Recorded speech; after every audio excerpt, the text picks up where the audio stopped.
My name is Chen Bufan, and I live in an inconspicuous small city near Fengtian City in northeast China. Originally, I was a white-collar worker and my life was considered stable. I go to work every day and play games in my free time.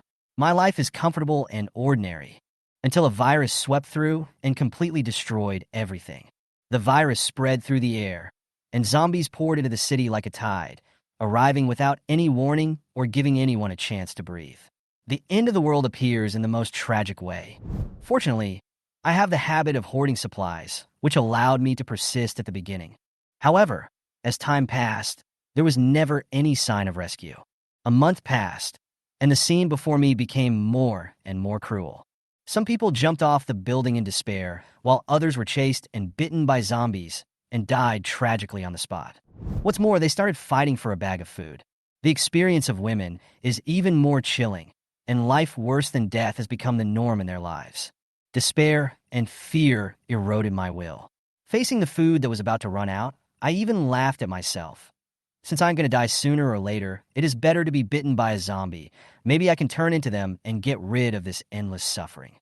So, with the absurd idea of join if you can't beat me, I mustered up the courage to step out of the house. As soon as I walked downstairs, I met a female zombie.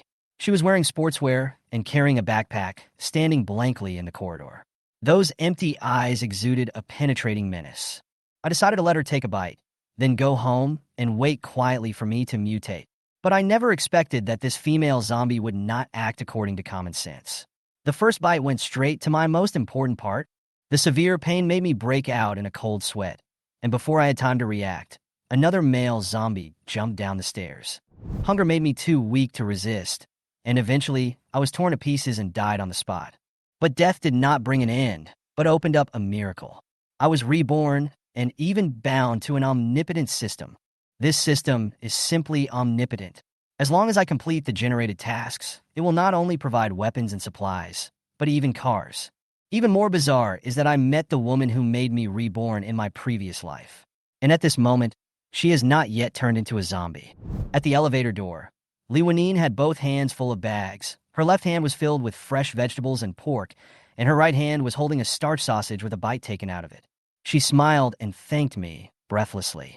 Under the light, her tall figure was outlined to be slender and exquisite, and the sound of her chest rising and falling could be clearly heard in the quiet corridor. But I had no time to appreciate it all. My head was buzzing, as if struck by thunder. This face, too familiar. Subconsciously, I took 2 steps back, holding the bag in front of me with my left hand, and my right hand quietly reached into my arms and touched the handle of the gun on my waist. But reason held me back and prevented me from pulling it out immediately. Calm down, calm down. I kept repeating in my mind, trying to calm my pounding heart. And she seemed to be completely unaware of my abnormality, still with that gentle smile, reaching out and pressing the elevator button.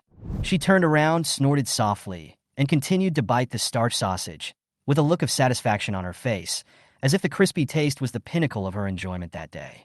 But my stomach was already churning. Wasn't this calm, non-aggressive woman the zombie downstairs who had helped me reborn in my previous life? The memory came back to me like a nightmare. In the apocalypse, I kindly asked her to join my team, but she bit my little brother. Thinking of that bloody scene and comparing it to her innocent look at this moment, my anger suddenly burned to the top of my head. Okay. Since God has let us meet again, let's settle this account. The shadow in my heart instantly turned into a demon, forcing me to almost take action on the spot. I took a deep breath and said coldly, "Want to make money?" She was slightly stunned, and the smile on her face froze. The next second, her expression suddenly turned cold, and her eyes swept across my body like a knife.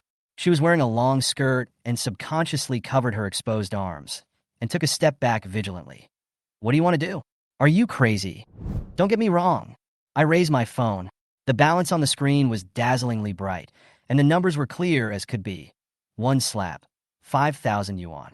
The corners of her mouth twitched, as if she was digesting the absurdity of this statement. "Are you sick?" She exploded, and almost threw the starch sausage in her hand directly at my face. After scolding, she protected her back with her hands, with a vigilant look on her face. I rolled my eyes, not bothering to explain, and continued in a calm voice, superficial. "Do you think I'm that kind of person? How about this, a slap in the face, and you get 10,000 yuan?" It's not illegal. It's earned through hard work, and it's fair to everyone. I shook my phone, and the balance number on the screen was still dazzling under the light. Li Wanine was stunned when she heard this. Shouldn't you hit me there? Hit me on the face. She slowly put down her hands that were protecting the back of her head, her face full of confusion. Damn it. I can't even hit you on the face. What am I thinking? My beautiful face. The elevator dinged and stopped at the 11th floor. I made up my mind, forget it. If she doesn't want to, then forget it. There's plenty of time anyway. When the end comes, she can't expect to get such a good deal again.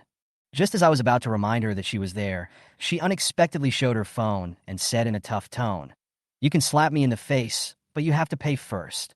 I almost laughed at her and thought to myself, interesting, this girl is quite sensible. So I took out my mobile phone and scanned the code to transfer the money without saying a word. 10,000 yuan has been received via WeChat. She lowered her head to check the balance, was stunned for a moment, then bit the sausage with a resigned look and moved her face closer. With the unswallowed sausage in her mouth, her puffy cheeks looked a little cute. Be gentle. I have to go to work tomorrow. I raised my hand and gently patted her fair cheek. Although the force was small, the red palm print was still clearly visible. Ah! She suddenly turned sideways, covering her face, and almost fell down. I quickly supported her waist, and I couldn't help laughing in my heart. Now we're even. Okay, thank you, beautiful. I let go of her hand and smiled. I feel much better. The money and goods are settled. We'll work together again if we're lucky. After saying that, I turned around and prepared to leave. Unexpectedly, a ho-ho sound suddenly came from behind. I looked back and saw Li Wanine holding her throat, her face flushed red, and she couldn't breathe. My heart suddenly tightened. Shit, is it going to mutate? Looking more closely, she was pointing her finger at her throat, and it was obvious that the sausage was stuck in her throat. Without saying anything, I hugged her waist and used the Heimlich maneuver to rescue her. After several attempts, the offending sausage finally flew out. She leaned against the wall and gasped for breath. Before she could recover, a roar came from outside the elevator. Sister? I looked up and saw a tall boy rushing towards me with an expression on his face that looked like he wanted to tear me apart. Fuck you. You bastard. How dare you do this to my sister in broad daylight? Shut up. I interrupted him angrily. Your sister almost choked to death. I just saved her. He didn't believe it, rushed to Li Wanine and checked frantically. Sister, did this guy bully you? Li Wanine slapped his hand away and said, Don't talk nonsense. Come into the house. After saying that, she covered her face and glared at me secretly. I was too lazy to get involved, so I just watched the siblings bickering and turned away. Oh, there was too much drama, so I should just go home and eat. So, that psychopath slapped you and gave you 10,000 yuan? You can agree to this? Li Wenxiang stared at his unreliable, beautiful sister speechlessly. Under the gentle and ladylike appearance, how come there is no trace of a lady in her jeans? Li Wanine nodded, looking innocent. Well, I agreed on impulse. 10,000 yuan. 10,000 for a slap. Who could refuse? Who knew that pervert would be so cruel? Help me check if my face is crooked? Li Wenxiang glanced at it and shook his head. It's not crooked, it just has a big red handprint. I'm so mad. Now I have to go find him and beat him up. How dare he bully me like this? Li Wanine gritted her teeth in anger. All right, don't be impulsive. She held her brother and suddenly laughed again. This is a deal. I made money. Ha! 10,000 for each bet. If there are more idiots like this, wouldn't I be rich? As she was talking, she suddenly had an idea. All right, I have to inform the students in the yoga group that there will be no class tomorrow. I have to take care of my face and go shopping to relax. At night, lying in bed, she stared at the slightly red and swollen marks on her skin from being pinched in the mirror and muttered, I must be crazy to agree to something like this. She curled her lips, and a strange and complicated emotion rose in her heart again. No man had ever been so rude. What a strange guy. He paid money just to beat someone up. When I got home, I ate while thinking, the end of the world is coming, and human food is so delicious. After dinner, I exercised in the living room, doing sit-ups, push-ups, squats, and finally practicing boxing following a video until I couldn't move anymore. After taking a shower and lying on the bed ready to go to sleep, the image of Li Wanine being frightened appeared in my mind. The next morning, I didn't feel any soreness at all. I arranged a delivery time with the restaurant and started exercising again, not stopping until the afternoon. Looking at the mountains of supplies in the warehouse, I was satisfied.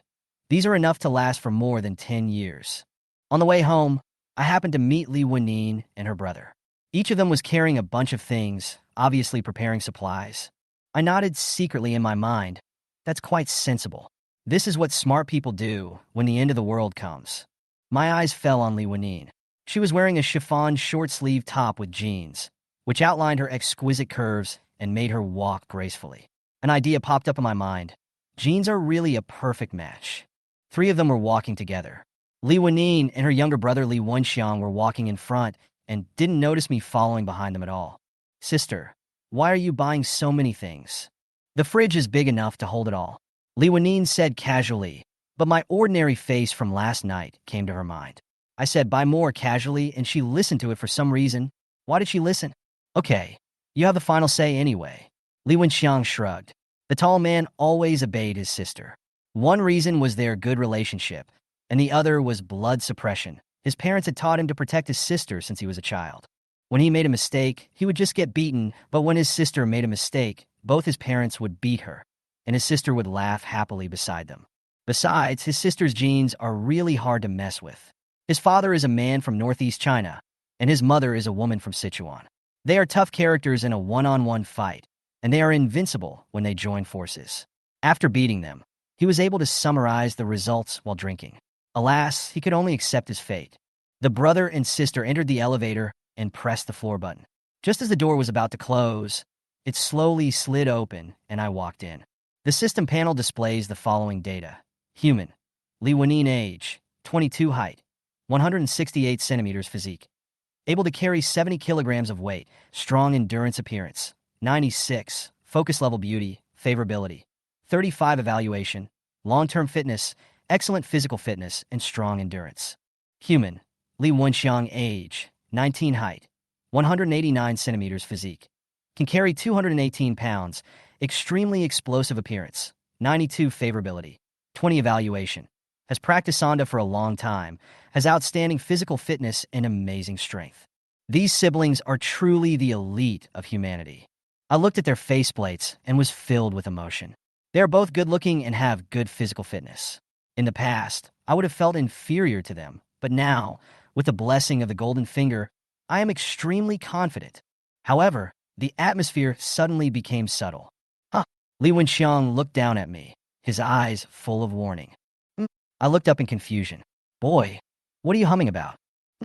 Li Wenxiang's voice became louder and more aggressive. You dare to talk back? I immediately refused to be outdone and raised my head to fight back.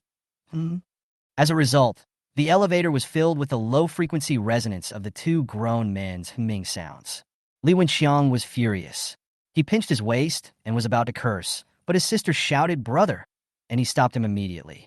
Lanine couldn't help laughing when watching this scene. What childish ghosts. She muttered softly, but the corners of her mouth couldn't help but rise. Finally, she couldn't help but give me a polite, apologetic smile. It's okay. I waved my hands, thinking that it's normal to be obsessed with protecting my sister. The elevator arrived, and the brother and sister walked out. Lanine turned around and nodded politely, while Li Wenxiang raised his chin at me and said, "Huh." The next second, he was slapped on the back of the head by his sister. "Shut up." I stood there and sneered. Tisk, a little brat who was 189 centimeters tall. When I got home, I took out a braised pork elbow and devoured it with relish. My mouth was full of oil, and I enjoyed the meal very much. I wasn't worried about gaining weight. As long as I moved, the Golden Finger's effect would be fully exerted. I worked out until I was exhausted, and then fell into a deep sleep.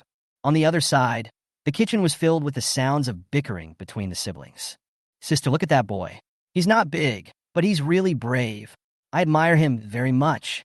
If it were someone else, they would have kept silent as soon as I got angry. But he actually dared to compete with me. What a man he is.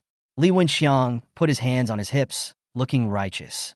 Lanine, who was putting vegetables into the refrigerator, glanced at her brother and rolled her eyes in annoyance. How old are you? Why are you still acting like a child? Do you want to scare people just because you are so big? I am so small, only a little taller than me. What if I scare you? I warn you, don't bully others at school, or I will beat you up. Who bullied him? Li Wenxiang yelled, unconvinced. I got angry because he pushed you so hard yesterday. Besides, he wasn't scared at all. He even told me, Hey.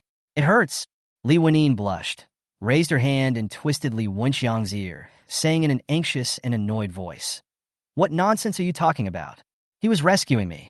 If you keep talking nonsense, I will twist your ears to pieces. Go back and study." Okay, let me go. Li Wenxiang begged for mercy repeatedly and ran away in shame. The kitchen was quiet, but Li Wenyin couldn't help thinking about what happened yesterday. The scene of me reaching out to save her emerged in her mind, and her cheeks became hotter and hotter. She patted her hot face gently, trying to clear her mind of thoughts. "She's so ordinary looking and so small. What am I thinking?"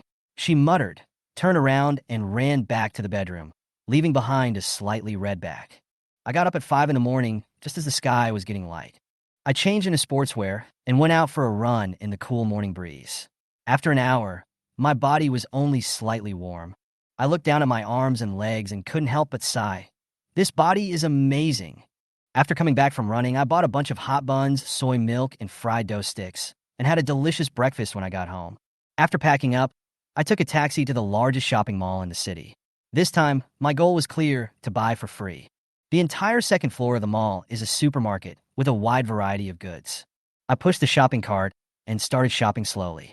The canned food area attracted my attention. Canned braised pork, canned beef, canned knife fish, canned yellow peach fruit, everything you can think of, with 5 full rows of shelves. My movements were skillful and stealthy. I only quietly put the innermost 3 rows of items into the package, leaving the outer 2 rows neatly blocked. The waiter and other customers didn't notice at all. Not only that, I swept every corner of the supermarket like a diligent porter. Mineral water, daily necessities, snacks, condiments, firewood, rice, oil, salt, sauce, vinegar, tea, and even sanitary napkins were collected without any hesitation. Take more small items and less large items, and try not to attract attention. This seemingly ordinary shopping behavior has actually caused the supermarket to lose 1/3 of its supplies.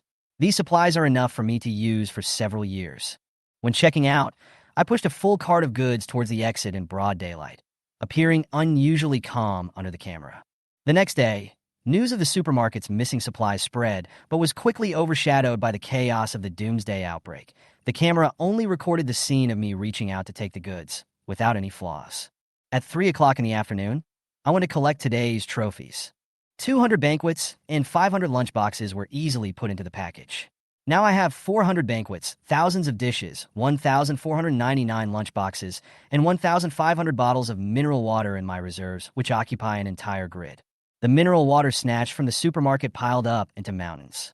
After sitting down to take a breath, I opened a sign-in panel. Congratulations on receiving the Benelli M4 shotgun and 100 rounds of 12-gauge standard shotgun. Seeing this reward, I couldn't help but grin. A shotgun, a melee weapon, is simply a dream equipment for Doomsday survival, especially for someone like me who is not very good at shooting. Thinking of this, I began to look forward to it. Doomsday, please come soon. When I got home in the evening, I continued to be busy. I put the pork and chicken legs in the refrigerator into the pot and braised them. I washed the vegetables and put them directly into the package for later use. I know that I have enough supplies now, including food, drink, daily necessities, and weapons. Thinking of living a free life in a motorhome with a few beautiful women, I can't help but smile. Suddenly, the shrill sound of an ambulance siren came from outside the window. In the past 2 days, this sound has become more and more frequent. I stood in front of the window, thinking to myself, which day before the end of the world have I been reborn to? Could this be fake? Then I opened my phone and checked the news, trying to find the answer. At 9 a.m. on August 26, 2034, a new virus infection broke out globally. The infected people generally showed violent behavior, causing a large number of onlookers to be bitten and scratched. The relevant departments took emergency action to send the patients to the hospital for isolation and treatment, and have achieved certain results. At the same time, according to U.S. media reports, attacks by infected people broke out in many places in the United States, causing serious casualties. However, the U.S. government has not taken effective control measures, which has triggered widespread criticism from the international community. We strongly condemn this behavior and call on them to take action as soon as possible to curb the disaster. At this time, the host Fu Yan's voice came. Hello, audience friends. This is an emergency news live broadcast. According to the analysis of Professor Qian Duoduo, a biological expert, This virus does not have the risk of large-scale transmission for the time being, but protection is still needed.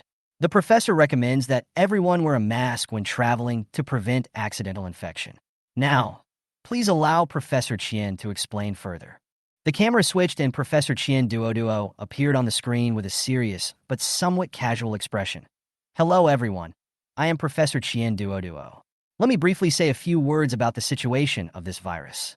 Professor Chen Duo added, of course, this matter cannot be explained in 2 sentences, but time is limited, so I will try to be brief. In short, this is what happened, and everyone just needs to pay attention.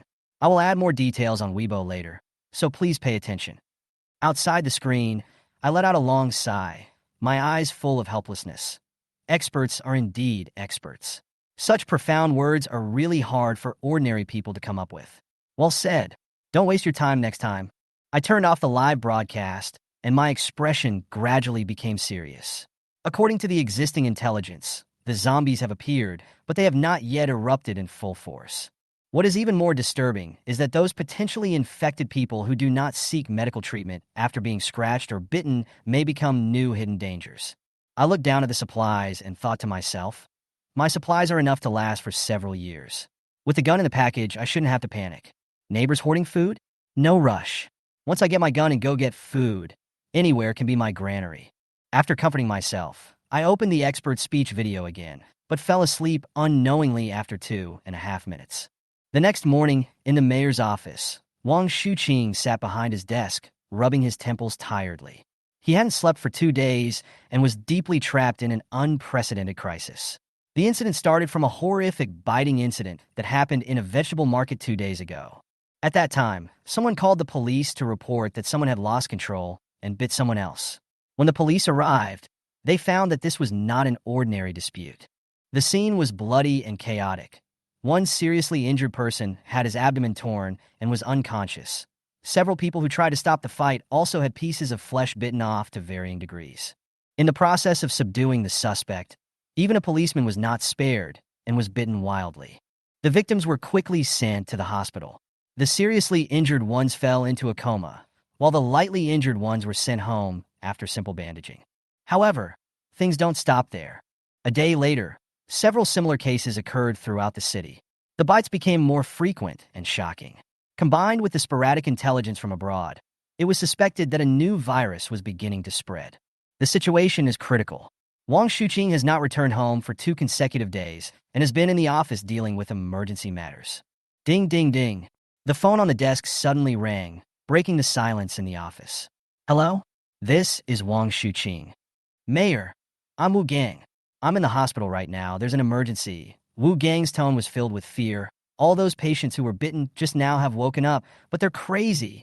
They bite anyone they see, and they eat flesh. Many doctors and nurses have been bitten. Director Huang said this could be a biochemical crisis. Now, we have tied up all these patients in the intensive care unit, but it is still difficult to control them. Please give us your instructions. Wang Shuqing's hand holding the phone trembled slightly, and his face became increasingly gloomy. The situation was more serious than he expected. He quickly sorted out his thoughts and said in a low voice, Secretary Wu immediately asked Dean Huang to completely isolate that area and evacuate the surrounding personnel to prevent further infection. Make every effort to investigate whether any medical staff have concealed their injuries. At the same time, establish a solid isolation zone to ensure that no one can escape from the ward. Also, block the news to prevent panic. I will send someone to take over the scene immediately. Please report any situation to me at any time. Understood, Mayor. After hanging up the phone, Wang Shuqing immediately called the Public Security Bureau Director Zhang. Director Zhang, we have an urgent mission now. His tone was unusually serious.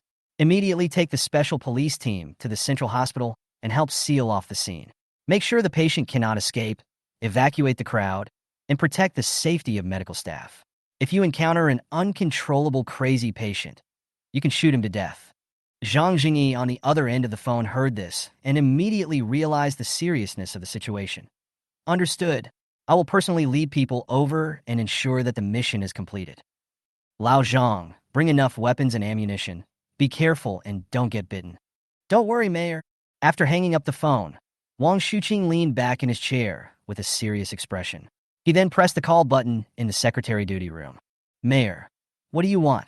Notify all deputy mayors immediately and gather in the conference room within 10 minutes. Yes, Mayor. Wang Shuqing stood up and walked to the window. The street was as quiet as usual, but he knew that all this was just the calm before the storm. He has already started thinking in his mind. Once the epidemic gets out of control, all work, including material allocation, epidemic prevention deployment, and people's resettlement needs to be started quickly. Unfortunately, the virus did not give him enough time. The speed of infection spreads far beyond imagination. It is like a cockroach in the open, but it indicates that there are thousands of similar cockroaches lurking in the dark. When the problem really surfaces, everything is irreversible. At 4:15 p.m. the next day, Ma Qingxiang had just delivered his last takeaway and parked his electric bike on the side of the road, breathing heavily. He felt unwell all over, as if he was enveloped by an invisible high fever. His limbs were weak, he was sweating profusely, his hands and feet were cold, his stomach was churning, and he felt so nauseous that he wanted to vomit. Yesterday's scene came to his mind. When he was picking up an order at the vegetable market, he saw a group of people surrounding two people who were fighting. One of them pounced on it and bit it hard like a madman. Seeing this, he went up with others to stop the fight, but unexpectedly, his arm was grabbed in the chaos. The wound was not deep, just a slight skin break. He didn't think it was serious at the time, and after quickly treating it, he continued to deliver the takeaway. However, his current physical condition told him that this matter was not that simple. Ugh! He squatted on the side of the road and retched a few times, vomiting all the pancakes he had just eaten onto the grass. His stomach twitched like a clenched fist. I can't take it anymore. I need to go home and lie down for a while. At night, Ma Qingxiang returned to his home. He dragged his heavy steps and climbed up the stairs step by step, holding onto the wall. The wound had turned black and was oozing with foul-smelling pus, spreading like a rotten tumor. He knocked on the door several times, but received no response. He pushed the door open with difficulty and almost fell to the ground. Wife! He called out weakly, but all he got was a cold response. Supporting his shaky body, he moved to the bedroom door. The door was half open, and there was a burst of ambiguous panting and whispering from inside. In the room, two shadows were entangled tightly together. Ho! Ma Qingxiang's breathing became heavy. His eyes gradually became bloodshot and finally turned a horrifying scarlet. Black and red liquid flowed out of his mouth and nose, splashing onto the ground like a fountain. His sanity collapsed, his body began to twitch violently, and the tables and chairs outside the bedroom fell to the ground. Damn, you scared me. What the hell? The man in the bedroom was frightened by the sound and stood up, cursing, with the bed sheet wrapped around him. The scene in front of him stunned him. Ma Qingxiang, covered in blood, stood in the living room, his body twisted and twitching stiffly, his eyes staring at him like a devil. Fuck! It stinks. Were you trying to scare? Believe it or not, I'll beat you to death. The man raised his leg and kicked, but he didn't expect that this kick would become his death warrant. Oh! Roar! With a low roar, Ma Qingxiang, who had completely lost his humanity, pounced on the man, bit his neck, tore off a piece of flesh, and started chewing it. The man screamed in pain, and the whole room was filled with tragic cries. Brother Ma, let me go. I was wrong. I won't dare to do it again. He struggled to push away the zombie-like Ma Qingxiang and stumbled out while covering his bleeding wound. The smell of blood in the living room became stronger. Ma Qingxiang stood up slowly, blood still on his lips, and stared at his wife in the bedroom. She was covered with a quilt that had fallen to the ground, her body trembling like a leaf in the wind, her lips trembling, but she couldn't utter a complete sentence. Finally, she broke down. Ah! Her scream pierced the silence of the night. But the next second, the tearing scream rang out again. Ma Qingxiang, who had turned into a zombie, pounced on his beloved wife and frantically bit her weak body. Zombie attacks spread quietly around the world. People bitten on the neck would stand up again in just a few minutes and turn into monsters to attack others. The biochemical crisis has irreversibly descended upon the human world. In the conference room, Wang Shuqing picked up the phone on the table with trembling hands. The noise, gunshots, and shrill screams from the other end of the phone mixed together, making his heart suddenly sink to the bottom. Hello? He asked tentatively, his voice trembling. Mayor, I'm Wu Gang. It's over. Wu Gang's voice was almost broken. Those things, didn't die even after being shot several times. Only shooting them in the head will work.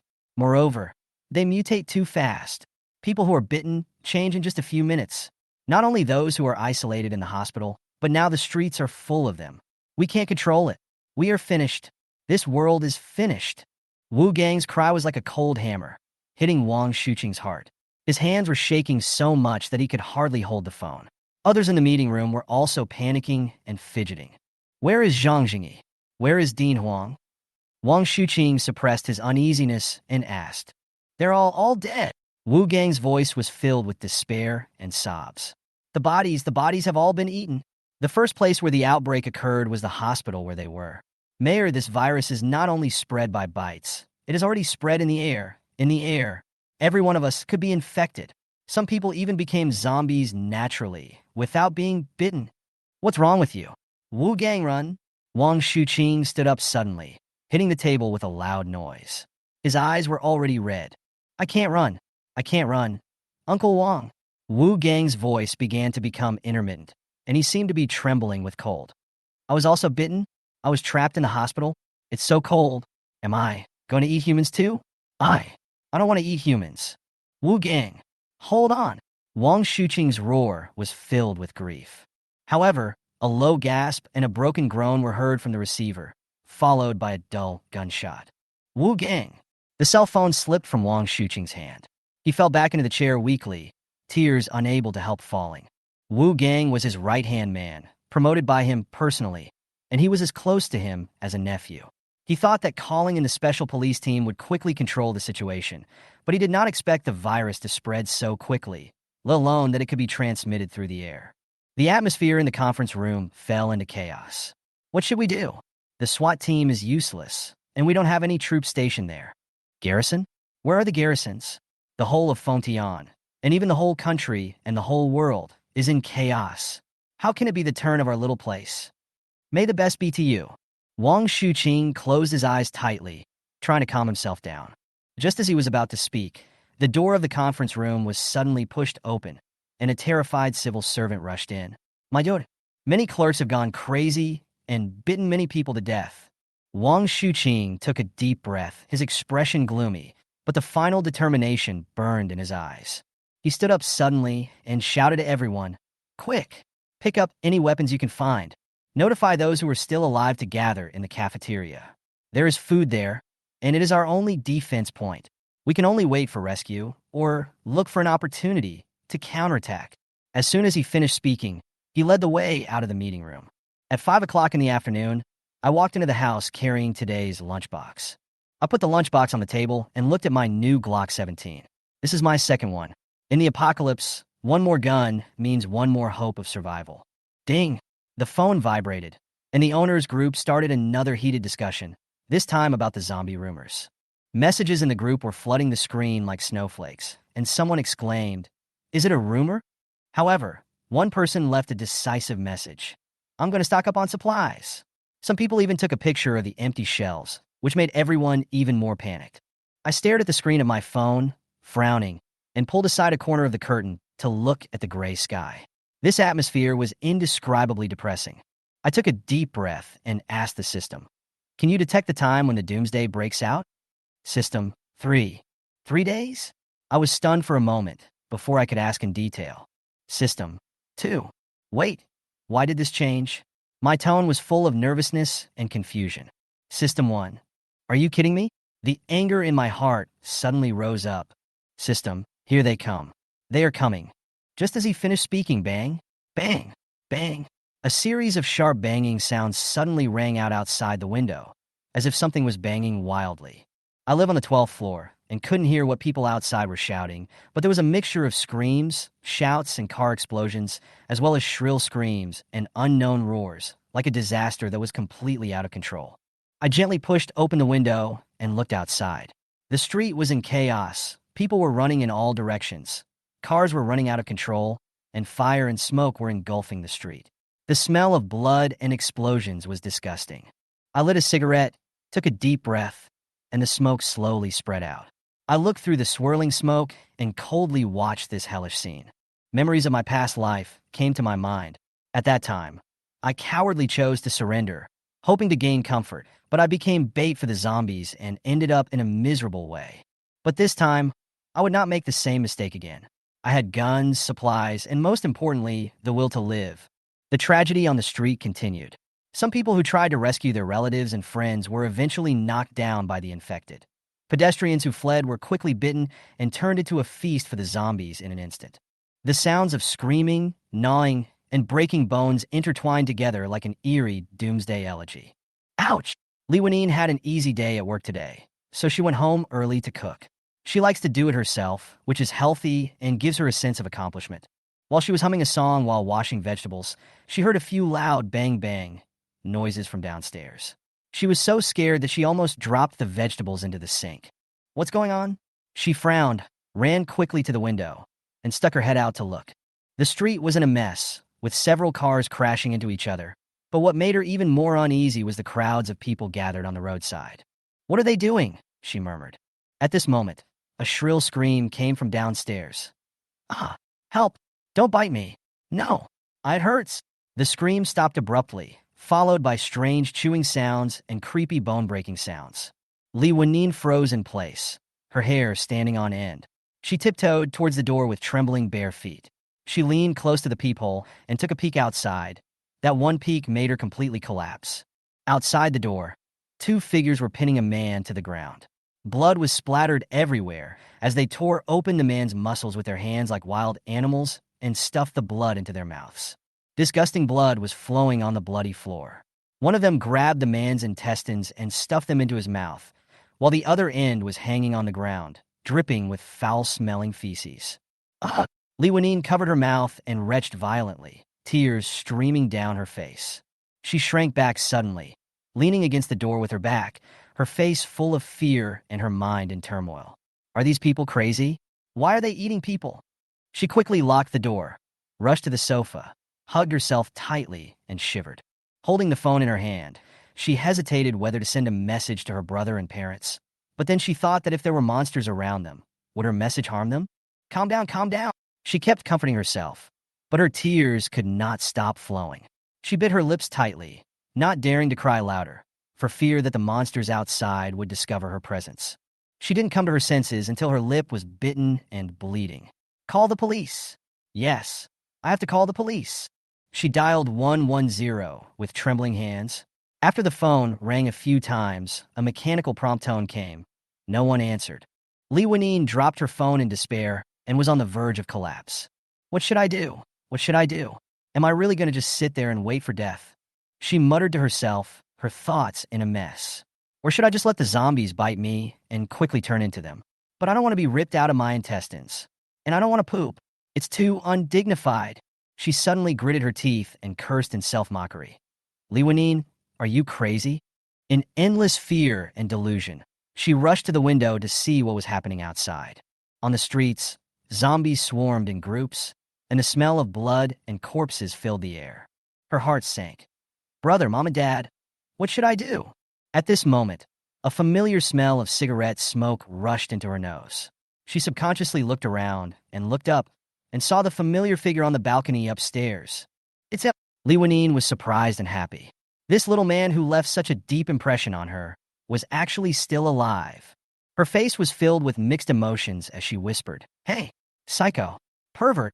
I fanned the air with my hands, trying to dispel the stench around me, but my eyes were calmly watching the zombies eating humans downstairs.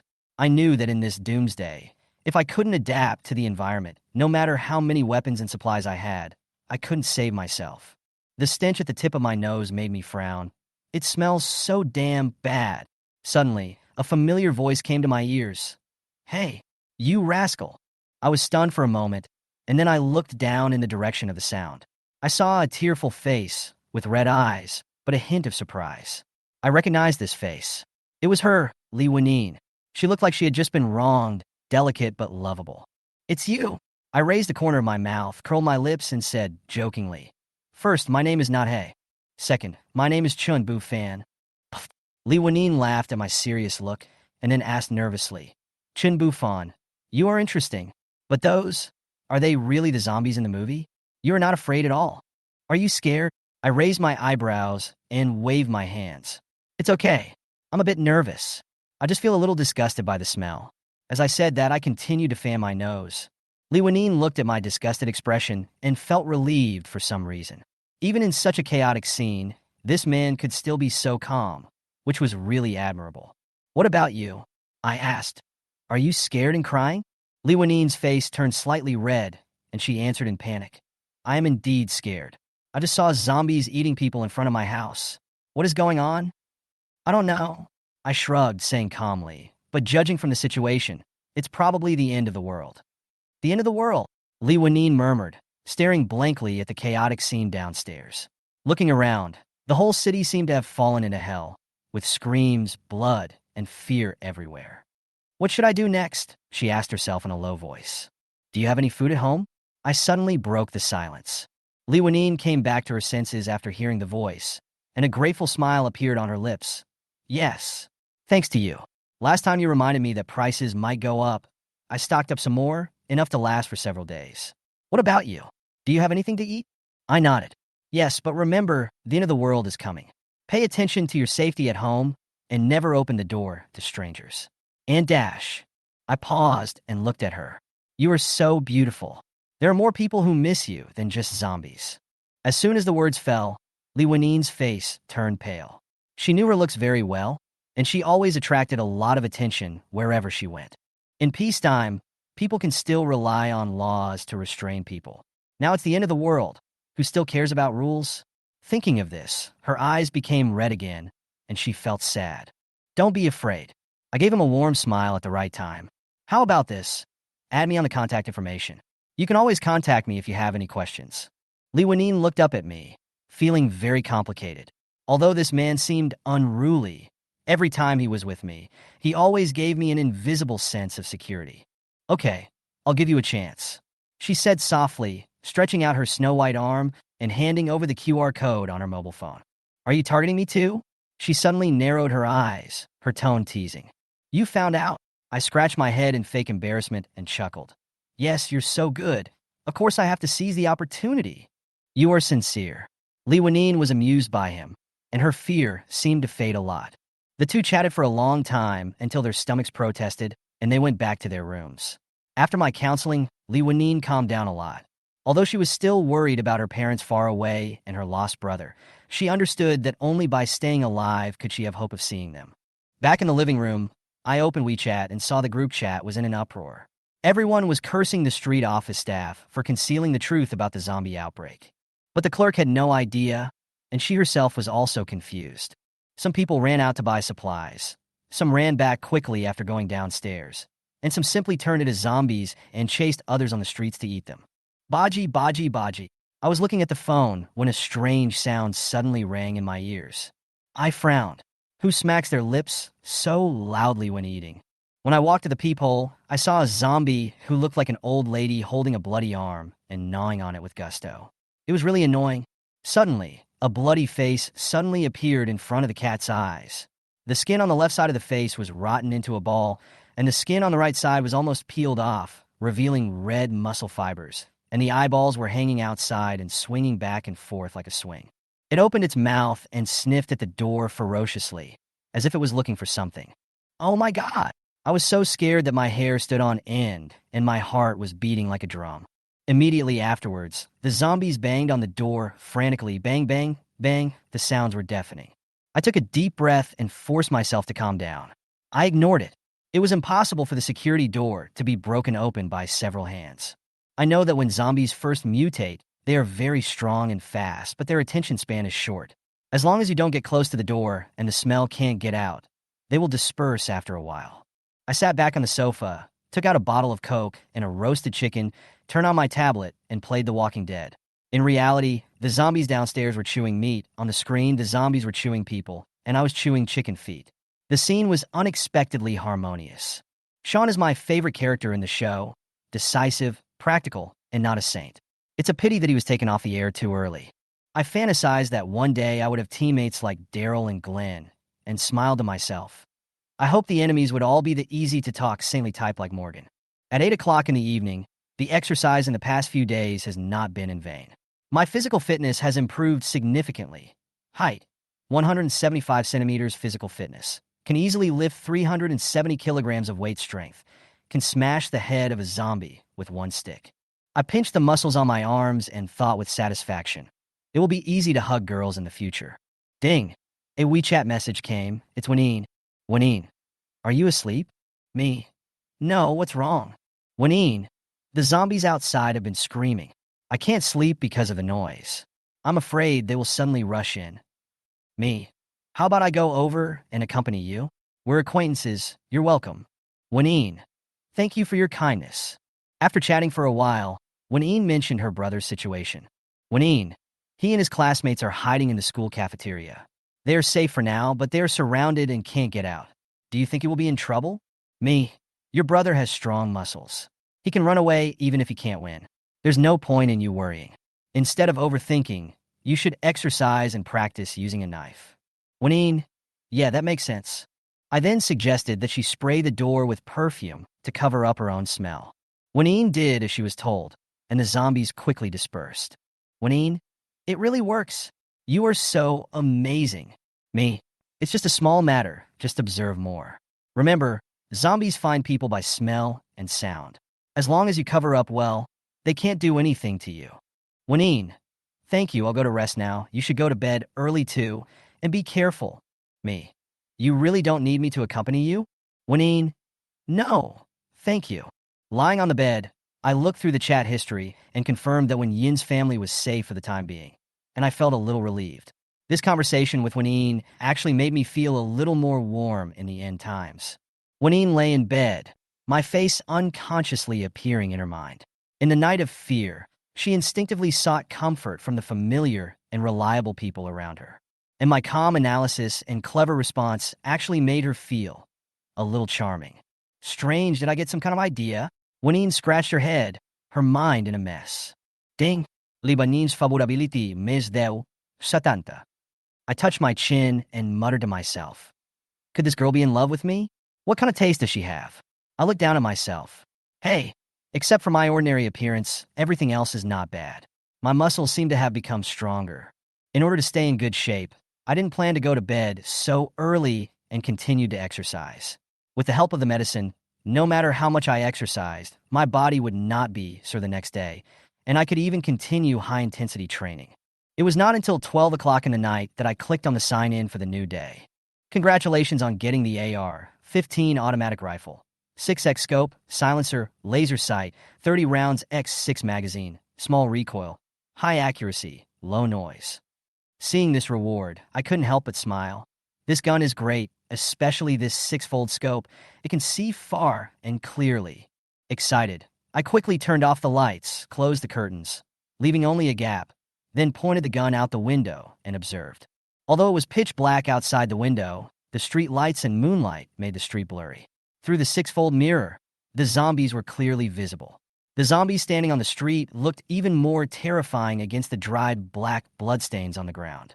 I adjusted the scope to the clearest position and locked onto a zombie that looked like an old man. The zombie's neck was covered with teeth marks, and its face was unrecognizable. Its intestines were hanging out of its stomach, which was disgusting. Bah! A muffled sound broke the silence of the night. The silencer made the gunshot muffled and did not spread. I muttered under my breath. This sound is not small, but it is much more reliable than the piu pew pew in the movies. In the camera, the old man zombie was still standing, but there was a bullet hole in his neck. It's my first time shooting, and I'm a little excited. I took a deep breath, adjusted my posture and aiming point, and pulled the trigger again. Bah! The old man fell down, and the back of his head exploded with blood and flesh. Kill the zombies, score +1.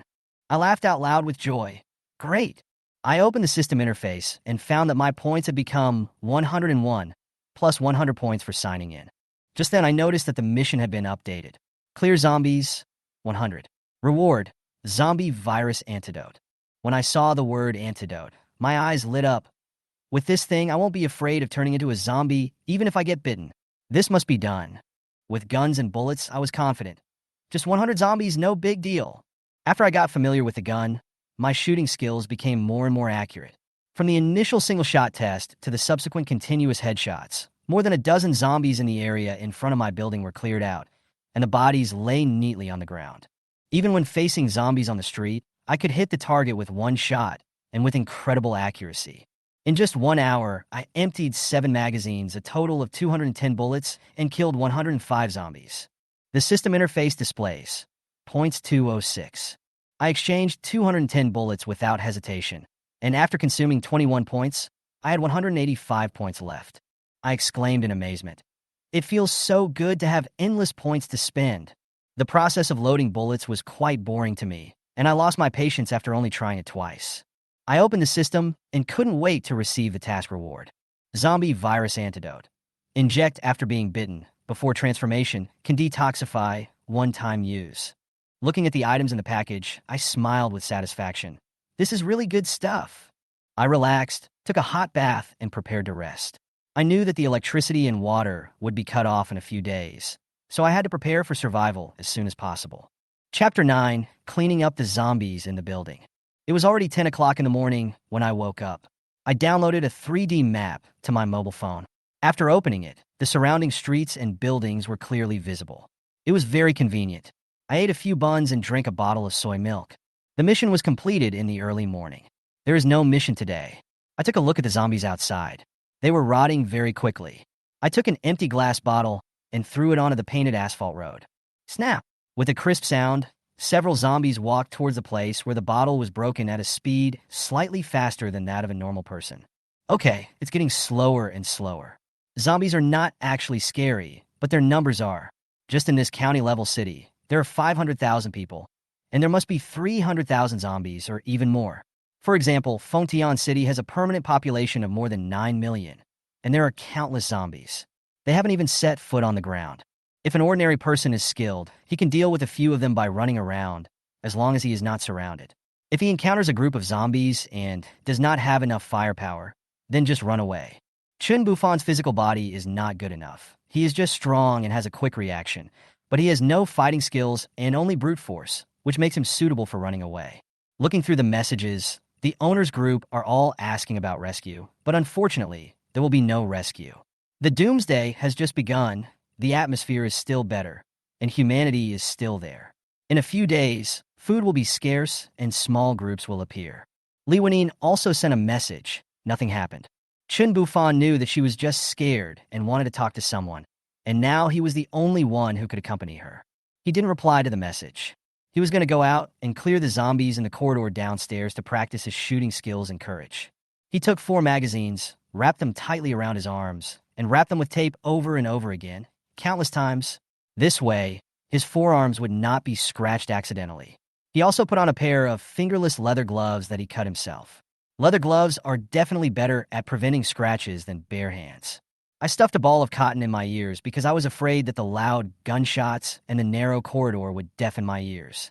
Putting on a mask, he looked out through the peephole and saw only blood and broken bones on the ground and walls, but no zombies.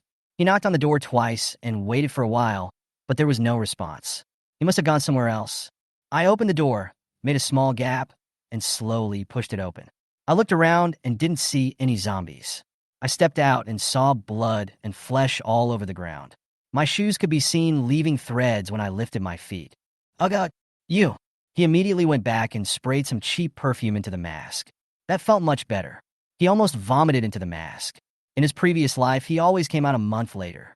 This time he came out early, and the corpses were fresh. When they were stinking, the air was still hot and stuffy. He walked carefully to the stairwell, loaded the pistol, installed the silencer, held it in both hands, and opened the window between the 2 floors for ventilation, as there were no zombies there. He wanted to clear out the upstairs first to avoid being surrounded from above and below. His heart was beating fast, and it was a bit exciting. It was the first time he had to face and kill zombies head-on. There was a female zombie on the 13th floor.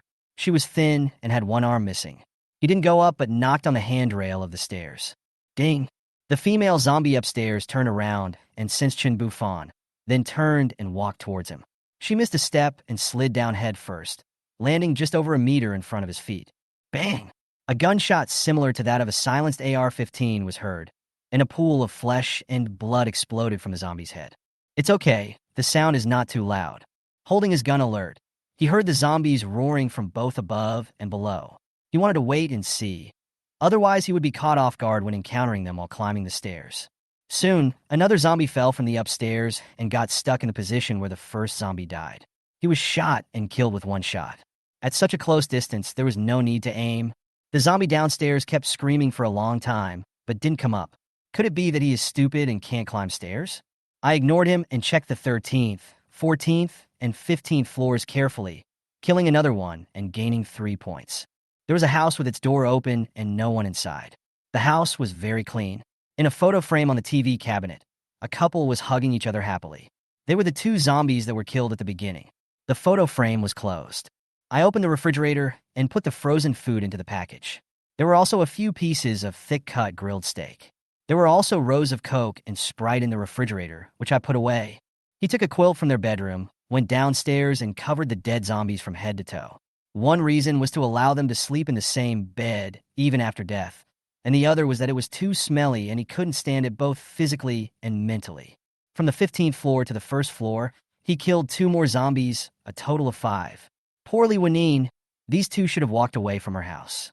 Many zombies were trapped in their own homes and couldn't get out, so there was no need for him to break in and take those supplies. Points 190. Close the unit door. His home is in Building 9, next to Building 10, which was the former sales office of the community. It was converted into a supermarket a few months ago. After he cleared the zombies in the building, he couldn't go back empty-handed and make things difficult for others. He ran over quickly with his pistol in hand. There were more than a dozen zombie corpses along the way. They were the ones he had killed as part of a mission in the early morning. Now was the perfect time, and there were no zombies to stop him. Chen Bufan cautiously came to the supermarket door and found that it was half open. Looking through the crack in the door, I saw a huge zombie standing there. Upon closer inspection, it turned out to be the supermarket owner. There were no obvious wounds on the owner's body, which should have been caused by the first wave of air infection. Suddenly, the boss seemed to notice the movement outside the door. He opened his big mouth wide, let out a low roar, and then rushed towards Chen Bufan. As it got closer, the rotten flesh that originally covered the boss's beer belly began to slide down. Because the belly is so large, coupled with the strong downward gravity, the skin that has long been rotten is unable to bear the weight of the interior. When it reached the door, even its intestines fell out of its body and scattered on the ground. The intestines and internal organs were hanging on its body like pendants, making it very difficult for it to walk, and it stumbled all the way out of the supermarket.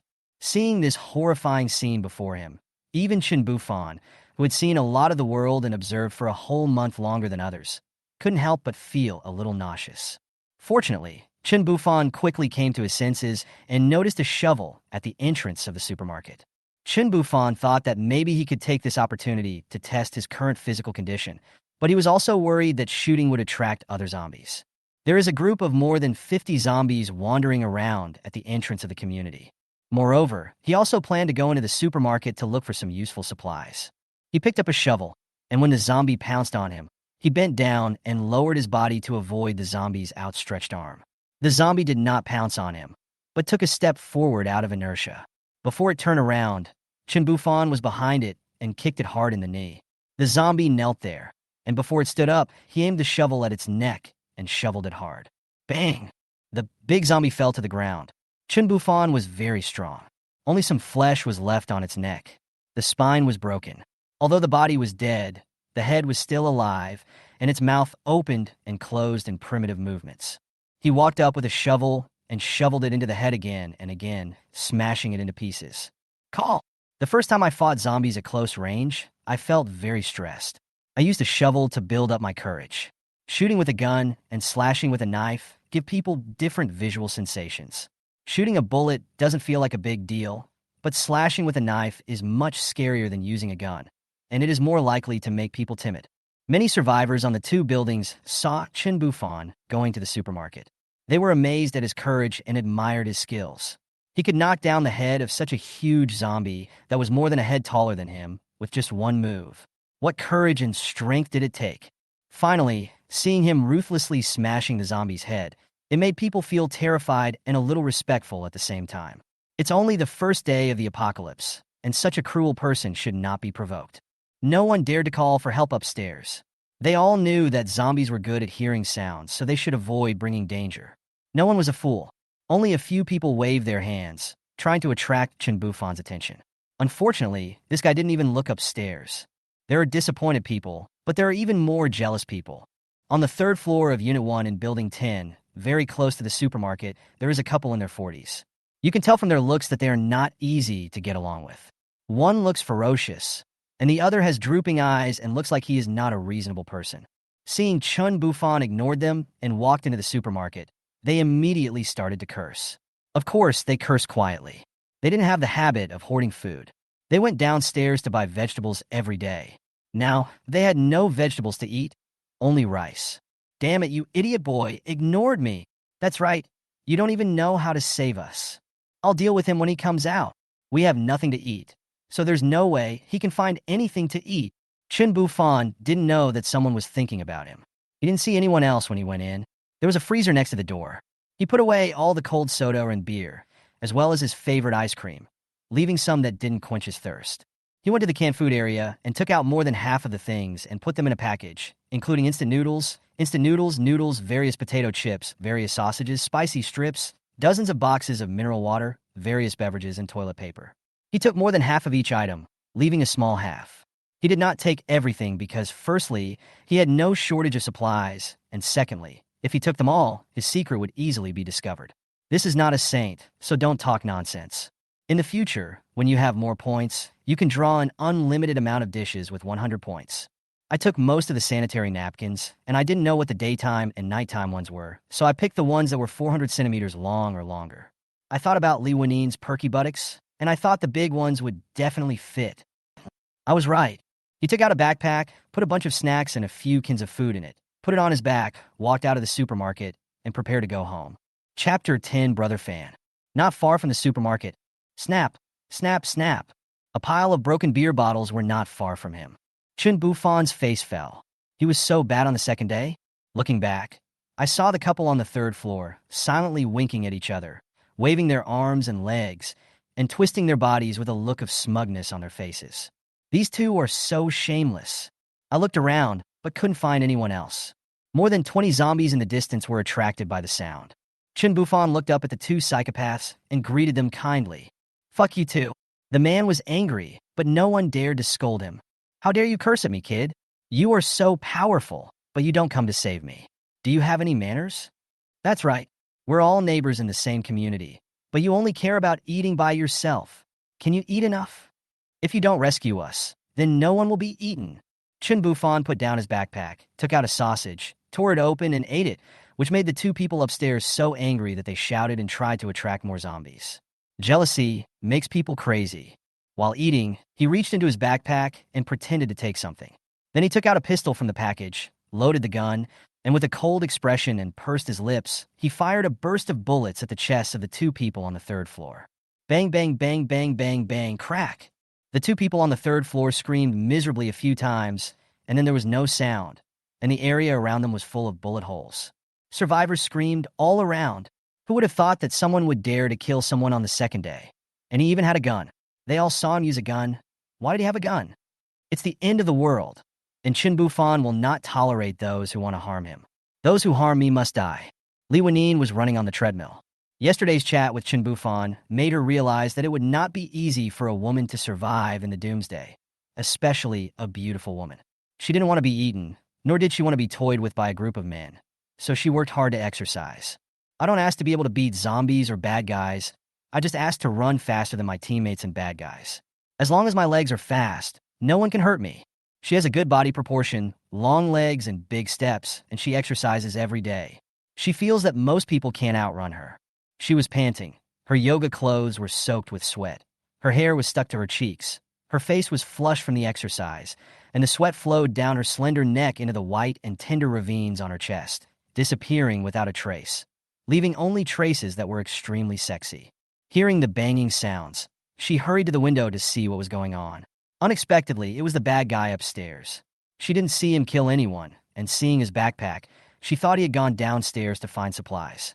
Suddenly, she saw more than 20 zombies walking out from the edge of Building 10, less than 20 meters away from Chen Bufan. So much! His heart was beating in his throat. He was in danger. How could he fight off so many people? Careful! This hoarse shouting not only scared the neighbors. WTF. Even Chen Bufan, who was changing the magazine below, was frightened, and the pistol somersaulted several times in his hands before he could catch it. He had seen the zombies a long time ago and had been calculating the time. He was so scared that he turned around and saw the woman who coveted his body. "I will go back and take revenge on you later." After changing the magazine, the zombie was already 5 meters away. It was so close that I could hit its head without aiming. I waited until it was 3 meters away. Bang, bang, bang, bang, bang. There are 17 bullets in a magazine. I would shoot while backing away until I finished a magazine, then switch to another gun in my bag, and continue shooting. Points to 1-1.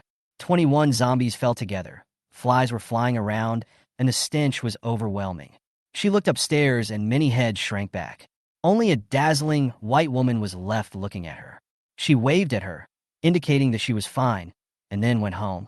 When I reached the corner of the stairs on the 5th floor, I saw 2 men walking down from the upper floor. A fat man who looked to be in his 40s, wearing a big gold chain, with a scar at the corner of his mouth extending to his chin, and holding a kitchen knife in his hand. A thin man who was younger than the fat man followed the fat man, holding a large travel bag in his hand. It looked like the two wanted to go out to pack things, but then they changed their minds and cleaned the corridor by themselves. Guns were everywhere, and they didn't think about hiding it. The zombies who went downstairs to the supermarket were killed again. Although shooting could attract other zombies, if they were faster, they could also pack some food back. They were two smart people with some ability to act. "Brother, you go first." When the fat man saw Chen Bufan, he took a closer look, his eyes glared, and with a start, he suddenly stretched out his arms and squeezed himself and the thin man behind him into the corner of the stairs to make room for this ruthless man to leave first. Chen Bufan didn't move and glanced at the kitchen knife in the fat man's hand. The fat man was observing Chen Bufan's expression. When he saw the eldest brother glance at his kitchen knife, he immediately threw the knife to the ground and kicked it lightly, then smiled ingratiatingly. Fatty Tang Dalong had heard Chen Bufan's gunshots upstairs, and then saw Chen Bufan go downstairs to the supermarket and pick up a bag of food. He knew this was a good time to get supplies, so he took his cousin Tang Rin and prepared to give it a try. After all, he had children to feed at home, and they couldn't do without food. I didn't expect to meet love around the corner. Chen Bufan was carrying a bag and holding the pistol at his stomach, aiming at the two guys.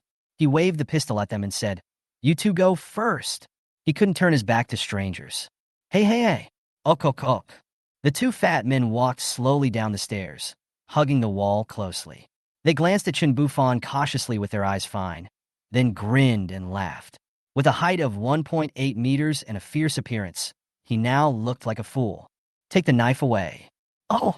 The fat man picked up the knife, put it behind his back, took 2 steps, looked back at Chen Bufan, and seemed to want to say something but stopped. "What are you looking at?" Chen Bufan stared at the two of them, who were dithering. "Brother, can we go to the supermarket to get some food?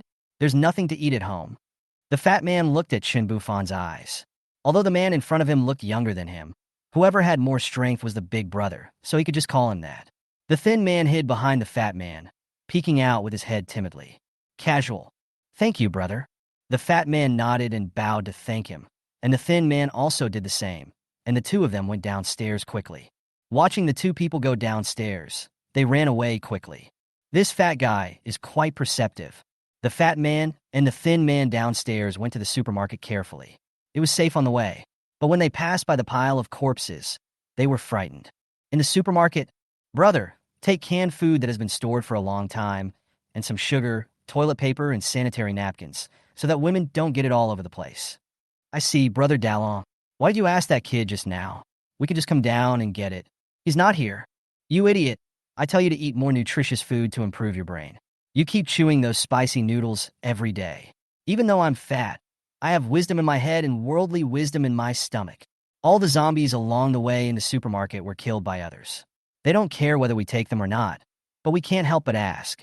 The more gifts, the less blame. Hurry up and pack them. I'll pack 2 more bags and send them to the boss's house later. "Brother Dalong, it has to be you. Do you know that kid's home?" Bang! "Hey, why are you hitting me?" "Don't fucking call that kid. He's the boss. From now on, just call me brother in front of others." "I don't know the boss's family, but did you hear that word, be careful? That must be the eldest sister-in-law. I know this woman. Your sister-in-law is learning yoga with her. I've heard her talking. I usually cough. What happened to the usual, Brother Dalong?" "Well, I'm usually very respectful. Load your stuff. Hurry up." The gunshot will definitely attract zombies. That yoga teacher, I remember now.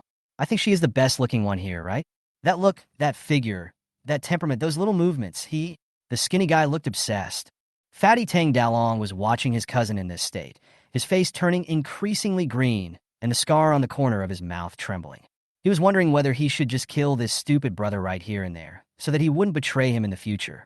But when he thought that he was the only child in his uncle's family, he endured it. However, the death penalty can be avoided, but the living punishment cannot be escaped. A hit. He kicked the thin guy 1 meter away. Ouch! The thin man lay on the ground, touching his butt, biting his lips with a look of grievance on his face. I'll tell my aunt that you hit someone.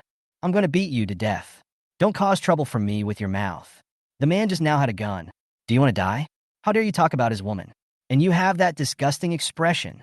The fat man kicked twice angrily. I'm stupid, not foolish. Didn't I just talk to you? It's a pity that such a perfect woman is gone. Big brother is too awesome. His voice became softer and softer, because the fat guy raised the kitchen knife above his head. That's called a beauty and a hero. The boss is just low-key, hiding his shortcomings and not showing off. You know nothing. You look like a monkey and you're criticizing others? Okay, get to work. The thin man stood up, rubbed his butt, pouted, and thought to himself, Tisk, she's just average looking, a flower stuck in cow dung. Chen Bufan, damn it, who is fucking who? Besides, cow dung is nutritious. Chapter 11, I Can't Help Myself. Chen Bufan walked directly to the door of Li Wennin's house on the 11th floor. Just as he was about to raise his hand and knock on the door suddenly opened, and Li Wennin's pretty face full of worry appeared in front of him. It was obvious that she had been waiting here for a long time. She was wearing a pink yoga suit, revealing her white belly, and her delicate waistline was covered with sweat from exercise. Looking at Li Wennin, who was full of worry, Chen Bufan was secretly happy in his heart. But he teased mercilessly, why? Miss me? Can you speak seriously? I just care about you as a friend. Li Wennin raised her head and stared at him with her bright big eyes. She herself couldn't explain why she was so worried about this man. Perhaps it was because of some unspeakable emotion deep in her heart. Are you okay? Are you hurt? Li Wennin murmured softly.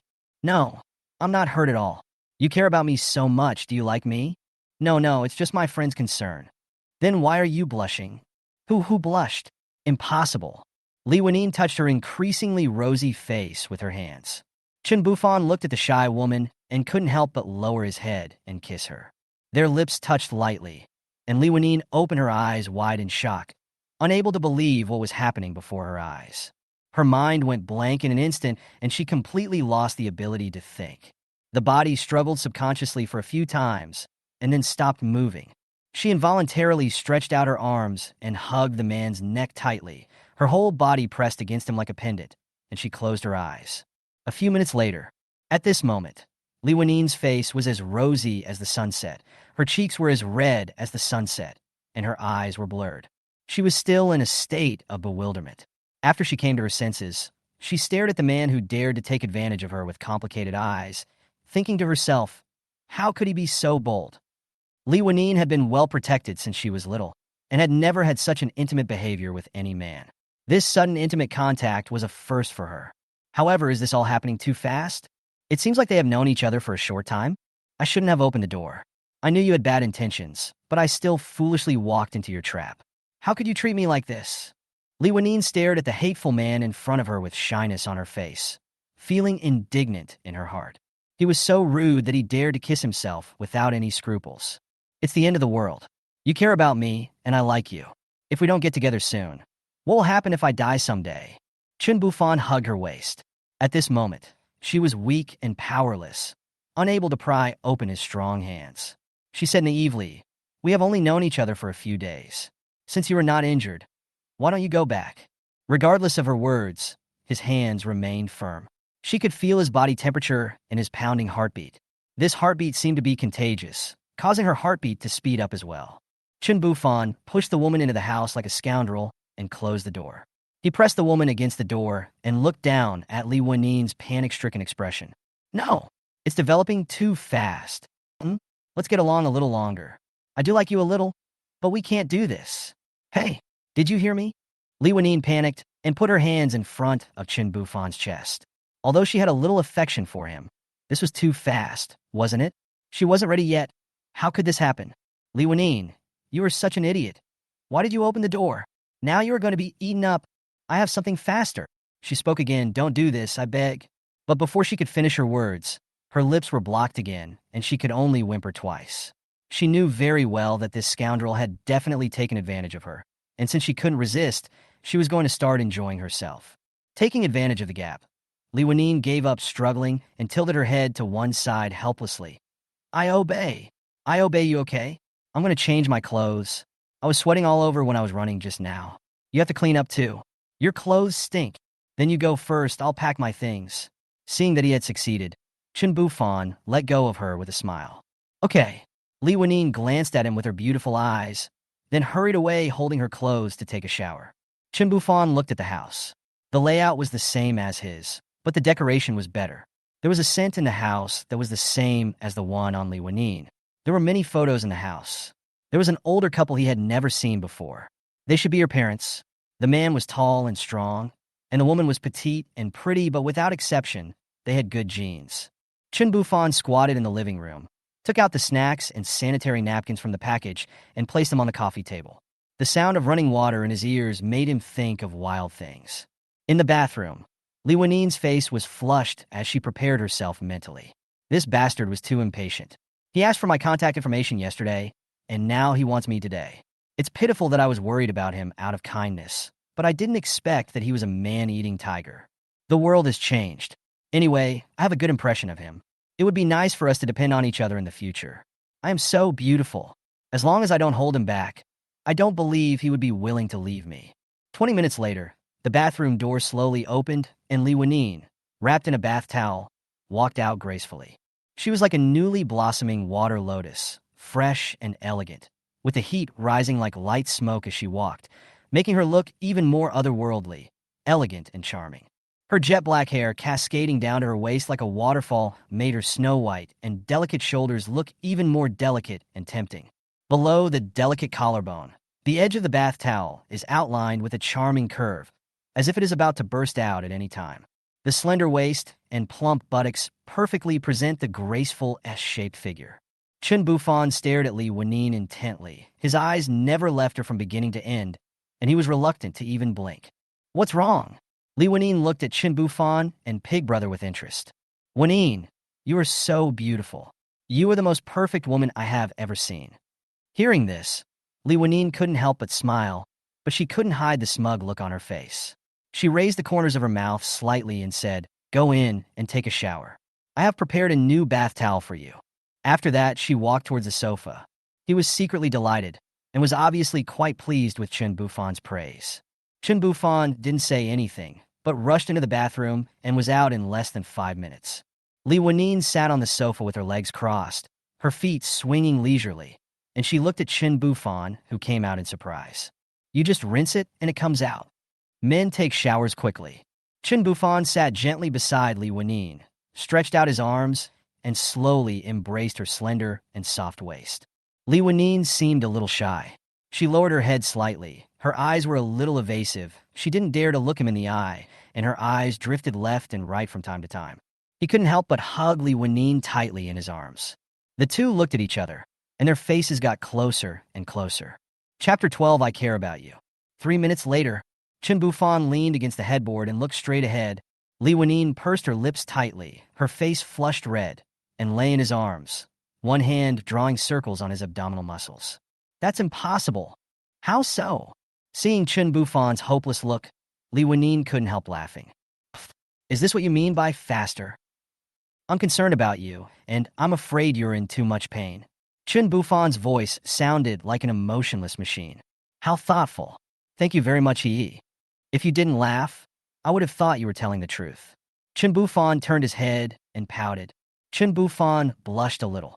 It was so embarrassing and awkward. It was not even as long as his shower time. It's all because Lanine is too beautiful. Lanine was about to get up to get something to eat, but it was a little inconvenient for her to move, and she was grimacing in pain. The slipped quilt exposed the graceful curves, glowing white under the afternoon sunlight, exuding a charming scent. Chen Bufan watched Kun move. Kumebek. Oh, didn't you say you felt sorry for me? I'll go make you something to eat. I felt bad just now, but not now. You are so bad. It's just a few moves. Why are you in such a hurry? You'll be able to look down on me. You'll be able to look down on me. For a moment, the sound inside the house firmly suppressed the roars of the hordes of zombies outside the building. 2 hours later, Chen Bufan looked at Li Wanine with a dazed look with pride. I fed you in my previous life, and I have to feed you in this life as well. I really owe you. After resting for a while, I went back upstairs to change into sports clothes and packed all the food, daily necessities, and clothes to take to Wanine's house downstairs. Li Wanine was cooking in the kitchen, wearing a dress. Her face was still flushed and radiant. After becoming a young woman, she became even more attractive. If he didn't care about her health, Chen Bufan would definitely not let her go easily. Ding dong, ding dong. The doorbell rang, and Chen Bufan, who was loading bullets into the magazine on the balcony, immediately stood up and walked towards the door. Li Wanine came out of the kitchen, looking nervous and holding a kitchen knife in her hand. The two looked at each other, and Chen Bufan comforted her with his eyes that everything was okay. The person who could ring the doorbell was definitely not a zombie. If it was a human, there would be no one who was not afraid of guns. Looking through the cat's eye, I saw the fat man and the thin man I had seen 2 hours ago. What's up? The two fat men outside the door heard the boss's voice. Brother, my brother and I took some food home from the supermarket. We carried it twice and wasted some time sorting it out at home. We picked out some good food for our eldest brother and his wife. Thank you for saving our lives. In fact, the fat man Tang Dalong and his cousin went home after just one move. He had another bag in his travel bag, and the two of them took a lot of things that were filling and high in calories. Then he selected 2 large bags of good things and hurriedly delivered them to the boss. As a matter of social etiquette, he wanted to get to know the boss so that he could take care of him in the future when he needed help, and there would be no quarrel between them. But when he arrived at the door, the fat man heard faint sounds that were not suitable for children from inside. The fat man was good at observing people's expressions, and he immediately interrupted his cousin who was about to knock on the door and quietly left with him. When he got home, he spent a few minutes with his wife to calm down. He then waited for another 2 hours before coming over. He only dared to knock on the door after making sure there was no sound. Chen Bufan felt that this fat man was very smooth. After thinking about it, he opened the door. It has only been 2 days since the apocalypse, and people are not too cruel yet. His performance today can scare many people. It is impossible for him to survive for long on his own in the future, unless he finds a deserted mountain and stays there with his wife for the rest of his life. There are too many zombies, hundreds of millions of zombies across the country, and they will move around. If they're surrounded one day, at least there will be someone to hold them off for a while. People without a team can only work themselves to death. The fat man is a good person and a man of insight. He doesn't mind helping others as long as it doesn't harm his own interests. He is kind, and he is not a saint. He is just taking advantage of each other. Humantang Dalong. Height 180 cm. Physical fitness 120 caddies. Value 5.7. Favorability 6.0. Human Tang Run. Height 172 cm. Physical fitness 30 caddies weight. Value 6.0. Favorability 4.0. After looking at the information of the two people, the fat guy Tang Dalong is okay. A strong body is very useful in Doomsday. The thin guy is just an ordinary person, but not as strong as Wanine. We need to observe him more. Brother, oh hello sister-in-law. Tang Dalong greeted Chen Bufan and saw Li Wanine not far behind. Chen Bufan was fine. She felt a little uncomfortable seeing someone much older than her calling her sister-in-law, but she nodded anyway. She was an extraordinary woman now. Brother, we two brothers are here to get some supplies for you and your sister-in-law. It's not convenient for you to go alone. We are strong. We will leave the things here and go back first. We live on the 9th floor, 902 to 903. You can come to us if you need anything. After saying that, the two of them bowed and left. For Tang Dalong, as long as the things are delivered, it's enough. When the things were brought in, there were 2 packages of things, all of which were current good stuff. One package contained various canned foods, luncheon meat, instant noodles, and chocolates. The other package contained toilet paper, sanitary napkins, wet wipes, and various small cakes and snacks. It seemed that they were indeed carefully selected. Who are they? Li Wanine asked curiously while putting things into the refrigerator. Don't worry about the people I met in the building when I came back to look for you. Let's rest early today. Let's eat first. Li Wanine rolled her eyes at him. For dinner, she fried 2 steaks and made a vegetable dip. After dinner, Chen Bufan sat on the sofa by the window, and Li Wanine sat in his arms. The two looked at the scenery outside, and for a moment they didn't know where their future lay. The streets outside were full of zombies. They were roaming back and forth in groups, gathering wherever there was a little sound. In the distance, a residential building was on fire, and the whole building was about to be burned out. The Doomsday scene was much more real than in the movies. The weather was hot, the zombies were decaying faster and faster, and the air was getting stinkers. I'm going out in 2 days. Where are you going? Lanine looked at Chen Bufan sternly. It's the end of the world. We need supplies. There are zombies everywhere. Even the living space is shrinking little by little. It's not suitable for production for the time being. So, I need to find and store more supplies that are available so that we can live longer and more comfortably. He could get food before the apocalypse, but he had no access to medicine and no money, so he could only collect it after the apocalypse. I'm going to collect all the medicines from the pharmacies on the streets outside and make them mine. Medicine, food, and daily necessities are all necessities. In a few days, the zombies will become weaker if they don't eat meat for a long time. They will even walk a little slower than a normal person. If the survivors have no food at home, they will come out to grab resources. That's when the danger really begins. Humans are more evil than zombies. The number of people killed by humans is no less than that killed by zombies. Lanine bit her lip. Yes, humans are more evil than zombies. Take me with you. I don't want to wait for you at home alone. I want to learn to protect myself with you. I also want to protect you. I can't rely on you for everything. Chen Bufan turned around and looked at Lanine's determined expression, feeling relieved. Those words just now were not only to tell her that he was going out, but also to state a fact. The choice was hers. If she wanted to stay at home, he would protect her, but he wanted her to be able to protect herself even more. After all, no one knew when an accident could happen. Chapter 13 Teach Lanine. Looking at her serious eyes, he didn't answer, but turned to look outside. Lanine didn't know what he was thinking, so she leaned in his arms, hugged his neck, and looked outside. After all, the outside was like a movie, where someone was bitten and screamed, and a car rushed out there. Chen Bufan was thinking. After a series of opinion exchanges with Lanine in the afternoon, Lanine's favorability towards him had reached 95. Such a high number meant that she had completely put her heart on him. As the person closest to him now, some things are bound to be unable to be hidden. Sleeping together every day, becoming one and integrated, even a fool would find something strange. Besides, Lanine is not stupid except that she is a little naive in emotions. He would not tell anyone about the system, not even his loved ones, but he could not hide the matter of the package. When he was collecting and using supplies, he would always be discovered. After thinking for a while, he decided to tell her about the package, that was all. With the favorability test, he could observe people's hearts from the perspective of a god, and he was not afraid of anyone having ulterior motives. If someone changed their mind, he would kill the person. Once a person died, the secret would always be a secret. I have a secret I want to tell you. It concerns our life and death. No one except you and me can know about it, including your relatives. Can you do it? Can you not tell me? Lanine spoke to Chen Bufan word by word with a serious expression. Chen Bufan choked. Bang! Ouch!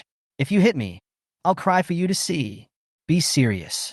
As the woman I love the most, am closest to, and cannot let go of, you must know that if you reveal yourself, who will know and who I will kill. I think you were trying to poo on me, but I definitely won't tell anyone else. I won't ask and I won't say. I keep my mouth shut. Lanine grinned happily, and then spoke seriously. Well, keep your mouth shut. There are some things you can't tell anyone. You have to go out tomorrow, so I'll teach you something. You learn it well. What is it? Seeing that she was ready, Chen Bufan took out the AR-15 rifle from the package, took out a few magazines, and placed them in her arms. Wow! Lanine, who was originally being naughty, suddenly opened her mouth, looked at the gun in her arms, then looked at Chen Bufan's hand, and really couldn't figure out where he got it from. Forget it, I won't ask, I don't know. She suppressed her curiosity and felt a little touched. It was such a big secret. He really liked me. Her love brain started to start again. Well, it's good that you understand it yourself. I have the ability to put things. Now I want to teach you how to use a gun. No matter before or after the Doomsday, the gun is the most powerful. This gun has low recoil, low noise, and comes with a scope. It's quite suitable for you. I'll give it to you from now on. Don't point the muzzle at anyone, except the enemy. Chen Bufan taught Lanine how to use a gun step by step, teaching her everything from its structure, performance, usage, and posture. Lanine was quite smart, had good physique, and was very strong. It was amazing for a girl to be able to lift 70 kilograms of things. After all, people nowadays had never done heavy work, and they couldn't walk far with 20 kilograms in one hand. Lanine was holding the gun in front, and Chen Bufan stood behind her, holding her arm to adjust the shooting posture. Look through the scope, but against your shoulder, hold the gun steady, and aim the crosshairs at the head of the zombie in the square ahead. The zombie's only weak spot is the head, and it will die only if the head is smashed. Remember to finish it off when you go out next time. Now you should practice your shooting skills. Go ahead and shoot, and don't stop until these magazines are all used up. Ah! A low gunshot rang out. Bang, bang, bang. Chen Bufan looked at it for a while and nodded. It was not bad. He could kill more than 3 of them with 10 shots. The remaining bullets just didn't hit their heads, but hit their bodies. He had some talent. He had points that could be exchanged for bullets. He could eventually become a sharpshooter by stacking them together. Points +1. Points +1. Yeah. I also get points for the zombies killed by Lanine. This golden finger is really big. Well, from now on, Lanine works and I also work. Chen Bufan lay comfortably on the sofa, watching Lanine shooting the zombies outside with a gun and having great fun. It can be seen that she is very good at using a gun, a good wife. I squinted unconsciously. However, he woke up not long after dozing off. Lanine is indeed a very tight-lipped person and never tells anyone anything. Lanine glanced at him with her beautiful eyes, ran quickly to the bathroom, and then the sound of washing could be heard. Wait until she comes back and sits down. How was your shooting practice? I'm really good. I'm very accurate. In the end, I only needed 2 shots to kill a small zombie. Lanine then raised her head proudly, but when she saw his teasing look, she lowered her head and spoke in a low voice. When she knew his secret just now, she was already moved, and she was not feeling well. After she finished shooting, she secretly expressed her love with a clumsy move she had seen in the textbooks, but she didn't expect to be discovered. Oh, check the points. Points 280. Not bad. He killed 69 zombies with 210 bullets, which means 1 zombie is killed with 3 shots on average.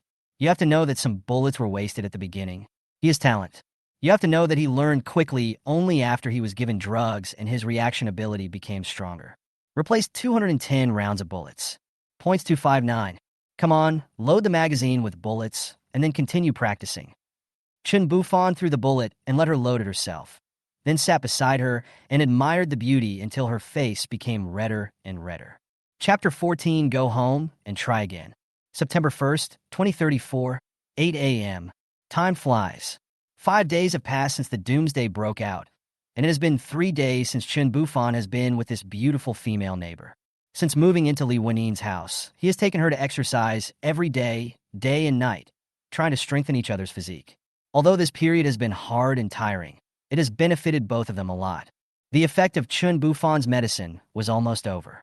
The final data stopped when he could lift 490 kilograms of things and walk around casually. He was already very satisfied. With his physical fitness, no one could withstand a punch from him. He felt his body was full of strength, unlike before when he felt weak.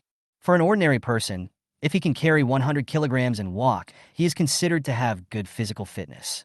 Most people will be out of breath after walking for a while if they can carry 20 kilograms. During the 4 days from the 29th to the 1st, the system signed in and provided 2 embroidered spring knives, 20 servings of spicy hot pot, 20 boxes of mineral water, and 2 sets of stab-proof jackets, including pants and shoes. Chen Bufan tried it, but couldn't cut or stab through it with a fruit knife. But he didn't dare to try whether the zombies could bite through him, for he was afraid that he would die if he tried. He also discovered one thing: the sign-ins these days all started with 2, and the system explained that he was now in a husband and wife relationship, which was so thoughtful. I have completed 2 tasks in the past few days, both of which are to clear zombies.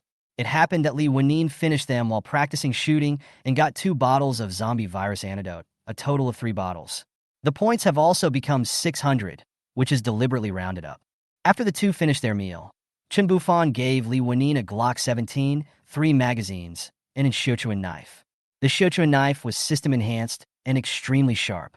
The blade was very straight, with only the tip slightly curved, making it suitable for slashing and stabbing. With the strength of the 2 of them, if they chopped accurately, they could easily kill a small zombie with 1 knife. Both of them were wearing windbreakers and stab-proof suits. Chen Bufan's was indistinguishable from normal ones, but Li Wennin's women's version did not look like a windbreaker. It was slightly tight, which made her feminine features very obvious. It could also be that she was too plump, and Chen Bufan had evidence for this. In recent days, the movements of those zombies have become increasingly slow, and their speed is even slightly slower than that of ordinary humans. During this time, they have witnessed many times that survivors ventured out to find the supplies they need to survive. Among them, there are successful ones who return with great success, while there are also failures who die. If you don't have sophisticated weapons and equipment, it will be very difficult to kill zombies even if they move so slowly, because they are just slow but very powerful. In front of the door of the room, Chen Bufan explained to Li Wennin in detail, with a serious expression, the various important points to pay attention to after going out. After we get out, you must follow me closely. Don't scream or run around. When using a gun, remember to stay away from me. Also, be extra careful when using a knife. Don't hurt yourself or me by mistake. Do you understand? This is very important. Yeah, I know. Don't worry. I'll just tasted happiness. And I don't want to become a widow so soon, hee hee. Since becoming familiar with Chen Bufan, Li Wennin is no longer as reserved and ladylike in front of him as before, but instead becomes more playful and cute. However, she remained calm and capable in handling the situation. After several days of training, she was already proficient in the use of guns, but she had not yet tried a pistol. They put on masks and went out. I smile now, but when I go out and meet someone close to me later, I won't be able to smile anymore. Sure enough, as they went downstairs, they could hear the sound of yu. It was Li Wennin's first time out, and she couldn't stand the smell outside. She was choked, and her nose and tears came out. Are you okay? Why aren't you smiling? Under the shade of a tree on a neighborhood street, Chen Bufan teased Li Wennin, who was squatting and retching. It's okay, it's just that the body stinks and I feel sick for a while. I'm sorry. I'm holding you back. Li Wennin rolled her eyes, looking remorseful, her fingers tightly gripping the knife, turning slightly white. It was fine upstairs with Chen Bufan by her side, but she felt scared after coming face to face with the zombies. Don't blame yourself. I was like this when I first got out. That's right. Chen Bufan took out a bottle of Fengtian from the package, put a drop on his finger, rubbed her Run Zhong acupoint, and also rubbed it on himself. Li Wennin took a deep gulp. Phew, I feel much better now. At least my nose isn't filled with stench anymore. Does Fengtian treat heat stroke? Well, let's go. There were not many zombies near their building in the neighborhood. When passing by the pile of corpses that Chen Bufan had killed on the first day, Li Wennin couldn't help but vomit. The look from a distance and from up close were different. Especially after one night, maggots had grown on the pile of corpses. Densely packed maggots were crawling in and out of the mouths, noses, and eye sockets of the corpses. Each one was fat and extremely disgusting. Wennin, what's wrong? Cut their heads off. Cut their necks. Chen Bufan wanted to train her courage. Otherwise, she would be in trouble if she didn't dare to take action when she encountered a living person. That's okay. I can do that. Li Wennin looked at her lover through the mask. His expression was firm and encouraging. She knew that this was for her own good. I can do it. I can do it. Li Wennin held the knife with both hands, aiming the tip of the knife at the neck of the dead zombie in front of her. She encouraged herself. Then her eyes became fierce, and she raised the blade high and chopped hard at the zombie's neck. Laugh! Li Wennin was very strong, and she used all her strength to chop the rotten zombie's neck in two without any resistance. The tip of the knife even cut directly into the floor tile. Vomit. Looking at the bloody flesh at the neatly severed neck, Li Wennin's stomach cramped, but she didn't vomit. Unable to bear the stimulation, she turned around and hugged Chen Bufan and cried. A few days ago, she was a beautiful young woman doing yoga, and a few days later she was chopping people's necks. It's so damn scary.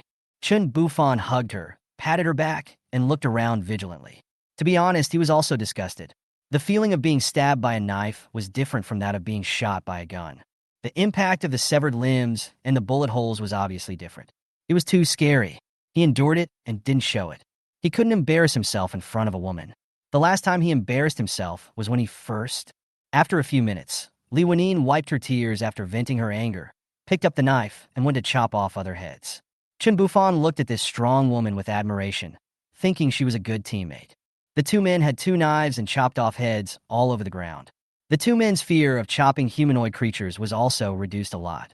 People always grow slowly through experience. When we arrived at the gate of the community, there were dozens of zombies surrounding a car in the middle of the road on the street outside. The zombies outside were trying to squeeze in, while the zombies inside were eating happily. The car was underpowered and was surrounded. It couldn't break out, and could only have its glass broken and become food. The zombies on this street are in the blind spot of their vision that they haven't cleared with guns, so there is still a lot of zombies. Without disturbing the group of zombies that were eating, he bent over and carefully trotted with Lanine to the nearest pharmacy. There are 5 pharmacies within just 80 meters of this street. Not only in this street, but on almost every street, there are 2 to 3 pharmacies within 100 meters. Business is really good, even better than that of clothing stores and restaurants. I'll go in first, and you follow behind. Be alert outside. If there are zombies or people coming, call me. Good. Chen Bufan knocked lightly on the shelf at the door with a knife, but there was no response from inside the room.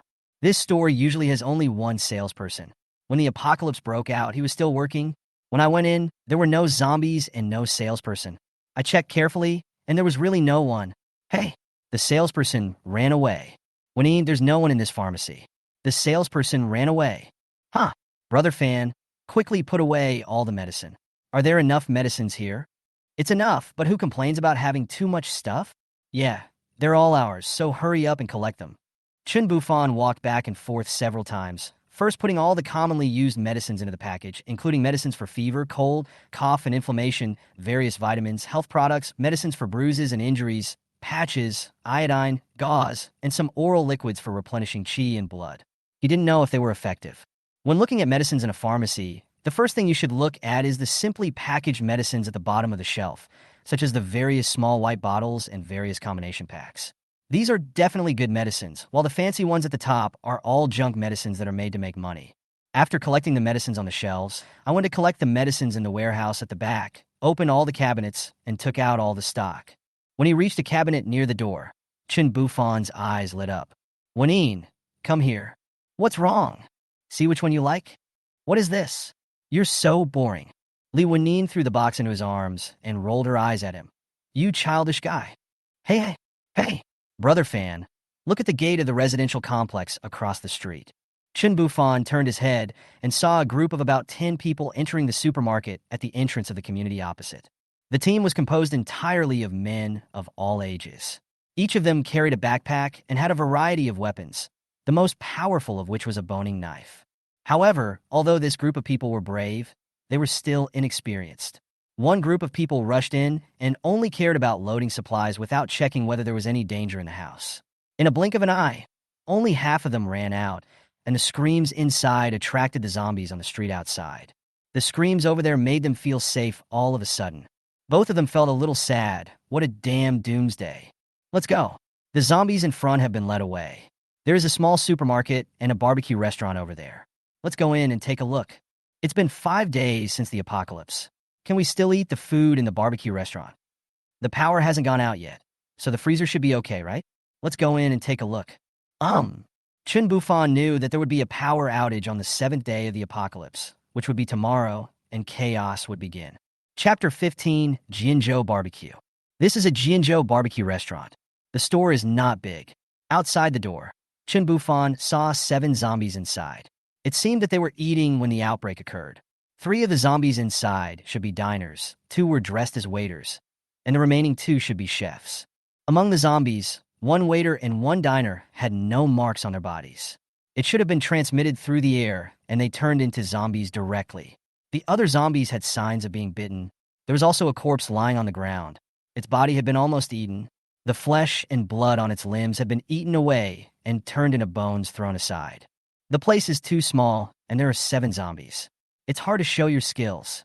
Chen Bufan had already seen the food ordering area at the entrance. There were several freezers lined up in a row, filled with various grilled skewers, meats, and vegetables. A conservative estimate was that there were at least several thousand skewers. They should have been freshly skewered on the day of the outbreak and prepared for opening in the evening. The freezer was still in operation. Although it had been a few days and the food was definitely not as fresh, the doors on the freezer were closed tightly, so it probably wasn't broken. What should I do? Do you want more? Lanine, who was alert to her surroundings, licked her lips. She usually liked to eat barbecue, but she had been saving money these days because of the Doomsday and the need to clean up the house. Now she was a little greedy when she saw the barbecue. Yes, but you can't shoot. I'll go in, and you keep an eye on the door to make sure it doesn't get blocked. Okay, be careful. If it doesn't work, forget it. Let's run quickly. We don't lack food. Well, although the place is small, the dining tables inside can block and separate the zombies. It's okay. We can have a barbecue tonight. Chen Bufan opened the door gently and walked in quietly. Lanine followed him in and closed the door. The layout of this barbecue restaurant is quite interesting. A low wall more than 1 meter high separates the ordering area from the dining area. As long as the door of the low wall is blocked, the diners, waiters, and 5 zombies inside will not be able to get out. The remaining 2 zombies were near the barbecue grill inside. Chen Bufan looked around, picked up a plastic seasoning box, and threw it into the kitchen. The plastic didn't make a loud noise when it fell to the ground, which was just enough to attract the zombies in the house, but the zombies outside couldn't hear it. With a snap, hiss, roar, brothers, behind! Several zombies turned around and walked slowly inside, while the zombies in the dining area were stuck directly on the low wall, waving their arms and claws together. Chen Bufan quickly ran to the freezer closest to the low wall. He dragged both sides of the freezer with his hands and pushed the freezer to the small door of the low wall with great force to block the exit. The sound of the freezer rubbing against the ground instantly led the zombies towards them again. Ho ho ho, back again! Since the 5 inside couldn't get out, Chen Bufan was not afraid of the 2 outside. He picked up a 20-gene bag of charcoal at the door, raised it above his head, and threw it hard at the calf of the zombie in front of him. A bag of carbon, with the power of a huge force, hit the zombie's calf, which was rotten and had little connection, like a cannonball, and directly broke the calf joint. The zombie lost its leg and fell to the ground, struggling to get up. The zombie in the queue behind was tripped by the zombie in front, and the 2 zombies rolled together. Chen Bufan took 2 steps forward, holding the knife in both hands, and stabbed it hard into the eye socket of the zombie below, who raised his head and screamed. The tip of the knife pierced through the eye socket and broke out from the back of the head. The zombie's body stiffened, and its 2 arms fell to the ground, no longer moving. He pulled out the knife and stabbed it into the zombies' mouths, which were wide open due to their howling, thus killing the 2 zombies. I don't know why, but he is very accurate in piercing this kind of hole. Every time he pierces, he hits the target. Why? He turned around and saw the nervous Lanine. Forget it. If he can't figure it out, he won't think about it anymore. Lanine was confused. Why did Chen Bufan look back at her? She was so nervous that her hand holding the knife turned pale. This was a living zombie. Chen Bufan walked to the low wall and looked at the remaining 5 zombies. He kept the tallest one and the shortest one, and killed the remaining 3 by stabbing their mouths and eyes. It was not that he did not want to cut their necks, but mainly because the zombies could still bite people with their mouths after their heads fell off, and it would save energy to directly destroy the brain tissue. Moreover, he had good skills and his stabbing was quick, accurate, and ruthless. Chen Bufan walked to the door, locked the glass door with a U-shaped lock, and then looked at Lanine. The remaining 2 are up to you. Keep your distance and kill them. Do whatever you want, but be careful not to get caught. They can't get out, so this is a good opportunity for you to practice your skills. You are so cruel. Why do you treat me like this? I'm still a gentle girl. Lanine looked at this so-called stinky man with a face full of resentment. He got hacked by others on the first day. He took people out. Well, reason told her that he was right to do so, and she needed to adapt to this world and grow up. But emotion told her that this rotten man didn't treat her as a woman as soon as he got into bed with her. While walking towards the zombies, he complained that Chen Bufan was not a good person and would not let him touch him when he returned home that night. Lanine looked at the zombies baring their fangs at her across the wall, a waitress zombie who was half a head shorter than her, and a male diner zombie who was a head taller than her. It was obvious that Chen Bufan had left them there for a purpose. It was not convenient for her to deal with both of them. She wanted to stab their eye sockets like Chen Bufan did. There were no bones there, so it should be easy to kill them. Hi! Lanine couldn't help but yell to cheer herself up, holding the knife with both hands and stabbed it towards the short zombie's eye sockets. But her aim was not good, and she hit the zombie's forehead. Due to her poor skills, the knife's thrust force was too great and pushed the zombie backwards. Chen Bufan looked back at the 2 zombies outside the door who were attracted by Lanine's unintentional cry and rolled his eyes speechlessly. Why do women like to scream no matter what they do? Cut off their arms so they can't scratch you, then cut their necks to kill them. Chen Bufan couldn't help but remind her. Lanine also saw the zombies walking towards them outside and became anxious. It was all her fault. She screamed out without paying attention. He used all his strength to chop the zombie's arm hard. The arm fell to the ground. He retracted the knife and swept it across the neck. Then he swept it back across the neck of the zombie that had just walked back and finally chopped the two zombies to death. The knife was very fast, and Li Wanine was very strong. Although she chopped off their heads without much effort, Li Wanine's adrenaline surged and she was breathing heavily. She was nervous and excited, and her hands holding the knife were shaking constantly. Bang, bang. What should I do? Will the knocking on the door attract more zombies? Sorry, I didn't shout, I just shouted it out. He hurried to the door and looked at the zombie who had just walked up to the door and started knocking on it, and asked Chen Bufan in an anxious tone. It's okay, just stand back a bit. Chen Bufan pulled the door inward. There was a U-shaped lock stuck on the door handle, and there was a small gap between the two glass doors, and it could not be opened any further. The zombie smelled the odor and squeezed towards the gap. Wanine, come here and pierce their eyes. Don't be nervous. Chen Bufan moved sideways to make room. Good. Li Wanine put the tip of the knife against the zombie's eyes, gritted her teeth, and stabbed it hard. The zombie's brain was destroyed, and it fell to the ground. Huh, I did it. It went in. Well done, there's one more left, come on. No problem. After using the same method to kill the last zombie, Li Wanine breathed a sigh of relief and sat on the carbon bag to rest. She was sweating profusely, and it was obvious how nervous she was just now. Chen Bufan patted her shoulder to comfort her. Baby, you're awesome. Take a break. I'll go pack some food. Hey, I won't hold you back. Li Wanine looked up at Chen Bufan with a smile on her face. Bending down and kissing her on the forehead, Chen Bufan walked inside and found the two heads that Li Wanine had chopped off. He stepped on their foreheads with one foot and finished them off with a knife in the other hand. After finishing them, I no longer had any worries and went to several freezers, which were filled with various meat skewers, vegetable skewers, and pig's trotters. I opened the cabinet door, took out a skewer, smelled it, and looked at it carefully. It was okay, not spoiled, just a little dry. Wow, there's so many skewers.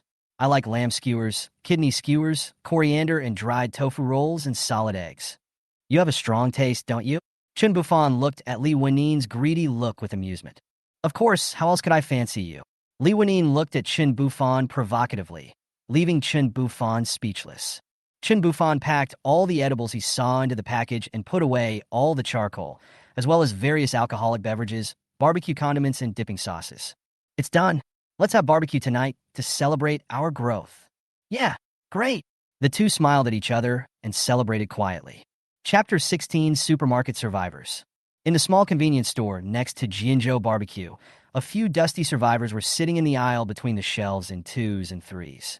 There was an old lady, 5 students from a second-year high school, and an adult man wearing glasses. The supermarket owner was lying on the small couch inside the cash register and talking on the phone. How are you at home? Do you have any food? No. How are the children? Don't open the door for others. I know I can't get out either. The streets outside are full of man-eating monsters. I don't even dare to open the door now. The rolling door makes too much noise. Opening the door will attract monsters. If I'm surrounded, I'll be dead, right? Just wait. I'll look for another opportunity to see if there's any rescue. Don't worry about me. I'm not short of food. Be careful at home. Okay, I'm hanging up. Ah, what a fucking world. I've been busy all my life, and finally I opened a supermarket. But now it's the fucking end of the world. Damn it, I didn't get to enjoy any happiness at all. A student wearing the uniform of the second high school came over. He had greasy hair, a few pimples on his face, and was chubby. He was 170 centimeters tall and weighed about 180 kilograms. Uncle, has no one answered the police call yet? The supermarket owner shook his head and said nothing. He had heard this question 100,000 times in the past few days, and he didn't want to answer it anymore. Can you lend me your phone? I want to send a text message to my parents. In this room, only the supermarket owner's phone had power, while everyone else's phones were out of power. The reason was that the boss's phone was a Huawei, while others either had Apple phones that didn't have a compatible charger, or they didn't have a phone. The student took the phone and sent a text message to his mother, then lowered his head and sat back down with the other students. Su Yang, how is it? Any news? A pretty girl pulled Su Yang's arm and asked anxiously. Su Yang looked at the girl holding her, pursed his lips, and shook his head. The pretty girl's name was Shen Tong. They were good friends and walked together every day. Shen Tong lowered his head and sat down and stopped talking. What should we do? You have all seen Resident Evil, right? A girl with myopia glasses sitting next to Shintong was whimpering. The girl had a bunch of freckles on her face and a ponytail with bangs. Okay, stop crying. Isn't it safe now? There is no shortage of food here, and the supermarket owner is also a good person. You can eat whatever you want. If there is rescue, just wait. The pretty girl looked helplessly at her crying companion. Wang Lingling's tears didn't know where they came from. She cried every day, and her eyes were not swollen, but their ears were swollen. Stop crying. It's so annoying. Whoa, whoa, whoa. Shut up. Wang Lingling, your snot is about to get into your mouth. Wow, wow, wow. Wang Lingling wiped her nose and continued crying. Grass. A thin male student was holding a cell phone, but the phone was out of battery, and he couldn't do anything. He was already annoyed, and when he saw the crying girl's face, he became even more annoyed. The girl was too annoying. She just knew how to cry. It was so annoying. The thin male student stood up and walked to the glass window. The window was covered with newspapers and magazines, and there was only a small gap through which one could see outside. The streets were full of zombies, and there was no sign of life at all. Stop crying. A cold voice came from the only female student who was sitting aside without saying a word. Not only did she have a cold voice, she also looked cold and beautiful. She was the most beautiful among the few people. She had a cold personality, and everyone was afraid of her. Wang Lingling fell silent instantly. This kind of thing had happened countless times in the past few days, and this group of people were used to it. Su Yang and Shin Tong looked at each other and grinned. Only Xiao Ye could control Wang Lingling, the crybaby. She would be silent after a word. Xiao Ye never hit her, but she was just afraid. Hey, there's someone here. Come here quickly, someone is passing by. A group of people stood up at once and ran to the window, looking through the cracks. Tang Ming, what did you see? The thin boy Tang Ming looked at a group of people looking at him and pointed excitedly to the side. I saw two people enter the store next door, a man and a woman holding long swords, like two knights. Holy shit. No. Where is it? They're coming into the store. Did you really see it? Why would I lie to you? If you don't believe me, forget it. At this moment, there was a sound of something rubbing against the ground next to him. It was made by Chen Bufan pushing the freezer. Did you hear that? There's some noise next door. Am I kidding? Can we open the door? Even just ask them about the situation? No, we can't open the door. Who knows if they're good guys or bad guys? They have knives, but we have nothing. And what if the loud noise from opening the door attracts monsters? The man with glasses refused loudly. Are we going to stay here forever? We finally met someone. Oh, what can we do if we meet people? They are not police officers. Can they save us? The old lady slapped her thigh and shouted loudly. That's right, they came in and tried to steal our food. Is that yours? That's the boss's. How can you talk like that, kid? You don't know how to respect the elderly and love the young. Do you love children? Why are you such a grown-up arguing with children? We are still young. Keep your voice down. Don't make any noise. After the supermarket owner finished speaking, everyone shut up. The owner was tall and strong, and he took them in, so no one said anything. The supermarket owner came over and looked outside through the window. The horde of zombies outside seemed to have run to the store diagonally opposite. This was a good opportunity. The supermarket owner tried hard to look towards the shop next door, but unfortunately, he could see nothing. After a while, he saw two zombies walk over and knock on the door, and then they fell to the ground and died. It seems that he was hacked to death by someone. He has been waiting for so many days, and every day he sees people coming out and being bitten to death. Today, he finally saw someone who can kill zombies. He didn't want to miss the opportunity. If he waits any longer and no rescue comes, his wife and children at home will starve to death. The supermarket owner ran to the cashier counter, took a piece of paper and wrote a few words, then ran to the window and took down 2 sheets of newspaper and magazine on the counter so that people outside could see what was going on inside. Boss, do you really want to open the door?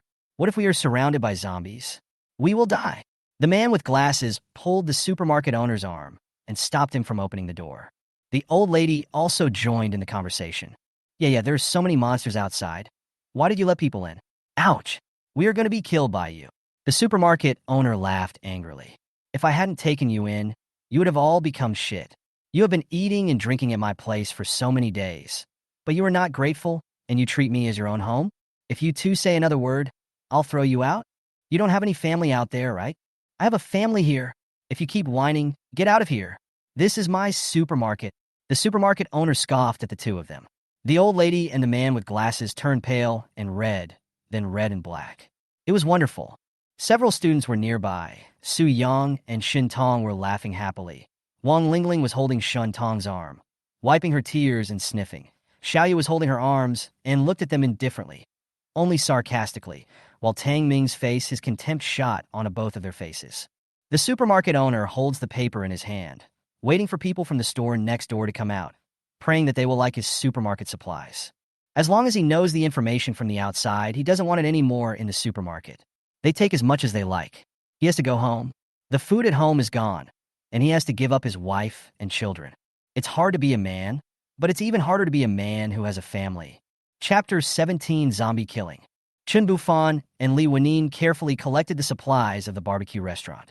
Even the large pile of frozen beef, mutton, and skewers in the kitchen were found.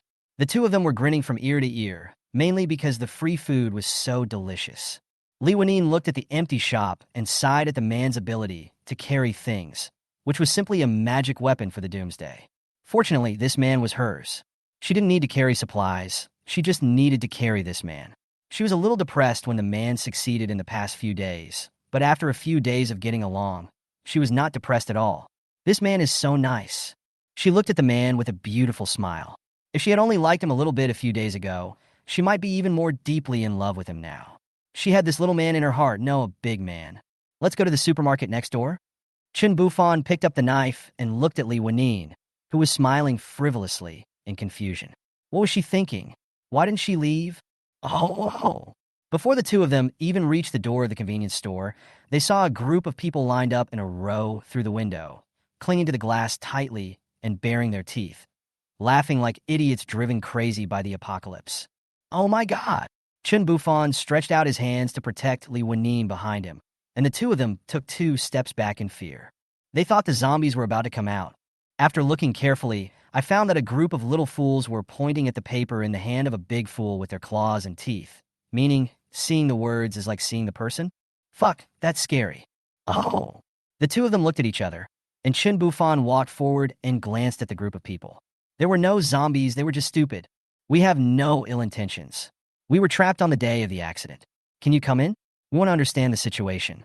Feel free to take the supermarket supplies. Supermarket owner. Chen Bufan ignored the smiles on their faces and stood in front of the glass window, looking inside. There were 5 students in school uniforms, 2 with smiles on their faces, a snotty girl, a skinny guy with an admiring look on his face, a pretty girl with a frosty face holding her belly and lowering her head slightly, and the other one was the burly boss. After reading their information, they were all ordinary people who were powerless. Only the supermarket boss had a stronger physique, but he was not as strong as Li Wenin. Looking back, there were 2 people standing behind him looking reluctant, but they did not stop this group of people. He could see the situation inside at a glance, and he had nothing to worry about. As long as he stayed alert, this group of people could not beat him. He gave the boss a look to open the door and turned back to instruct Li Wenin. Be careful. Click, buzz, buzz, buzz. The sound of the motor rang out, and the rolling door rose little by little. The sound was undoubtedly a bit loud in the quiet street, but it only attracted a few zombies at the end of the group on the opposite side to walk over here. The door was half open. Chen Bufan bent down and went in first. Then Li Wenin, the door began to lower, and the boss stood 2 meters away from them with the remote control. After the door is closed, hello, I'm the owner of the supermarket. They're the survivors I took in. We haven't seen any living people in a few days. I want to ask you something. After you leave, you can take whatever supplies you need from here. It's free. The boss didn't say that all the living people he saw were dead. The dead are no longer considered living people. What do you want to ask? Although Chen Bufan looked gentle and not vicious, his voice was steady and powerful under his calm expression. The knife in his hand was not sheathed, and the tip of the knife was naturally drooping but pointing in their direction. As long as something happened, the tip of the knife could be raised to hurt people, which invisibly put a lot of pressure on the people present. Can you tell us about the situation outside? Is there any rescue? Is there any news from the government? Everyone looked at each other in confusion as they listened to his words. And finally, it was the supermarket owner who asked the question on their behalf. Don't you have a cell phone? It's the end of the world. There are monsters everywhere. If you get bit, you'll turn into a zombie in a few minutes. We haven't encountered any rescue. We can only rely on ourselves. Young man, are you kidding me? How could there be no rescue? How can we survive such a big disaster without rescue? Don't scare me. The old lady was very dissatisfied with Chen Bufan's words. Perhaps it shattered her hopes and made her unacceptable. Have you seen the rescuers? Where are they? Introduce them to me? Rescue me too. Chen Bufan looked at the old lady and asked softly, and the old lady was suddenly speechless. The virus broke out all over the world, and the army was overwhelmed at the first moment. There are no troops stationed in our small county, so who will save us? Rely on the police? A county with hundreds of thousands of people. Can they handle it? Chen Bufan looked at the supermarket owner, met his eyes, and said slowly, "You are anxious to ask about the situation because you want to get out, right? Otherwise, there are so many supplies in this supermarket, and there is no need for you to let anyone in. Yes, my family is out of food. I just happened to see you today, and it seems that all the zombies have gone to the other side today. This is also an opportunity. You could take whatever food you want here. I have to go home. My wife and children are waiting for me. Thank you for the news, brother. Otherwise, I would still be waiting for rescue." After the supermarket owner finished speaking, he ignored everyone else, found a big bag, took a baseball bat from under the cash register, and went to pack the food he needed. He had made up his mind that it would be safe to hide here, but he still had family, and he couldn't just ignore their lives. As for others, let them do whatever they wanted. Chen Bufan and the other man were both carrying packages, and now they also had to pack some supplies. The two of them acted separately. Chen Bufan went to pack the canned food, and Li Wanine went to pack chocolate, sugar, and some high-calorie foods. Su Yang, see how cool they are. They both have the same clothes and swords, so cool. That sister is so beautiful, and she is such a great figure, and she dares to go out. Isn't she amazing? Wow, I wish I could be as awesome as that sister. Why are you crying again? Wipe your snot. Shut up. Several students looked at the two men holding knives and talked in low voices. Sister, do you know Li Wenxiang? The fat student Su Yang waited until others finished speaking before stepping forward to ask his own question.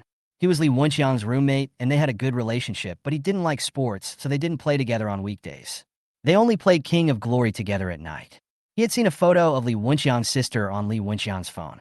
Li Wanine, who was packing things, heard someone mention her brother's name and looked at the person who spoke excitedly. "Hello, classmate. Do you know my brother?" "Ah, sis, he and I were roommates, but I wasn't in school on the day of the Doomsday. I was in touch with him 2 days ago, and he was in the school cafeteria." "I see. Thank you. What's wrong?" Chen Bufan walked over and looked at them.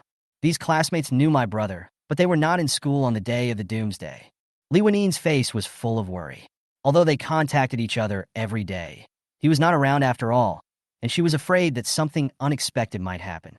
Just live your own life first, and when you are stable, find a chance to go and have a look. Li Wanine nodded. She knew Chen Bufan's abilities.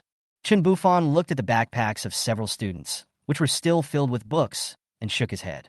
"Throw away the books, pack the food. The boss is leaving too. He won't scold you guys anymore." A few students looked at each other, then at the supermarket owner who ignored them and threw their books away to get food. In fact, they had wanted to do so a long time ago, but they were embarrassed because the boss was here. "You can't pretend. If you all pretend and leave, what will we do?" "That's right, put everything down. You can eat here, but you can't take it when you leave. This is not yours. Why can't you take it? The boss hasn't said anything yet. Who do you two think you are? Are you being reasonable? Woo woo woo. You are bullying me. Hold it back." This crying girl made Chen Bufan and the other man both laugh and cry. The more they quarreled, the louder they got. Seeing that the zombies outside were about to be attracted, Chen Bufan walked over and kicked the old lady and the man with glasses. His force was so strong that the two were kicked into the air and hit the wall unconscious. It's the end of the world. It's not okay for others to take my things, and it's even more not okay for them to not let me take things. The group of people were frightened by Chen Bufan's move, and no one dared to speak, not even Li Wanine. Chen Bufan has always been a gentle person in front of her and always likes to tease her. She didn't expect that he has such a side to her. "Are you staying here or going somewhere?" Seeing Chen Bufan asking, Su Yang looked around, and since no one said anything, he answered with gritted teeth. "Can we go out with you guys first? Once we're safe, we can go on our own. You don't have to protect us, we'll just follow us. If there's any danger, you can go." "Okay, but I can't take you with me for nothing. Each of you needs to help me carry a bag." Okay. Thank you, brother." The students were not stupid either. They found big bags to pack a bunch of easy-to-preserve food. Each of them filled several large plastic bags. Some were in their school bags, and the rest were for Chen Bufan. Let's go, buddy. The supermarket owner finally finished packing and came over, wrapped tightly. A group of people came to the door, and there were a few zombies standing at the door, which were attracted just now. What should I do? It's blocked. Can't get out. Someone go knock on the glass over there to attract the zombies over there. Open the door here. I'll go out first. I'll go and attract her. Su Yang, carrying his school bag, ran to the glass window farthest from the door and knocked on the glass gently. Bang, bang. Oh, this way. Watch the zombies walk over there. Open the door. Click, buzz, buzz. Hiss. Fool. When the door was half open, Chen Bufan got out and took advantage of the zombies, turning around to kill them one by one with his knife. Soon, there were several zombie heads rolling on the ground. As his skills became more proficient, the zombies could no longer threaten him. Take care, brother. The supermarket owner said hello and ran away carrying 2 big bags. Let's go. Lanine, take him to the community. I'll be there soon. He gave Li Wanine a look, and Li Wanine understood immediately. She knew that he had to go back to collect things from the supermarket and could not be seen by others. Be careful. I'll wait for you at home. There were no zombies on the way home, so Chen Bufan was not worried about her. She was no longer the little girl who would scream in pain when touched. When they returned to the supermarket, the man with glasses had woken up. He was just dizzy for a short while due to the hit on his head. He was now mumbling and cursing. If you dare to kick me, don't let me meet you again, or I will kill you. And that stinky woman, if you dare to glare at me, don't fall into my hands, or I will kill you. Damn it, you took all my food. Aren't you afraid of choking you to death? Damn it, you don't stand a chance. Bullshit. Opportunities are for those who are prepared. Ha! The man with glasses looked down at the knife that had pierced his chest, then turned back unwillingly to look at Chen Bufan's expressionless face. In an instant, the expressions of fear, regret, and begging for mercy changed on his face. He was a coward who only enjoyed himself when no one was around. He didn't think about anything else. He usually liked to type on the keyboard and vent his dissatisfaction. He didn't expect that he would come back again. Let me go. No, I'm afraid you'll fuck me later. Swish. He pulled out the knife in one go, and the man with glasses fell to his knees, blood all over the floor. A strong smell of blood spread out of the store, and the zombies on the street all turned around and roared excitedly. He packed all the items from the supermarket into a bag, walked over to the old lady pretending to be dead, and stabbed her in the thigh with a knife. Ouch, it hurts. Anne is gone. No, save me. Don't go. Come back. Don't bite me. Hey. At the entrance of the community, I collected all the healthy fruits and vegetables from a fruit and vegetable store. Chen Bufan looked back at the hordes of zombies walking into the supermarket. The screams were endless. 2 lives were destroyed, but he didn't feel uncomfortable at all. I am too suitable for the end of the world. Aunt, did you say death? Chapter 18, Power and Water Outage. As soon as he arrived at the door of his house, it was opened and a cute figure jumped into Chen Bufan's arms. Li Wanine put her arms around his neck, so Chen Bufan had no choice but to take his people into the house and close the door. What about the students? It's upstairs at your house. They left your things here for you. Since you can't go back to school, I gave them the key to your house. Is there a problem? No. Anyway, I'll stay in your bed and look for your brother later. Maybe they can show you the way. Looking for my brother? Li Banin showed up, Billy. There is still a chance we can't die. Chen Bufan touched her head. Yeah, I know there's nothing we can do about it. With his physique, if he could have escaped, he would have come back a long time ago. Why would he need us? Sister? I'm going to take a shower, and then we'll have a barbecue? Sure. Barbecue is delicious. More than an hour later, Chen Bufan turned on the air conditioner and sat proudly in front of the living room window, watching the Doomsday scene outside while setting up the barbecue stall. It was a unique experience. Li Wanine lay lazily on the sofa. Her wet hair had not been dried yet. Her figure and appearance were as charming as a goddess. Don't forget to give me grilled kidneys and oysters. I need to replenish my body. Li Wanine murmured what she wanted to eat. She is a little sleepy. Got it. I suddenly feel that my life now is more comfortable than before the apocalypse. I don't have to go to work or make money. I just eat, drink, and have fun every day. If I don't have food, I can just go out and get whatever I want. It's so cool. Li Wanine supported her head with her arms, looked at the man who was cooking, and whispered softly. It was only a few days ago, and when we got back, there was no water or electricity. The survivors couldn't get any support and gradually became desperate. Food was scarce, and they suffered mental breakdowns. That was the real Doomsday. Chen Bufan continued to grill skewers without even raising his head. Li Wanine stood up quickly and walked towards the treadmill. No matter how tired I am, I have to practice running. I must run faster than others to stay alive. After saying that, he started running. Well, you're smart and determined, worthy of being my girl. Damn, wear it before running. Chen Bufan almost fell out of his eyes when he turned around and praised her for her perseverance. Why doesn't she have to pay attention to her image at home? The next day, 10 a.m. on September 2nd, 2034. Bufan, wake up. What's wrong? Chen Bufan answered with his eyes closed. Since they didn't have to go to work anyway, sleeping in was the most comfortable thing. After eating a nourishing barbecue last night, they both worked up a lot of energy, so it was natural.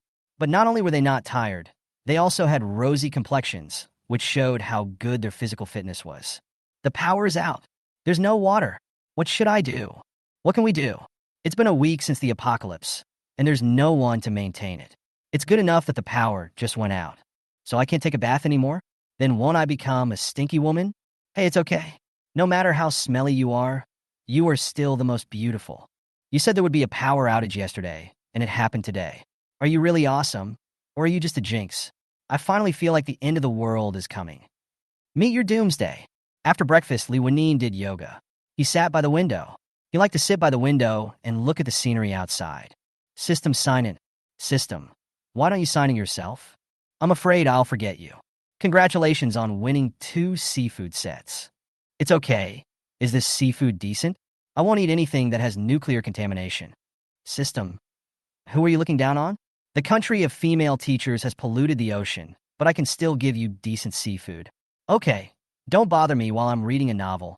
I'm sending things to the system. TSK, not doing your job properly. Damn, this seafood set is quite a lot. Big lobster, big abalone, big grouper, giant clam, big king crab, etc. Although they are all 2 in number, they are so big. Ding ling ling, ding ling ling. It's my brother. Catch. Hello, brother. Why are you calling? Sister, are you okay at home? I'm safe, are you? Sister, I'm fine, but there's a power outage. I'm afraid I can't contact you, so I'm telling you in advance that some of the zombies here have dispersed, and maybe I'll be able to go back soon. You stay at home and don't open the door to others. You're so beautiful. How many bastards are missing you? It's the end of the world now. Don't be a saint. Chen Wambut is to Bufan an impudent guy. Don't worry, I'm not stupid. I won't let anyone in. Be careful in school. Don't be stupid. Your life is the most important. Do you understand? Don't worry, sister. I'm Fine. I'll be back as soon as possible. Be careful at home. I'm hanging up now. Okay, then be careful. Beep.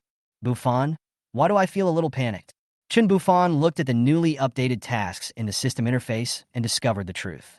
There have been no new tasks for him for several days. Is something going to happen to this guy? 1. Clear 100 zombies. Reward physical fitness enhancement potion increases the weight by 100 caddies. 2. Rescue Li Wenxiang, 2 hours. Reward 1 clone soldier, customizable.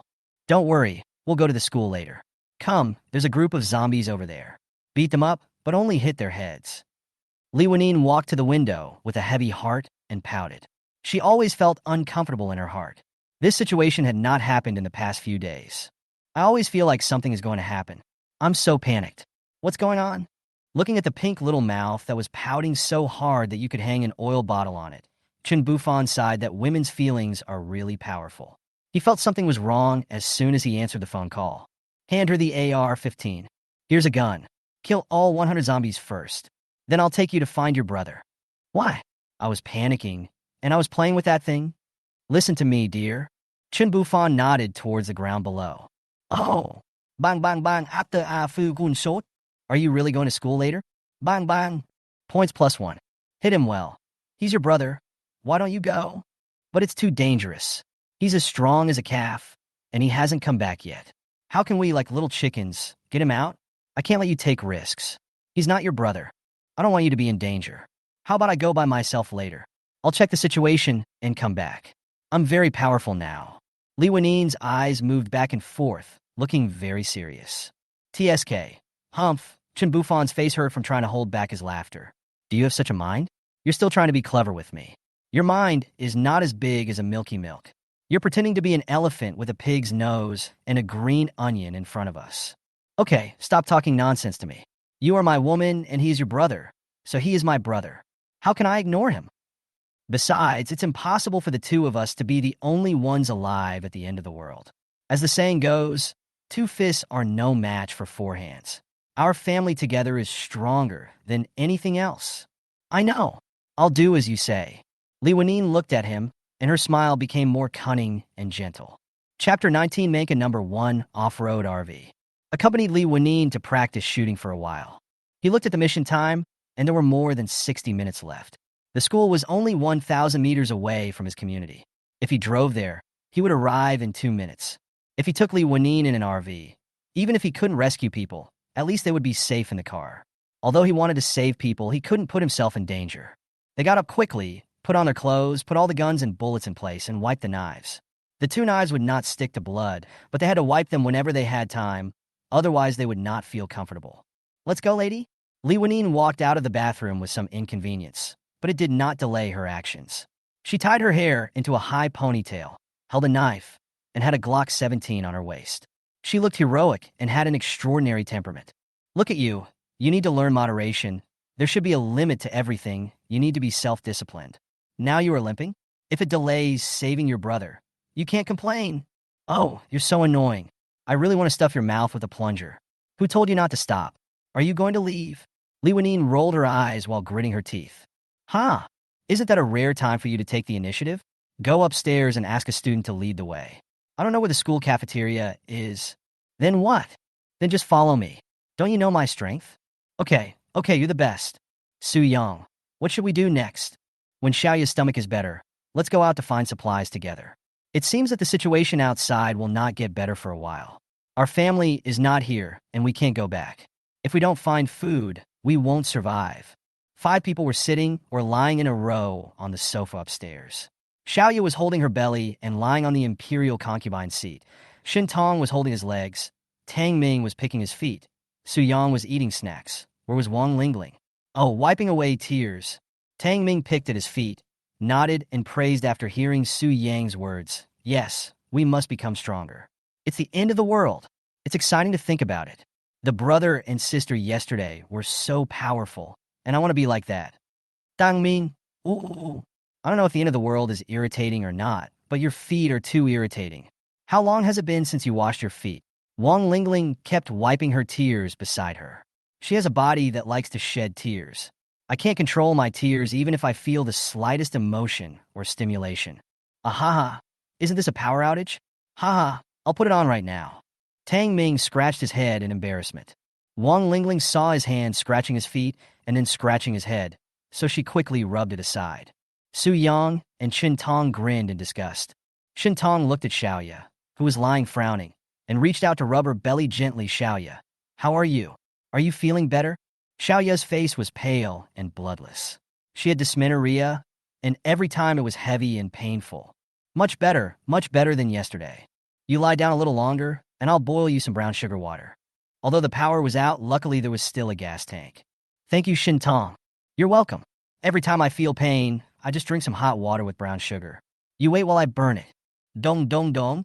Several people looked at each other nervously and communicated in low voices. Who is it? Open the door? No one knows us either. Could it be the sister downstairs? I'll go take a look. Su Yang stuck his butt out and looked through the peephole. It's sisterly Wen Xiang and the others.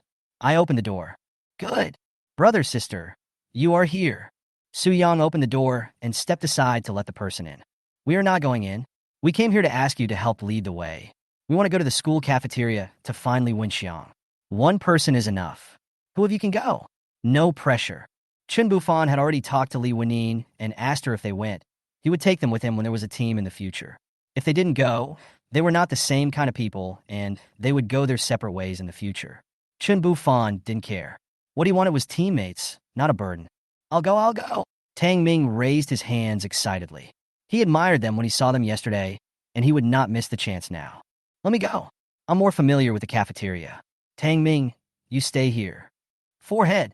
Su Yang also understood that this was an opportunity.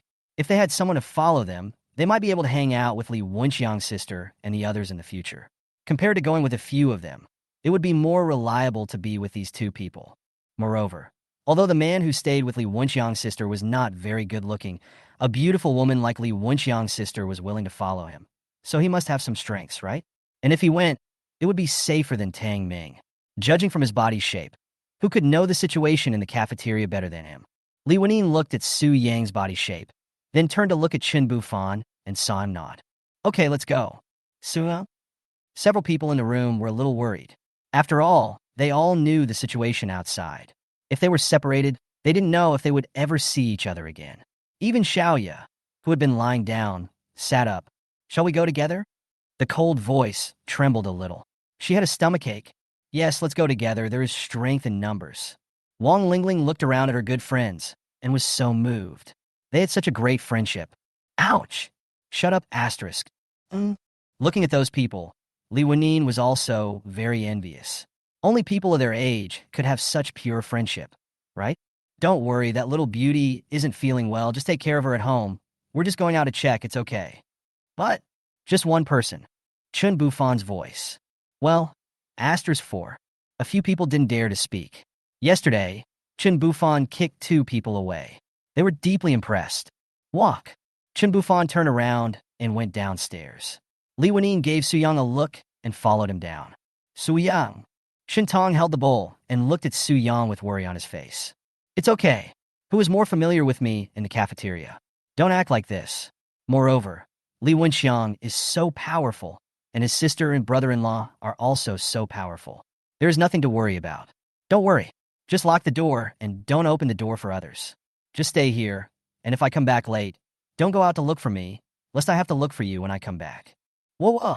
The originally depressing atmosphere among several people was overcome by Wang Lingling, and they laughed speechlessly. Ha! Ha! Hee hee! Woo woo hee woo ha! Ha ha ha! Asterisk 4. Wenyin, can you drive? Yes, I already knew it. Bring him to the garage in 2 minutes. Okay, I understand. She knew that the reason why she was not allowed to go down with them was that there must be something that couldn't be known to others. Chen Bufan came to the garage and hacked to death 2 zombies near the garage door. He walked a little inside to find a suitable place to release the RV, his precious RV, which he had never seen before. When I walked to a hidden corner, I actually found a man and a woman in a car. However, both of them had turned into zombies. The male zombie was sitting on the seat with a bloody face, empty eyes, and he was roaring unconsciously. The 2 zombies hugged each other, and Chen Bufan deliberately moved closer to the car window to look inside. Hey, you have a nice figure, but you're too skinny. Bang bang! The zombies smelled the meat and banged on the glass, which scared Chen Bufan. When he dodged backwards, he saw the female zombie stand up and cut a piece of meat off the male zombie. It's a sin. It's a sin. Don't blame me. You did it yourselves? I parked the car in the parking space next to them. Wow, it was too big. 9.9 meters long, 3.9 meters high, and 2.5 meters wide. The whole car looked solid and hard, and must be very powerful. Fortunately, the garage was big enough, otherwise it would have been difficult to turn. There are fingerprint locks and iris locks on the car door. Following the instructions of the system, Chen Bufan entered his own password and opened the door. The cab is extremely spacious and the seats can be converted into beds, so it is no problem for 2 people to live in it. There is no key. It is activated by fingerprint. The central control screen is very large and sci-fi and can control everything in the entire car. You can enter the rear house area from the cab. The interior is luxuriously decorated and has everything you need at home, such as a TV, refrigerator, oven, washing machine, etc. There is a large bed in the back, and the sofa in the living room can also be folded into a bed. There is also a lift on the roof, which can be turned into a super large terrace. Brother Fan, elder brother. Chen Bufan turned around and saw Li Wenyin coming down with the little fat boy. Well, Wenyin, you drive. What's your name? He turned and asked the little fat boy. Brother, my name is Su Yang. The little fat boy smiled ingratiatingly. Su Yang, okay, just show us the way. Oh my god, driving this big car? I've never driven such a big car before. Li Wenyin opened her mouth wide and looked up at the huge RV in front of her. Chen Bufan patted Su Yang on the head and said, Let's go, you little brat. You haven't finished watching yet. He just curious. Su Yang scratched his head and said embarrassedly with a red face. Li Wenyin sat in the driver's seat, and Chen Bufan entered her fingerprint into the car. From now on, Only the two of them could drive the car, and the car door could only be opened by his iris. Wow, this is so advanced. After the car started, a light lit up in the central control area, then went out, turning into a gentle light. There were various Chinese options on the central control, which was very advanced. 3 people sat in the cab, and it wasn't crowded at all. Drive carefully, don't rush. Looking at the excited Li Wanine, Chen Bufan fastened his seatbelt and silently pulled the handrail above the door. Li Wanine gripped the steering wheel tightly, and the car slowly moved forward, but the car was too long, so she had to reverse and then drive forward to get out. Finally driving out of the garage, Chen Bufan glanced at Su Yang, who was sitting upside down in the back seat with the support of his head. He thought of the 2 zombies that were crushed by the reversing car. He wiped the sweat from his forehead and glanced at Li Wanine. The car is too long. I need to get used to it. Fortunately, the car is very sturdy and nothing was damaged. Li Wanine smilata guarli. Look ahead, don't look at me. Ban, ban. Chapter 20 School Rescue. After crushing a pair of wild mandarin ducks, crashing into 7 cars, and knocking off a row of electric vehicles, it finally rushed out of the garage. The body of the car was too high, and it knocked off a piece of the wall above the garage door, and then knocked off the landing pole. There were 3 people in the car. Li Wanine's face was red, and her eyes were dull. Chen Bufan was pulling the handle so hard that his veins were exposed. As for Su Yang in the back seat, he was in a miserable state. He had a nosebleed and a big bump on his forehead. It was a horrible sight. Chen Bufan decided that if he succeeded in the mission and got the soldier reward, he must learn how to drive. This would be too exciting. If the car was not sturdy, he would not be able to save anyone. Didn't you say you could drive? I drove a training car when I was 18. You are my great baby. Thank you. Chen Bufan rolled his eyes in annoyance. You've never driven another car before? I almost sent my brother away. If I had known, I would have preferred to drive myself. Little fatty, show me the way. Aha, brother, sister, let's go through the northeast gate of the school, which is the gate near the vegetable market. The little fat boy rubbed the bump on his forehead and breathed in pain. His face was covered with blood from his nose. The northeast gate leads to the classroom and office buildings. The apocalypse happened around 5 p.m., so everyone should have gone out to eat or played on the playground, so there shouldn't be many zombies around. Go in through the northeast gate, walk east to the corner, and then walk south. You will reach the school's 3-story cafeteria. Further south from the cafeteria is the dormitory building. The first floor has the cheapest big pot meals, the second floor has small food stalls like those at the night market, and the third floor has private rooms. However, opposite the cafeteria is the large playground, so there are a lot of monsters there. This is a small county town, and the schools are small too. They are very compact and crammed together. Seeing Su Yang speaking calmly, logically, and clearly, Chen Bufan nodded. Wanine, go around the school and take a look at the situation. When turning, make a wider turn and don't go in the inner circle, otherwise you may get hit by other cars. Even if you haven't eaten pork, you have seen pigs run. He saw that buses only turn on the outer circle, otherwise they would scratch other cars. I understand, brother fan. School cafeteria. On the first floor of the cafeteria, 2 groups were confronting each other in the middle. There were more than 20 people in this group. The ones standing in the front row were particularly arrogant and domineering. They held all kinds of scary knives in their hands. Kitchen knives, boning knives, meat cleavers. Some people even took the table legs off the table and waved them in their hands as weapons. There were also several girls in the crowd. They all stayed quietly aside and did not participate in the tense confrontation between the 2 groups of people. The leader standing at the front of the group looked different. He wore a pair of glasses and looked gentle, but the aura he exuded was filled with an almost insane flavor. When he looked at Li Wenxiang and others, his eyes were as cold as a knife, as if he regarded them as dead. However, when he saw Wang Yuhan, who was protected by Li Wenxiang behind him, a hint of morbid fanaticism appeared in his eyes. As for Li Wenxiang's side, it consists of himself and 3 other people. In addition to himself and his 2 roommates, there is also a girl in the team who is his girlfriend. Originally, they had more than 10 men, but today they suffered heavy losses because the other side suddenly became ferocious and killed people indiscriminately.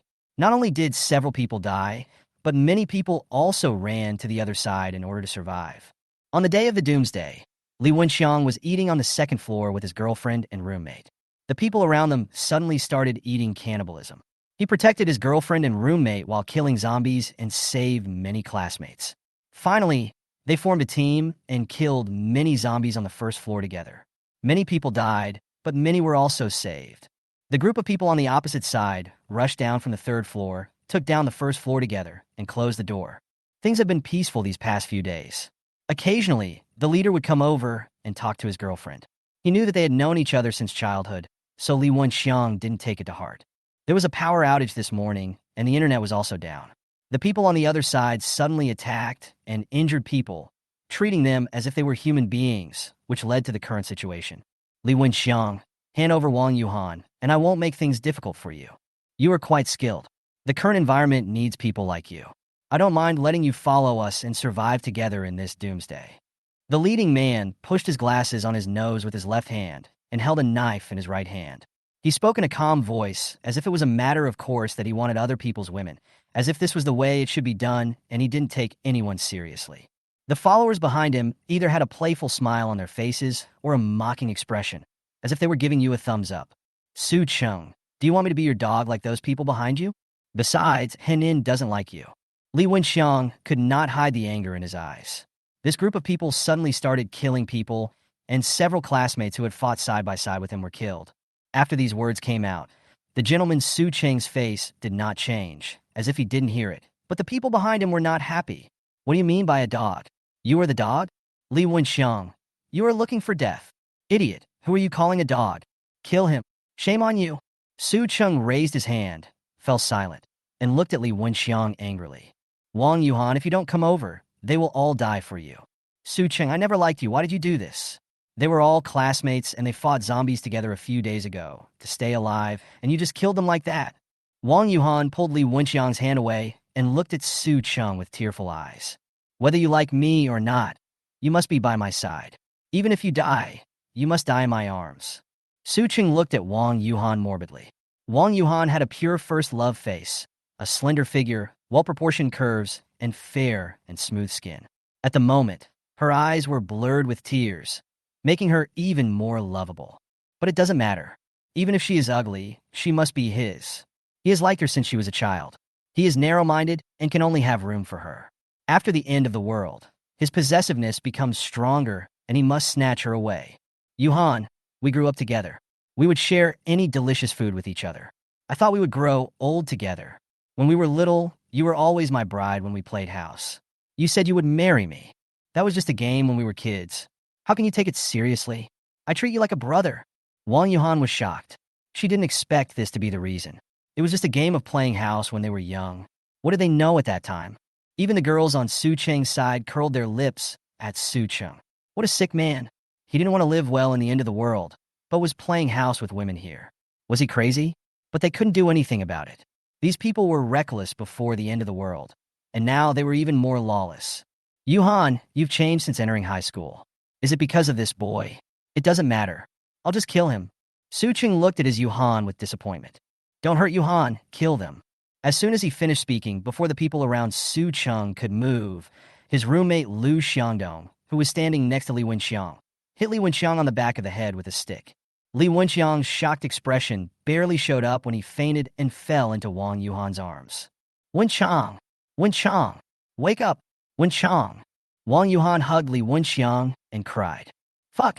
Lu Xiangdong, you're a fucking traitor. Another roommate, Han Wenxing, was shocked and kicked Lu Xiangdong to the ground. He was about to fight with them. Boom! Bang! The front of a tall car crashed into the glass door of the cafeteria, and bricks, stones, and glass fragments flew out. Fuck! You're such a jerk. You drive like this. Su Cheng and his group were near the door, and they were afraid that Li Wenxiang and his group would escape. They were badly injured. There were many cuts on their bodies, and a group of people were lying on the ground groaning. Hey! Chen Bufan was very happy when he saw the door in front of him being knocked open. This car was really a treasure. Back up the car and turn it sideways so that the door is blocking the entrance to the cafeteria. After the car blocked the door, Chen Bufan took Su Yang out of the car.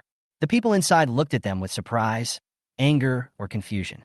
Chen Bufan had not intended to be so rude, but there were too many zombies nearby, and it was impossible for one person to come in alone, not to mention he had to rescue people. So he had no choice but to rush in and take them away. As for other people's life or death, that's their business. Li Banqian. Since the boy was lying in the woman's arms, he really didn't see it for a while. Brother Fan, she's there. She's in her girlfriend's arms. Su Yang ran over to talk to a few people. What's wrong with him? Help him walk. His sister is here to save him. The zombies outside will come back soon, and he won't be able to leave. Su Yang, why are you here? Han Wenqing was surprised. Wasn't Su Yang not in school? Oh, forget it. Come on, Wang Yuhan, help him get in the car. Run for your life. There are zombies everywhere outside. 3 people hurriedly helped Li Wenxiang up. This is too much. Looks so thin and heavy. Chen Bufan looked at the unconscious Li Wenxiang. Something had indeed happened. The tasks were indeed real-time. Stop. Stop them. Don't let them leave. Su Cheng, with blood flowing from his head, rushed over like a madman, trying to capture Wang Yuhan. Others also rushed over here angrily. They are all second generations. They are usually respected by everyone and are used to being arrogant. Even if something happens, their families will settle it. In their eyes, they are high and mighty. Now that it is the end of the world, they are even more lawless. Otherwise, they would not have dared to kill people just now. Stop them. Kill them. Take the car too. With this car, we are no longer afraid of being surrounded. Chen Bufan looked at this group of people. They were too arrogant, weren't they? He just came in to save his brother-in-law. Why were they shouting and killing? Isn't it good to be alive? He didn't know the whole story. He just knew that they didn't want them to leave. They didn't even say anything. They just came up and wanted to fuck me. I don't have time to waste with you guys. Wouldn't it be better for me to spend that time with my little darling Lanine? Snort. If you don't learn good things at a young age, you will become a bad person when you grow old. In that case, then don't get old. Click load. He aimed at the fastest, ferocious-looking male student who was far ahead in the lead and shot him twice in the chest. At first, people thought it was a fake gun, but it turned out to be real. A group of people howled and screamed as if their throats were strangled, and their steps also stopped. Lu Xiangdong, who was shot, looked down at his chest in disbelief. He just wanted to perform well, but he didn't expect. If he had known, blood was gushing out of the 2 wounds, and the intense pain came slowly. Ah! Bang! A shot to the head.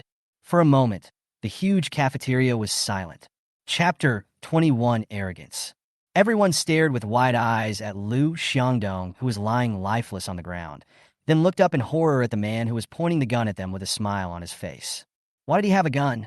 How could he have a gun in this land? None of us dared to have one. You dare to kill someone? Killing someone is against the law. Bang! Breaking the law? Knowing the law and breaking it is an even more serious crime. There are many people who cannot distinguish the current situation, and some even dare to rely on their previous status to suppress others without thinking about what era we are in now. Do you know who the father of the person you killed is? How dare you? Bang, bang. Another male student was not convinced and yelled at Chen Bufan. Before he could finish his words, he was shot twice. He fell to the ground, spitting blood from his mouth, and whispered unwillingly, "Do you know who my father is? Who is your father? Shouldn't you ask your mother? What's the point of asking me? I'm not on good terms with your mother. How would I know?" Bang! A shot to the head. Ah! He killed 3 people without batting an eyelid. The few female classmates who were watching the show were stunned by Chen Bufan's decisive killing and head-blowing aura. They felt that Chen Bufan and Su Cheng were the same kind of people, both crazy. Clatter. A few people were so scared that they couldn't control themselves. Thick yellow urine flowed down their pants and stockings from the thighs to their feet. The distinct layers of yellow urine and snow-white thighs were extremely tempting. The scholar with perverted hobbies might have already beaten them. Brother fam, let's go. We are all in the car. The zombies are coming. Chen Bufan turned around and walked towards the car. If he didn't leave now, there would be too many zombies, and it would be annoying if he couldn't drive the car out. Stop! Chen Bufan looked back in surprise. Is there really someone who is not afraid of death? Brother Cheng. Zhao Xuewei hurried over and grabbed Su Cheng's arm, not wanting him to speak anymore. Otherwise, it would be too worthless to be killed by another madman.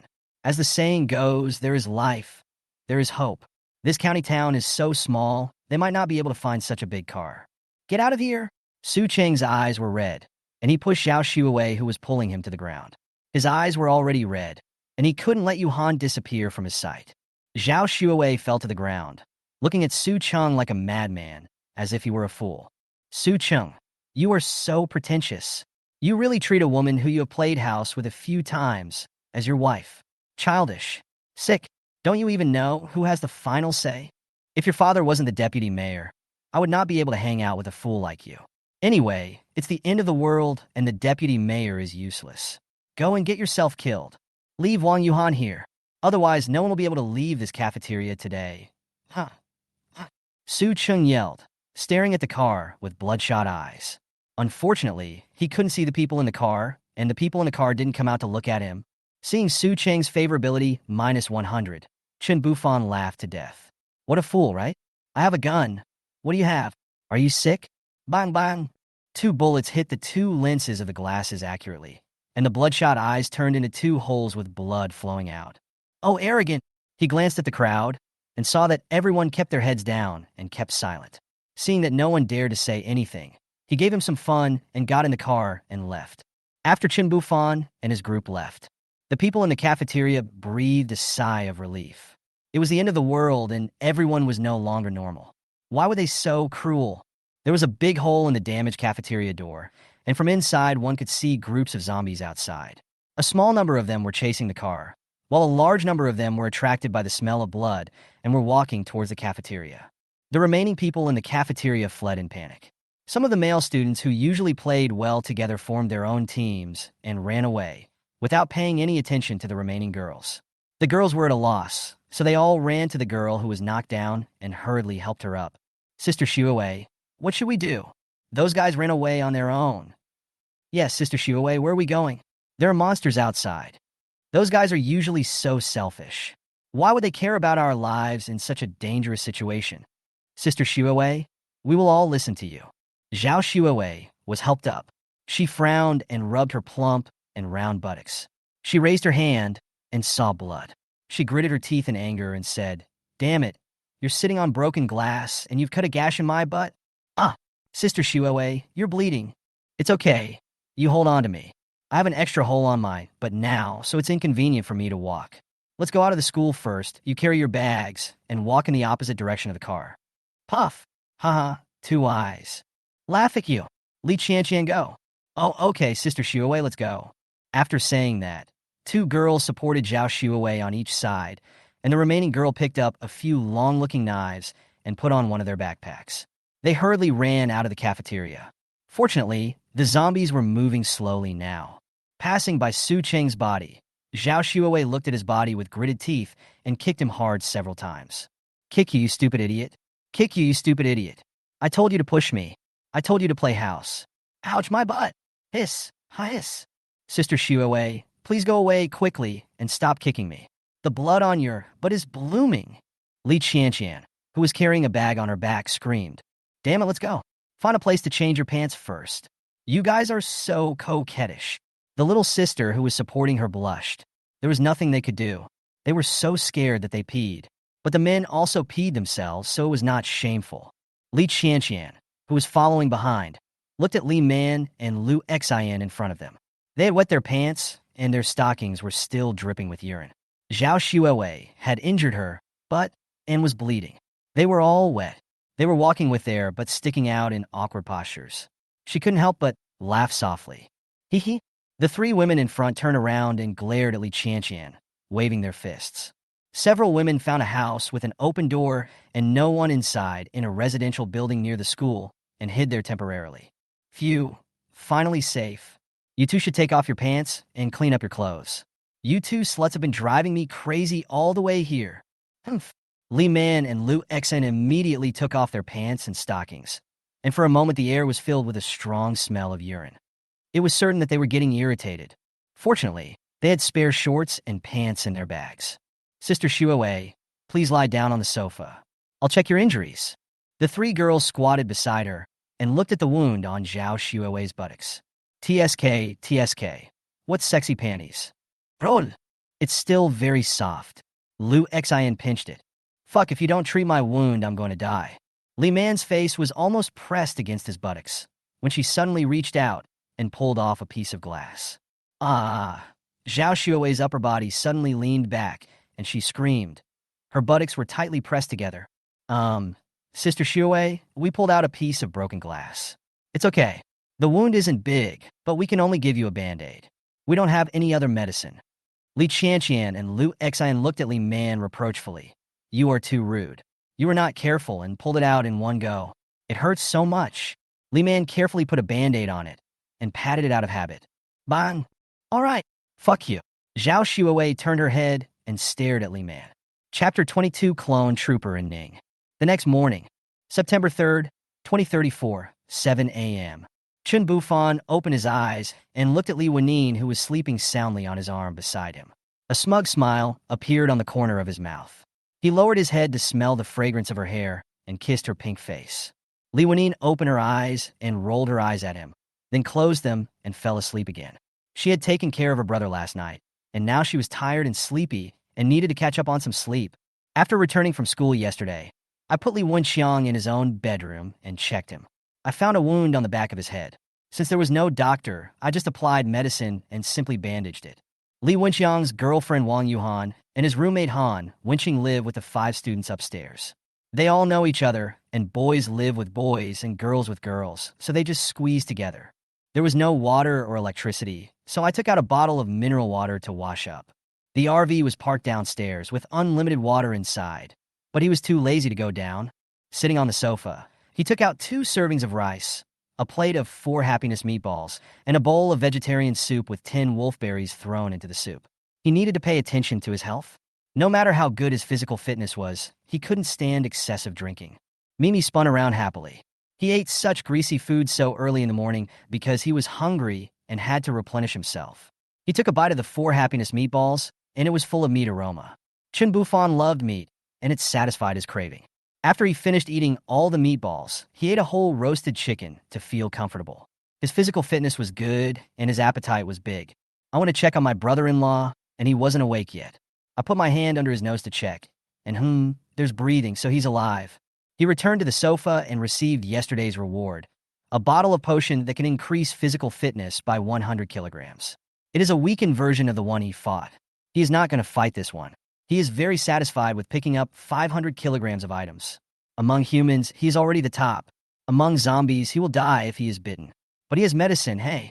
Clone soldiers customize bodies, skills, implanted memories, just like ordinary people, loyal to the host and responsive to every request. Chen Bufan's eyes flashed with a strange light. Doesn't this mean that a beautiful bodyguard will be by my side to take care of my daily life and protect me? There will definitely be more such rewards in the future. I will get one that suits my taste first and enjoy it as soon as possible. Chen Bufan sat on the sofa, staring at the blue screen that no one else could see with an obsessed look, shaping the character he wanted bit by bit, and finally created a character with a cold face and a domineering figure. Receive! A flash of blue light. A tall woman, 170 centimeters tall, appeared in front of him. As expected, she was the woman he created himself who best suited the role of guard in his mind. She had a cold temperament, but her figure was what he desired. She had a plump royal sister type, and her skin was even colder and whiter.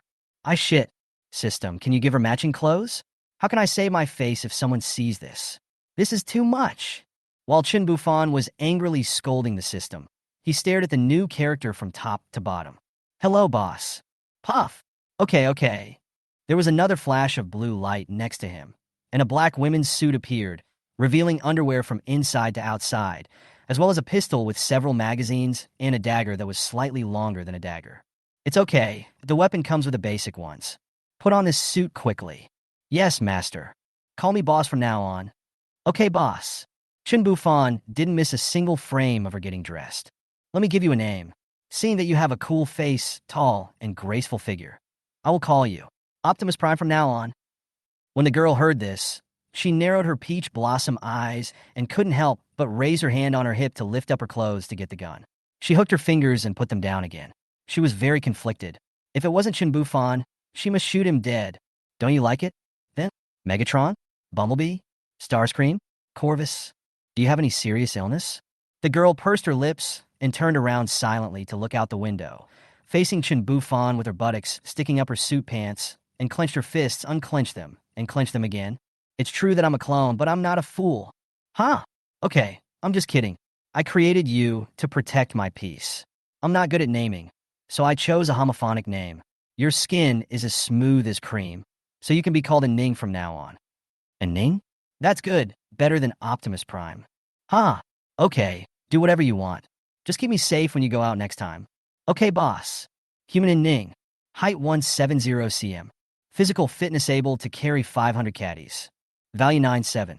Skills driving, firearms proficiency, combat proficiency. After looking at the information, he nodded.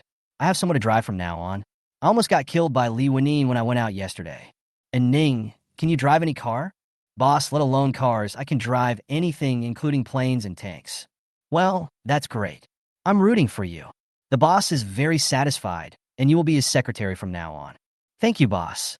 And Ning's cold expression melted a little. After she adjusted for a while, her memory and body had completely merged.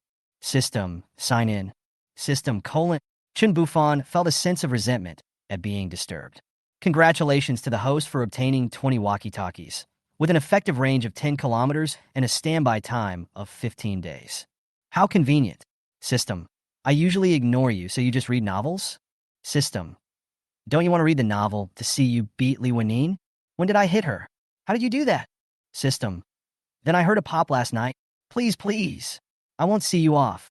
Chen Bufan shook his head. The system has become corrupted. Chapter 23, Why are you in my house?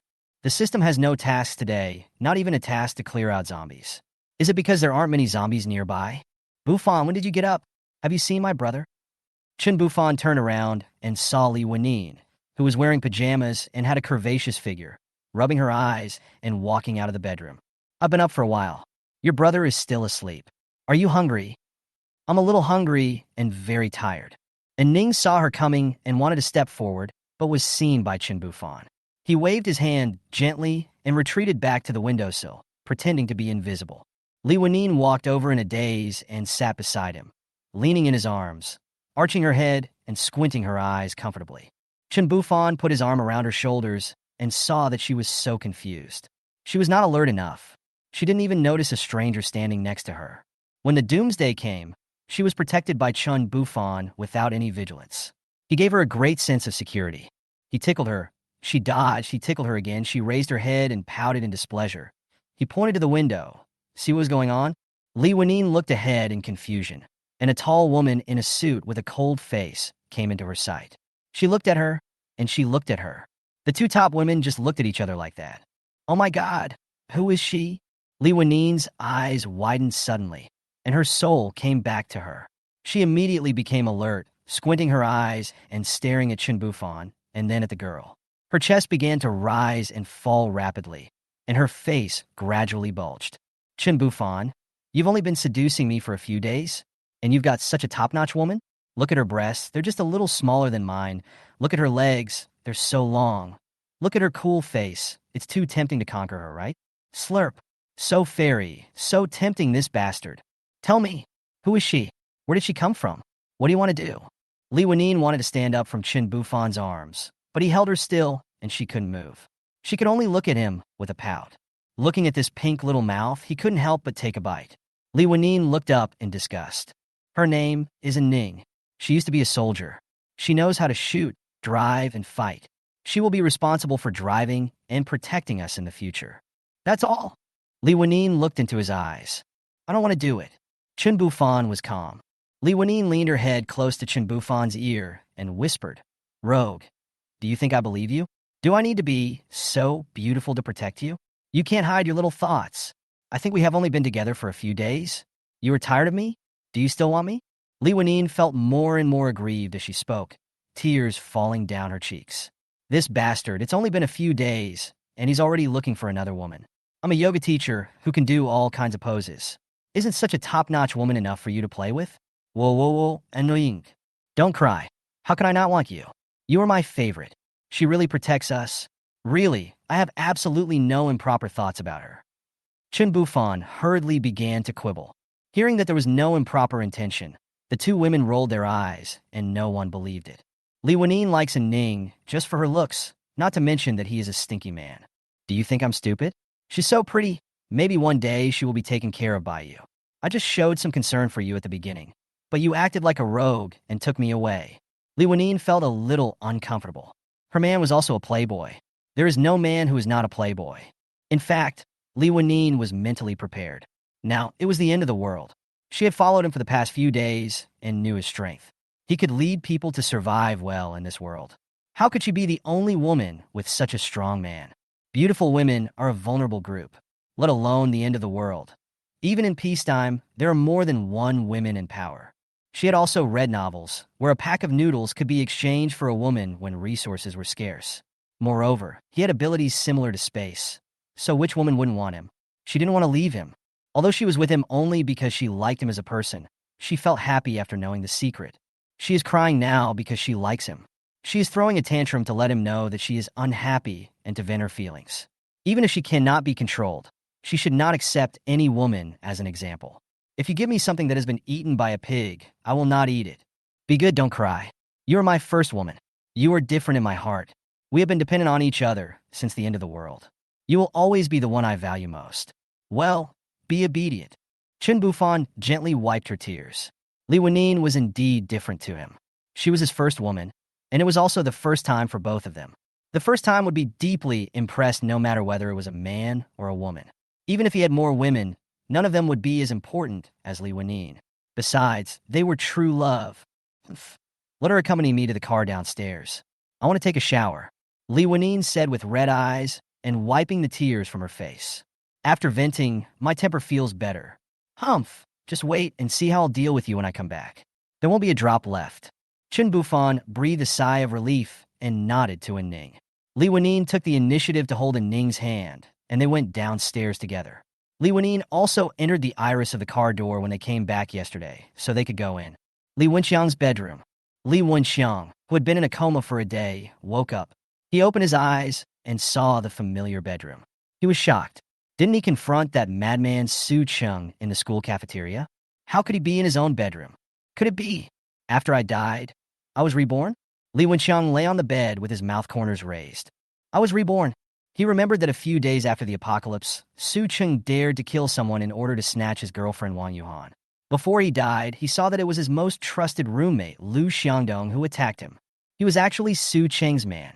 Fortunately, he saved him several times on the day of the Doomsday outbreak. Otherwise, he would have been bitten to death long ago. This ungrateful villain. Great. I'm reborn. I'll definitely be stocking up first this time. Lu Xiangdong, you are dead. Sister, Yuhan, I will definitely protect you this time. We will definitely live well together. I will definitely let you live well. Li Wenxiang stood up from the bed excitedly and shouted. Outside, Chen Bufan, Li Lanine, and Ning, and Wang Yuhan were eating at the dining table. The table was full of delicious dishes, all freshly prepared by Ning, with Li Lanine and Wang Yuhan helping. During the day, Li Lanine and Ning came back from taking a shower, and Wang Yuhan also came downstairs to visit Li Wenxiang. Li Lanine was very interested in her brother's girlfriend, and they chatted for the whole day. 3 women make a drama. Fortunately, Ning doesn't like to talk, otherwise she would annoy Chen Bufan to death. In the evening, Ning cooked a table of dishes, which were no worse than those in the restaurant, where the dishes were too oily. Several people were eating with gusto. I'm reborn. I will definitely let you live well. Ha ha ha ha. Li Wen, Wang Yuhan, Ning, Chen Bufan. Ha, your brother is quite thoughtful. Li Lanine and Wang Yuhan blushed, this idiot. The two put down their chopsticks and rushed into the bedroom. In the bedroom, Li Wenxiang had a bandage wrapped around his head, and he stood on the bed, pinching his waist and laughing. What the hell is wrong with you? A sense of suppression came from his blood, and Li Wenxiang looked at the 2 women who rushed in amazement. A crow flew by. Kind. Sister, Yuhan, why are you here? Have you been fooled by Lu Xiangdong? Where would I be if I wasn't at home? Hurry up and sit down. This is so embarrassing. Ouch. So it was my sister who rescued me yesterday? In the building. Why are you in my house? Li Wenxiang suddenly shouted. Li Lanine and the other turned around and saw Chen Bufan leaning against the door frame with his arms folded, smiling. Li Lanine blushed. Keep your voice down and don't shout. How's the head? I feel a little dizzy. Li Wenxiang looked at the dwarf Chen Bufan and then at his sister. Okay, come out and have some food, something good to replenish your body. Chen Bufan interrupted a few people. Chapter 24, Sister. Did you give it to him? After dinner, Chen Bufan sat on the sofa in Li Wenxiang's home to rest under his gaze. The cold and beautiful woman sat not far away, motionless. Hey, why don't you leave? Li Lanine blocked his mouth, and Wang Yuhan forcibly helped Li Wenxiang back to the house. Sister, It turned out that he was the one who drove with you and crashed the cafeteria door yesterday, killed Su Chung and Lu Xiangdong, and brought us back. Yes, after you called me yesterday, I felt panicked, so he took me to find you. You should thank him, otherwise I wouldn't have been able to rescue you. He's pretty awesome then. Sister, what is your relationship? He's your brother-in-law. Li Wenyin blushed. What? Why is he my brother-in-law? Why? Why do you like such a little thing? How can you talk like that? Don't talk about your brother-in-law. Besides, he is not young at all. Not small? He's so short, damn. You gave it to him? No matter how dumb Li Wenxiang was, he understood what he heard. His eyes widened, and he understood. There was silence for a moment. Did he force you? Or did you do it voluntarily? Of course I volunteered. Of course I was curious about him when I first met him. Even in the apocalypse, he took care of me, took me out to find supplies, and took me to kill zombies to train me. Without him, we would have been gone long ago. Li Wenxiang looked at his sister seriously, as if she was not lying. Li Wenyin, how can you see it? Sister, your vision is so bad. 2 days later, September 6th, 2034. Early in the morning, Chen Bufan sat on the sofa and cleaned the knife, but his eyes followed Li Wenyin's movements. Li Wenyin was doing push-ups, sit-ups, frog jumps, and squats in the living room. Her sexy figure made people linger. He gave Li Wenyin the physical potion 2 days ago. As the person closest to him, he had to give her the good things, so as not to let her down. So, he practiced for the whole morning, giving Chen Bufan a good feast for the eyes. Good-looking people are pleasing to the eye no matter what they do. And Ning sat beside her and maintained her own gun. She looked at Chen Bufan with lustful eyes and teased him. Boss, you're drooling. Chen Bufan wiped the corner of his mouth hurriedly. Where is it? No. Damn, are you lying? He rolled his eyes at Ning fiercely. He made a cold face for you for nothing. How could she be so reserved besides not being talkative? Li Wenxiang ran over and sat next to Chen Bufan, looking at Chen Bufan in a mean way, and was stunned by Chen Bufan's stare. What are you doing? You're laughing so cheaply. Are you holding back your fart? Who are you calling cheap? Hey, brother-in-law, can you give me one? His sight was looking at the gun in Ning's hand. No wonder he was smiling so meanly. Who could resist this thing? No. What? Your sister has such poor taste. How can I have this thing? Oh, brother-in-law, I was blind and didn't recognize the great man. You are a mean person who doesn't care about the mistakes of others. What? No, I am a great man and I don't care about the mistakes of small people. Cough. Li Wenxiang scratched his head. You should just play with the kitchen knife. Sister, don't call me. I'm the only one. Brother-in-law. Ugh. Ugh. Knowing that it was Chen Bufan who saved them and became a family with his sister, and now his favorability is 90, Chen Bufan can safely give him a gun. More manpower means more strength in Doomsday. The FN-57 has strong penetration power. An ordinary bulletproof vest cannot stop it. The magazine capacity is 20 rounds. With your strength, your big hands are just right for it. Go learn how to use it from your sister and Ning. Don't point the gun at your own people. Your sister is my woman, and we are a family. Don't do anything to let your family down. Huh. Thank you, brother-in-law. This gun is really beautiful. Sister, you have a very good taste. You kid. Bang. Boom. Buzz. Crackling. Snapping bang whoosh. Get down. When Chen Bufan heard the explosion, he immediately rushed over and pinned Li Wenyin down, holding her head to protect her. And Ning also rushed over and pinned Chen Bufan and the other two to protect them. Li Wenxiang was kicked to the ground by Chen Bufan when he rushed over to protect Li Wenyin. Swoosh, swoosh. Swoosh, swoosh. Snap. The entire building shook, the windows shattered, and several people held their heads tightly, pressing their heads even lower. The sound of glass fragments splashing out and hitting the wall and exploding continued to ring in their ears. A minute later, the sound gradually subsided. Chen Bufan slowly raised his head. The furniture around him was broken and covered with dust. Ahem. Ahem. Is anything wrong? Are you hurt?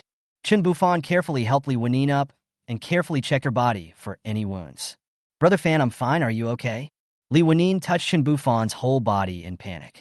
If Brother Fan hadn't protected her just now, she didn't know how badly she would have been injured. The more dangerous the situation, the more she would know her position in other people's hearts. Chen Bufan rushed over to protect her without hesitation and subconsciously shielded her from harm. She was touched and heartbroken. It's okay, don't worry. No one in the entire community is as healthy as us. Chen Bufan wiped her little face. Her pretty face was covered with dirt, and 2 tear marks were clearly visible. He turned around and told Li Wenxiang to go upstairs to see how his girlfriend was doing.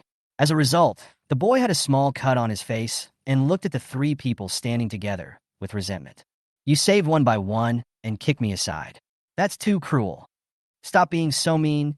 Go upstairs and look at other people. I understand, sister. What happened? All the windows of the building were gone, as if it had been bombed. Building 10 in the front was even worse off because it was diagonally blocking Building 9 and suffered heavy losses. Chen Bufan came to the window and held onto the wall. The wind on the 12th floor was very strong, causing him to squint from time to time. Brother Fan, be careful. Li Wenyin pulled his arm. For some unknown reason, a gas station 500 meters away exploded. Several nearby communities were affected. How could this thing be so powerful? Bang! The car next to the gas station exploded. Oh, Brother Fan, look! Chen Bufan looked up and saw that in the residential buildings around him, the zombies that were originally trapped in their homes, because there were no windows to block them, staggered out of the windows one after another like dumplings and fell down the stairs. Those with broken arms stood up and walked towards the gas station, while those with broken legs crawled over there, leaving thick blood trails behind them. Too much. Swoosh! A zombie fell from right above their window. Careful. Bang! The zombie fell into pieces. After a few seconds, it used its only remaining arm to crawl towards the group of zombies in front. Phew, this is too scary. We have been too comfortable these past few days. Is this the end of the world? After Chen Bufan obtained the system, he had enough food and clothing, and he had everything. He was also a person who was willing to lie down and do nothing. In addition, he was quite strong and had weapons, so he did not take the zombies seriously. After being with Li Wenyin, he fell into the land of gentleness again. With a beautiful woman by his side every day and no worries about food and drink, his life didn't feel like the end of the world anymore. The dilapidated building in front of him, the gas station with flames soaring into the sky, the doors everywhere were damaged by the impact of the explosion. The zombies were released, and the zombies were in groups. All of this brought Chen Bufan back to reality. Besides, there was no explosion in the previous life, right? Boss, look over here! Chapter 25 Leaving. The 3 of them came to the kitchen. The layout of the house was open from north to south. The kitchen could see the north side of the building, and the living room could see the south side of the building. There are 13 buildings in their community. Originally, there were not many zombies outside, and most of them were trapped at home. But the explosion just now shattered the glass, and the zombies came out. It was not a big deal, and it would be no problem to wait until they go far away, and then go out and find a good place to live. But now the situation has changed. In the neighborhood next door, countless zombies from more than 50 low-rise buildings have gathered here because of the sound. When passing by each building, zombies poured in from the open doors of the units. Soon screams were heard, and they were obviously attracted by the smell of meat. There is only one fence between the 2 communities, which is designed to protect against gentlemen, but not villains. Now it can't withstand the oppression of so many zombies. The dense swarm of zombies, like locusts, broke through wherever they went, which made Chen Bufan and his companions' scalps tingle. Without the obstruction of the door, the smell drifted and attracted the zombies. No one could resist such a huge swarm of zombies, unless they had cannons and missiles. With the knives and pistols in their hands, they would not be able to kill them all and would be overwhelmed by the swarm of zombies. We have to leave. If the zombies come and enter the unit door, we will be trapped here and we will be dead. We can't stay here anymore. There are so many zombies that you can't kill them all even if you die of exhaustion. Brother Fan, what should we do now?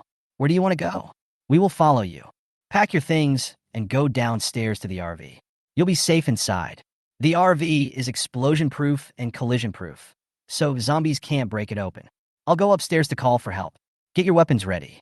Okay, then be careful. We just packed 2 sets of clothes. Chen Bufan drew out his knife and went upstairs, just in time to meet Li Wenxiang and his men walking out. Hey, brother-in-law, you're up? Well, call everyone up. We have to leave here. There are too many zombies in the neighborhood next door. It's very dangerous. If we don't leave now, it may be too late. Oh. Li Wenxiang turned around and called on the people in the room to pack up their things. Chen Bufan returned to the house and put the supplies that Li Wenyin and Ning had sorted out into the package. I don't know if I can come back in the future. Li Wenyin held the photo album and looked at the furnishings in the house. She felt a little reluctant, but there was no way. They had to flee. A group of people gathered in the corridor. Chen Bufan and his companions were lightly equipped. The 5 students upstairs each took a few bags of food, which they brought back from the supermarket in the past 2 days. Ning, open the way. Lanine follows me, and when Chang leads them behind. The situation outside is not good, so don't fall behind. After Chen Bufan finished explaining, he gave Ning, Li Wenin, and Li Wenxiang each a walkie-talkie to avoid falling behind and not being able to contact them. And Ning holds a dagger in her hand and carries an AR-15 rifle on her back. The gun has a low sound, and Ning is undoubtedly the best shooter, so it will be easier for her to open the way.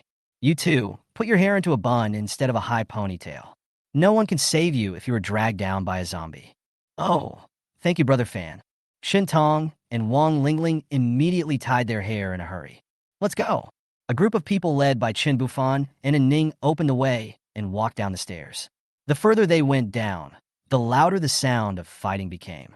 It seems that there's zombies coming in, so be careful. He turned around and told Li Wenin, follow me and be careful. Yeah, I'm fine. It was the first time for everyone to escape like this, and they were all very nervous.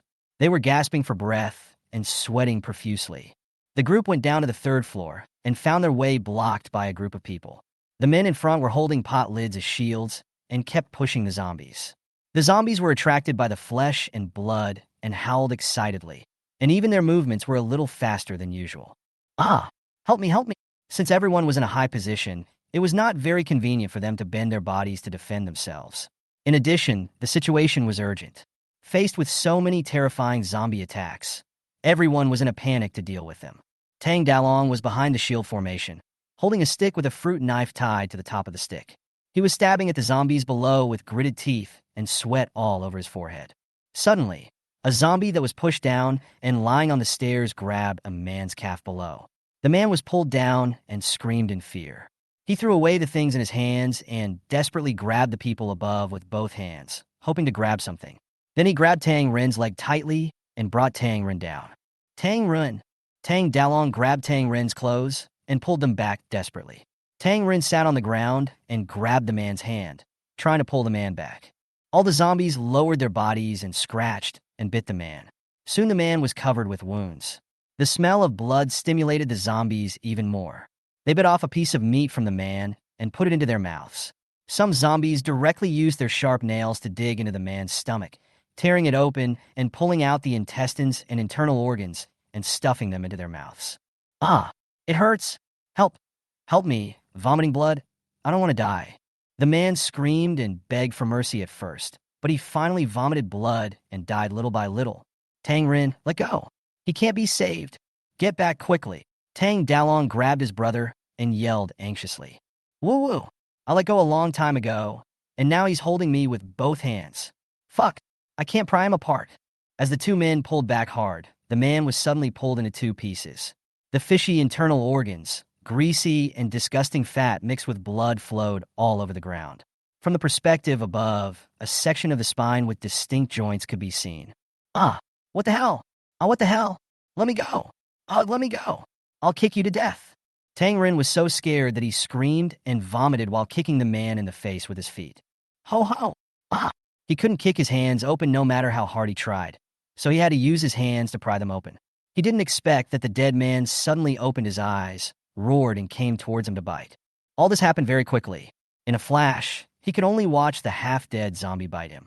Even Tang Rin himself was stunned and had no time to react. Bang, bang, bang. A low gunshot was heard, and Ning, who was standing at the top of the stairs, just happened to see what happened to them. Accurate point shooting knocked down the zombies in front one by one, and soon they were blocked on the stairs, which also gave the people below some time to catch their breath. Are they soldiers? Why do they have guns? Stop talking. That gun doesn't look like one of ours. Just go with them. It'll be safer with a gun. They have guns, so they should protect us. Humph, stop talking. I think they should beat you to death too. What are you talking about? They deserve it? You're not a soldier. If you're not a soldier and have a gun, how can you be a good person? Damn it, if you want to die, don't take me with you. If you don't want to die, then keep your voice down. People are watching you. Hey. Tang Dalong turned around and saw a cold beauty. He didn't dare to say anything until Chen Bufan came down. He was relieved and didn't want to be shot by a beautiful woman. Chapter 26, Escape from the Siege. Boss, now that you're down here, what do you think we should do? There are too many zombies down there, and we can't rely on a few worthless people like us. Don't delay your trip. Chen Bufan stretched his head to look down the stairs, seeing the zombies still swarming together below. He knew he couldn't be stuck here, and he had to rush out of the building first. Brother Dalong, take your people and throw the bodies out of the stairwell windows. There are too many bodies. Don't block the road. We will handle the rest. Once you get to the first floor, you can find a car, and I will lead the way. If you can catch up, run out. If you can't catch up, I can't stop and wait for you. You know, if you are surrounded by corpses and can't drive, you will die. Okay, I know. Don't worry. Letting you follow us is a way of taking care of us.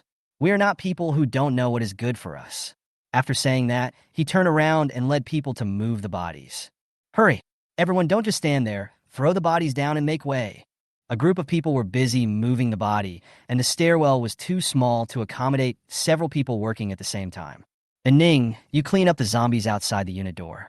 Wen Chong, we will use pistols to shoot the zombies in the stairwell. This is a good opportunity for you to practice your marksmanship. Shoot the leaders. Everyone nodded, and Ning, carrying a gun on her back, took 2 running steps, kicked the wall to gain leverage, and sat on the windowsill in a heroic manner. She fired at the approaching zombies outside with her rifle to prevent them from entering the unit door. Or he has to be a big boss, Tang Dalong exclaimed at Ning's agile movements and beautiful figure. There was a burst of gunfire at once, and zombies inside and outside the building kept falling to the ground. These zombies were the ones who fell down after the glass in their own community was broken, and many of them were lying down. Ah, my legs, ah. A man who was moving corpses did not notice that a legless zombie crawled over from the gap between many zombies and tore off a large piece of flesh from his leg. The man fell to the ground and was bitten on the neck again. Bang! Chen Bufan shot the man again to prevent him from turning into a zombie and causing more trouble. Watch your step. Don't let the prone zombies bite your legs. Pay attention to finishing off the zombies. A group of people looked at Chen Bufan, who acted decisively, wiped the sweat off their foreheads, and worked faster. Chen Bufan and his men were shooting from behind, while Tang Dalong and his men either threw the bodies out or dropped them aside. Under the fire suppression of several guns, these dozens of carbon-based lives were vulnerable. Soon a group of people came to the first floor. The entire staircase was filled with corpses, and the stench was overwhelming. People walking on the staircase had their feet stuck with blood and flesh and could hardly move. Tang Dalong, you guys go ahead and drive. In 5 minutes, we'll rush out from the south gate, and you just follow our car. Okay, but boss, someone smashed your car? Chen Bufan looked at the group of people coming down from other buildings in silence. Don't you know how powerful I am? Or, do you look down on my car? You want to smash my car window with a rolling pin? Do you think my system is your father? System. Don't kidnap me. I'm just a courier. You guys go and get busy. Tang Dalong took his family to the underground garage. Let's go to our car. The railing over there won't hold for long. Looking at the people around, there were Li Wenyin, Li Wenxiang, Wang Yuhan, and Ning, Han Wenxing, and Su Yang, a total of 11 people, and they could all fit into the RV. It took only 30 minutes from the explosion at the gas station to the time they went downstairs and rushed out of the building. The fence over there was already tilted, and thousands of zombies were crowded there. The zombies in the front were squeezed into the railings, with the skin on their faces squeezed off, and even a few zombies were squeezed to death there. Faceless zombies scream, "Stop pushing, there's nothing in front. My face is squeezed away." Crack the skull was shattered. The brain was squeezed out dead. More and more zombies were squeezed there, and the railings were covered with minced meat. Finally, they couldn't withstand such a huge force and collapsed completely. Bang! Zombie brothers, follow me. Who stepped on my foot? Hooray! Your feet are on the railing. Hey, stop smashing it. Is the owner of the car coming? Come if you want. How can we run without a car? Don't be distracted. Keep an eye on the zombies and keep smashing them. This car is damn solid. Hey, hurry up. There are zombies coming from behind. If we don't leave now, we won't be able to leave. Damn it, this broken car can't be smashed open. Seeing Chen Bufan and his group running towards them. Hurry, boy. Open the door quickly. The zombies are coming from behind. It will be too late if you don't leave now. Yes, yes, yes. Drive quickly and let us in. What are you still standing there shouting about? Hurry up and leave. What an unreasonable request. What does our car have to do with you? Don't you see there are so many of us? There's no room for you. And you're smashing our car. How dare you ask to ride in our car? Lanine was so angry that she was dying. What kind of person is this?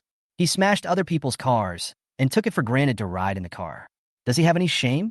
How can you talk like that, you bitch? We're all from the same neighborhood, and we're all Chinese.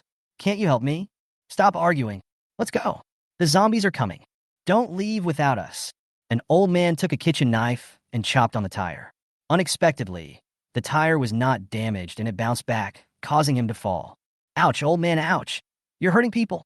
Quickly open the car door and let us in, or you can't leave. Old man. You. Lanine was about to speak. Okay, Lanine, there's no time to waste. Chen Bufan stretched out his hand to stop Lanine. Open the door, and remember to let and Ning drive. I know. Lanine rolled her eyes at him. I can drive too. Do I need to be told specifically? All right, that's right. You should have opened the door earlier, old man. We'll be riding in this car soon. It looks sturdy and safe. Hey, bitch, why didn't you just start it earlier?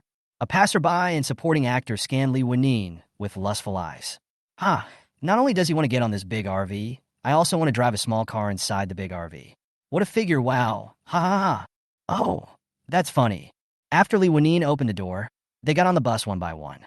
While the zombies were still moving and within the controllable time frame, Chen Bufan also enjoyed an interlude of humanity. Boy, are you laughing? Get out of here. We are going to... Bang, bang, bang.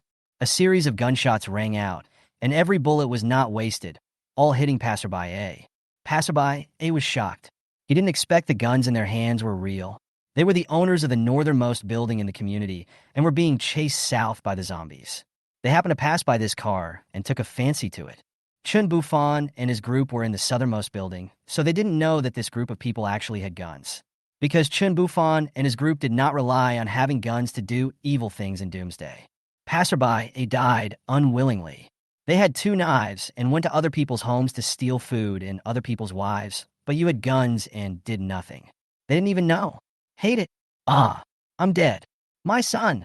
You dare to kill someone. I will fight you. Bang.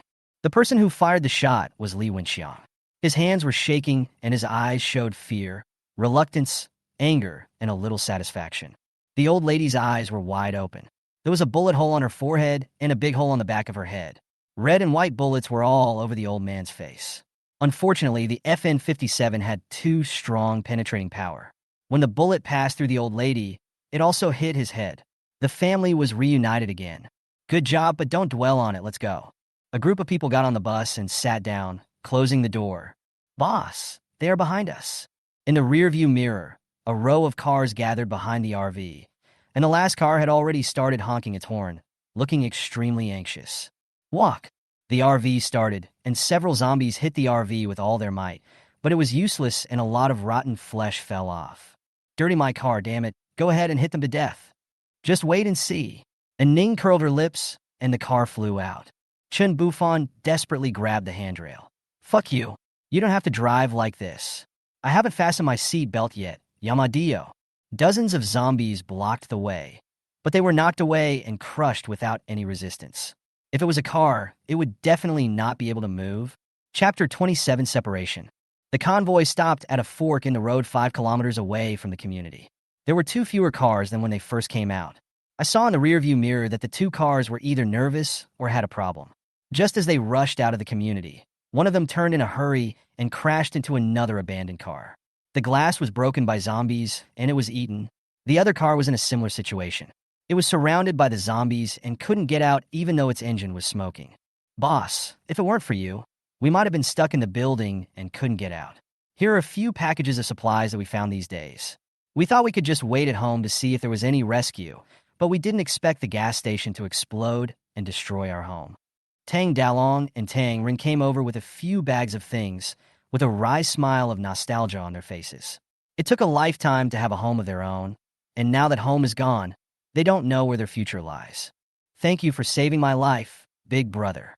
If your men hadn't shot me just now, I would have been bitten to death. I'm still sweating coldly now. Tang Rin was very grateful to Chen Bufan. The moment he was caught just now, he thought he was going to die. Chen Bufan nodded and accepted the things. He was not pretending to be cool and refused to take them. No matter how many supplies there were, they would eventually run out. This was what he deserved. It was not too much to accept some of the supplies since he had saved his life.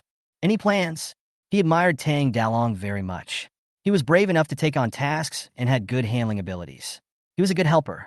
Hey, I originally wanted to stay at home or hang out with the big guys so I wouldn't starve to death, but my home is gone, and you brought me out. My family and I have discussed it, and now that we are out, we want to go back to our hometown in the countryside to see if the elderly are still alive. No matter whether they are dead or alive, we can feel at ease. There are fewer people and more land in the countryside, so maybe there is a way to make a living. What do you think, big guy? Chen Bufan felt it was a pity that such a talented person had left, but everyone has their own aspirations, and he couldn't force her to stay, as she was not a beauty. I plan to travel around. The world is so big that I can go anywhere. My family are in the car, so anywhere is home. Boss, you are capable and can live freely anywhere. Unfortunately, I have family to worry about, so I cannot go out with you. Let's say goodbye here. I wish you a safe journey, a safe trip. Take care, and see you later. Tang Dalong was deeply moved. He would definitely be able to live a good life in the end times by following his big brother, but unfortunately, he had family to worry about. See you later. Have a good trip. After Tang Dalong and his family left, everyone else also said goodbye and returned to their rural hometowns. Only Chen Bufan and 5 others, as well as Han Wenqing and Su Yang and 5 others were left. What do you think? Brother-in-law, Su Yang, and I are going together. We are all from nearby villages, and we are here for school. Now that things are like this, we don't have to go to school anymore. We all want to go back to our own homes and find our own mothers. It's a good opportunity for us to be together. Han Wenqing stood up and spoke. Since they were classmates of Li Wenxiang, they followed Li Wenxiang's seniority and called Chen Bufan brother-in-law. That's right. Be careful on the road and don't trust others easily. It's the end of the world and people are bad. Only by protecting yourself can you protect your family. I understand, brother-in-law. Thank you, brother-in-law, for rescuing us. Sister and brother-in-law, I wish you a safe journey. Woo woo woo. Everyone please be well. You crybaby.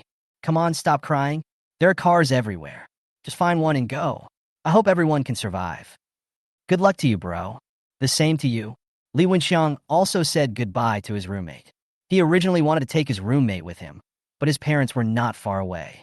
In a blink of an eye, only Chen Bufan's family of 5 were left there. We are the only ones left. What should we do? Where should we go? Homeless people. We are together, so why can't we go anywhere? That's right, brother-in-law. We have no home anymore. We can go anywhere. It's up to you to decide. Li Wenxiang grinned. Go away, idiot. Li Wenin patted him and gave him a wink. Wang Yuhan lowered her head with red eyes. Wenxiang scratched his head. Sister, brother-in-law, can you take me to see my parents? I want to know if they're still alive. Wang Yuhan missed her parents very much. She didn't know how they were doing and couldn't get in touch with them. She knew there was little hope, but they were her parents after all, and she wouldn't be willing not to see them. If her sister and brother-in-law disagreed, she would find a way to go back and see them herself. Chen Bufan looked at Li Wenin, and the two of them looked at Li Wenxiang. From the looks of him, they also wanted to go and take a look. Human Wang Yuhan, 19 years old. Height 165 cm. Physical fitness 20 caddies weight. Value 85. Favorability 70. Does not mean it is all love. Let's eat first and rest for a while. After dinner, we'll go take a look. We don't have a destination anyway. Thank you. Thank you, brother-in-law. Thank you, sister. Thank you, Wenxiang. Wang Yuhan thanked them sincerely. After all, although she and Li Wenxiang were in a relationship, the world was so dangerous and no one needed to take risks for someone they just met. You're welcome. We are all family. Li Wenxiang bowed to Chen Bufan to express his gratitude. A few people had a simple meal in the car, including instant noodles, sausage, boiled eggs, and pickled mustard tubers. They had started their escape in the morning, so they consumed a lot of energy. Government canteen. The entrance to the cafeteria was surrounded by zombies, at least 500 of them.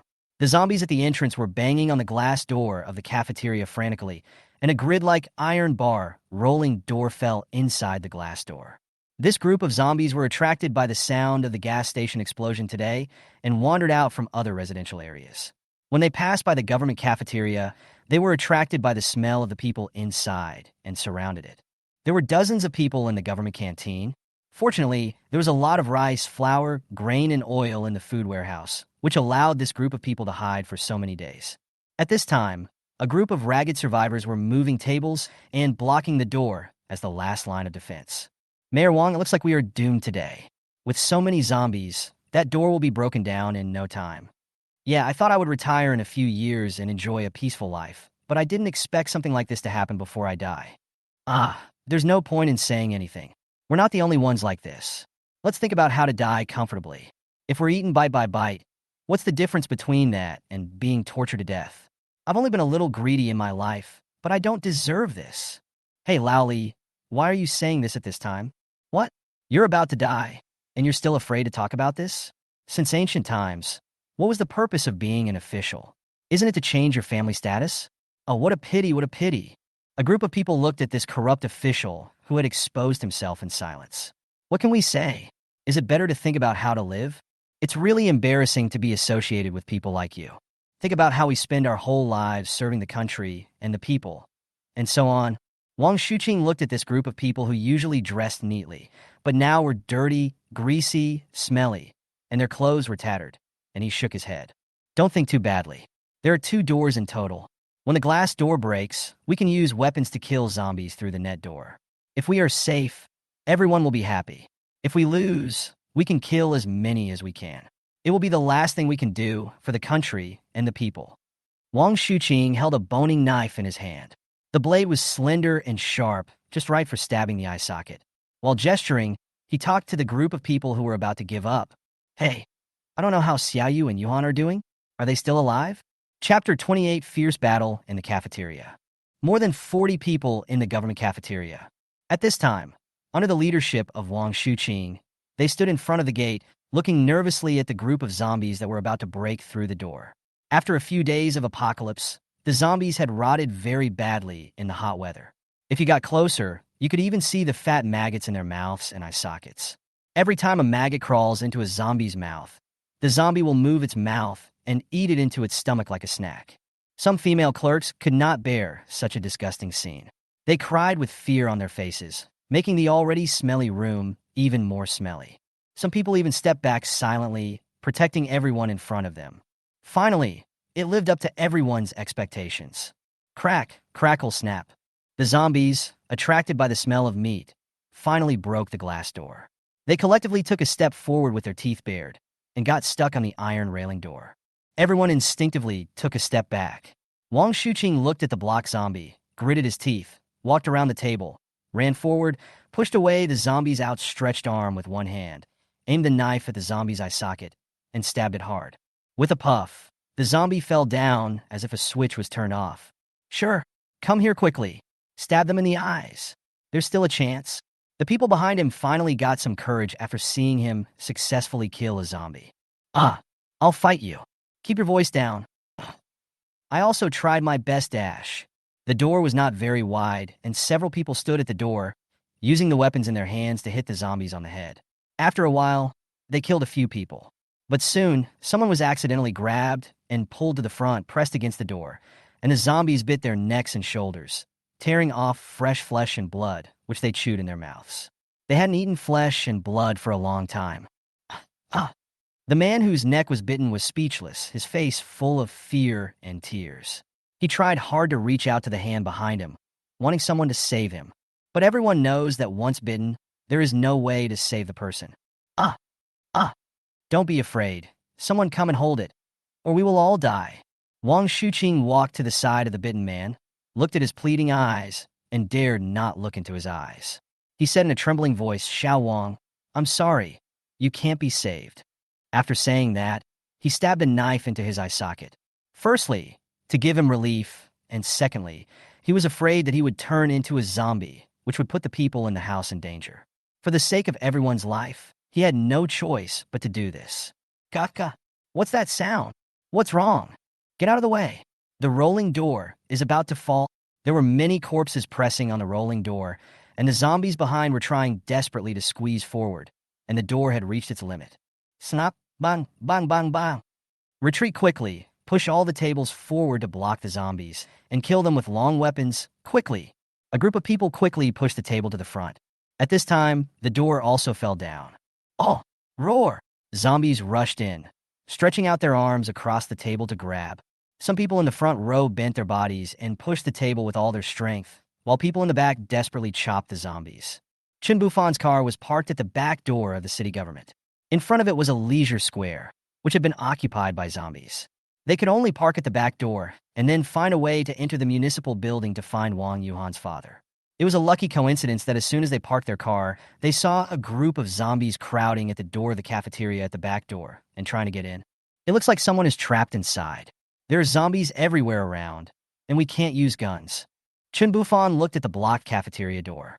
There were 3 layers of zombies inside and outside. Who could get in without a gun? How about using a car to lure the zombies away? Li Wenxiang suggested. How to attract them? Honk the horn? Then all the zombies in the square in front will come over here, and they won't live anymore. How about blood? Aren't zombies attracted to the smell of blood? Chen Bufan and Li Wenyin, brother and sister, both looked at Wang Yuhan. Where did the blood come from? Wang Yuhan looked at several pairs of eyes looking at her. Her face gradually turned red. Even her ears turned red. Turning around, he put his hands into his pants, lowered his head, and pulled and tugged. Chen Bufan and Li Wenxiang turned around speechlessly. The girl didn't go to the bathroom either.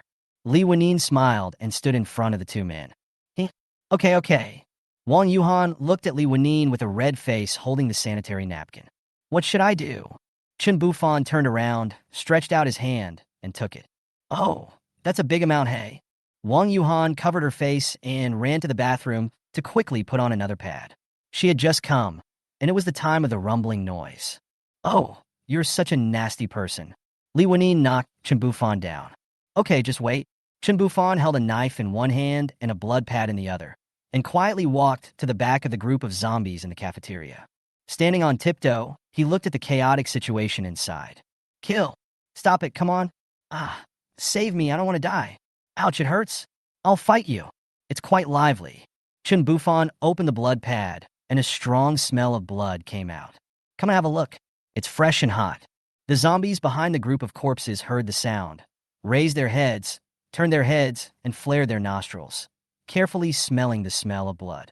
Half of the zombies turned around and stared at Chen Bufan. This feeling of oppression, of suffocating anger rose up.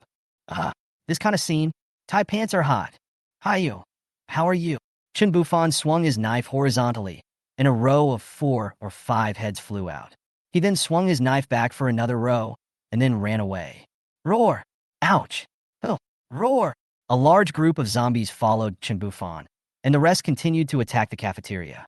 After all, the smell of blood was stronger there. Chen Bufan sticks the blood pad to the back of the RV. Drive, slow down. After saying that, Chen Bufan hit aside and watched the RV slowly take away a small wave of zombies. Chen Bufan took a detour back to the cafeteria entrance, put a silencer on his pistol, and used a knife to smear some of the zombies' flesh and blood on his body, trying to cover up some of his own smell. While they were attracted by the strong smell of blood inside and didn't smell his own smell, he aimed at the zombies' necks or backs of the heads and killed them one by one, either chopping off their heads or stabbing them in the backs of their heads. His knife was sharp and powerful, and he killed dozens of zombies in a short while and came to the door.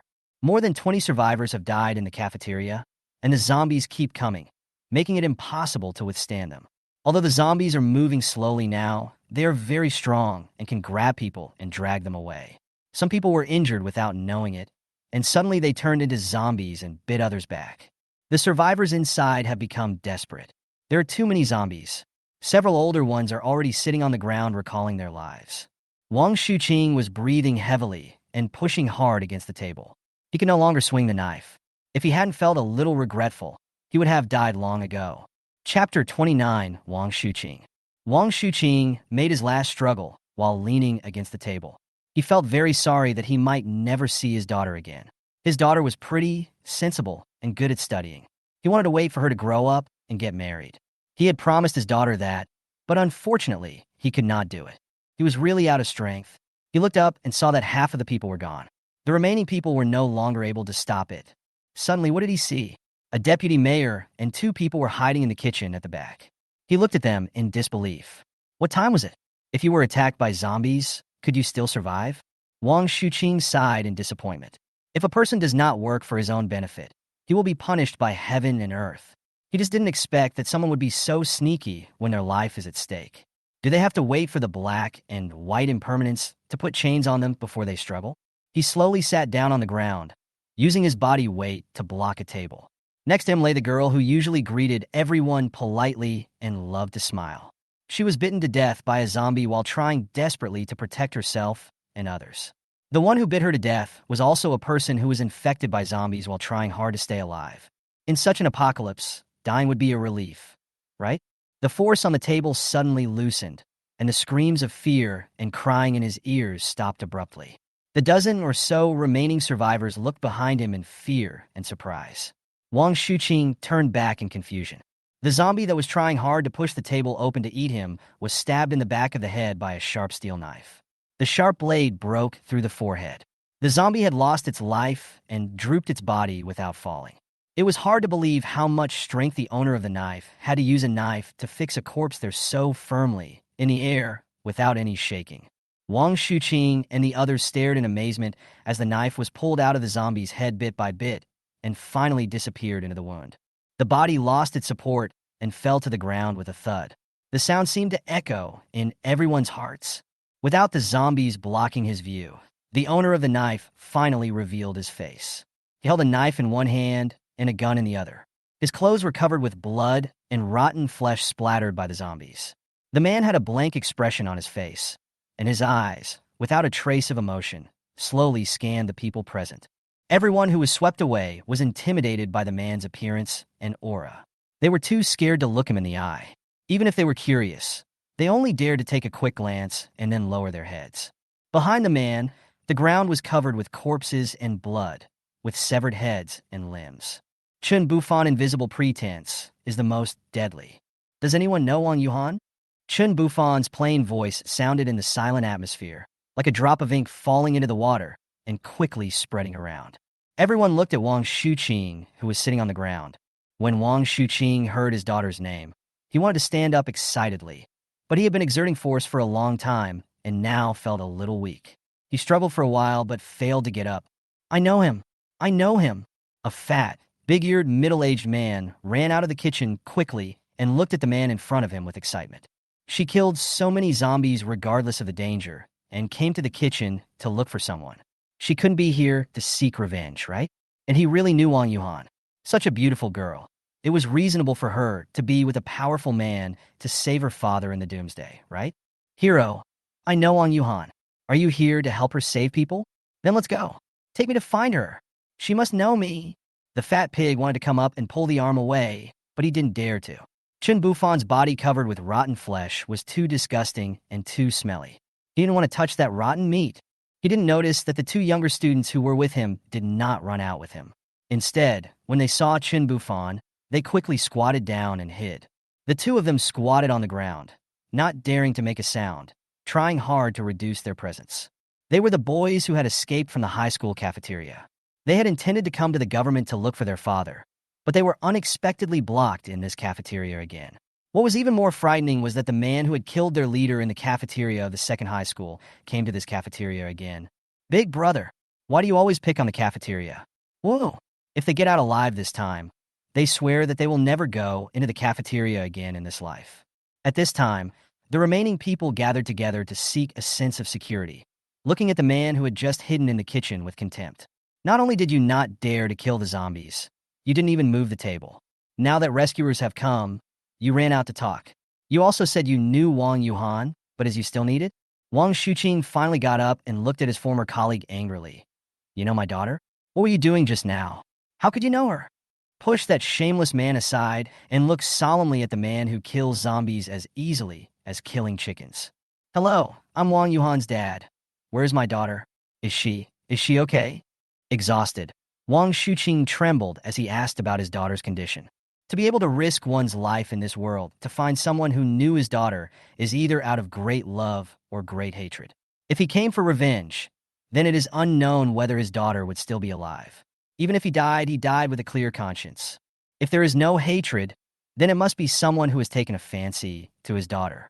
His daughter's appearance and qualities will result in two fates at the end of the world either. She will live a very good life or a very bad life, depending on the people she meets. He is now eager to know news about his daughter.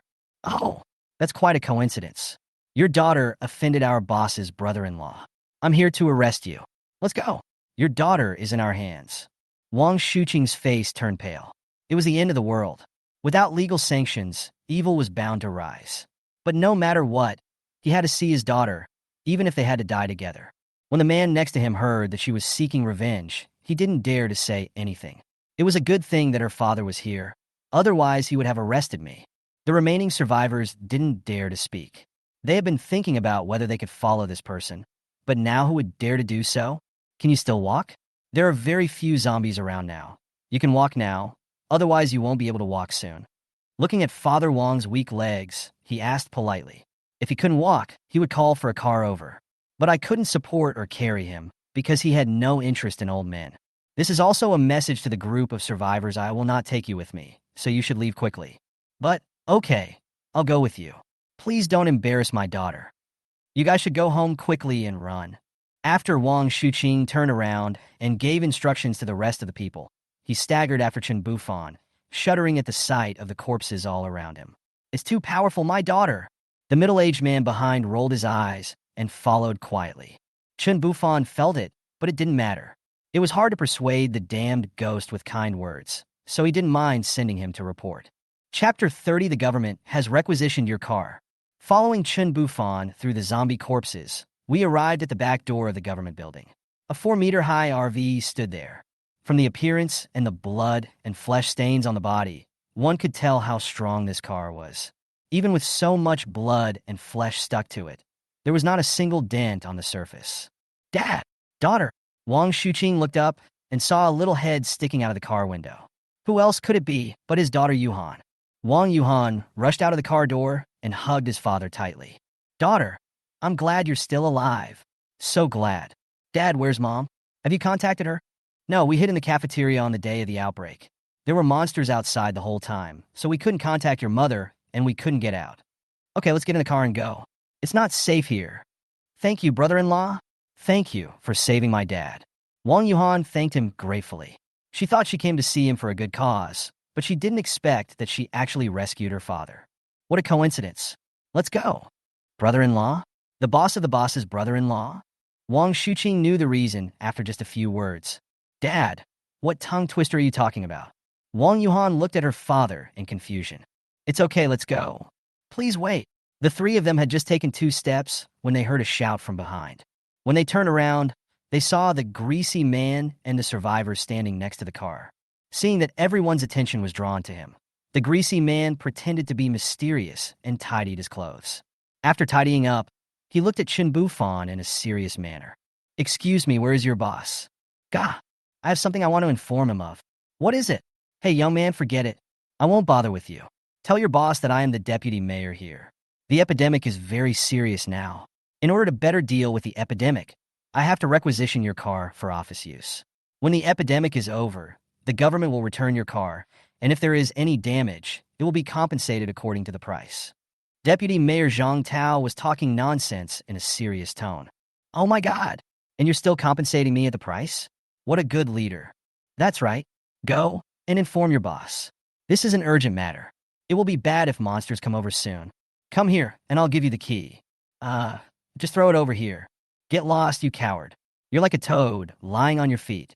It doesn't bite you, but you're annoying me. After Chen Bufan finished speaking, he gave Ning a look and led his men into the car. Hey, don't! Bang! A gunshot rang out. A spark flew out from under Zhang Tao's feet, and he was so scared that he took 2 steps back and fell to the ground. You dare to attack the city government leaders? Do you want to break the law? Believe it or not, I will call the police to arrest you. Chen Bufan looked at the zombies wandering not far away and did not reply. He closed the car door and watched Zhang Tao's performance. Anyway, he was not in a hurry in the car, and he could also watch the clown show, so why not? Hurry up and tell your boss to respond. The government wants to requisition your vehicles. Citizens have an obligation to cooperate. Hurry up. You must cooperate with the leader's orders. 5 minutes later, Zhang Tao's throat was so tired that it was smoking. As for Chen Bufan, he raised the 2nd floor of the car and drank some juice. Li Wenin stood beside him. The 2 of them just stared at him and yelled at him from below. Wang Shuqing and her daughter were reminiscing about the past in the car. Li Wenxiang was so nervous in front of his father-in-law that no one paid any attention to him. As for Ning, if Chen Bufan didn't look for her, she wouldn't even bother to talk to him and would just stay by herself. How cruel! How has the world become so unfriendly? Zhang Tao sat on the ground to rest, looking at the people in the car with resentment. Ho ho ho ho! Zhang Tao stood up with a start, and when he looked back, he found that the group of survivors had left without him noticing, and no one had called him. He was furious. You actually didn't obey the government's orders. Just wait for jail time, he shouted angrily and ran away. Li Wenyin looked at the fat man who was running away in a panic with hatred. He has a big stomach full of fat intestines, and he wants to occupy our car and requisition it. He is also burning newspapers at the grave to fool the ghosts. Bah! Ah! In the distance, Zhang Tao was shot in the thigh and fell to the ground. The zombies, attracted by his screams, happily ate a meal of pork belly, but the meat was a little fatty. Coming out of the Xingfu community, Wang Shuqing's eyes were red and Wang Yuhan was crying. After leaving the government canteen, they drove to Wang Shuqing's house and saw the woman, Li Xiaoyu, who had turned into a zombie in his home. The only good news is that she mutated on her own and was not bitten or suffered. Li Wenyin hugged Wang Yuhan to comfort her. Wang Shuqing was expressing his gratitude to Chen Bufan. Little brother, thank you for saving me and my daughter Yuhan, and taking us back to see her mother, Wang Shuqing said sadly, with red eyes. He had a very good relationship with his wife, but unexpectedly, she did not survive the first wave of airborne infection and mutated. But it's okay, she died without pain. In a world like this, sometimes death is happier than life. You're welcome. Wang Yuhan and my brother-in-law are in love. After all, we're still a family. Although my brother-in-law is a little naive, he is also a good man. I wonder what your plans are for the future. I don't care about their young people's affairs. The world has become like this. They don't have to worry about their studies. They just need to like each other. What do you think? I heard from Wang Yuhan that you were the mayor. Do you know much about the virus? Chen Bufan really wanted to know if there was any official news. I don't know. There has been no news from my superiors since the outbreak. At the beginning, there were only a few cases and they were isolated in the hospital. I sent the police chief with a special police team to blockade the area. Unfortunately, they all died. Everything happened too fast, and we were caught off guard. Now we can't contact everyone. There are no troops stationed nearby. I'm afraid we can only work hard on our own. Wang Shuqing shook his head and threw away all his worries. From now on, several people are like rootless duckweed. Chen Bufan sat in the corner and opened the system. He had fought a lot of zombies in the past 2 days, and his points were already 1237. At this time, he was a little confused and didn't know what to do. He had no worries about food and clothing, a lover, and a safe RV. In an era when he didn't have to go to work, he lost his direction for a while. Build a base? Forget it. I have nothing to do. Visit other cities? See if there are any bases somewhere else? This is something you can try. Collect supplies while traveling. Maybe you can find a good place. It's so annoying. My life is like that of a salted fish. Even at the end of the world, I'm still a salted fish. What are the other protagonists doing? At this time, the RV passed by a hotel. Chen Bufan's eyes lit up. Chen Bufan asked Ning to stop the car. Since he didn't know what to do, why not find a hotel and have a good rest? No matter what, he could think of it after he woke up. He doesn't want a group of people to live in one RV. Although there is room for them, this RV will only belong to me and my woman in the future. What's the point of other people squeezing in there? When I thought about it, hey, there's something to do. Let's find more cars and drive away these troublesome guys. Chapter 31 Hotel. The hotel is a 3-story building with its door wide open and bloodstains on it. The lobby on the first floor is empty. At the front desk, the computer monitor is tilted and there is a mobile phone on the table. It seems that the owner left in a hurry. The floor of the hall was littered with miscellaneous items, including food boxes, cigarettes, water, and a suitcase dropped by some beauty, as well as a pile of small pieces of cloth covered in dust. Chen Bufan came in with Li Wenyin, and Ning and Li Wenxiang. The refrigerator at the door was filled with various alcoholic beverages, but no one had come to collect them after such a long time. They asked Li Wenxiang to collect the alcohol and cigarettes behind the cash register and load them into the car, and then they continued to go to the second floor. Starting from the second floor, there are various rooms. Several people were very careful not to make any noise and walked up the stairs slowly. There were many things scattered on the stairs, and several people walked crookedly. Chen Bufan walked in front, and when he reached the corner of the stairs, He gently poked his head out. Unexpectedly, a zombie's rotten face came into view. The two faces were less than 10 centimeters apart. Chen Bufan's heart skipped a beat, and his heart began to beat rapidly. The expression on his face gradually became more ferocious. His mouth opened and then closed tightly. He almost cried out. He could already feel the zombie's eyes light up. He quickly reached out and grabbed the zombie's neck to block it, then raised the knife and stabbed it into the zombie's mouth. The knife came out from the back of its head, and the zombie's eyes, which had just lit up, dimmed again. Chen Bufan didn't want to be so surprised, so he simply threw the zombie's body to the ground. "Ban, are you okay?" "Fine." The sound echoed in the silent corridor, and the roars of zombies began to sound from the rooms on the second floor. After waiting for a while, a total of 3 zombies appeared, but 2 zombies came out. A female zombie was holding a baby zombie in her arms. The baby zombie was struggling and roaring in the mother's arms, but was wrapped tightly in the quilt. There was not much flesh on the zombie's face, and a large area of the skull was exposed. It should be that the mother had a mutation and ate her own child. Another male zombie was holding a woman's shin bone with a foot in his hand and taking a nibble at it. Judging from the freshness of the flesh and blood, she must have died not long ago. Seeing that no more zombies came out, Chen Bufan picked up his knife and knocked lightly on the wall. 2 zombies were attracted and walked over here. The male zombie threw down his leg bone and walked over here quickly. When passing by the female zombie, he knocked her down. After the female zombie fell, she did not continue to come over, but picked up the baby zombie and held it in her arms before continuing to walk towards Chen Bufan. He took out his pistol and installed a silencer on it. The corridor was too narrow and the zombies were all together, so he was afraid he wouldn't be able to get rid of them. "Ban, ban, ban. Send 3 zombies to hell. Let's search all the open doors on the second floor, split up and search." He wanted to train Lanine and not let her rely too much on him. Sure enough, when she heard about the separation, Lanine became a little nervous. She looked at him with her big watery eyes, hoping that he would change his mind and take her with him. Unexpectedly, Chen Bufan looked at her, turned around, and left.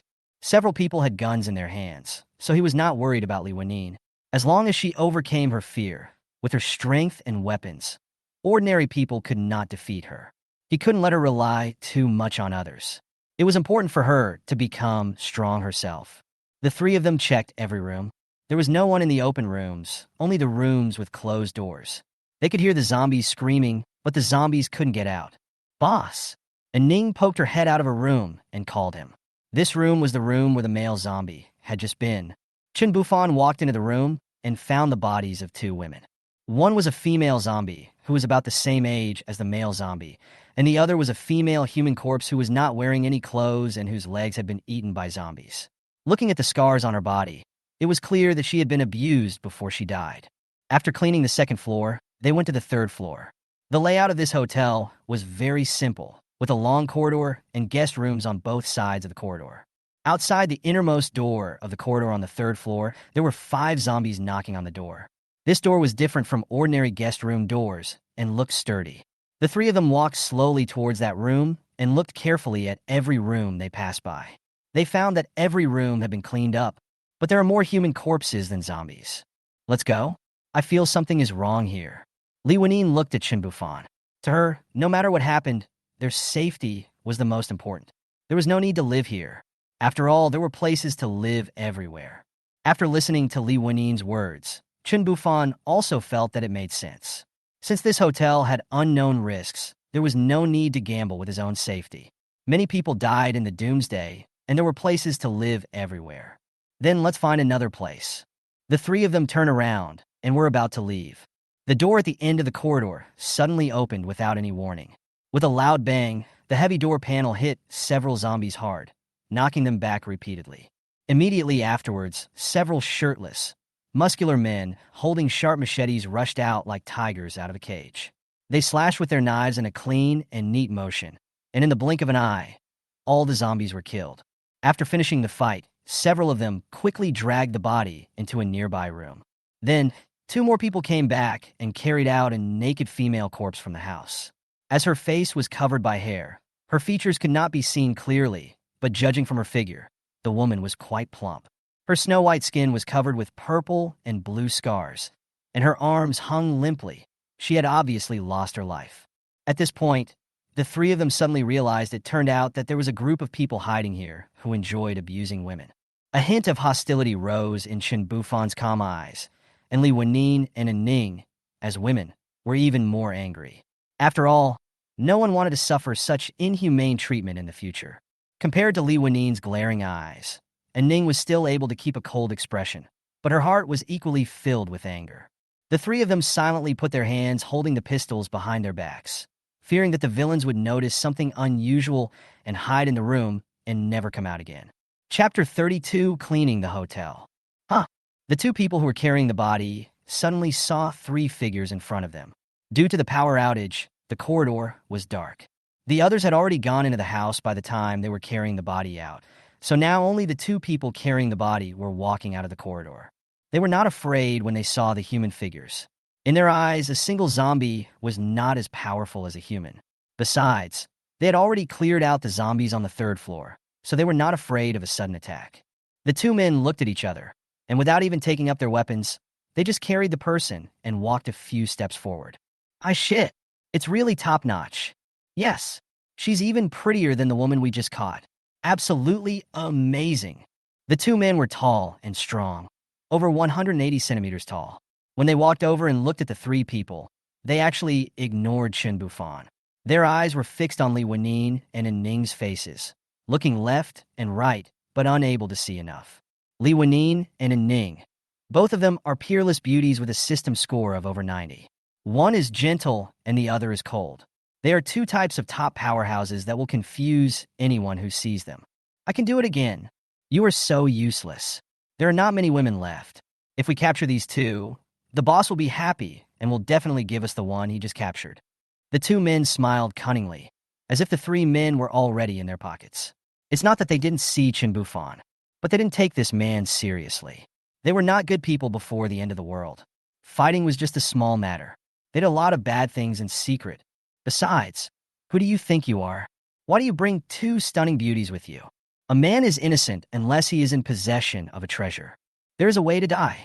The two men threw the body into an empty room nearby and each pulled out a knife from their trouser pocket. Since you are here, you are a guest. Our boss likes to entertain guests warmly. Come with us to meet the boss. The other man didn't say anything, but just spun the knife a few times, and the threat was obvious. Let's go. What are you staring at? Don't refuse a toast and drink a forfeit. That's right. What are you looking at? Do you have any hair? What the hell? Before they could finish their arrogant words, the man in front of them suddenly raised a pistol and pointed it at them, and then the two beauties also raised their guns. With three guns pointed at them, Lu Dahu and Li Chang were both stunned. They looked at each other and were confused. Isn't this unethical? Lu Da looked at Chen Bufan nervously. At first, he didn't look at him straight in the eye, thinking that he was just an ordinary man. Now that he looked carefully, he was indeed quite ordinary. I bet your gun has no bullets. Bang dash. There was a flash of fire from the muzzle of the man in front, and a low gunshot was heard. The bullet pierced through the air and hit Lu Da's head with a whoosh, breaking the back of his head and sending red and white flying out. Lu Dahu was shot in the head and died in disbelief. It was actually a real gun. Pa! Li Chang stood diagonally behind Lu Dahu and wiped the blood that splashed onto his face. He lost control of the knife and it fell to the ground. After following his big brother to do evil for so long, this was the first time he met someone with a gun. Even among them, only the big brother had a gun. How many people are inside? Who are they? What weapons? Chen Bufan's voice entered Li Chang's ears. Li Chang swallowed his saliva. Only then did he feel the horror of this ordinary man. He felt a force suppressing him and wanted to pee. Brother, don't shoot. There are 21 people in total, 15 of them are ours, and 6 of the survivors we captured. The boss has a gun, and the others have knives. Brother, that's all. Walk backwards, open the door, and let's go in together. Don't play tricks unless you want to die miserably. I understand. Li Chang didn't dare to play any tricks. This man killed people without blinking an eye.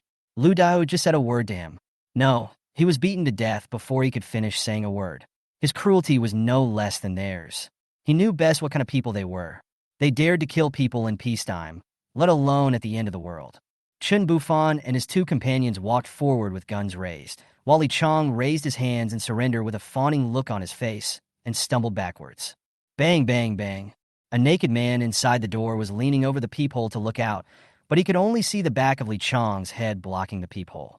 "What the hell are you doing?" "Open the door." Li Chang responded. When he heard the voices of his own people, he opened the door without any doubt. After all, they were used to being arrogant. The door opens outwards. The group of people in the room were so noisy that they didn't hear the sound of Chen Bufan's silence gun. After the door opened, there came out obscene sounds, the painful moans of women, the angry roars and cries of men, and the laughter of a group of men. After Li Chang walked in backwards, and Ning grabbed the door handle and pulled the door open. Chen Bufan saw the tip of the iceberg clearly, and his eyes twitched. Next to the only large bed, a man was pinned to the ground by several people. They stepped hard on his head and forced him to look in the direction of the bed, laughing loudly. He struggled and roared constantly, trying to break free, but he was powerless as his two fists were no match for four hands. On the bed, a fat man was tearing a woman's clothes, and the woman held on to the clothes tightly and refused to let go. Chen Bufan looked around and pulled the trigger. Although he is not a good person and cannot be kind to others, he also hates bad people. Moreover, he would nip any danger in the bud, even if the danger had not yet reached him. Good people can't hurt him, but bad people can't because they are very aggressive. "You are so aggressive. I am afraid that you will attack me too. Killing you to protect myself is reasonable, right?" Bang, bang, bang, bang, bang, bang. The low gunshots rang out continuously, deafening. The first to suffer was Li Chang. The first shot accurately hit his crotch, and the second shot hit his chest. As the gunshots continued, screams of agony rang out one after another. After Chen Bufan used up the bullets in his pistol, he quickly replaced it with a new magazine. Li Wanine and Ning, who were standing behind him, were extremely angry. They followed Chen Bufan's approach and shot away at vital parts of the body, just to let these hateful people die slowly in severe pain. The three guns fired alternately, each bullet embedding deeply into the bodies of the naked men.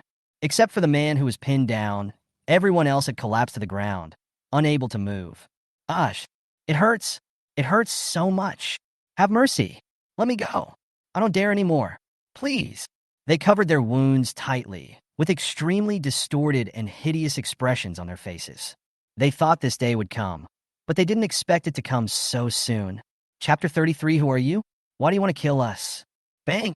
And Ning shot the fat man on the bed in the hand, and a Type 54 pistol fell on the bed. The fat man covered his rotten hand and looked at Ning viciously. Chen Bufan reached out his hand to Ning. Ning looked at him, pulled out the dagger, and handed it to him.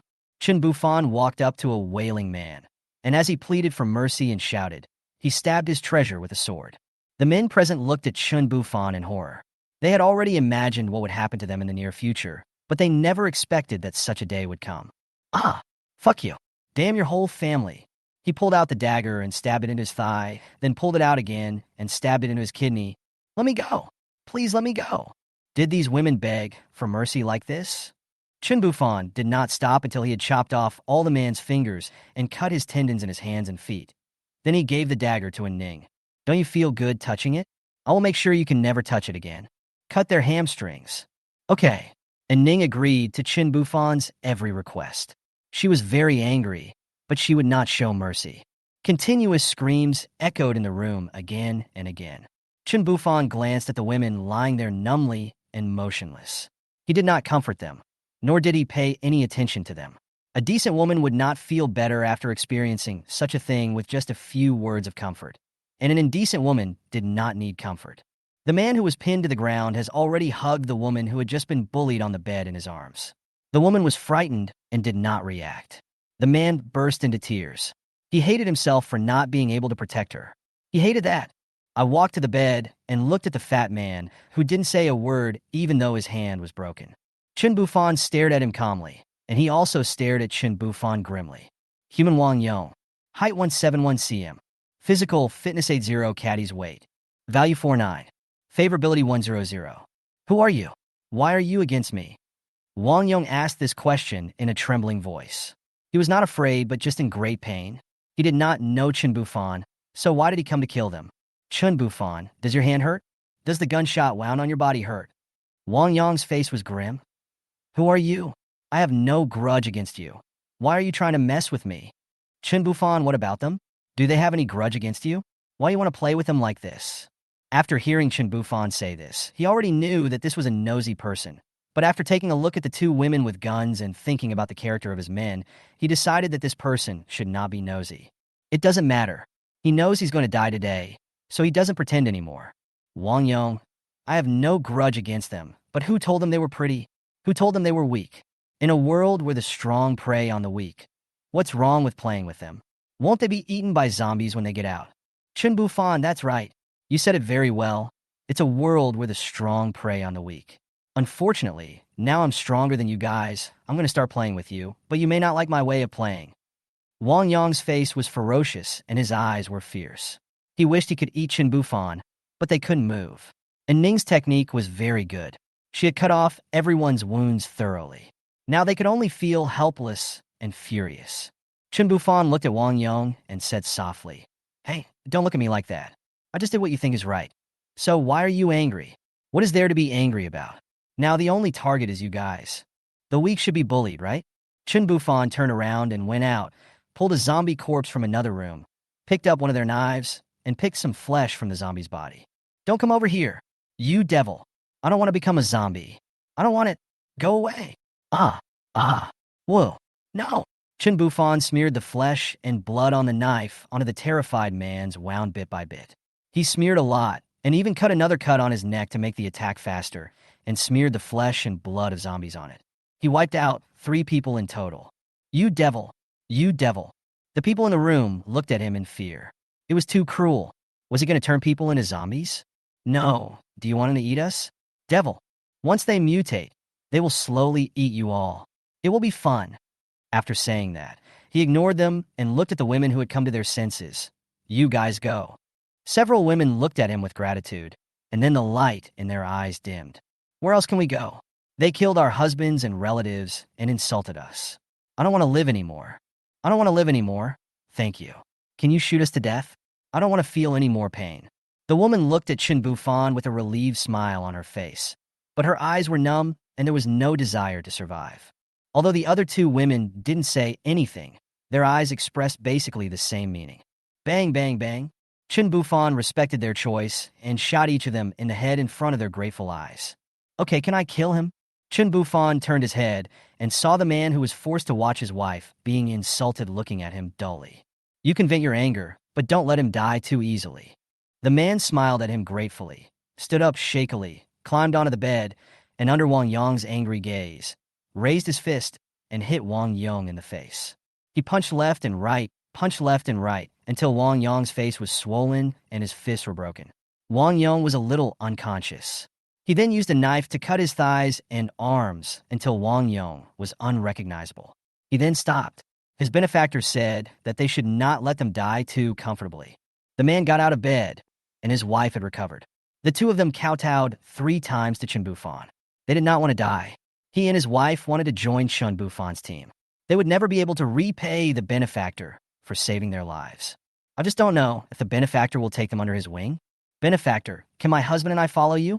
We can work like slaves for you to repay you for saving our lives. Human Wang Yu. Height 180 cm. Physical fitness 110 caddies. Value 81. Favorability 95. Human Zhao Shui. Height 165 cm. Physical fitness 30 caddies weight. Value 87. Favorability 95. Seeing that the favorability between the 2 is as high as 95. Chen Bufan was a little shocked. The couple knew how to be grateful. It was not in vain that they saved them. After thinking about it, I decided to take him with me for now. There will always be people who will be needed to do hard labor in the future. Lanine, take them to the car and pack them up. You'll be our own people from now on. Okay, I understand. Li Wanine felt quite relieved watching this scene. She knew what would happen in a while. If it was not so disgusting, she would not watch it. The result would be the same anyway. Come with me. She felt very sympathetic towards the couple's plight. Fortunately, she was lucky and was protected. After everyone left, Chen Bufan and Ning moved the bodies of the 4 women to another room to prevent them from being eaten. 15 minutes later, the 3 people who were smeared with zombie flesh and blood began to mutate. Is ho-ho-a roar? No, let us go. We won't dare to do it again. It was Wang Yong who forced us to do this. Let us go. Wang Yong was lying on the bed, looking at these cowards with disdain. They were all better than each other at having sex with women, but now they blame me. Humph! I forced you to have sex? Trash. Wang Yong stopped talking. What goes around, he had long since become indifferent to everything. He was a dark person before the apocalypse, and even darker after the apocalypse. What had he not done? He had enjoyed himself enough in this life, and he had no regrets. Over a period of 1 hour, the 3 zombies ate people, then infected others and ate them again. In the end, everyone died in great pain as if they were being tortured to death. Chen Bufan exhaled a breath, and then comfortably killed this group of the most disgusting people he had ever seen since the apocalypse. God is watching what you do. Things may change over time. If you do too much bad, there will be a day when you will be punished for it. Chapter 34 Wang Yu Zhao Shui. Looking at the group of dead scum, Chen Bufan felt that he was still too kind. Although he had never seen such a scene in his previous life, he had heard of it. He still felt a little angry when he saw it now. He really had not seen enough of the world. In the apocalypse, how many people can still maintain their humanity? He has changed a lot. Before the apocalypse, he was a stay-at-home. After the apocalypse, he killed people without blinking an eye. The environment can change everything. Fortunately, he has his own principles and a bottom line on what to do and what not to do. Coming downstairs and getting into the car, all he saw was people. Chen Bufan pursed his lips. Although this car was big, it couldn't hold more and more people. But the people in the car were either his women, relatives, and younger brothers, and their favorability levels were all around 90. It was impossible for them to betray him. In the Doomsday, they were all good teammates and could not be driven away. Finding a car was urgent. And Ning sat in the driver's seat again. Li Wenxiang and Wang Yuhan were also in the car. I don't know if they were studying how to drive or something serious. After washing his face, Wang Shuqing fell asleep on his single bed. He had fought the zombies for his whole life today and was exhausted. Li Wenin and Wang Yu and Zhao Shui were sitting opposite each other on the sofa in the living room. When they saw Chen Bufan get in the car, the 3 of them stood up to greet him. Li Wenin pulled Chen Bufan to sit next to her. Wang Yu and his wife had also cleaned up their clothes. The man was handsome and the woman was beautiful, and they looked like a perfect couple. They were now wearing Li Wenin and Li Wenxiang's clothes. Zhao Shui had just been frightened and didn't talk much. She held Wang Yu's arm tightly and buried her head in his shoulder. Both of them were very good-looking, and it was very eye-catching to see them sitting together hugging each other. Wang Yu has a handsome appearance, with a firm and sad look in his eyes. He looks at Zhao Shui with eyes full of love and self-blame. It was he who failed to protect her and caused her to suffer such great harm. Zhao Shui leaned on his shoulder. Her beautiful big eyes were empty and lifeless, and she obviously had not yet come to terms with what had just happened. The system's rating was not false. She had a good figure, and her temperament was gentle and dignified. Which man could not like her? There is nothing wrong with being beautiful, but the problem is not having the corresponding strength. A man is innocent unless he is in possession of a treasure. If you don't have the ability to protect what you have, it's better not to have it. What are your names? Chen Bufan spoke first. Although he knew it, others didn't. He knew it, so he still had to pretend. Benefactor, my name is Wang Yu, and she is my wife, Zhao Shui. We are lucky to have met you today. Otherwise, we would both be dead, and Shui might even have suffered greater harm. We have no worries, and hope to stay with you to repay your kindness. Wang Yu spoke sincerely, and he really wanted to follow Chen Bufan and the others. Today, he felt Chen Bufan's anger towards the bad guys and his pity for the victimized women. Although he was ruthless and even cruel, he did not think that letting the bad guys die directly was a punishment for them. He should treat them like benefactors and let them taste 10 or 100 times the pain that the people they harmed had endured. He could feel Chen Bufan's kindness, even if he shot those people without blinking an eye. He believed that only someone like Chen Bufan, who could root out the enemy completely, could better lead everyone to survive. What did you do before? What skills do you have? Wang Yu turned his head and looked outside the hotel and said uncomfortably, "This hotel was opened by Shui and I. After the Doomsday came, there were a lot of food in the hotel, so we survived here. The Wang Yong from 2 days ago was the fat guy just now. He is my uncle's cousin. He usually hangs out in various bars and has a dozen brothers under him. He came to me for help. I thought that more people would help us survive better. Besides, they are relatives, which is better than outsiders. But I didn't expect that I would let a wolf into the house. After he came in with his men, he not only killed all the guests in the hotel, but also fed people to zombies. He did all kinds of bad things. As for women, I didn't expect that he would actually set his sights on Zhao Shui in the end. He arrested us today. If it weren't for you benefactors... Oh, he is such a bad person. You were his younger brother. You shouldn't have let him die so early. Lanine was so angry. When she helped Zhao Shui get clothes just now, she saw the injuries on her body. Okay, it's over. Do you have a car? We have a lot of people, and we need a vehicle. I don't want everyone to be in this car. Chen Bufan comforted Lanine and turned to look at Wang Yu and said, that big G over there is mine, but the key was taken away by Wang Yong. I can go look for it later. Zhao Shui, and I can live in my own car. Wang Yu looked up and pointed to the big G parked over there. Very good. The more cars, the better. Lanine, come back and find a car to take your brother and his family away. Don't stay in my car. I have a lot of things to do. Chen Bufan took the lead and pointed to Li Wenxiang in front of him. Li Wenyin looked at his younger brother, and his younger brother looked at his brother-in-law and sister looking at him, and he touched his head embarrassedly and bared his teeth. Stupid. Chen Bufan complained to him.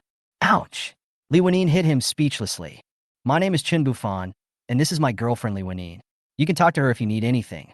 Now you can all go to the hotel and find a room to rest for the night. You can also find the car keys, by the way. The car has been cleaned out, and it is safe. Okay, Brother Fan, we'll listen to you. Wang Yu pulled Zhao Shui out. When they passed by Chen Bufan, he stuffed a bottle into their hands. After they found a clean room, they looked at the bottle and found that it was a bottle of anti-inflammatory and analgesic medicine.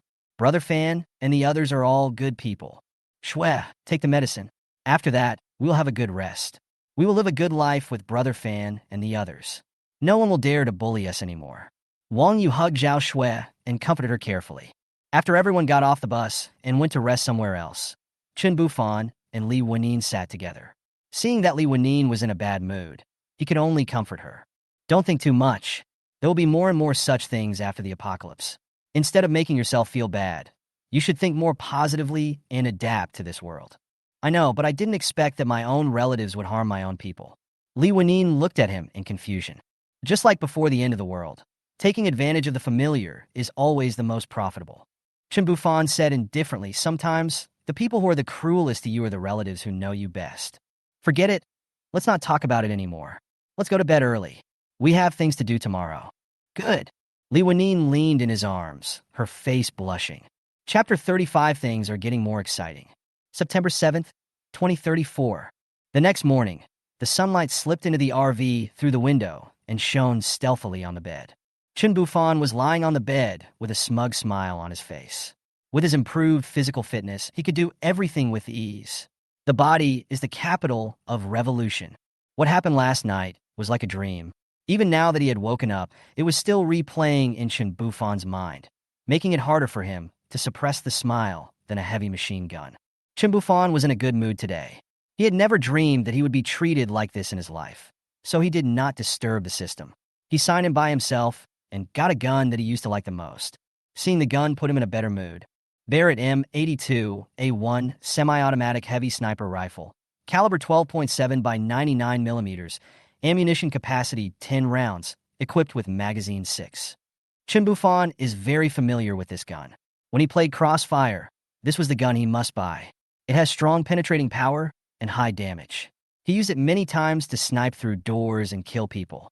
This gun was called Cannon by many netizens. I didn't expect this gun to exist in real life. What will allow me to use this gun? After thinking about it for a while, I got it right. What is my current living background?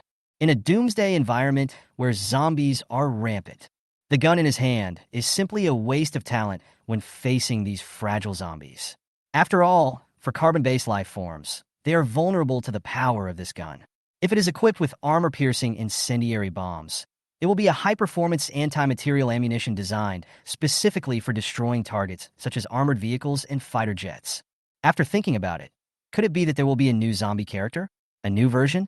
In his previous life, even though he stayed at home for a whole month, he did not see any mutated zombies. It had only been a short time since the apocalypse. How could such a monster appear so soon? Could it be that only his home was free of mutant zombies, but other places already had them? Yes. Suddenly, he recalled that in his previous life, he had always stayed at home safely, and there had never been an explosion at a gas station. However, this life is completely different.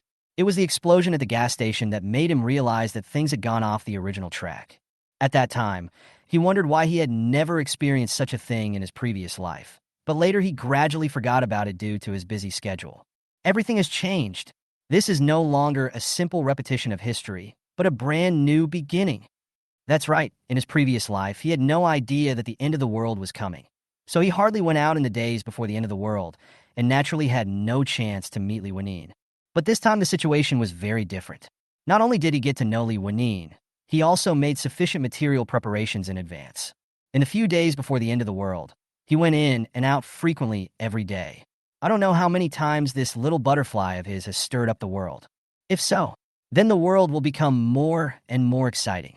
The Central Hospital, about 2 kilometers away from the hotel, was once the place where the first batch of zombie virus-infected people were quarantined. It was also the place where zombies preyed on the most humans.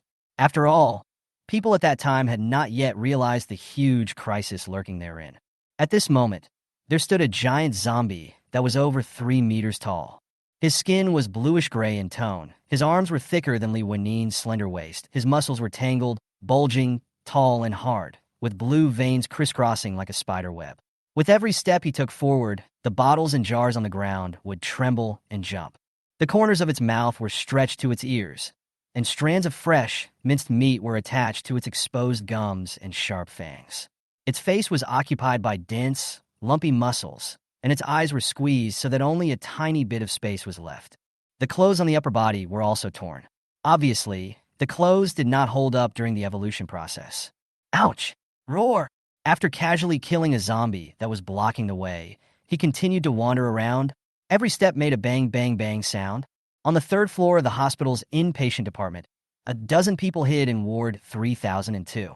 They were the survivors of the outbreak, including doctors, nurses, and several family members of patients in the inpatient building. Why were there no patients? The patients were not feeling well and could not outrun the zombies. There were dozens of them at the beginning, but after a few days, there were only a dozen of them left. The rest were trying their best to survive. From the fear and confusion in the beginning, to now they can chop zombies without blinking an eye, and cleared the zombies little by little from the upper floors to the 3rd floor. They wanted to continue cleaning up and escaping the hospital, but then they saw a unique big zombie. They didn't dare to act rashly, not even to make a sound, as they had seen it tear a car into pieces. The car was a pickup truck. A survivor was surrounded by a group of zombies when passing by the main entrance of the hospital. The big zombie smashed the door of the pickup truck with a few punches. They watched helplessly as it pulled a man out from inside and tore him in half. Dr. Jang, what should we do now? Jang, he was on duty in the inpatient department on the day of the Doomsday outbreak. He happened to go back to his office to rest and closed the door without making any noise, so he escaped the disaster. Then he looked for survivors in the building, formed a team together, searched for supplies, and cleaned up the zombies, and survived to this day. Jang, he squatted under the window, only showing a pair of eyes to look at the big guy outside. The monster was too powerful, and the muscles on his body were emitting a metallic glow. The quality must be extremely high. Even the weapons in their hands might not be able to break through the defense. He said without hesitation, "Wait here and see if it can leave. We can't beat it with our weapons." "Okay, I'll listen to Dr. Zhang." Zhang, he is an excellent surgeon, calm and steady, recognized by everyone. The days they spent together were all thanks to following Zhang Yi. "Dr. Zhang, have something to eat." A pretty little nurse brought Zhang Yi a loaf of bread, 2 oranges, and a bag of walnut milk.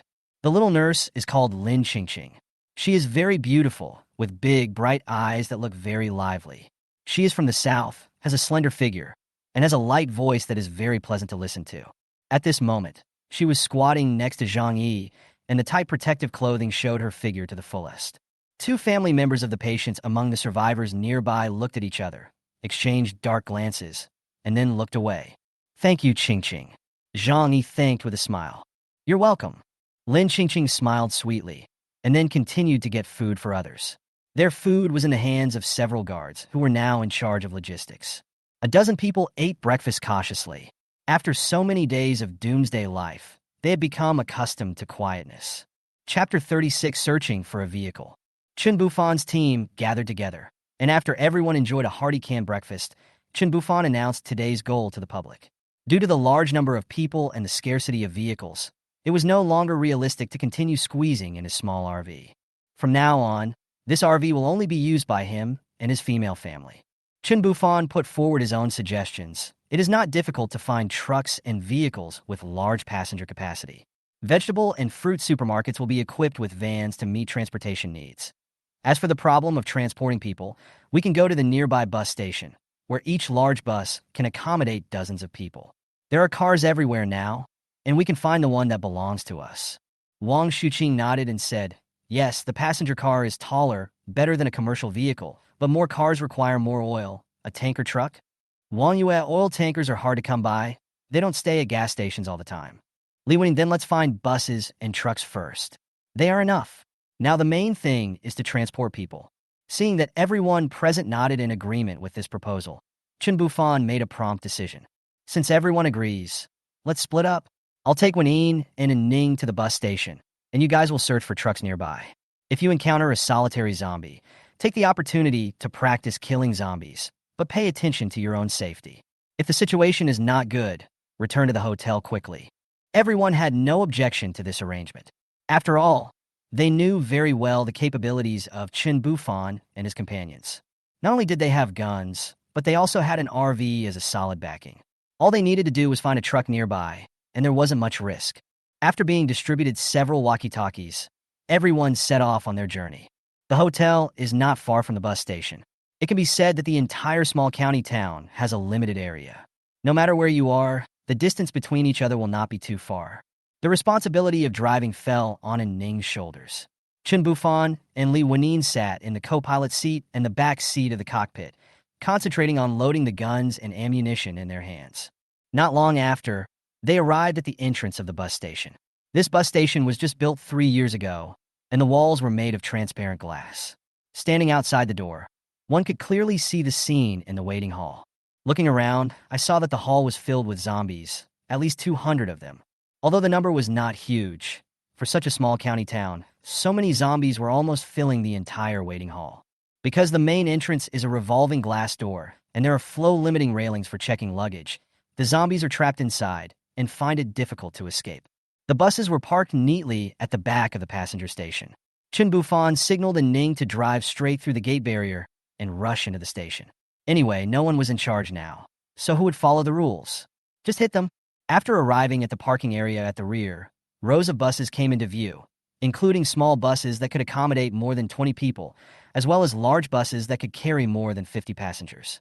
After careful selection, Chen Bufan finally chose a white bus that looked like a brand new one. The front door of the bus was open, probably waiting for customers. The driver sitting in the driver's seat had turned into a zombie, trapped by the seat belt and unable to get out. When he saw Chen Bufan coming, he stretched out his arms and roared at Chen Bufan. Chen Bufan climbed the 3 steps to the door and got into the car. He ignored the enthusiastic driver and looked to the back of the car. There were several zombies standing in the aisle. In order not to dirty the car, Chen Bufan blew a whistle to attract the zombies' attention. Several zombies turned their heads together, roaring and rushing over, but were blocked by the seats and were knocked unconscious. Chen Bufan stood under the car, waiting for the zombies to fall down. Then he stepped on their bodies and chopped off their heads. After killing a few zombies, he got in the car, stabbed the hospitable driver to shut him up, unbuckled his seatbelt, pulled him out, and threw him to the ground. The car key was inserted in the hole, so Ning would drive this car and Li Wening would drive the RV. This bus could be driven back and packed up to carry many people, so that others would not have to squeeze into his car all the time. Bang! Bang! Just as I was about to drive away, a loud bang rang in my ears, followed by another one. In front of the ticket window, a 2.4-meter tall zombie was punching the glass again and again. Chen Bufan stared at the big, muscular zombie in amazement. Is this the reason for giving me the cannon? Bufan, why are his muscles so big? Why are they different from other zombies? Other zombies have deflated muscles, but his are bulging. You better say muscle. That's right. I'm talking about muscles. He rolled his eyes at Li Wening. She was obviously a gentle lady when they first met. Why is she such a fujoshi now? Did I flip a switch? It must be the zombies that have evolved. Let's go. As long as we ignore it, it can't hurt us. Extraordinary, you're still smart. The 2 cars quickly drove out the same way they came and headed towards the hotel, completely ignoring the big man. Zombie, ho ho ho roar. Chen Bufan's goal had been achieved. He would not fight the zombie head-on. If it was just one zombie, they could still fly a kite to test it, but there were at least 200 zombies in the hall. Who knew if there were other types? If it broke the glass and came out, then there would be more than 200 zombies in the hall. It would be too dangerous. Zombies are no longer the cute zombies of the past. They're starting to learn bad things. But humans are still the same humans as before. Life is getting harder and harder for ordinary people. Fortunately, I am not an ordinary person. On the way back, they saw a group of zombies coming from somewhere on the road, so they had to take another route. This road happens to pass by the central hospital, and the group of zombies that were blocking their original road were the ones that wandered out of the hospital. Chapter 37 Central Hospital. In the parking lot in front of the main entrance of the central hospital. Just now, the ordinary zombies were lured away by the sound of the survivors' vehicles who came out because of food shortage. They were also the group that blocked Chen Bufan and his team's original path. However, this evolved big zombie seemed to have some obsession with the hospital. It wouldn't leave the square and would patrol back and forth. Every step he took made a bang on the ground, and nearby vehicles were shaking slightly. Fuck it. Why isn't it leaving? The other zombies have all left, so why isn't it leaving? Why isn't it chasing people? Keep your voice down. If we attract it, we'll be dead. Fuck. At this time, a fat nurse in her 30s named Liu came in, looked around and said anxiously, "Have you seen Qingqing?" Zhang stood up when he heard the question, looked at the fat nurse Liu and asked. Qingqing left after distributing the food. Maybe she is in the bathroom? I want to check, but it wasn't there. By the way, where are brothers Li Yuan and Li Jin? Zhang glanced around solemnly, and indeed did not see the Li Yuan brothers. Thinking of their usual impetuous and negative attitudes, and the way they looked at the female nurses, they seemed to have bad intentions, but they did not do anything out of the ordinary. Something happened. Thinking of Lin Qingqing's voice, appearance, and smile, she was the most beautiful woman among the survivors. She must have been captured if she disappeared at this time. Quick, go out and look for him. Nothing must happen, or we're done for. A dozen people picked up their weapons and ran out in a hurry. Since the floors above the third floor had been cleared and were safe, everyone dispersed, calling out softly to Lin Qingqing as they walked. At this time, I was in a single room on the 6th floor of the inpatient department. Lin Qingqing was tied to the hospital bed. She was unconscious with her eyes closed. Her beautiful face was slightly frowned. She was wearing a pink nurse's uniform. Her curvaceous figure made the two brothers standing beside the bed drool. "Brother, is it okay to do this? Isn't this illegal?" Li Jin was a little worried.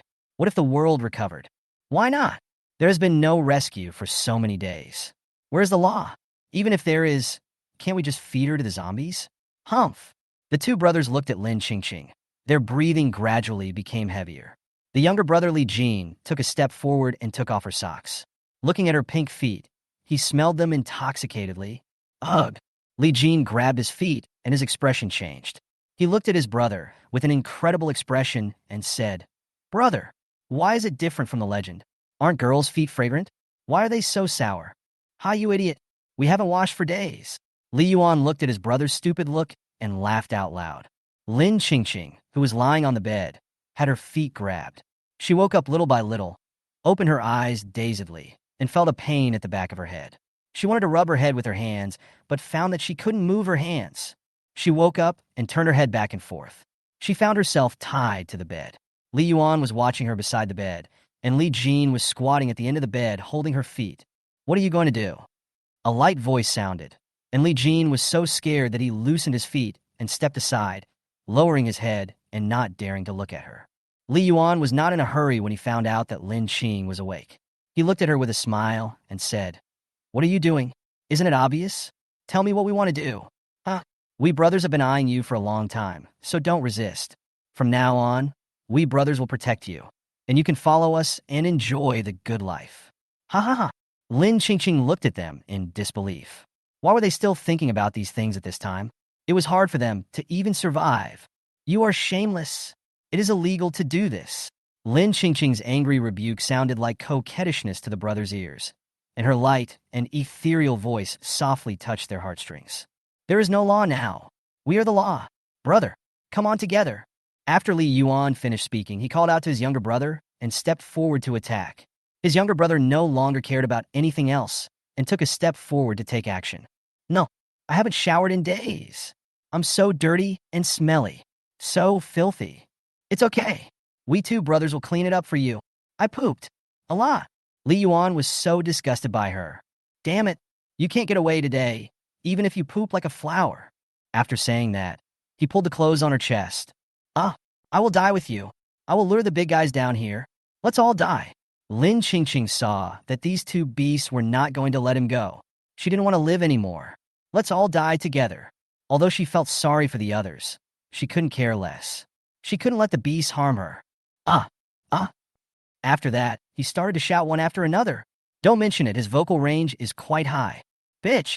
Li Yuan slapped Lin Qingqing back, and her snow-white face swelled up visibly. Ah, ah, ah. Unexpectedly, Lin Qingqing refused to give in and screamed with her eyes closed. Finally, Li Yuan pulled off his stinky socks and stuffed them into her mouth. Ugh, you. Lin Qingqing stared with her eyes wide open, unable to move and even unable to breathe. It was so damn cruel. The people who were searching downstairs heard Lin Qingqing's cry and came to the ward on the 6th floor together, kicking the doors open one by one. The fat nurse Li Yu, who was the first to discover Lin Qingqing, found their room first. She kicked the door, but she didn't expect it to be locked at all, which made her waist stretch. Here! She saw 3 people in the room and saw clearly that they were doing bad things. Quickly subdue Brother Li Yuan. They are feeding Qingqing socks. A group of people rushed in and attacked the 2 brothers with sticks and weapons in their hands. Soon they were beaten so badly that they could not take care of themselves. The fat nurse packed Lin Qingqing's clothes and untied her. Seeing her swollen face, he felt scared. It was almost there. Fortunately, he arrived in time and wanted to kick the brothers again. Qingqing, are you okay? Lin Qingqing, who was rescued, quickly pulled a piece of smelly socks out of her mouth. Li Yu was so irritated that she shook her head. The smell was almost as bad as the rotten flesh of zombies. Ugh, Lin Qingqing vomited out everything she had eaten in the morning, and her face was covered with tears and snot. Zhang came over and took a look at Lin Qingqing. Seeing that her clothes were intact, he asked, "How is it?" "It's okay. Thank you, Dr. Zhang. Thank you, everyone." Zhang Yi and his men tied up the Li Yuan brothers and escorted them to the 3rd floor. When they passed the stairs, a black shadow rushed over quickly and threw the tied Li Jin to the ground, knocking the people escorting him away, and bit Li Jin's neck, causing blood to splatter all over the wall. "Brother, help!" Li Jinyan stretched out his hand to his brother in front of him, trying to grab something. Everyone was shocked by the sudden incident. They didn't expect a zombie to suddenly run up, and it was so fast. They didn't have time to rescue it, and it bit 1 person to death. Chapter 38, Mutated Zombies. A dozen people stared in horror at the zombie that was biting Li Jin, and swallowing sounds were heard from time to time in their throats. These people had fought against countless zombies before, but those zombies were usually rotten all over, powerful, but slow in movement. However, the zombie in front of them was so fast that people couldn't help but feel afraid. This zombie's skin was a bluish-gray hue, the same as the big guys. It was slim and slender, with no signs of decay. Upon closer inspection, one could see the fine and clear muscle texture all over its body.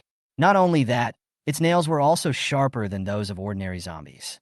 Suddenly, the extremely sharp claws swung out like lightning, easily piercing through Li Jin's solid chest. A bloody smell spread, making people shudder. Ah! The heart, which was still beating violently, fell into the monster's hands without any resistance. Each weak beat seemed to be the last elegy of life. But soon it became silent and completely silent. Then, the hideous monster opened its bloody mouth and bit the heart in its hand fiercely. Blood immediately splashed everywhere, forming a weird and terrifying picture. The smell of blood filled the entire space, making people nauseous. As the teeth chewed, the broken heart muscle and scarlet blood mixed together and were swallowed into the stomach. This scene was so cruel and horrifying that it seemed to show death itself in front of people's eyes, making people shudder. "Brother, I will fight you!" Li Yuan shouted angrily, with red eyes. At this moment, his body was tied up tightly and he couldn't move at all, but he still tried desperately to break free. When everyone came to their senses, a ferocious look appeared on their faces, and they rushed towards the green-faced zombie with all kinds of weapons in their hands. "Roar!" The zombie roared, grabbed Li Jin's body, and threw it towards the crowd. Several people were unable to dodge and were hit directly. One of them was hit head-on, causing several ribs to be broken. He could only fall to the ground, groaning in pain, and he didn't even have the strength to stand up and speak. This zombie is fucking different. You can actually dodge and throw things. Everyone be careful. It's not easy to deal with. In the short time it took to say these few words, another man had his belly slashed by a zombie that suddenly rushed up. His intestines were freed from their restraints and gushed out like a fountain, with blood all over the ground. The man was no longer able to support his body and fell to his knees. In an instant, a green figure flashed by, and the man's head flew high. Then the zombies grabbed it tightly and began to gnaw on it. This zombie didn't seem to be in a hurry to kill them. In its eyes, these humans were nothing more than its food and playthings. This is too powerful. We can't handle it. It's going too fast. The man who had just held Li Yuan rolled his eyes and finally made up his mind, gritting his teeth and said, "We have to run downstairs. It's too powerful. We can't deal with it with our broken fruit knives. You run first, I'll follow behind. Zheng Yi, you will die like this. It's better for one person to die than for all to die. You take the nurses away. Dr. Zhang Yi, you take them away." Zheng Yi grabbed Li Yuan and roared at everyone. Fuck. Why is there such a monster? You still want people to live? Damn it. Stop wasting time and go. The remaining 11 people include Drive Zhang Yi, Li Yu, Lin Qingqing, and 3 nurses, and the rest are 2 caregivers and 3 patients' family members.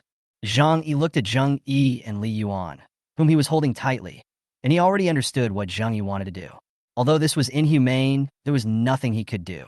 Besides, since Li Yuan hurt Lin Qingqing, he was no longer a member of their team, but an enemy. It was okay to be harsh to the enemy, he comforted himself. Wah! Zhang Yi took a few guards and ran down the stairs first. There were still ordinary zombies below, and they were easy to deal with. Now was not the time to hesitate. If they were not decisive, the team might be destroyed. Zheng, take care. Thank you. We're waiting for you. With Zhang Yi taking the lead, the few people who were still struggling gritted their teeth and turned around and ran away. Seeing that everyone had run away, only Li Yuan and Zheng Yi were left. Li Yuan struggled angrily, trying to break free from Zheng Yi's hand, but his hand hooked onto his clothes like a fucking hook and wouldn't let go. You want to stay behind and hold me for a fucking bastard? I don't want to be the last one. Looking at the green-faced zombie that quickly ran over after noticing the escape, he said very quickly, "You have no choice now because you are a bad guy. Your punishment is to help us stop this guy. Screw you." After saying that, he kicked Li Yuan hard, kicking him towards the green-faced zombie, then quickly turned around and ran downstairs. Unexpectedly, the zombie dodged Li Yuan, who was falling towards him, and chased after him directly. Zheng Yi noticed this from the corner of his eye and roared, "This is not the script I want. You are not following the rules." Li Yuan, who was lying on the ground behind him, laughed loudly. "Ha! Let you hurt me. Let you burp." Li Yuan looked down at his belly that had been slid open, then looked up at the zombie that had returned and stood in front of him and said regretfully, "If I had known, I wouldn't have laughed." Downstairs, there were only a few ordinary zombies, and they were attracted by the heavy footsteps of the power zombies. Several people who rushed downstairs fled around the big zombie. They thought that it was huge and slow in movement and would definitely not be able to catch up with them. However, to everyone's astonishment, this guy's steps were so huge that they were almost as fast as an ordinary person's running. What was even more unexpected was that the muscular corpse suddenly picked up a car on the side of the road with his extremely strong arms and threw it towards the crowd without hesitation. The several patients' family members who had followed closely behind naively thought they had escaped. After all, the big guy's moving speed was still slower than their running speed. Just as everyone was secretly rejoicing, a speeding car suddenly fell from the sky, instantly smashing several people into a bloody mess. The scarlet, glaring blood spurted out under the powerful impact, splashing far away, and then slowly flowed out along the wreckage of the car. The scene was horrible to watch. Zhang Yi, Lin Qingqing, Li Yu, and others in the front heard a loud noise coming from behind and hurriedly looked back. In an instant, their faces turned as pale as paper. They were terrified, their hearts seemed to jump out of their throats, and even breathing became extremely difficult.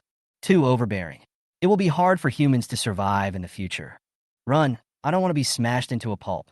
I can't run anymore. I'm too tired after running so far. Look, Zheng Yi has come out too. Great, he's still alive. Zhang Yi turned around nervously to look for Jing Yi and found that Li Yuan was not there. It seemed that he succeeded, but he didn't know whether he was so cruel to his enemies or to everyone. Now only Zhang Yi, Li Yu, Lin Qingqing, Zheng Yi, and 3 other guardians are left. They felt a little sad. There were only a few people left in the team of dozens of people at the beginning, and there were 2 special zombies following behind them. Is it like this in other places? Or is it only here? If they were the only ones like this, then they were unlucky. If everyone was like this, how could they survive? How could ordinary people beat them? The big guy went back. He's not chasing us anymore. A few people looked back and saw that the muscular corpse had indeed gone back and stopped chasing after he left the hospital. Huh, we are safe. That big guy is really obsessed with the hospital. Yeah, phew, I'm so tired. Several little guards jumped up and down to celebrate. Zhang Yilin, Qingqing, and Li Yu also laughed. They finally escaped safely. Run! This green monkey is still chasing us. From behind, Zheng Yi's voice came. Chapter 39 Rescue, the team members. Zheng Yi's voice came from behind. The faces of several people froze. Sure enough, they saw the blue-gray figure behind them. It ran faster than a normal person and was about to catch up with Zheng Yi. Several people quickly kept running with their tails between their legs. Li Yu was desperate. She was too fat. Lin Qingqing and other guards were holding her up. She was exhausted. She felt like she couldn't breathe anymore. Her lungs were going to explode. She was so tired. Her legs didn't obey her anymore. Let me go. You can't run away with me. I'm too fat and can't run anymore. Li Yu's face was covered with tears. Everyone is afraid of death, especially being bitten to death or being eaten. But she really couldn't do it anymore. She couldn't let Qingqing and the others get hurt. Don't give up, Wu-Wu's sister Yu. Come on. Lin Qingqing supported Li Yu. Her parents were not here, and they had the best relationship. Li Yu took care of her and helped her like a real sister. She couldn't give up on her. Qingqing, please let me go. Sister, you can't hurt you. You have to live well. I beg you. Li Yu felt a little nauseous from running and kept dry heaving. Zhang Yi turned around and wanted to carry Li Yu on his back, but looking at her size, he couldn't carry her. Li Yu weighed at least 180 pounds, and he was powerless. Sigh. The sooner she died, the sooner she would be reborn. He turned around and carried Li Yu on his back, yelling, Lin Qingqing, help me lift her legs. I can't carry her far by myself. Oh, okay. Zhang Yi carried Li Yu on his back, while Lin Qingqing and another guard who was the strongest held one of Li Yu's legs, and they ran forward with sweat all over their faces. Li Yu was moved to tears as she looked at the people. It was great to have such friends. Sister Yu, if you survive, you must lose weight. Lin Qingqing ran with her tongue out. Zheng Yi at the back saw the person in front was getting slower and slower, and was still carrying Li Yu. He gritted his teeth and thought about turning a corner and leading this bitch to another place. They had been dependent on each other. He had just come out and subconsciously followed his teammates. Now he thought about it and felt that he was stupid. He should have just run in another direction. Why did he make his teammates run like a stray dog? Zheng Yi thought that it would be better if he was the only one to die. Otherwise, they would not be able to run. He thought so just now in the hospital, but there was a bad guy serving as bait at that time, and now he is gone, so he will do it. But while he was thinking, his running rhythm changed. As soon as he changed direction, he was knocked down by the green monkey. Ah! Zheng Yi's face turned pale, his mind went blank, and he only knew, I'm done. Looking at the zombie's claws swinging at him, Zheng Yi subconsciously stretched out his arms to cover his face, with only one thing in mind, hoping that the zombie would eat him for a while longer, giving his teammates time to run. It would be even better if he could bite him to death and then eat him. Zheng Yi. Careful. It's over. When I see myself losing another friend. Swoosh. Bah. First, there was a sound of something flying quickly in Zheng Yi's ear, and then everyone heard a loud noise coming. The zombie who pounced on Zheng Yi was hit in the chest by something quickly. His entire right shoulder shattered instantly and flew out. The zombie's body leaned back and became stiff. Then there was another bang, and then with a whoosh, the zombie's head exploded and fell to the ground. Zheng Yi's face was splashed with blood from the exploding head. He quickly closed his eyes and mouth and wiped the blood off with his clothes to avoid infection. Everyone came over quickly and helped Zheng Yi up. Are you okay? Zhang Yi supported him and checked if he had any scratches. Zheng Yi nervously touched himself over and over again until he felt no pain, no discomfort, and no wounds. Then he let out a sigh of relief. No, I've seen it. Hey, Ha! Are you fine? Zhang Yi hugged Zhang Yi's shoulders excitedly and shook him. He lowered his head to check again, and he was rescued. What was that sound just now? Was it a gun? Lin Qingqing asked puzzledly. She only heard two bangs and vaguely heard a whoosh, which happened very quickly, and then the zombie died. Someone must have shot from a distance and saved us. I just don't know. Zhang Yi hadn't finished his words. Hear the sound of a car engine. A group of people looked back and saw a huge vehicle parked in front of them. The vehicle was 4 meters high and 2.5 meters wide. It drove in front of them, and the view from the people under the vehicle was very spectacular. There was also a large white bus following behind it. Zhang Yi and others felt that the person who came must be very powerful, and the big car was very imposing. The window of the cab was opened. An arm was placed across the window frame, and then a beautiful face stretched out, looking at the few people, especially at Liu, and said gently, "Hello, do you need help?" Chen Bufan and Li Wanine had already seen their situation. Their original road was blocked by a group of zombies, so they took a detour here. Here, a hunting mission suddenly appeared in Chen Bufan's system. The mission targets 2 mutant zombies. One is to hunt speed-type zombies. One is to hunt power-type zombies. The system hasn't issued any missions for a few days, and Chen Bufan also wants to see what the mutated zombies look like. So I accepted the mission. The prompt of the mission was before the outbreak of the Doomsday. The Central Hospital was the only hospital that isolated the first batch of zombie virus patients. It was also the place where zombies ingested flesh and blood the earliest and the most. When mutated zombies appeared in the Central Hospital, please go and kill them to get a mysterious reward. Chen Bufan was very interested in the mysterious reward. It was the first time he encountered a system like this. Coincidentally, they also took a detour to the Central Hospital Road, and then saw Zhang Yi and his group. From a distance, Chen Bufan saw a blue-gray zombie, different from the ordinary pale, white zombies. It was chasing the man running in front of it, getting closer and closer. It was obviously a speed-type zombie. Nowadays, zombies generally don't walk as fast as humans. He also found that the moral character of this group of people was quite high. The person in front would rather be dragged down for the sake of his teammates, and would turn back to carry a fat guard who could not run. There were 2 sweaty women who were lifting the fat guard's legs and running hard. There was also a woman dressed as a guard dragging the fat guard's butt. At the back, there was a man who was almost killed because he wanted to change direction at the critical moment to lure away the speed-type zombies. Chen Bufan believes that he does not possess such noble qualities as this group of people. Although he is kind, he will only do so when he can protect himself. He will not put himself in danger. He will only show a little kindness when he can. To put it bluntly, he is a little kind, but not a saint. But it is undeniable that he admires such people very much. So before he reached the position, he took out the anti-material gun in advance to test the power and speed of the gun and the zombie's physical strength. Although the first shot did not hit the head due to the zombie's movement, the result was still gratifying. After another shot, the zombie's body was smashed to pieces. It also saved their lives. Good people should be rewarded. Chapter 40. Zhang Yi and others join. After Li Wanine drove the car to the side of the few people, she glanced at Chen Bufan. Chen Bufan didn't say anything, just stared at them.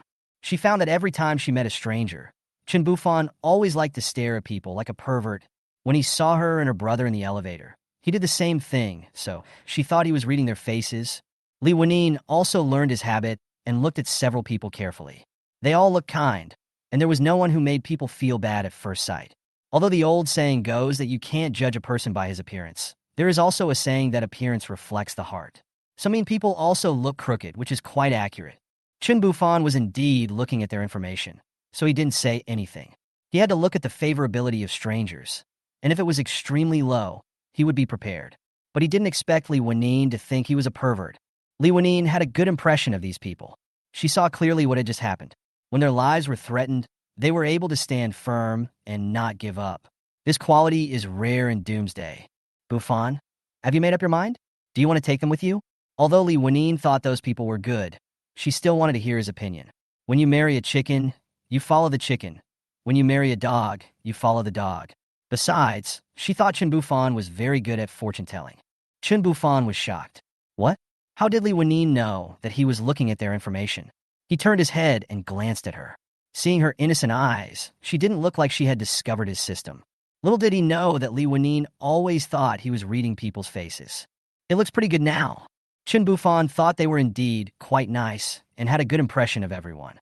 The one who caught his eye the most was the nurse named Lin Qingqing, who had a slender figure, a thin waist, and a perky butt, with her nurse's uniform setting off her beautiful, plump, and rounded curves. Human Lin Qingqing. Height 160 cm. Physical fitness 30 caddies weight. Value 91. Favorability 60. Hello. Is anyone injured? After getting Chen Bufan's affirmation, Lanine opened the car window and stuck her beautiful face out of the window. Her voice was very gentle and soft, which easily won people's favor and made them lower their guard. If she is a bad person, she cannot be allowed to show up, as it will easily cause disputes. Wow, so beautiful. Lin Qingqing muttered softly. She was a bit of a nympho, and she liked looking at beautiful women very much. So in Chen Bufan's eyes, her favorability rating also increased a few points. Hello, no one is injured among us. Excuse me, were you the ones who shot and saved us just now? Jang looked left and right in the team. There's no one else here, right? Lanine glanced at Chen Bufan and answered with a smile. Since they probably guessed that they were the ones who saved people, their favorability levels were all around 50.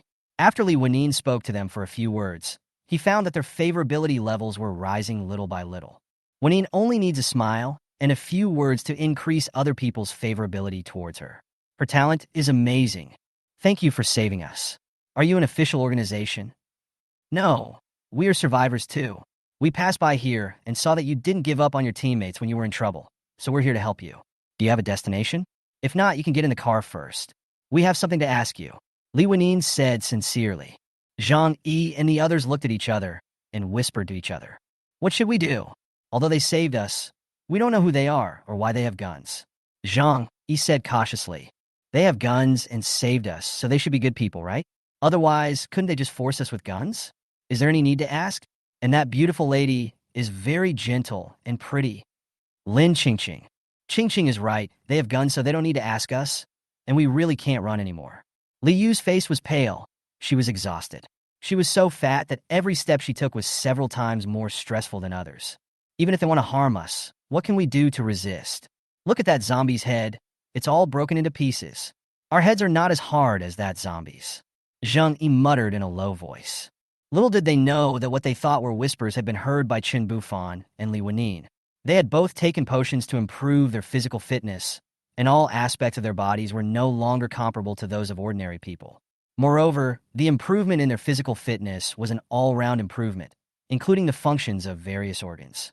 Chen Bufan also opened the window and stuck his head out and said, if you don't get in the car now, you won't be able to leave. The gunshots just now will attract the zombies.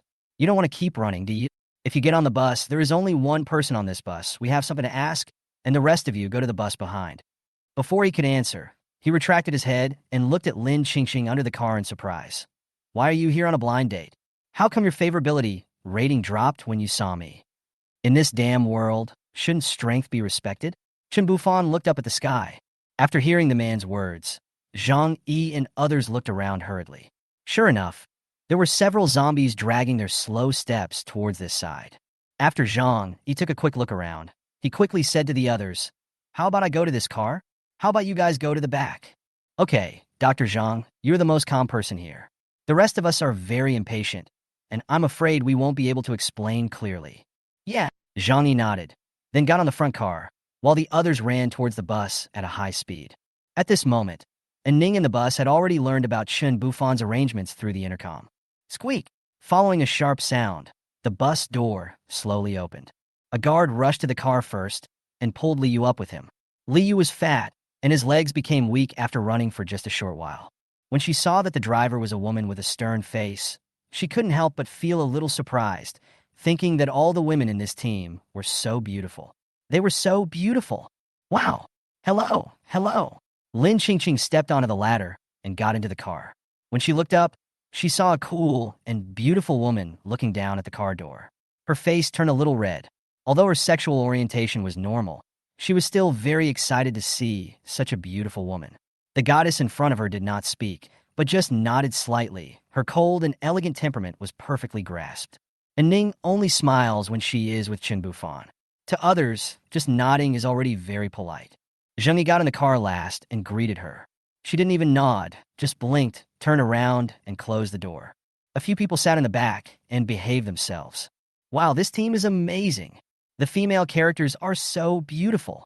Lin Qingqing excitedly hugged Li Yu's arm tightly from behind and kept shaking her body. Li Yu looked helplessly at the innocent Lin Qingqing and responded with a smile, "Little fool, what female characters are you talking about? Do you think we are playing a game? And don't underestimate that man. He can have two such beautiful women by his side, so he must not be an ordinary person." Lin Qingqing said, "I just think they are both pretty. Of course, that man must have his own strengths as well." At this time, Zheng Yi on the side interrupted and said everyone should take a break. "Aren't you tired after running so far just now?" After hearing this, everyone closed their eyes and began to conserve their energy. After all, the previous experience really made them exhausted. At the same time, Chen Bufan and Zhang Yi, who were sitting in the front car, also had a brief exchange and roughly understood the basic situation of the group of people behind them. Before the Doomsday, many infected people were isolated in the central hospital. As the largest hospital in the county, patients from all over the country came here. It was overcrowded every day. After the outbreak, the situation quickly became uncontrollable. The people here, including the special police, were quickly besieged and wiped out. Only the survivors in the inpatient building survived until now, and many people were killed by the sudden mutant zombies. There are many people here, and they're all patients. Naturally, they cannot outrun the zombies at the beginning. The zombies ate more meat. The virus mutated, and mutated zombies appeared. What if it's a big city? With a population of tens of millions, that's too much. Chapter 41 Mutation? Evolution? In which building are the patients who were first isolated and the special police? Chen Bufan asked after thinking for a while. How do you know? Zhang Yi looked at Chen Bufan and asked. Some of us know about this, and I just want to ask about the current situation. Wang Shuqing is the mayor. They are behind Inpatient Building 1 and Inpatient Building 2. It was newly built because the number of patients has increased in recent years. All the quarantine patients were in Building Number 2, where there were more normal patients and their families than in Building Number 1. We hadn't evacuated them that day when the Doomsday broke out. The SWAT team was also in that yard. Building Number 2 was surrounded by walls, and there was only one entrance from Building Number 1. On the day of the outbreak, the mayor's secretary Wu Gang saw that the situation was out of control, so he locked the place up with his men. They were all inside and didn't come out.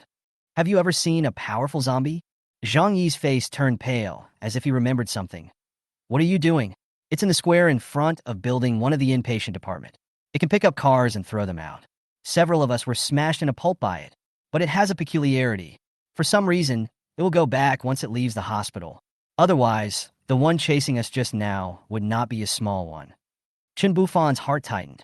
If someone could lift the car, wouldn't that mean he was stronger than him? Little one? Yes, that guy's more than 3 meters tall, with muscles all over his body. I don't know if your gun can penetrate him. Zhang Yi looked at the cannon mounted in front of him, and he played with the line of fire. Bufan, shall we go? What Zhang Yi said is too dangerous. If a car is thrown over here, can this car withstand it? Li Wanine didn't know that Chen Bufan had a mission. She only knew that she needed him to be alive and didn't want him to face danger.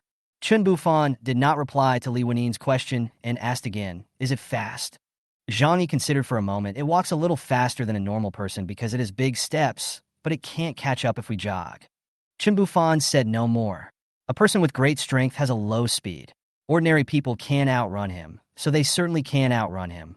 And that speed-type zombie is just fast. His body is not strong, and his speed is not as fast as him. No matter how you think about it, he is still at the stage where he has a basic understanding of the pyramid. Comprehensive consideration. The advantage is on me. Seeing Chen Bufan thinking, Zhang Yi stopped talking. Li Wanine bit her lower lip and looked at him worriedly. She didn't understand what he was going to do, but she could support him, and she couldn't hold him back. Chen Bufan had his own reasons. It was the mysterious reward for the tasks in his system. He always felt that this reward would bring some changes to him and even the people around him because it was related to mutated zombies. As time went by, the zombies continued to devour more and more flesh and blood, and the energy accumulated in their bodies became more and more huge. And this energy seemed to have some kind of strange reaction with the virus, causing the originally ordinary zombies to begin to mutate or even evolve. So, is it possible for humans to develop evolutionary medicine suitable for themselves by studying the zombie virus? Is the zombie virus really a virus itself? Perhaps the direction of attack of the zombie virus itself is to promote biological evolution, but because the organisms themselves cannot adapt to or withstand the power brought by this evolution, it eventually leads to the destruction of the host's genes, death, and reduction to unconscious zombies. Even species that failed in evolution can survive in the flesh. So, has evolution succeeded? Will you live forever? Humans have always been accustomed to calling insects that are beneficial to them beneficial insects, and those that are not pests. However, from the perspective of nature, are the so-called pests really harmful to the entire ecosystem? They may also be an indispensable part of the laws of nature. On the other hand, aren't humans also a kind of pest to other animals? Perhaps the zombie virus itself is not scary. The key is how to control it. Once the secret is mastered, it may no longer be regarded as just a virus. Thinking of this, the light in Chen Bufan's eyes became more dazzling. Everyone will eventually face the day of death. If this fate can be avoided, I believe no one can resist such a temptation. Some people say that immortality will bring endless loneliness, but I can definitely find a way to let the people around me gain immortality together. He seemed to have found his main mission. Maybe one day he would have nothing to do. However, Chen Bufan's current goal is not that high. He just wants to see what the mysterious reward is. Is it related to evolution? What if other organizations develop evolutionary drugs in the future, and they are more powerful than him? You can't live without strength in the Doomsday system. Can the RV withstand the attack of the evolved zombies? Chen Bufan asked the system in his mind. System, no. Having made up his mind, Chen Bufan immediately decided that he would stay and do this mission. He couldn't be a slacker anymore, or he would be dead.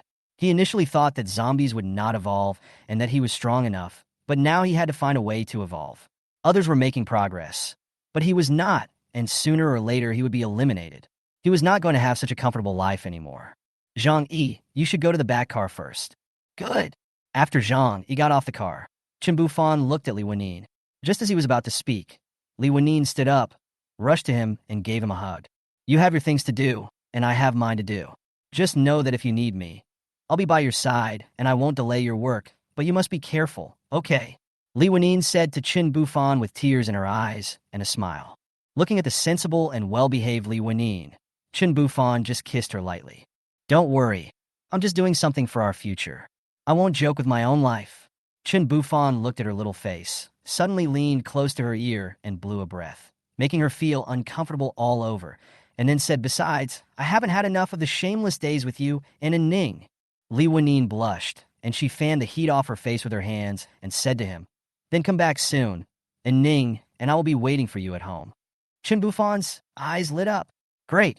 Li Wanine usually couldn't let go. Then it's settled. You can drive back to the hotel. You can collect the nearby supplies. If there is any danger, please focus on your own safety. You have the final say. You don't want a car? I can't drive, and I'm fast, so there's no danger. Let's go. Then let's go. My intercom is on. Call me if you need anything. Chen Bufan waved his hand and got out of the car with the gun. Watching the two cars leave one after the other, he quickly ran towards the hospital square. Although Ning pulled a car full of people, he was confident in her skills and was not worried that she would be in danger if she pulled strangers. When he passed by the speed-type zombie, he rummaged through its corpse but didn't see anything useful. When he killed zombies before, he also did what the protagonists in novels did, which was to pick the crystal core out of its brain. But I've picked dozens of them and never seen anything. I feel disgusted. If I think about it carefully, how can such a fragile brain grow a hard crystal core stone? The novel ruined me. Chapter 42, Mutant Dog. Chen Bufan held the M82 sniper rifle tightly and walked towards the central hospital. The place where they parked was about 1,000 meters away from the hospital, but he decided to get closer and also wanted to take this opportunity to observe the situation inside the hospital. After all, in such an emergency, the various medical devices and equipment in the hospital could become the key to saving lives. As he gradually approached the hospital, Chen Bufan looked around sharply. The streets were empty and silent, and there was a tense atmosphere all around, which made people feel inexplicably depressed. Chen Bufan observed all this quietly, secretly thinking about how to deal with it. The once bustling streets now became deserted and empty.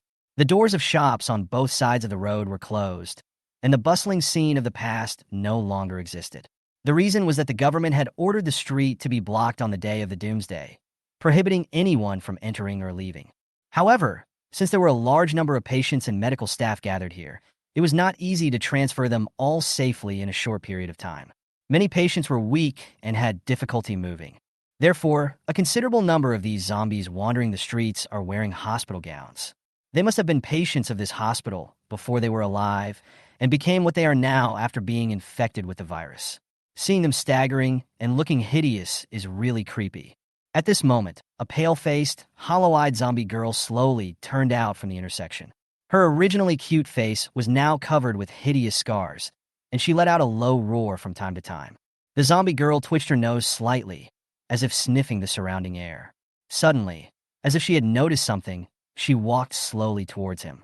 The girl looked to be only 15 or 16 years old, in the prime of her life, and looked very pure and lovely. The arms, which should have been round and smooth, were now covered with dense bite marks. These bite marks made the girl's arm muscles almost disappear. Her pants were half pulled down, probably because she was infected when she went to the toilet. After walking a few steps, she was tripped by her pants and fell to the ground, revealing her gray and white buttocks. The flesh on the back of her thighs was gone, and the bite marks did not look like those caused by zombies, but more like those caused by canines. Holding a long knife, he stepped on its back, making it unable to get up. He aimed the knife tip at the back of its head, thrust it gently, and then turned it slightly. Seeing that it did not move, he carefully examined the wound below its buttocks. It was indeed the work of a canine. Chen Bufan had been bitten by a dog when he was a child, so he was very familiar with this kind of wound. Look at this wound. It's still quite fresh and not dried up. According to the protagonist Halo law, will there be an evolved big dog making a shining debut next? Help her pull up her pants and give her the last bit of dignity. I hope you can be reborn in a happy family without Doomsday in your next life. I hope there is an afterlife. Woof woof. Roar. Chen Bufan turned around and looked at a giant teddy dog walking out from the intersection. Damn, it has evolved. Its eyes are blood red. Its body is not rotten, but its size is as big as an adult golden retriever. Heh, a little mutant dog. Let me meet you. Let you try my knife. 127. Chen Bufan licked his slightly dry lips. It doesn't have to be so exciting, does it? 7 is fine. I can tolerate a teddy bear the size of a golden retriever, but what the hell is this chihuahua the size of a brown bear that came out last? You are too ugly, aren't you? Look at your muscles. You are catching up with Li Wenxiang. 2 teddy bears the size of adult golden retrievers, 3 pastoral dogs the size of Siberian tigers, a chow chow the size of a lion, and a chihuahua the size of a brown bear. I can accept other ones being a little bigger, but I really can't accept this chihuahua. How much bigger are you? 7 dogs came out from the intersection one after another, leaving Chen Bufan speechless. They showed no martial ethics and beat me up in a group. The eyes of several dogs were blood red, and their appearance had simply become gigantic. Their limbs had become thicker, their nails were longer and sharper, and their teeth were like saw teeth with a metallic luster. This seemed to be a species that ordinary humans could not deal with, and Chen Bufan's sense of urgency increased a little. He watched as the dogs slowly spread out and finally surrounded him. IQ is still there? Chen Bufan thought their eyes were bloodshot. They were in a violent state and had no reason. Big data is deceiving. They actually surrounded me. In this case, don't blame me for using my ultimate move. Chen Bufan's step sank, his eyes fixed on the chihuahua's big eyes. He held the knife in his hand and pointed it at it. He drew a dragon on the left and guafuching on the right. He wanted to make a knife flower, but he didn't know how to do it, for fear of accidentally dropping the knife. Woof! A chihuahua the size of a brown bear barked, and a giant teddy bear that had circled behind Chen Bufan rushed towards him like an arrow. How clever! Chen Bufan put away the knife instantly and took out the Benelli M4 shotgun from the system package, which was already filled with 12-gauge buckshot but had never been used. As the giant teddy bear approached quickly, its limbs left deep footprints on the asphalt road, demonstrating its amazing strength. At the same time, under the sunlight, its sharp teeth glowed with a chilling cold light. If you took a bite from it, you would definitely be in trouble like the girl just now. Unfortunately, Chen Bufan is not only a cheater, but also a scoundrel. Its speed was too slow in the eyes of someone like him who had upgraded. Click! Load the gun! Bang! Bang! Bang! After 3 consecutive shots, Teddy flew back at a faster speed. Its face was covered in blood. It fell to the ground and struggled in pain for a few times before it became completely motionless. Along with it fell another teddy that had also circled behind it, and an oversized pastoral dog.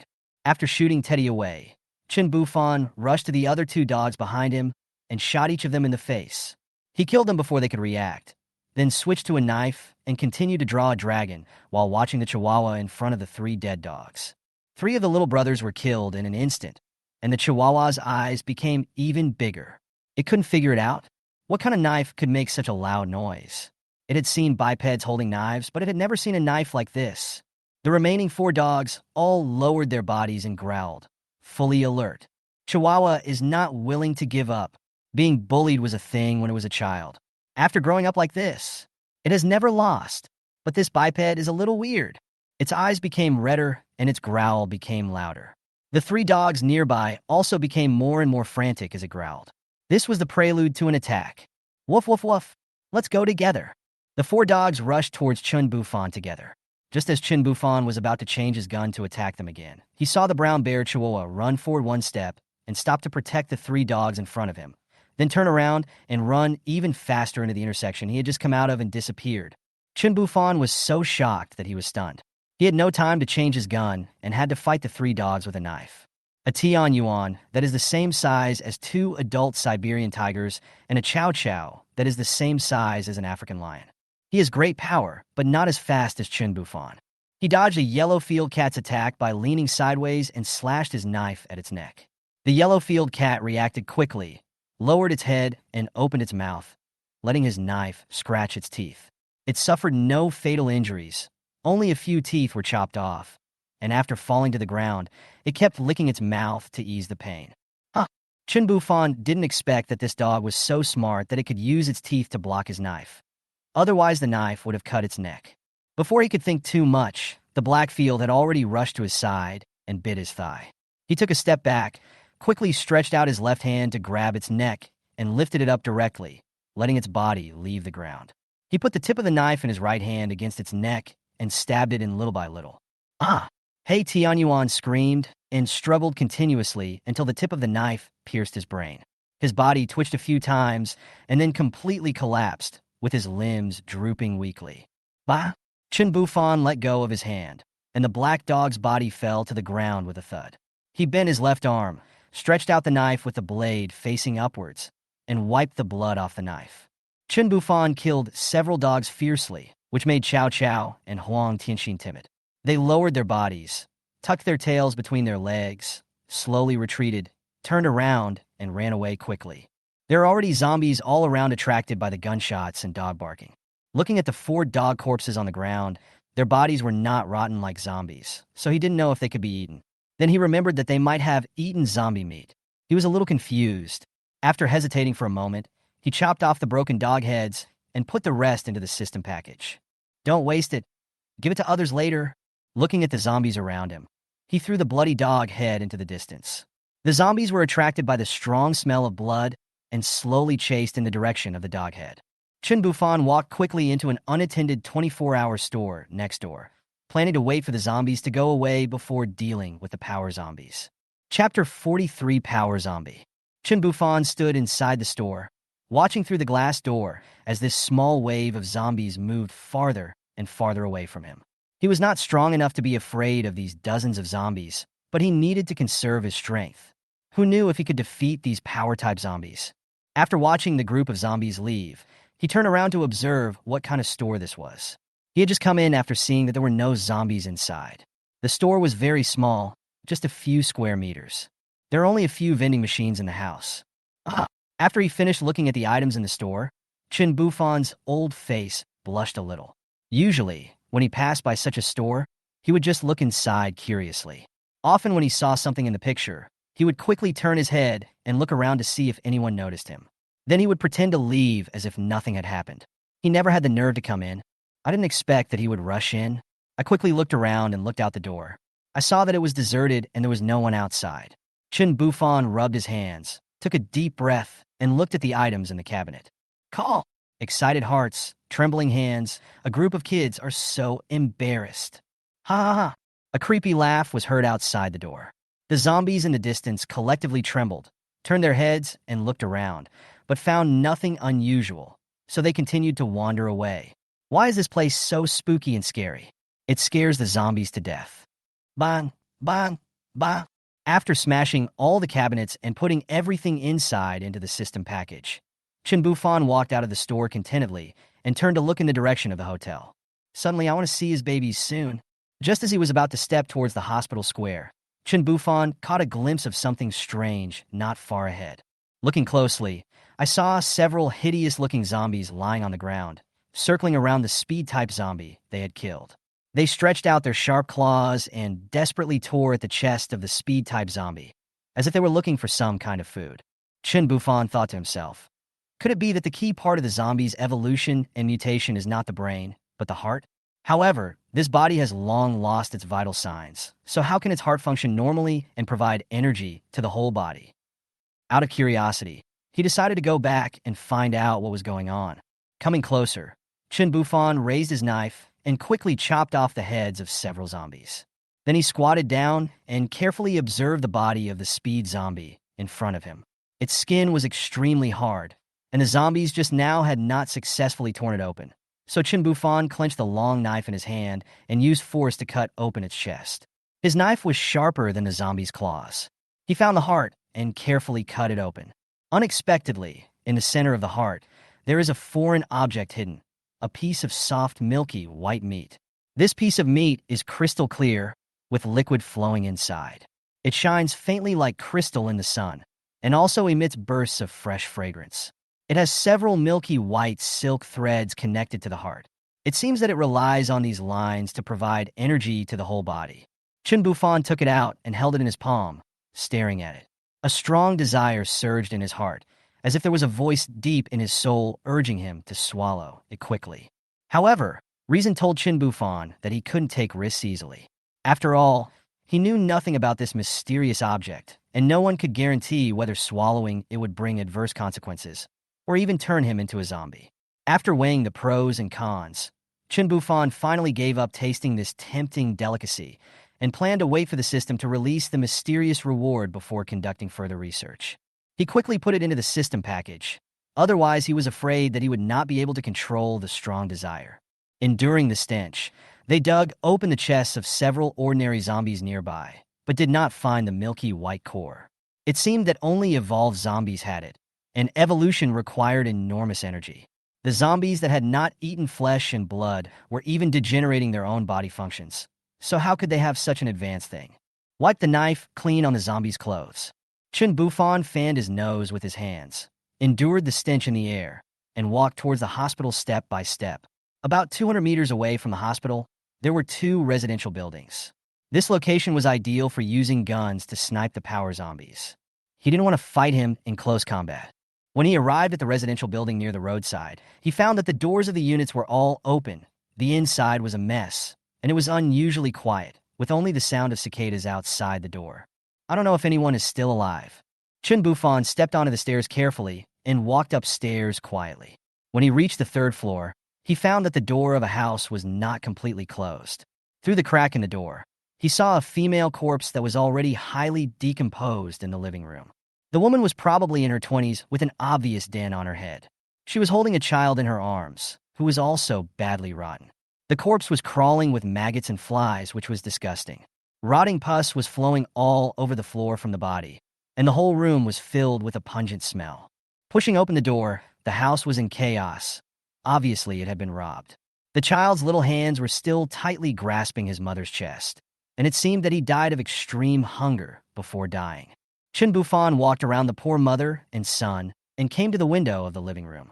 From here, you can clearly see the 3-meter-tall guy wandering around the door of the emergency center with his Barrett mounted on the window frame, observing the power zombies in the camera through the sight.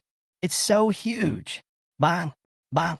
Chen Bufan aimed at its head and fired 2 shots without hesitation. No matter what it was, he would just kill it. The power zombie was constantly moving, so although both shots hit its head, they didn't hit the same position. Moreover, he was aiming at its eyes, but its eyes were squeezed too small by the muscles, and it was impossible to see at all. Ouch! With roars, the power zombie became extremely angry after being attacked. It swung its huge fist wildly and smashed the cars parked around it. In an instant, one car after another was smashed beyond recognition and shattered, and car alarms rang out one after another, resounding throughout the entire block. Chen Bufan was shocked to find that the muscle density of this power zombie was extremely amazing. Although he fired 2 bullets in succession, they only embedded in its thick muscles, blowing off some of the muscles and failing to hit the vital parts. After a while of randomly smashing things, the power zombie actually began to follow the sound of gunfire and approached Chen Bufan. As it moved forward angrily, it picked up cars on the roadside and threw these huge vehicles at the residential buildings like a catapult, making a deafening noise. Seeing the zombie that had already stepped out of the hospital gradually approaching, Chen Bufan couldn't help but wonder, didn't they say it wouldn't leave the hospital? I've just hit you a few times. Is it necessary to be so furious? You are too angry.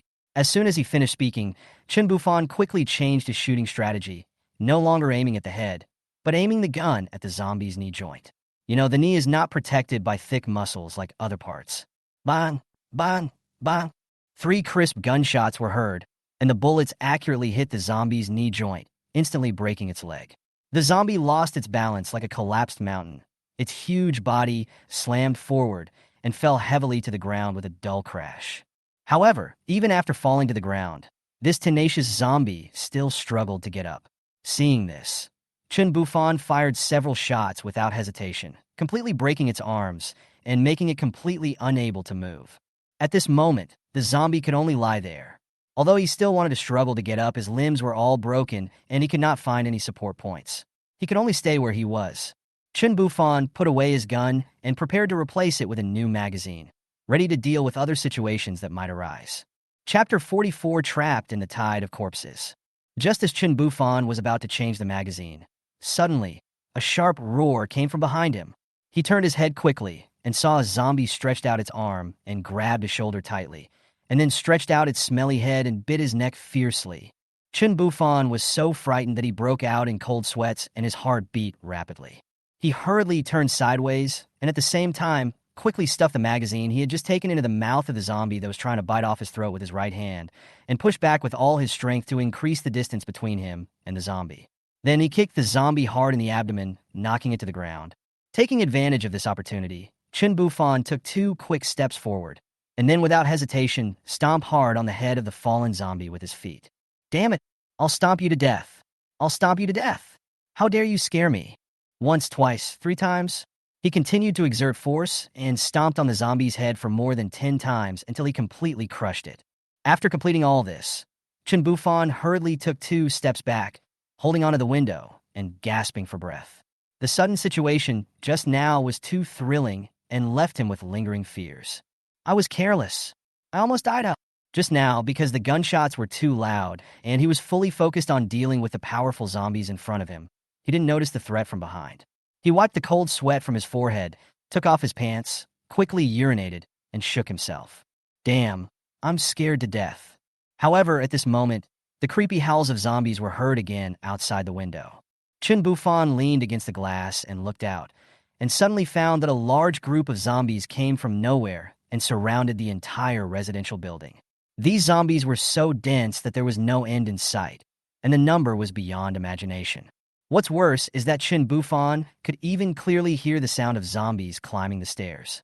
The situation was extremely critical. He didn't dare to delay for a moment and rushed to the stairs. At this time, those zombies that were like the Walking Dead were almost reaching the 3rd floor.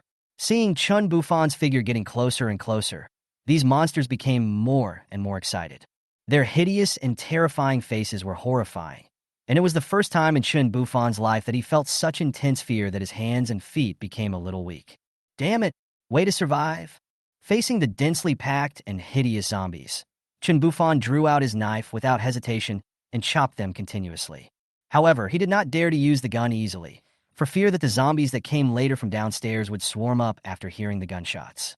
So he retreated with difficulty, swinging his sword with all his might, but there were too many zombies, and no matter how hard he tried, he could not stop their advance. Seeing that the situation was not good, Chen Bufan quickly rushed up the stairs, reached the 5th floor, and entered a room with an open door. He was glad that those who escaped did not lock the door. After entering the room, he hurriedly moved the sofa to block the door, then ran to the window and threw the 2 dogs in the package down the stairs. The dog was quickly torn into pieces and devoured. The strong smell of blood in the air slowed down the zombies on the first and second floors, and some even left their units to eat the dog meat. Taking this opportunity, Chen Bufan finally got a chance to catch his breath. Chen Bufan hurried to the kitchen and put the gas tank into the package. Pa pa pa pa bang bang. At this moment, there was a violent slapping sound from the door. He didn't have time to think too much. At this moment, he had to fight to the death. Chen Bufan hurried to the window and threw the gas tank fiercely into the group of zombies gathered below, killing a few lucky spectators at random. Then he raised the Barrett, aimed at the gas tank, and fired a shot. Bah! Boom! Crackle! In an instant, there was a deafening roar that shook the entire building.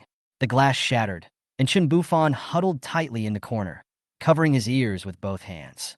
The huge explosion caused tinnitus in his ears and a buzzing in his head. Forehead!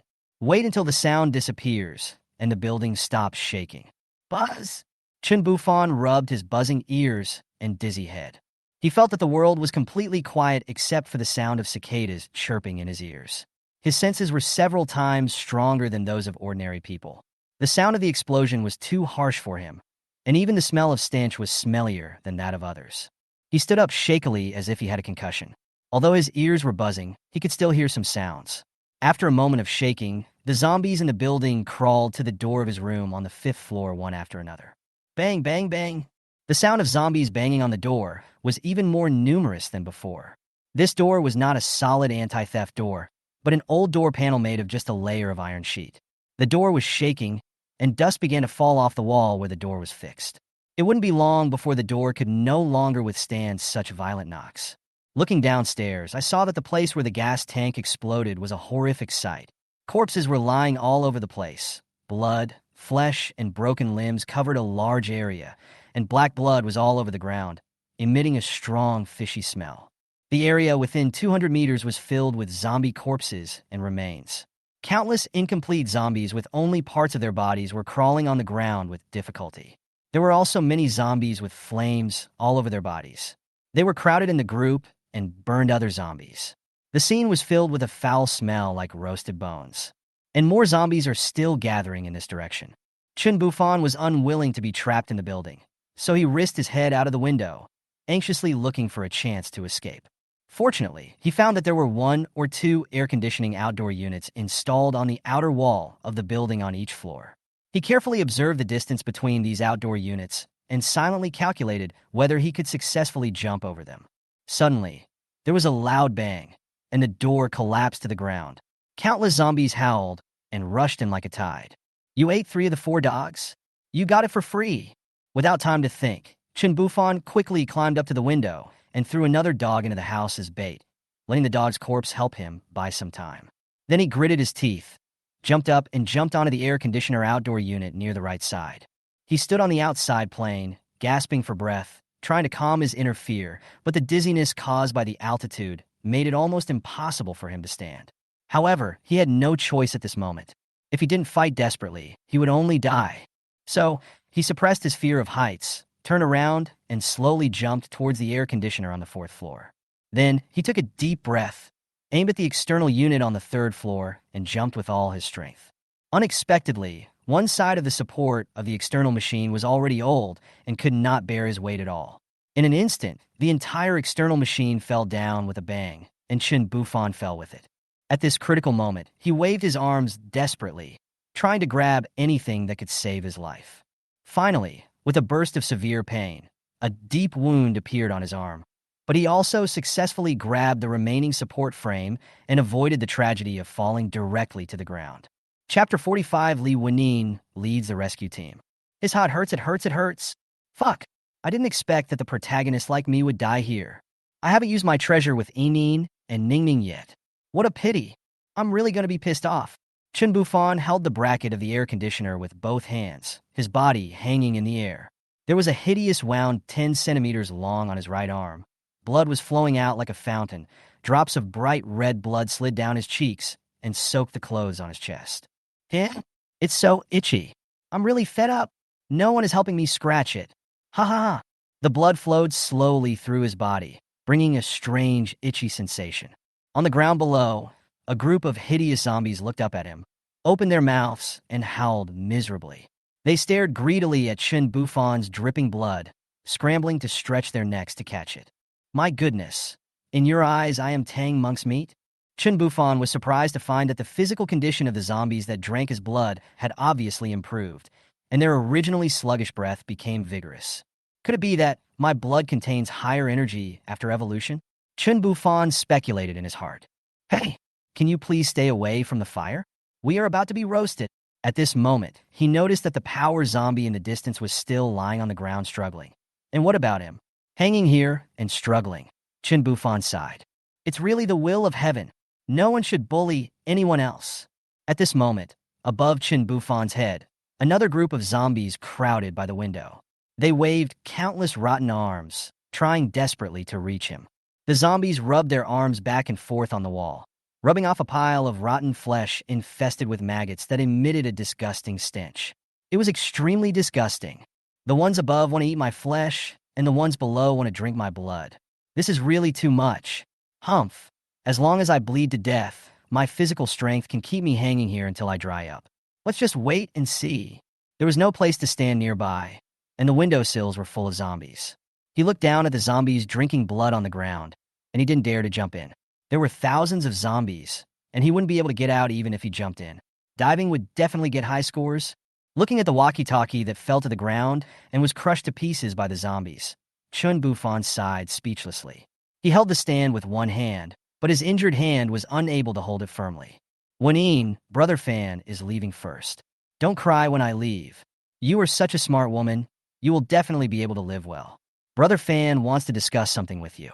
Can you be CP-free in the future? Brother Fan has a shortcoming, which is that he doesn't like to wear hats. If you agree, can I change the title of the book to Zombie Apocalypse: The Husband Who Died at the Beginning and Reborn? And Ning, although you were cloned by Brother Fan also treats you as a human being. Although you don't usually speak, you are always in Brother Fan's heart. Brother Fan also wants to discuss something with you.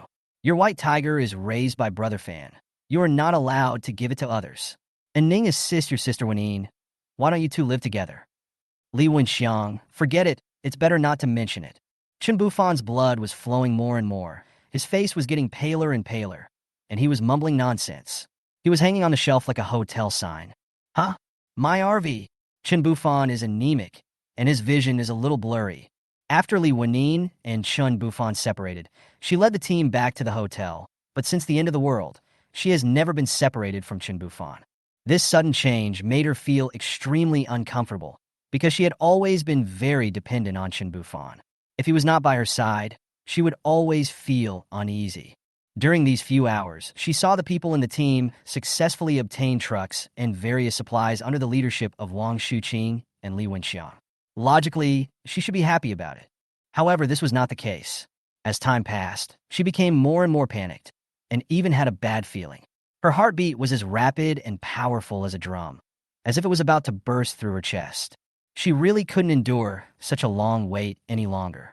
She knew that Chen Bufan was going to the hospital for business, so she got into the RV without hesitation and took out the walkie-talkie to contact Ning.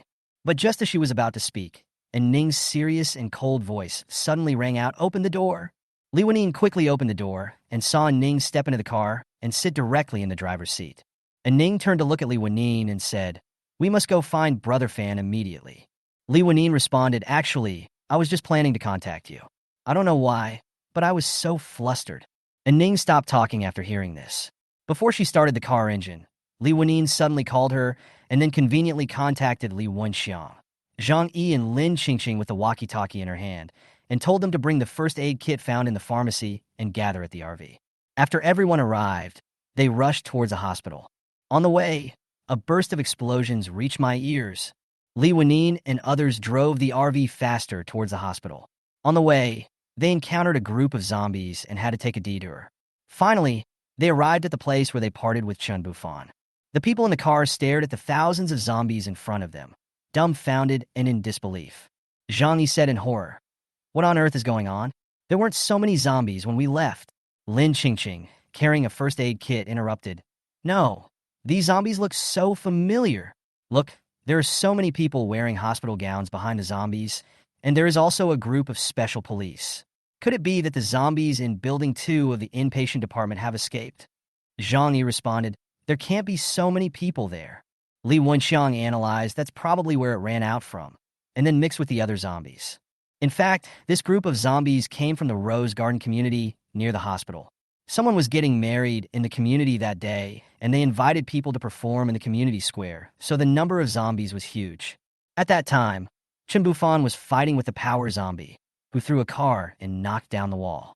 When the zombies in Building 2 of the inpatient department heard the noise, they gathered downstairs, broke open the door, and rushed out. In this way, the two groups of zombies merged into one.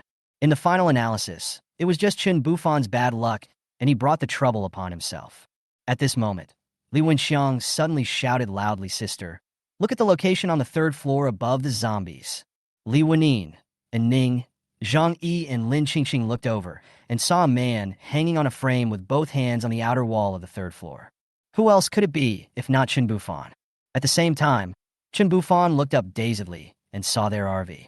Is this a hallucination before death? Chapter 46 almost made into jerky. Li Wenxiang opened his eyes wide in surprise, staring at his brother-in-law, who was hanging above like a sign. At the upper window, I saw a group of hideous-looking zombies desperately stretching their arms downwards. And below, there was a group of zombies with flames burning on their bodies, also trying hard to stretch their hands upwards. This scene shocked Li Wenxiang so much that he turned to ask his sister Li Wenin beside him in disbelief, "Sister, why does my brother-in-law look like he's been hung by a zombie and made into preserved meat?" Li Wenin was covering her mouth, tears streaming down her face from the pain. When she heard her brother Li Wenxiang's words, she was so angry that she kicked him hard. And Ning, who was standing next to her, had a grim expression on her face and stared at Li Wenxiang with her eyes wide open. Then she stepped on the accelerator, drove forward, and honked the horn. The RV's horn was deafening and instantly attracted the attention of the zombies. They began to turn around and move towards the RV. The RV slowly retreated, while continuing to honk the horn, causing the horn to follow closely behind it. However, dozens of zombies were still attracted by Chen Bufan's blood and stayed where they were, refusing to leave. The RV led the group of zombies to 2 streets away. Then Ning suddenly stepped on the accelerator and quickly drove back to where Chen Bufan was. After arriving at the destination, she stepped on the brakes and knocked the remaining dozens of zombies away and scattered them everywhere. Bufan jumped down quickly. Afterwards, Ning controlled the second floor of the RV to rise, and the height of the car body increased to 5 meters. Li Wenin quickly threw several quilts from the car, threw them onto the roof, and shouted loudly for Chen Bufan to jump down. At the same time, Ning, Li Wenin, and Li Wenxiang, armed with guns, concentrated their firepower to kill the surrounding zombies one by one. Chen Bufan's face was pale, his body was trembling slightly, and he looked weakly at the RV parked at his feet. He slowly lowered his head, his eyes falling on the roof of the car that was padded with quilts, and then watched them holding guns and shooting the zombies around them one by one. Seeing this scene, a smile appeared on his face. Chen Bufan breathed a sigh of relief, and as soon as his hands loosened, his body fell easily onto the quilt on the roof of the car, his head feeling dizzy. He lost too much blood. If it weren't for the fact that his physique was far superior to that of ordinary people and his ability to recover quickly, although the wound would not have healed, the bleeding would have stopped long ago. If it were an ordinary person, after being hung and bled for such a long time, he would have turned into a piece of dried bacon. After seeing Chen Bufan successfully board the RV, and Ning carefully drove the vehicle away from this dangerous place. Finally, she found a safe area without zombies and stopped the car.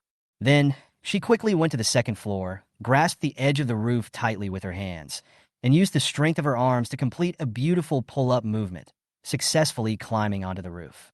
When Ning saw Chen Bufan unconscious and covered in blood, her heart was filled with sadness and pity. Although she was not good at expressing her emotions directly, the concern in her eyes was beyond words. She bit her lips in pain, held Chen Bufan's armpits tightly with both hands, and put him down carefully. Li Wenxiang and Li Wenin on the second floor had been waiting for a long time. They caught Chen Bufan steadily and placed him gently on the floor of the second floor. Ning also flipped down from above. Bufan, wake up. Woo! Zhang, you show now?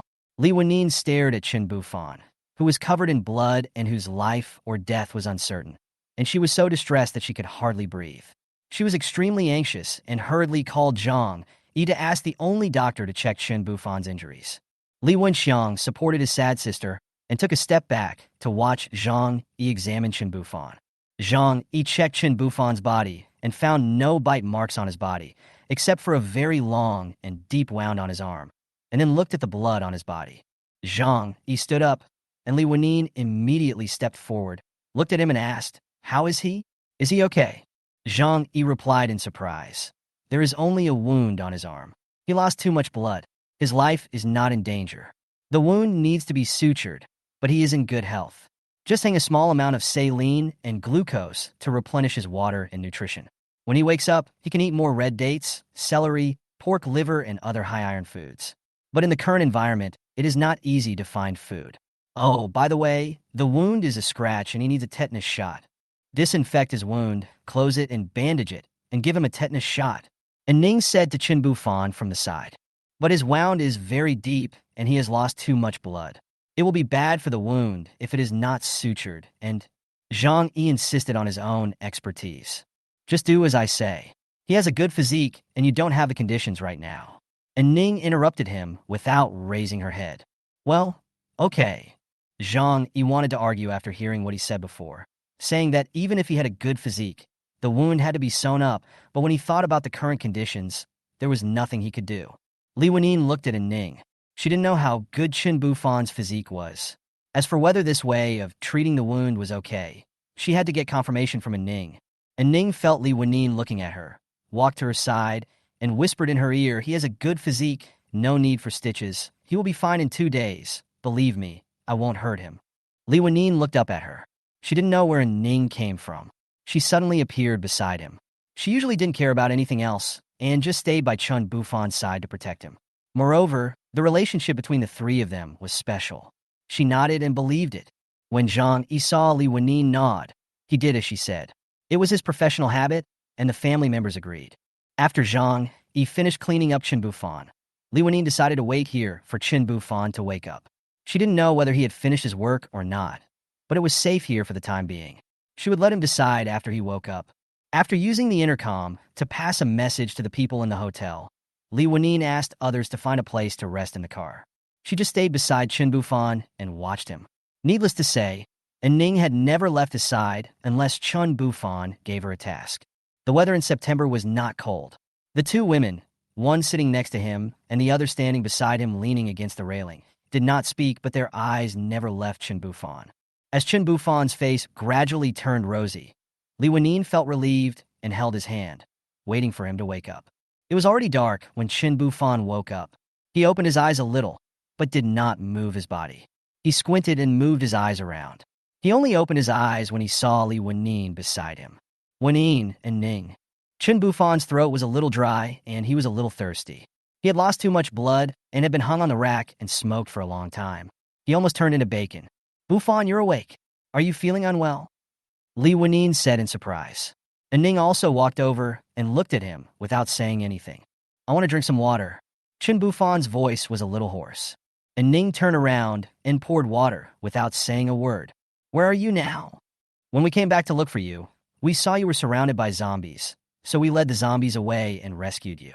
Now we are not far away from there, but we are safe. I looked funny at that time, didn't I?"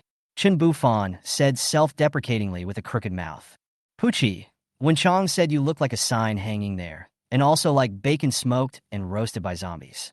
Li Wenin said with her hand covering her mouth and laughing, but her eyes were getting redder and redder. "What? I'm going to kick his ass. You should take good care of your injuries. Do you know how scared I was when I saw you covered in blood? That was an accident. How did you get here?" Chen Bufan was very curious. "It's just that in Ning and I felt so panicked that we came here, and we saw you like that. Thanks to you guys for coming." Chen Bufan didn't say it out loud. And Ning brought some water, and Chen Bufan drank a whole glass. Comfortable. That night, the group squeezed into the car and spent the night there. Chapter 47, Evolutionary Fluid Extractor. The next morning, Chen Bufan opened his eyes and felt the changes in his body. Except for the slight pain in the wound on his arm, he was no different from an ordinary person in other aspects. He thought to himself, "I must completely eliminate that power zombie today, otherwise he would have wasted half a day yesterday." After eating the steaming fried rice made by Li Wenin, The group drove back to where they were yesterday. This place is still the same as it was after yesterday's explosion, with broken limbs, rotten flesh, and black blood plasma all over the ground. Such a scene would make anyone feel uncomfortable. The last gunshot yesterday attracted a lot of zombies. In order to finish the mission quickly, Chen Bufan decided to let Ning use the quieter AR rifle to kill the zombies one by one. After clearing out the zombies in the surrounding area, they drove to continue searching for the power zombie, but it was no longer there. As expected, it had lost its limbs and was standing in front of the emergency room door, and no one knew how it managed to get back. Chen Bufan only brought in Ning here. He didn't want the others to know what was in the zombie's body for the time being. When he arrived in front of the power zombie, he saw it with its eyes wide open and roaring wildly at Chen Bufan, as if it recognized the enemy in front of it who had made it unable to stand. But in fact, they did not meet yesterday, but now it seems as if they have a deep hatred. Chen Bufan turned to Ning and said, "Ning, kill him with your sword." Ning looked at Chen Bufan and nodded, then drew out the short sword from her waist. This sword was thinner than an ordinary knife and was very convenient for dealing with vital parts such as the eyes. Ning held the dagger tightly, staring at the zombie that was howling in front of her. When it raised its head again, she stabbed the dagger into its small eye. Ning quickly stepped back for fear of being hit by it. The power zombie's brain tissue was destroyed. After a howl, it fell to the ground and never moved again. The two of them turned him over. Even with the strength of Chen Bufan and Ning, it was a bit difficult. They didn't know how heavy he was. The quality of his muscles was too high. Ning, dig out her heart. Chen Bufan felt a little uncomfortable with one hand, so he asked Ning to do the hard work today. Ning didn't say anything. She just picked up the dagger and started to dig. Her muscles were stronger than rocks. There was nothing Chen Bufan could do, so he poked with a knife in one hand. It took the two of them 30 minutes of poking and hammering to finally make a hole in the chest. Chen Bufan cut open the heart, and inside was a piece of something exactly the same as the soft flesh core of the speed-type zombie yesterday, which was a circle larger than the one he saw yesterday. A rich fragrance wafted out, and at the same time, the uncontrollable desire reappeared in Chen Bufan's mind. It was like an instinct, a desire to eat it. Eat it now. Resisting his desire, Chen Bufan looked at Ning and asked, "What do you feel?" "I want to eat." Although Ning's words were brief, Chen Bufan could clearly see the desire in her eyes. After putting the meat, which Chen Bufan called the core of evolution, into the package, the restlessness in their hearts disappeared instantly. "It's amazing stuff. Let's go." Chen Bufan took Ning into the hospital, which was filled with corpses and smelled of decay, but there were no living people or zombies. Chen Bufan put the medicines in the pharmacy and the instruments used for examinations in various departments upstairs into a bag, then left the hospital without thinking. Although it was a bit difficult, all the goals were achieved. On the way back, the apocalyptic scenes along the way were also quite special. Seeing people shouting for help in the buildings on both sides of the road, Chen Bufan ignored them. "It's been so many days. Why don't you go out and fight for yourself? Who are you waiting for to save you? Why save such people? Raise them like ancestors? Maybe if you don't feed them well, they will get angry. Turn your head and stop looking at these unlucky things." Chen Bufan received the mysterious reward given by the system. There were 2 monsters, so there were also 2 rewards. It was very fair. Embroidered Spring Blade System upgraded version. Chopping evolved zombies is no longer a dream. Evolutionary Fluid Extractor extracts evolutionary fluid from the heart of evolved zombies. No side effects. Just as I guessed, regarding evolution, if zombies can evolve but humans cannot, won't all humans become poop in the future? With this extractor, my speed should be ahead of others, right? Evolved zombies have just appeared, and even the most advanced organizations cannot research them so quickly. I signed in today. 200 pieces of milky, steamed buns. It's neither good nor bad. Food is still very precious in the apocalypse, and Chen Bufan likes to eat pasta, especially steamed buns, which are soft and can satisfy your hunger. Looking at the old embroidered spring knife in my hand. "Wen Chang, this knife is for you." He threw the knife and its sheath to Li Wenxiang, who was sitting opposite and tinkering with the radio. He had better ones, and this knife was useless for chopping ordinary zombies. "Oh, you are such a good brother-in-law. Aren't I bacon? Hey, brother-in-law, why are you arguing with a child? Shame on you." Chen Bufan pointed at him and cursed. He was speechless looking at the kid who was a head taller than him. After returning to the hotel, Chen Bufan stood at the door, looking at the two huge vans, and was secretly happy in his heart. With these two vehicles, it will be much more convenient to go out and look for supplies in the future. He stepped into the hotel and was greeted by everyone's enthusiastic gazes. After all, Chen Bufan is the captain of this team. He is at least a small leader. Everyone gathered around and looked at his arms folded across his chest with concern. However, Chen Bufan suddenly found that there seemed to be a few people missing from the team. He frowned and asked in confusion, "Why are the three guardians missing?" Jang, he quickly replied, "The three of them are locals and returned home yesterday. We don't know if their parents are still alive, so we want to go back and look for them." Chen Bufan nodded, showing his understanding. As long as they were not harmed by others, it was fine. Besides, not everyone was alone and helpless, so it was right for them to go home. After looking at so many people and thinking for a while, I decided to take a day off today to let myself heal my injuries. Tomorrow, we will go to the largest shopping mall together and try to fill the truck with supplies. And he had other things to do today, such as research on the evolutionary fluid, and his arm had not yet healed, so it was inconvenient for him to go out. After the instructions were given, the group of people acted in unison. They first closed the door of the hotel tightly, and then covered the windows tightly with newspapers to prevent the passing zombies from noticing the movement inside. One person was left on the first floor to be on duty and keep watch, while the others had a mission to complete, to clean up the bodies in the hotel. If these bodies were not dealt with in time, the stench would be unbearable and even impossible to breathe normally. So everyone worked together and quickly started the cleanup work. After all, they still have to stay here for a few days. Chapter 48: Physical Evolution. After looking around the hotel, Chen Bufan chose a relatively tidy room and walked in. He carefully placed the evolutionary fluid extractor on the table and examined it carefully. This evolutionary liquid extractor is about the size of a human head, and its appearance design is full of futuristic technology.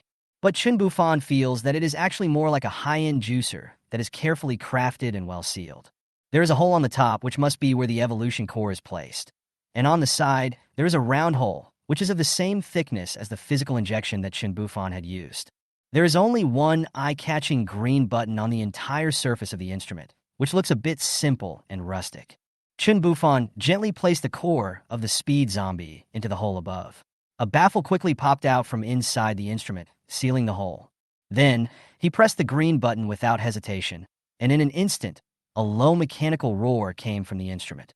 Time passed minute by minute, and after a full minute, accompanied by a slight click sound, the cover on the instrument automatically retracted, and a sealed white glass tube with no opening popped out, filled with a milky, white powdery substance, which should be soft minced meat. At the same time, a needle similar to the one Chen Bufan had come into contact with before was slowly pushed out from the round hole on the other side. But the difference was that the spiral liquid contained in this needle was deep purple, and the starlight inside emitted a mysterious and attractive light. Pick up the purple injection and observe it over and over again. It's so beautiful. Chen Bufan's eyes revealed an irrepressible excitement, because the injection in front of him could not only promote human evolution, but also had absolutely no side effects. If it were made public, I'm afraid everyone would go crazy about it. In this desperate world, if all human beings achieve evolution, zombies will no longer be a threat. Of course, he is not so kind as to give it to others. He must make himself and the people he cares about stand at the top before he will give it to others to use and control it in his hands. He can give it to others, but he cannot let others threaten him. Chen Bufan was full of curiosity at this time. To what extent can this thing make people evolve? He asked the system in his mind, has this thing been purified? Is it really free of side effects? Can everyone use it as they please? Is there a limit to the number of times it can be used? What will it eventually evolve into? System. The drug has been purified and can be used without any side effects.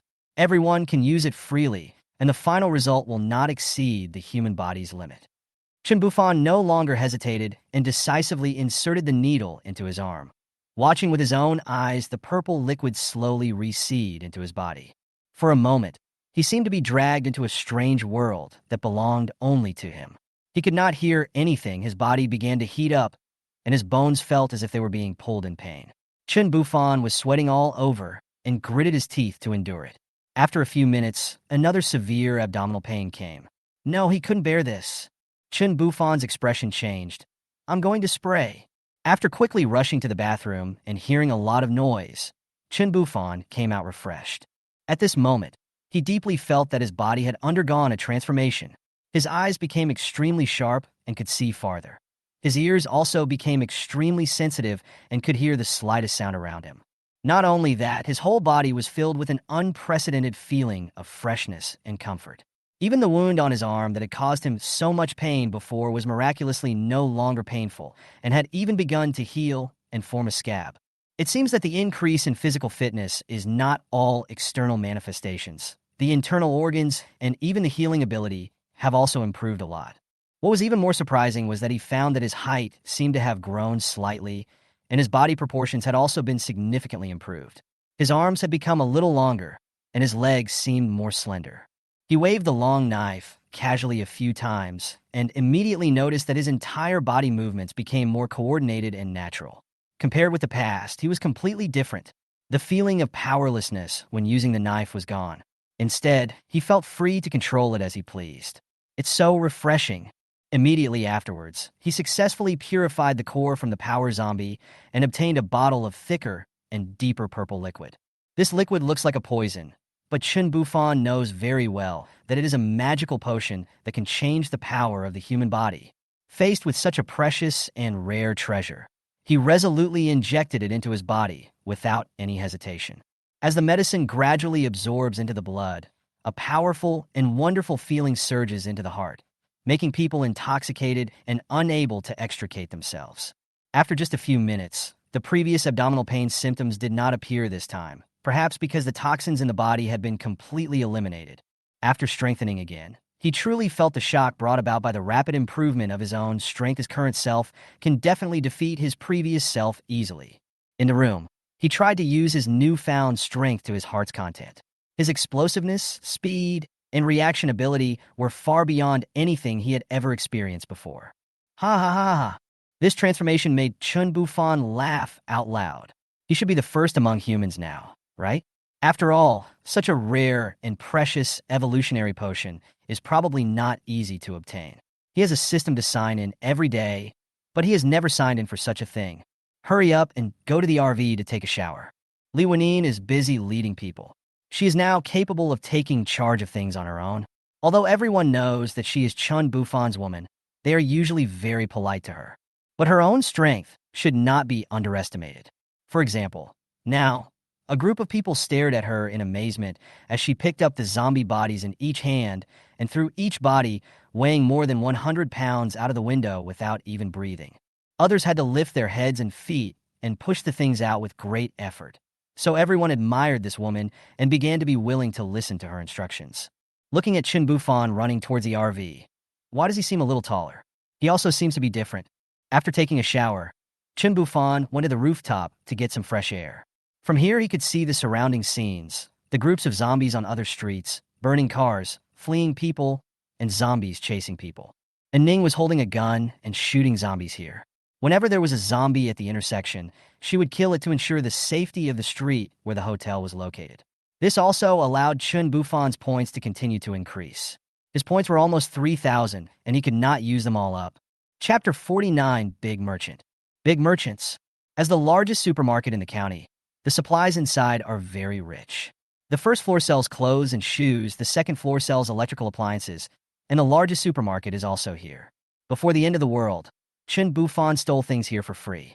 On the third floor is a yoga studio and a parent-child playground, and on the fourth floor there is a game room. The county town is small, and the efficiency is not good, and many stores are not rented out. Chen Bufan's target is the supermarket on the second floor. Obviously, not just one group of people are interested in this place.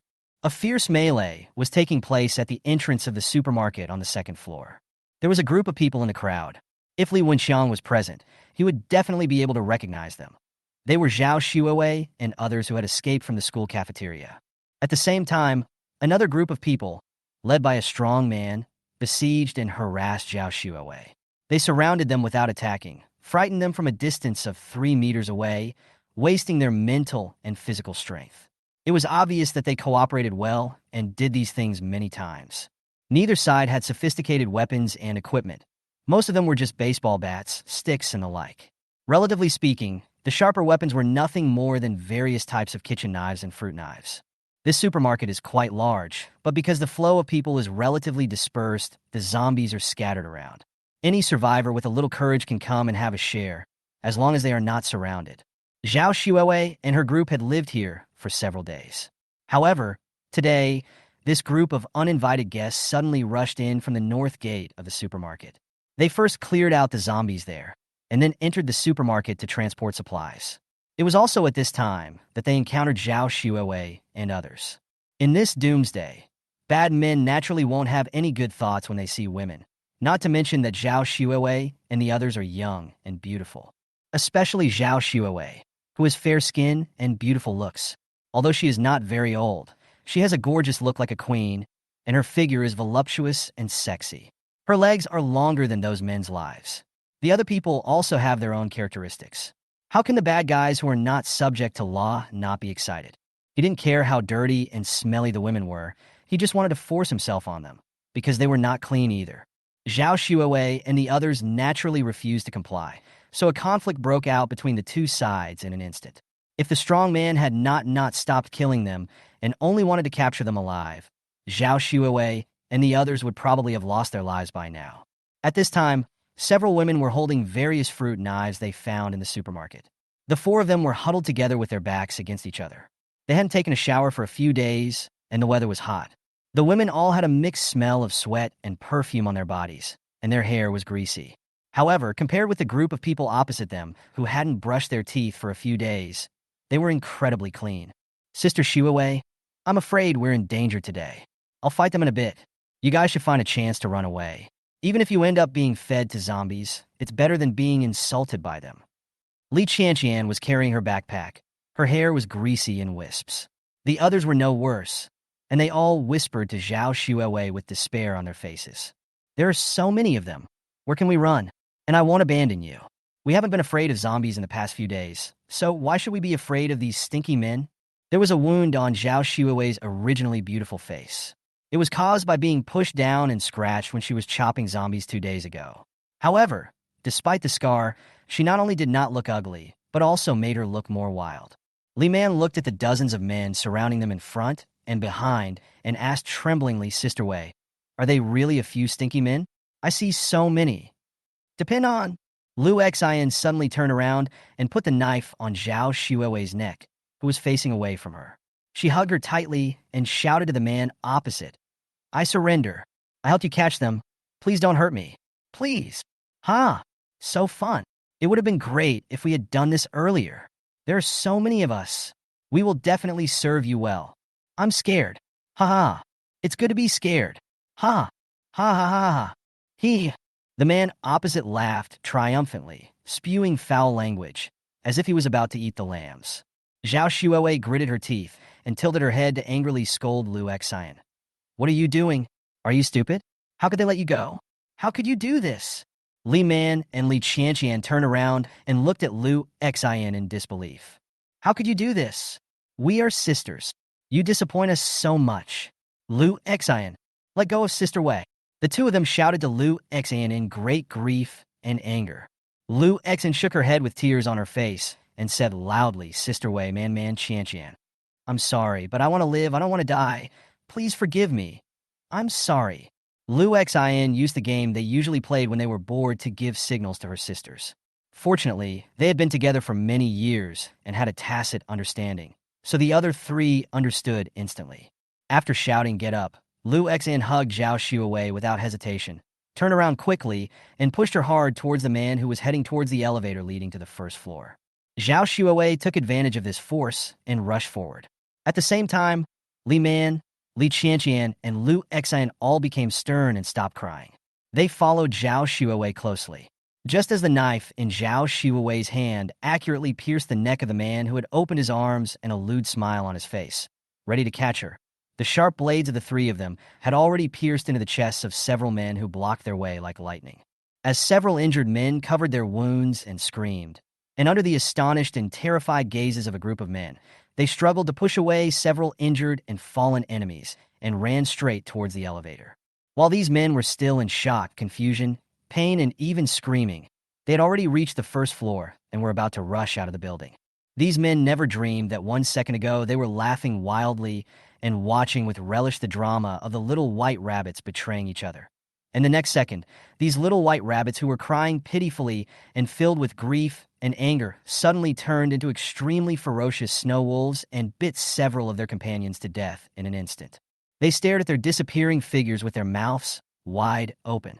The sturdy man in the lead was stunned by this sudden turn of events, but he quickly came to his senses. Damn it.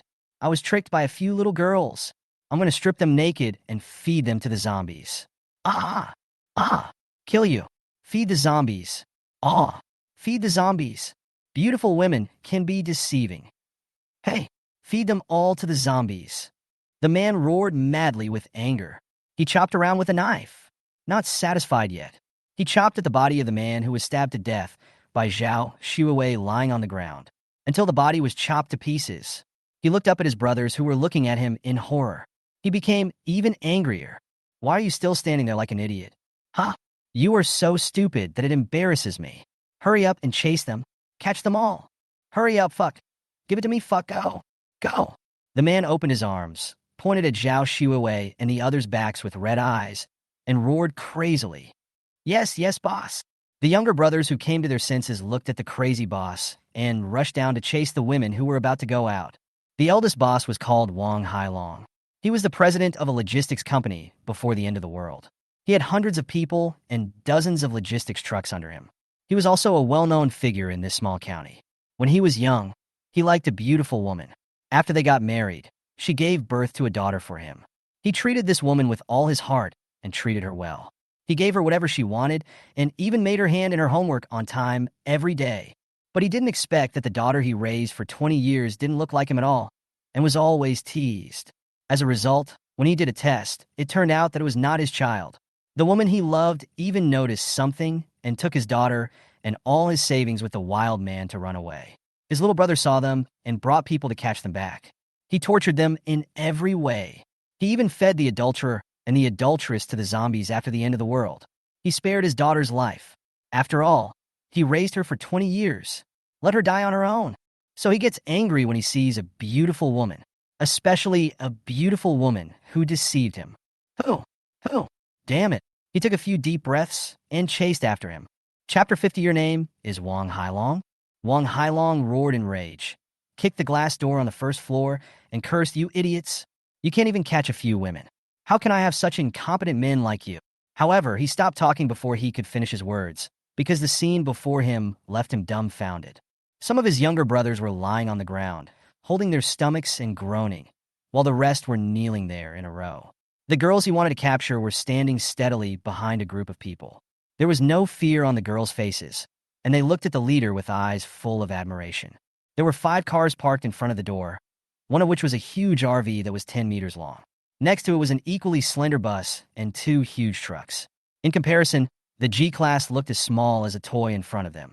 Look at the dozen people standing in front of the vehicle. The men are handsome and the women are beautiful, and everyone has a perfect figure, except for the leader who looks average, not much better than me, Wang Hailong. In fact, since the injection of the evolutionary potion, Chen Bufan's appearance has improved considerably. It was a pity that the looks of those standing shoulder to shoulder with him were generally above 90 points, and the lowest was more than 80 points. Even Li Yu, although a little fat, had a good foundation and her looks were far better than Chen Bufan's. It really proves the saying, if you compare yourself to others, you will die. If you compare goods, you will throw them away. So it's not that Chen Bufan is not outstanding enough. It's just because Lanine and the others are too beautiful and charming, which makes him seem a little overshadowed among the crowd. Well, he loses a lot of his luster. Chen Bufan called this being low-key, and Li Wenxiang said that he had no capital to be proud at all. For this matter, he whispered in Li Wenine's ear, and Li Wenine beat Li Wenxiang up. Wang Hailong widened his eyes and glared at the chaotic scene in front of him. The anger that had just subsided in his heart began to burn again. Damn it! He gritted his teeth and cursed inwardly. You useless things. More than 30 grown men? Can't you deal with those people? Even if they're holding long swords, you can't beat those women? Look at the cowardly look you are. He yelled angrily. Everyone stand up. With so many people, can't we beat them? At this time, a younger brother turned around and said in a low voice, trembling with fear, Brother Hailong, We really can't beat them. We have guns. We have guns. Wang Hailong was stunned for a moment, then responded, well, you are right. Then, he turned to look at Chen Bufan and said coldly, leave those girls to me. We will go our separate ways and not offend each other. Otherwise, don't blame me for being rude to you. However, at this moment, the younger brother who had spoken before turned around and whispered in a crying voice, Brother Hailong, there really is a gun. Wang Hailong was immediately furious and shouted angrily, since you know I have a gun, why are you still kneeling here like a grandson? After saying that, he quickly pulled out a worn-out Type 54 pistol from his waist, loaded it skillfully, aimed the black muzzle directly at everyone, and threatened viciously, send them here immediately. Otherwise, my bullets don't have eyes. The younger brothers were so scared that they were shaking all over, crying and shouting that the other side also had a gun. Only a few crisp sounds of click, click, click were heard as the gun was loaded. Wang Hailong looked closely and saw that the people opposite him actually raised 3 pistols that looked very sophisticated, and one of the women even took out a rifle from the car. Impossible. Gun control is so strict. How could you have so many guns? I don't believe it. This is impossible.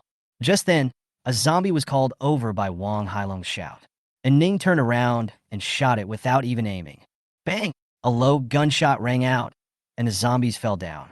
Wang Hailong's younger brother sighed and knelt straighter. This makes me look embarrassed. Wang Hailong's face darkened, but he was no longer angry. He admitted that he was unlucky. They had done a lot of bad things, and now it was their retribution. However, he could not put his life in the hands of others. He raised his pistol and shot himself in the temple. Bang! Chen Bufan didn't expect that this man named Wang Hailong would be so decisive. It seemed that he was guilty and afraid of being tortured.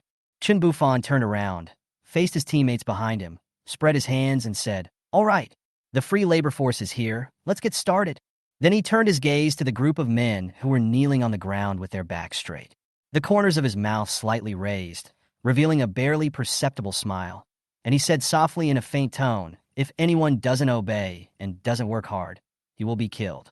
As soon as the words fell, the men who were already scared to death began to tremble all over and shouted in unison in horror, we will do our best, please don't kill us. Please don't kill us. Chen Bufan gave Ning beside him a look to signal her to take action. Get up and work. An emotionless voice sounded, and Ning raised the gun in her hand without hesitation, pointing the black muzzle directly at the prisoners. After receiving the order, this group of idiots stood up in a panic. Each of them pushed 2 carts and followed Chen Bufan's instructions to load foods with a long shelf life, such as canned food, pickled mustard, fermented bean curd, instant noodles, and mineral water, into the waiting truck compartment. At the same time, Zhao Xuewei and her group were not idle either. They followed closely, helping to carry the goods and chatting animatedly with Li Wenyin and others. Obviously, they intended to please the 2 key figures, Li Wenyin and Ning. After all, they had already known Li Wenxiang's sister Li Wenyin, and they were well aware of Chen Bufan's power. Especially when they recalled the scene on campus that day when Chen Bufan shot Su Cheng without saying a word. That kind of decisive and ruthless killing was still deeply imprinted in their minds. Li Man and Lu Xian were especially careful when working. Whenever they saw Chen Bufan's eyes accidentally sweeping over them, they would nervously clamp their legs together tightly, for fear that they would accidentally wet their pants. Chen Bufan sometimes felt confused, afraid that he would get them pregnant if he looked at them. Zhao Xuewei didn't care that Chen Bufan was looking at them. She even wanted him to look at her more. She admired the strong and was attracted by his ruthless methods every time she met Chen Bufan. In fact, Chen Bufan had no principles in doing things. He just did whatever he wanted according to his mood. She knew very well that in such a world, when choosing a man, one could no longer look at the bride price or family background, but rather the personal strength and whether he could help her survive in the apocalypse. Although she did not understand Chen Bufan, he killed people without blinking an eye on both occasions and did not kill innocent people indiscriminately. He also went to the school to save Li Wenin's brother. He was a typical person who was kind to his own people, but cruel to outsiders. Even if such a man has Li Wenxiang's sister, so what? She doesn't steal when Yin's position and can help her check homework. At most, Chen Bufan can hand in his homework to Wenin first, and she can just check it casually later. If it doesn't work, she can write and check the homework herself. It's good to have a backer. So she would hang around Chen Bufan whenever she had nothing to do, showing off her beautiful figure inadvertently. She didn't try to be overly seductive. She just hung around there to try to attract his attention first. He worked for 4 hours and filled 2 trucks and half of the bus. During this time, all the zombies were hacked to death by Chen Bufan with a knife. Ordinary zombies were nothing in his eyes. His next task was to see if there were any evolved zombies in the county. Chapter 51 cut the grass at its roots. After a while, the car was almost full of supplies. A group of people picked out their favorite clothes at the clothing store on the first floor. Their clothes were all smelly and would become hard if they didn't change them. After Wang Yu, Zhang Yi, and others carefully checked the condition of the vehicle, a group of people gathered around Chen Bufan. Everyone had a different expression on their face, and Chen Bufan knew that they were all waiting for him to decide how to deal with that group of men. Those people were standing quietly by at this time. Chen Bufan remained silent. They did not dare to run away. After all, no matter how fast a human can run, he cannot be faster than a bullet. At this moment, some of these people seemed very uneasy. Some kept their heads down and remained silent, and some looked numb and indifferent. However, Chen Bufan could still feel the unwillingness and resentment in some people's eyes. After the end of the world, they followed Wang Hailong and did all kinds of bad things. When bad people do things, they don't think about what they have done. They only think about what others have done to them. They are not wrong. It is always someone else's fault. Even if they hurt others, they deserve to be hurt. Chen Bufan didn't have so many thoughts. He only knew that those standing beside him were friends, and the others were enemies. To deal with enemies, one must root them out to eliminate future troubles. His principle in Doomsday was that no enemy should leave his sight alive. Chen Bufan looked at everyone happily without saying anything. If he didn't say anything, no one else would say anything either. CI brother fan, there's a group of zombies heading towards you on the east side of the mall. CI. Chen Bufan raised the intercom to his lips. Come back. Just when the truck was about to be full, and Ning left alone, and no one knew what she was going to do. Chen Bufan turned around and said to Li Wanine and the others, Wanine, Uncle Wang, Wang Yu, Jing, you guys drive the car back first. I'll wait for Ning here. Li Wanine knew very well what Chen Bufan wanted to do, but it was inconvenient for her to say it directly in front of so many people. She just nodded to Chen Bufan to show her agreement. Wait a minute, can we join you? We will definitely be obedient and follow your orders. We won't lag behind. At this time, Zhao Shuowei and a few others on the side looked at Chen Bufan nervously and anxiously. While Zhao Shuowei was speaking, the other 3 nodded quickly. They want to join the team, which is much better than running around on their own. Besides, there are classmates in the team, so they shouldn't treat them like those men, right? These 4 girls have survived the apocalypse for so many days. They have killed zombies and humans. They are not the kind of people who would just scream when something happens. Chen Bufan still admires their personalities. After taking a look at everyone's favorability, he saw that they had no bad intentions. Chen Bufan looked at Li Wanine and let her make the decision. The woman would be under her control from now on, so she wouldn't get jealous. He wasn't worried that she would get angry, but he was afraid of trouble. Li Wanine saw the performance of Zhao Shuowei and others while they were working. She also knew what happened in the mall just now. She understood why several girls killed people to protect themselves, and she felt that she was the same kind of person as them. Li Wanine rolled her eyes at Chen Bufan. He didn't refuse her directly, which meant he agreed. Why bother looking at her? After sizing up Zhao Shuowei from head to toe, she said, "Get in the car and follow us." When everyone got in the car and prepared to leave, Wang Shuqing was sitting in the car, looking at Chen Bufan and the group of men around him through the window. He couldn't help but sigh and shook his head. In fact, he had already noticed it when a Ning went out. He knew that there was no such thing as a swarm of zombies, and this was just an excuse to get everyone away. To be fair, Chen Bufan was a good person in all aspects, except that he was too ruthless. Perhaps it was because of this that he was able to bring them to survive in the apocalypse. Fortunately, he was good to his own people. Jang, Wang Yu, and the others also felt something to some extent, but it was good enough that they were not asked to take action. They didn't care about other people's life or death. As family members, they are alike. They didn't feel fear, but peace of mind about Chen Bufan's actions. After all, their enemies were dead, so they felt more at ease. It's just that they still need to get used to killing people. Let's trouble the captain first. If Chen Bufan knew that the other people in the team felt that he was taking care of them, he would definitely sneer at them, because he wanted to send them away, not just to kill them. He wanted to collect everything in the entire mall without being seen by them. Although they all had a high favorability towards him, there were some things that could not be said. All his supplies were spare, and at this stage they were used as they came. He didn't even eat the vegetables he had stockpiled in the packages. If it weren't for this, he wouldn't have to let a Ning act with him. He would have sent them away and told them to kill bad guys to practice. Only ruthlessness can survive in the Doomsday. His team doesn't want nice guys, let alone saints. Nice guys only harm themselves, while saints harm everyone. After watching the convoy go away and turn the corner, Chen Bufan could finally start doing his own thing. If it weren't for the need to have food for the team and to make things clear, he would have cleaned up the mess himself long ago. Why waste time? Chen Bufan turned around and kicked a man who was about to attack him. Looking at the man lying on the ground, struggling and spitting blood, unable to get up, he looked at the group of people with a gun in his left hand and a knife in his right hand. The man lying on the ground had his eyes wide open. What are you still standing there for? He only has a gun now, and he has no intention of letting us go. Don't wait to die. Fight him. As soon as the car disappeared, these men had already developed evil intentions. Now only Chen Bufan is left, and he has only one gun. So, a group of people roared in unison and rushed towards Chen Bufan like hungry tigers pouncing on their prey. Although they had no weapons, they relied on their numbers and thought that even if a few of them were shot to death, the remaining people would be enough to kill Chen Bufan. Then they could live a happy life doing evil. However, what they did not expect was that Chen Bufan dared to stay and was not afraid of the resistance of this group of people. Facing the enemy's attack, Chen Bufan seemed to be at ease. Their speed was too slow in his eyes. After easily knocking down several opponents, he lost interest in continuing. He waved his arms casually in the air a few times, and then the whoosh sound of bullets cutting through the air suddenly rang out. There were bursts of howling sounds from the crowd, and one person after another fell down screaming. Calling a Ning to come back just now was just acting. In fact, a Ning had been hiding in a commanding height and had not moved at all. She was holding a gun and always aiming at this group of people.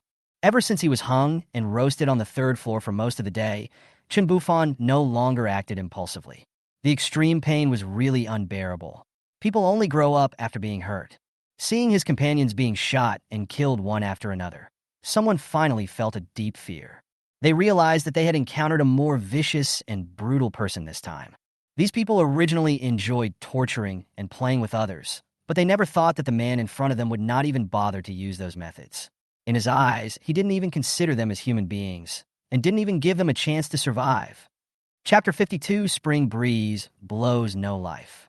In just a few seconds, more than a dozen of them were shot dead.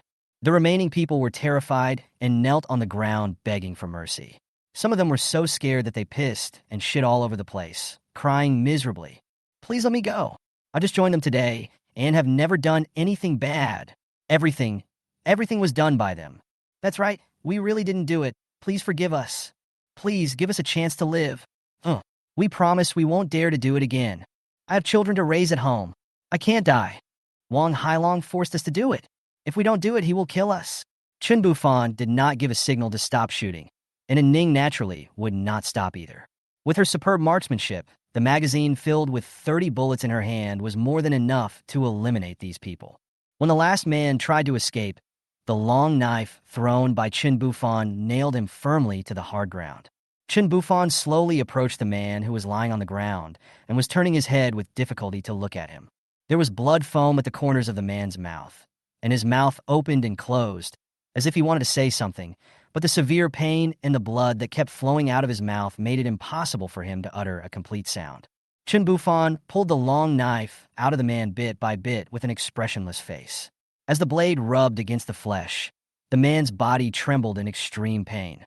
After the knife was pulled out, the man tried to turn over, his face covered in blood and tears. He stared at Chen Bufan with a look full of resentment and squeezed out a few words from between his teeth. Sooner, later, you'll like me. Faced with such provocation, Chen Bufan just smiled slightly, then suddenly raised the long knife in his hand and instantly cut the man's carotid artery. In an instant, a stream of hot blood spurted out like a fountain, splashing all over Chen Bufan's trouser legs. However, he didn't even blink and just responded calmly, "Then I'll go out at noon from now on. I don't want to get up in the morning." The man with a confused look on his face gradually lost his breath. He didn't expect this to happen. Chen Bufan put the bodies of these people into the package.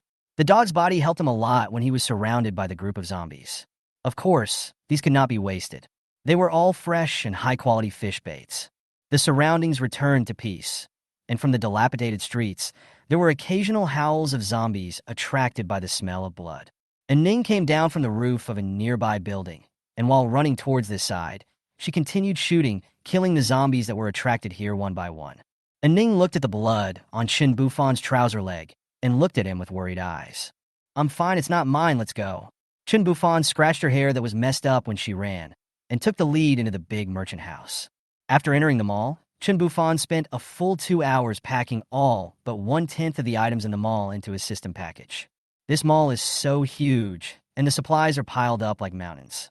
It took a long time just to pace back and forth to collect these things. After completing all this with satisfaction, Chen Bufan, in a good mood, walked out of the mall with a smile on his face, together with a Ning, who also had a smile on her face. The more resources they have in their hands, the more confident they will be. After collecting the supplies, Chen Bufan started his next mission. Such a small county with a population of hundreds of thousands cannot possibly have only 2 evolved zombies. If he wants to survive better, he must continue to improve his own strength. Next, he will look for evolved zombies. After exiting the mall, Chen Bufan looked around and soon found an electric bike that had fallen to the ground on the side of the road. The car key was still in the lock, and it seemed that the owner might have met with misfortune. Chen Bufan got on the electric car happily, patted the seat behind him, and shouted for a Ning to get on quickly. "Let's go. Get in the car and take you for a ride." And Ning was a little confused. There were several cars parked nearby, so why did he have to choose this old electric bike? After she got into the car, she instantly understood the reason.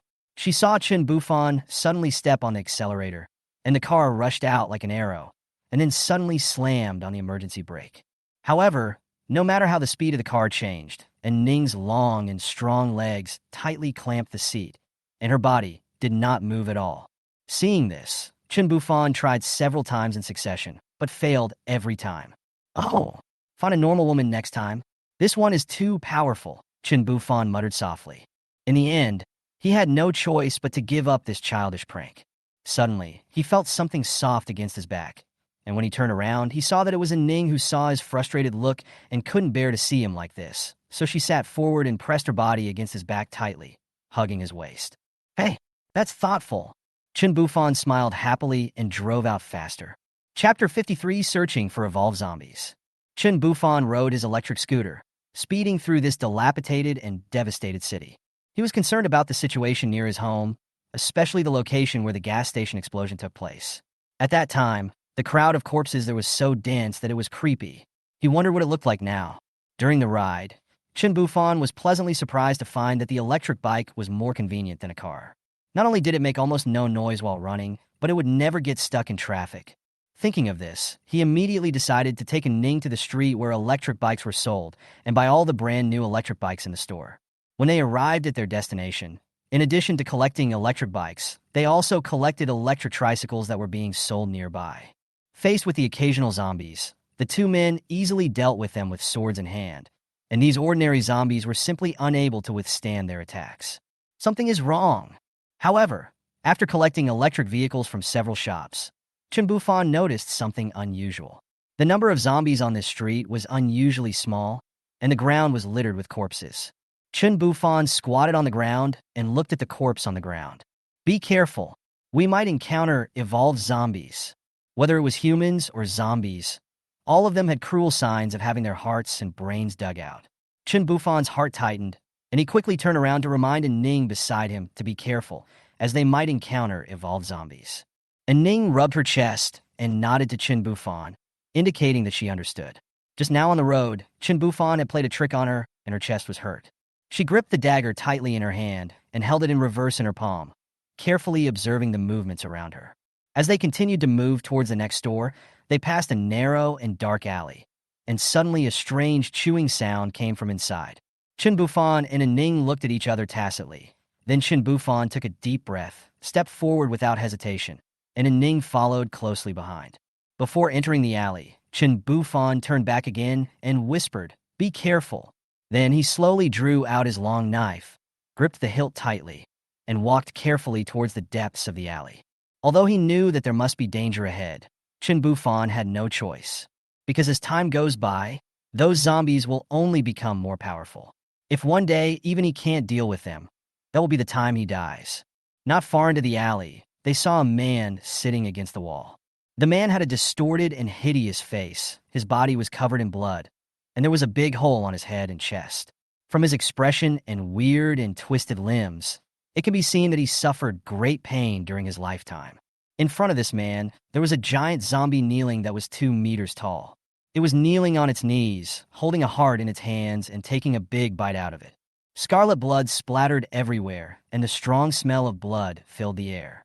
This zombie had unusually long legs. One of its arms was very long, while the other was disproportionately short. Its skin was a strange green color, as if it was covered with a layer of hard armor, and it looked quite powerful. Just as the zombie was eating with relish, suddenly its nose began to twitch rapidly, and then its head turned around. After a moment, its gaze finally fixed on the entrance of the alley, where Chen Bufan and Ning were looking into the alley with their heads up and down. The high-level aura emanating from the two people instantly excited the zombie. It threw away the remaining half of its heart and pounced straight towards Chen Bufan like a mad beast. Its speed was so fast that Chen Bufan could hardly see its shape. Faced with such a sudden change, Chen Bufan couldn't help but be shocked. He tried hard to push Ning behind him back a step. Seeing the zombie with a green body howling and rushing towards him, Chen Bufan was shocked this guy's speed is actually comparable to mine. This is too fast. Chen Bufan held the long knife tightly in both hands and held it across his chest, blocking the zombie's sharp claws. The sharp nails collided with the blade, splashing a string of sparks. After this attack, Chen Bufan felt relieved. Although the zombie was incredibly fast, it seemed to be less powerful than himself, so the advantage was on him. Chen Bufan exerted force suddenly, pushed the blade forward, pushed away the zombie's claws, then rushed forward and chopped at its neck. However, to his surprise, the zombie actually knew how to defend itself. It quickly stretched out its long arms and grabbed the blade tightly. However, he was very strong, and the long knife in his hand still cut into the zombie's neck, but it was only 2 inches long. Chen Bufan used all his strength and pulled hard, and the long knife cut off half of its palm. While the zombie was roaring in pain, and Ning behind him quickly took off the AR rifle on his shoulder, aimed at the zombie's eyes, and fired several shots. The zombie was attacked in the vitals and dodged slightly. It roared angrily, exerted force with its legs, and jumped up, trying to jump over Chen Bufan and attack Ning. Fortunately, Chen Bufan reacted very quickly. He jumped up and reached out to firmly grasp the calf of the zombie above his head. He shouted angrily and used all his strength to throw the zombie to the ground. Bang! The zombie was thrown heavily to the ground. Before it could struggle, Chen Bufan quickly stepped on its back, holding the knife in both hands and using all his strength to insert the tip of the knife from top to bottom into its big mouth as it turned its head and howled threateningly, pinning it directly to the ground. Chapter 54: The Missing Corpses. The knife was inserted into its mouth, but it didn't die. Chen Bufan stepped on the ground with one foot and stepped on its body with the other foot, making it unable to move. However, this zombie was extremely tenacious. It opened and closed its mouth desperately, as if trying to bite the blade apart. Before long, its mouth was cut into a bloody mess by the blade, but because it had lost its pain nerves, it not only did not feel the slightest fear, but became even more angry. Upon seeing this, Chen Bufan immediately turned the blade around, aimed it at its forehead, and gripped the handle tightly with both hands, using all his strength to slash upwards. Under the influence of Chen Bufan's powerful force, the zombie's head was instantly split in half from the philtrum upwards, and the cut was as smooth and neat as a mirror. Huff, huff. Looking at the speed type evolved form in front of him that was no longer moving, Chen Bufan finally breathed a sigh of relief and began to breathe heavily. If I hadn't injected 2 doses of evolution liquid to improve my strength, I would probably have died here today. I didn't expect these monsters to evolve so fast. Fortunately, there are not many of them. After a short rest, Chen Bufan cut open the zombie's chest with the tip of the knife, put on disposable gloves, and took out an evolutionary core that was crystal clear, bloodless, and exuded an enticing aroma. He carefully put the core into the package and then got on his bike and took Ning to the vicinity of his former home. After arriving at the destination, Chen Bufan found that the corpses had disappeared without a trace. The entire community was in a mess, with blood and body parts all over the ground. There was even a building that was burned to a shell by the raging fire. As for what happened here, he didn't know. When I returned home, what caught my eye was still the same messy and dirty scene as when I left, with garbage and debris all over the floor, a shabby mess. Standing higher, his vision became wider, and the urgency in his heart caused by the constantly evolving zombies seemed to be alleviated a little, and he found that there were very few evolved zombies. At this moment, a small black that suddenly appeared in the sky. The black spot gradually grew larger, accompanied by a deafening roar.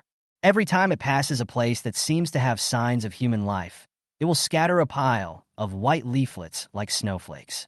These leaflets fluttered down, as if bringing a glimmer of life to this dead city. When the helicopter flew nearby, many people suddenly appeared on the rooftops of the surrounding buildings. They waved the items in their hands excitedly and shouted desperately, "There is someone here! Help! Come down and take us away! Can you see us? Please save us!" However, in the face of people's desperate pleas, the helicopter simply hovered above their heads for a moment, then dropped a handful of leaflets and quickly flew away. Then it continued to fly around the entire county, dropping leaflets everywhere. After doing all this, the helicopter disappeared without a trace and could never be found again. Hey, why don't you come down and rescue us? Have you given up on us? We are dead. The people who had just been full of hope for help could only cry out in despair at this moment. They thought they had finally received rescue, but they did not expect it to be a flash in the pan, leaving only a pile of leaflets on the ground. He would rush downstairs to grab the flyers, take a look at them, and then tear them into pieces. He would throw them everywhere. Where can we go without the army's protection? There are monsters everywhere. No food, no water, no weapons. I fought them. A group of people hoping for rescue went looking for the zombies with kitchen knives. Chen Bufan stood on the busy street, holding a flyer tightly in his hand. And Ning beside him remained highly alert, always paying attention to the movements around him. The content of this leaflet is very concise and clear. The Fengtian municipal government has established an official survivor base outside the Fengtian urban area and hopes that the general public can go to the base to seek shelter on their own if conditions permit. The base is manned by local soldiers, but due to current limited manpower, a large-scale rescue operation cannot be organized. Recalling his previous life, Chen Bufan did not notice the existence of this flyer, but now it appeared before his eyes. Chen Bufan did not dwell on it too much, but quickly put away the flyer and continued to move towards the gas station. When they arrived at their destination, they were surprised to find that the huge group of zombies that had gathered here had disappeared without a trace. Chen Bufan and Ning looked around in confusion, trying to find clues about the whereabouts of the zombies. They circled the nearby areas several times, but still found nothing. Where did these zombies go? Did they suddenly migrate collectively? Or did they gather somewhere to give humans a surprise? Faced with this strange situation, Chen Bufan fell into deep thought. Where could such a large group of corpses go? An inexplicable uneasiness gradually surged in his heart. Chapter 55, Tide of Corpses. Chen Bufan and Ning wandered around the county town for a long time, but until night fell, they still found no trace of the zombies. They didn't know where these monsters were hiding, and the evolved zombies couldn't find them either. The two men, exhausted, had to return to the hotel. The person inside opened the door and came in to see Zhao Shuowei, standing there holding the padlock. "Brother Fan, you're back," she said softly, with a hint of anticipation in her voice. Chen Bufan nodded, muttering to himself, "Why is this little girl standing guard here? Usually, there are several men taking turns here, and their favorability is quite high." Human Zhao Shuowei. Height 168. Physical fitness 50. Caddy's weight. Appearance 9'3". Favorability 7'5". Zhao Shuowei was seen wearing a school uniform. Although she was about the same age as Li Wenxiang, she had a queen-like appearance and was quite charming. She has fair skin, a slender 36D waist, beautiful hip lines, and a pair of long legs that are extremely sexy. Especially after putting on the school uniform, she felt like a uniform, and even the loose school uniform looked beautiful in a different way based on her figure, which made Chen Bufan's jeans beat wildly. He put on a gentlemanly demeanor and asked, "What's the matter?" Zhao Shuowei glanced at Ning awkwardly, then replied nervously, "No, nothing, just saying hello." "Well, hello. You've worked hard." Chen Bufan responded politely and took Ning upstairs to rest. Zhao Shuowei was left standing there alone, watching the two of them disappear around the corner of the stairs. She bit her lip and sighed softly after a long time. Hey, I'm still embarrassed to say it out loud. Zhao Shuawei thought to herself that she actually had a lot to say to Chen Bufan, but with a Ning by her side, she didn't know how to start. What are you sorry about? Qian, are you a ghost? You suddenly appeared and scared me. Zhao Shuawei turned around and saw Qian, who appeared out of nowhere, and she was so scared that she almost screamed. Li Qian glanced at Zhao Shuawei strangely. I just came down to accompany you. I was afraid you would be scared after getting dark. Are you hungry? Come, have a can of luncheon meat. Thank you, Qian. Zhao Shuawei took the can, broke off a piece, and put it in her mouth. It would be best if it could be fried. Li Qian looked at her curiously and asked, What did you just say? Zhao Shuawei swallowed the food in her mouth and said, I'm waiting for Brother Fan to come back. I want to talk to him, but I'm embarrassed because we just got here. Brother Fan? Why are you waiting for him? Li Qian was very curious. I want to be his woman. I like him. Zhao Shuawei had a face full of longing and a nympho look on her face. What? You've only met him twice. And he has a woman, Li Wenxiang's sister. She is so beautiful and has a good figure, Li Qian said in disbelief. So what? You know, I admire the strong. I think he is powerful. Now in the Doomsday, I think he can lead us to survive. Besides, it doesn't matter if there is a woman. I won't take her place. And I'm no worse than Li Lanine. Zhao Shuawei broke off another piece and put it in her mouth, saying with her chest puffed out, Damn it, you're not going to sacrifice yourself just for us to be here. Fuck you. I don't care whether you live or die. Tisk. Li Qian rolled her eyes. Upstairs. Li Wanine lay in Chen Bufan's arms, panting. Sure enough, you have changed today. Can you tell? I'm taller. I've grown bigger. What did you do this afternoon? Li Wanine asked, looking up. Let's go back and check. I don't know where the zombies have gone. And Ning and I have been looking for it for a whole day, but couldn't find it. When we came back today, did anyone in the team say anything? Chen Bufan asked, hugging Li Wanine's smooth skin.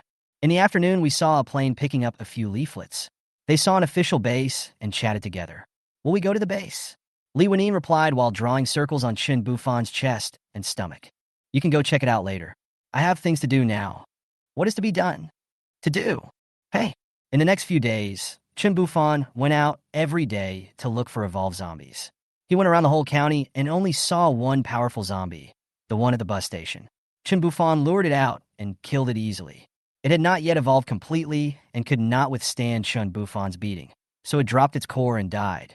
On this day, the sky seemed to be covered by a thick gray curtain, and the gloomy atmosphere made people feel particularly depressed. Looking up, dark clouds were rolling like ink, densely covering the entire sky, making the day that should have been bright become pitch black, as if night had fallen. Without the sunshine, the earth looked dim and everything lost its vitality. The wind blew silently, bringing a hint of coolness, gently brushing people's faces, as if telling some ominous premonition.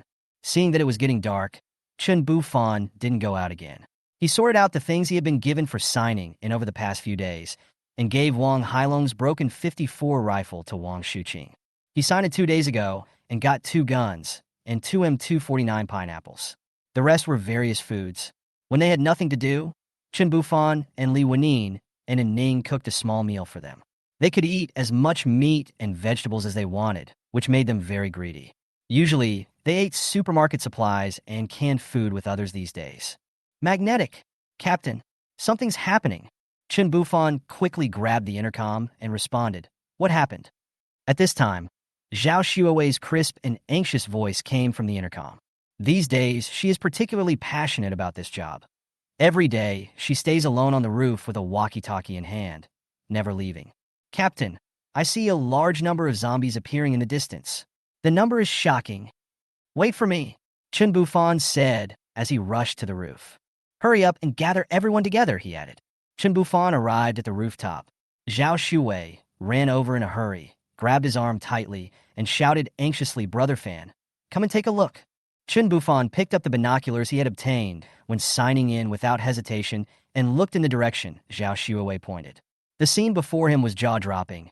At the other end of the national highway, tens of thousands of zombies were marching in unison, rushing toward the county town like a tide.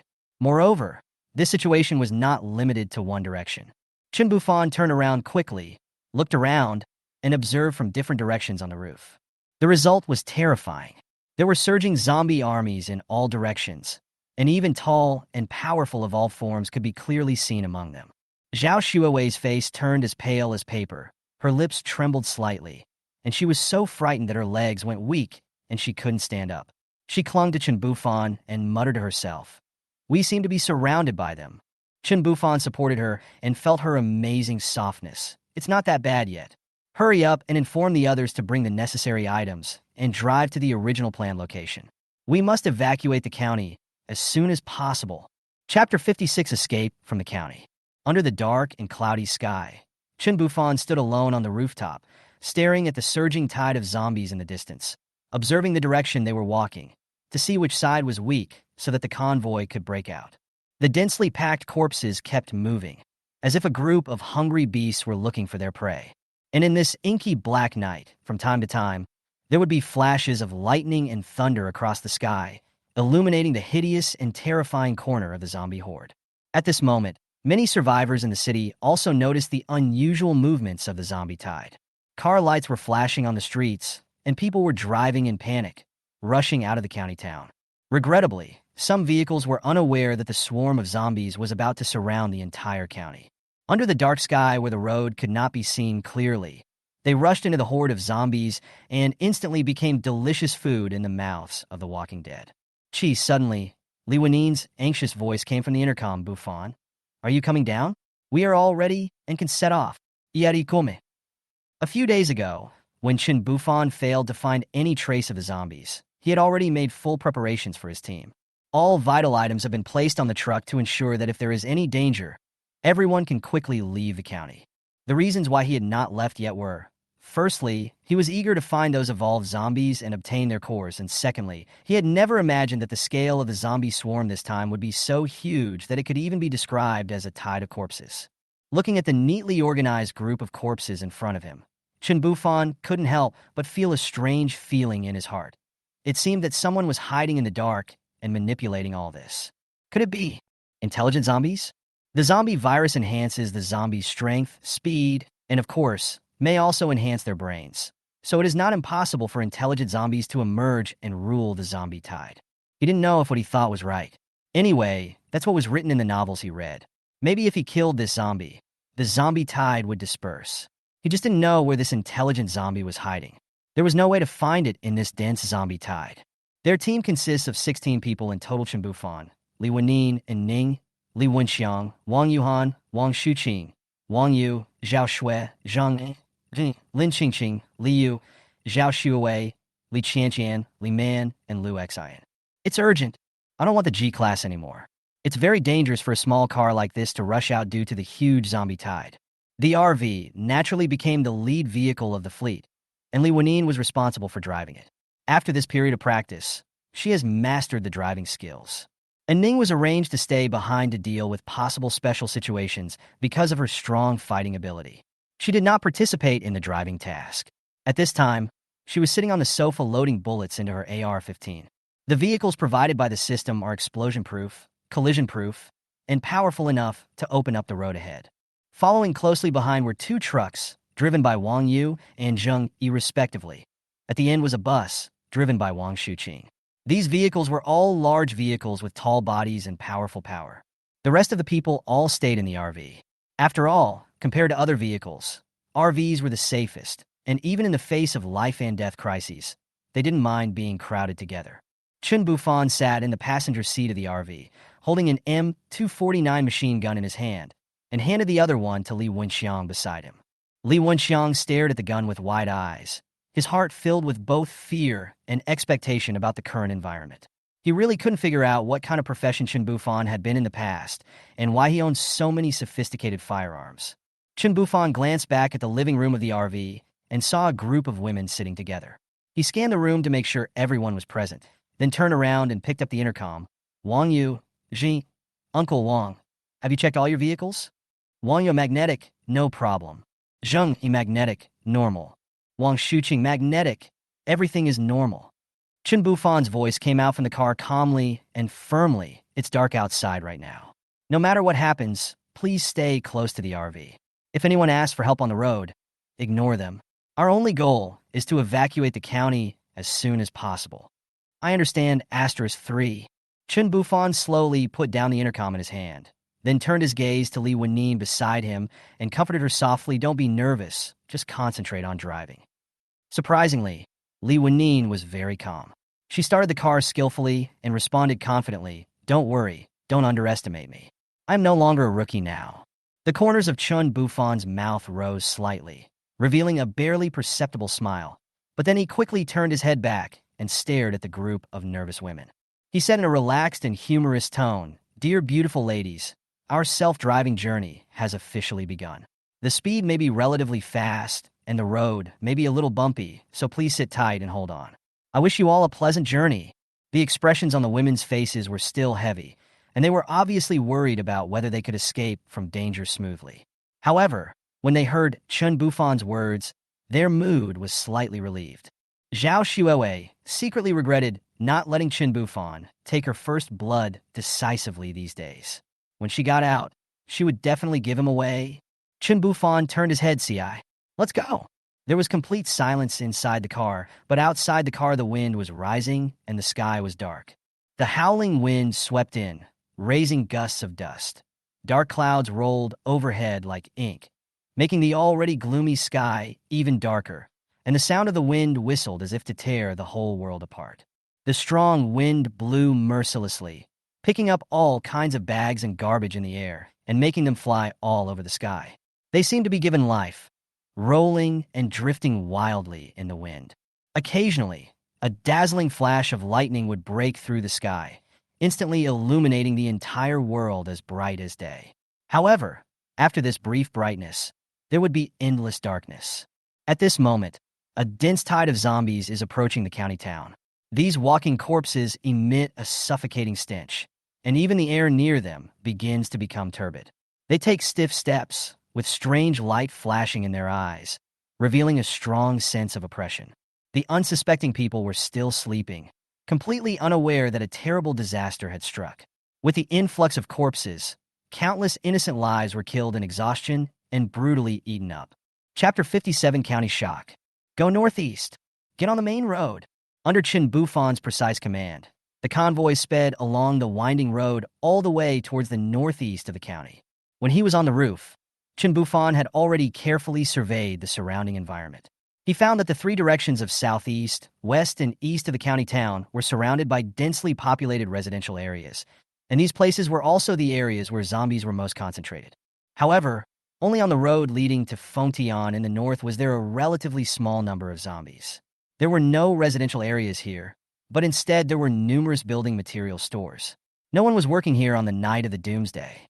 After driving out of the street where the hotel is located, the howling wind not only did not stop, but became even stronger.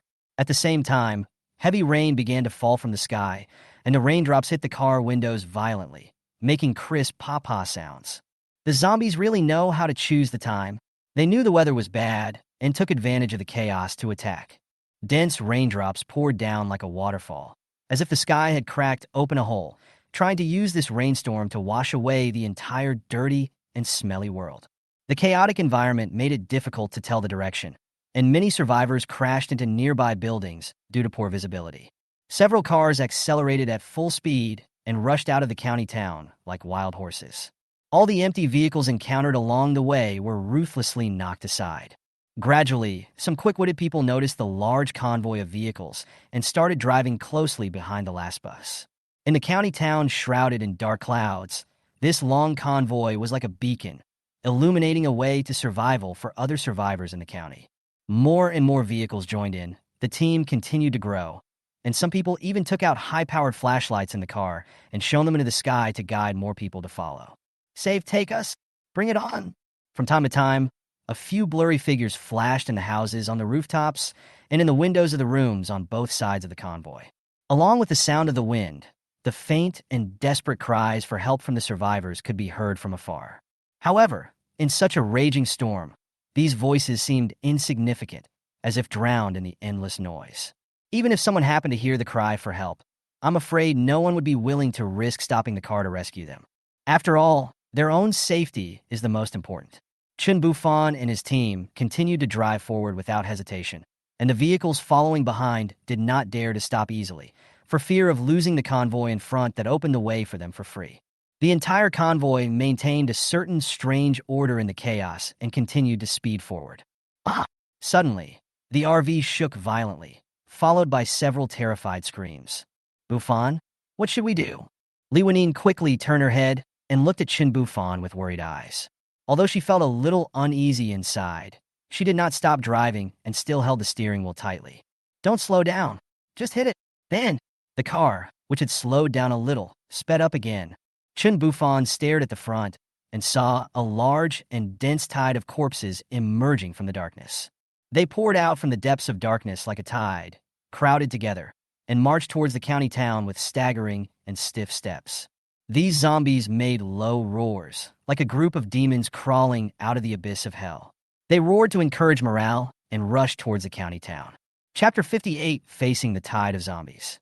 Looking at the group of zombies not far ahead in the darkness, Chen Bufan felt that if he didn't intervene, they would die here.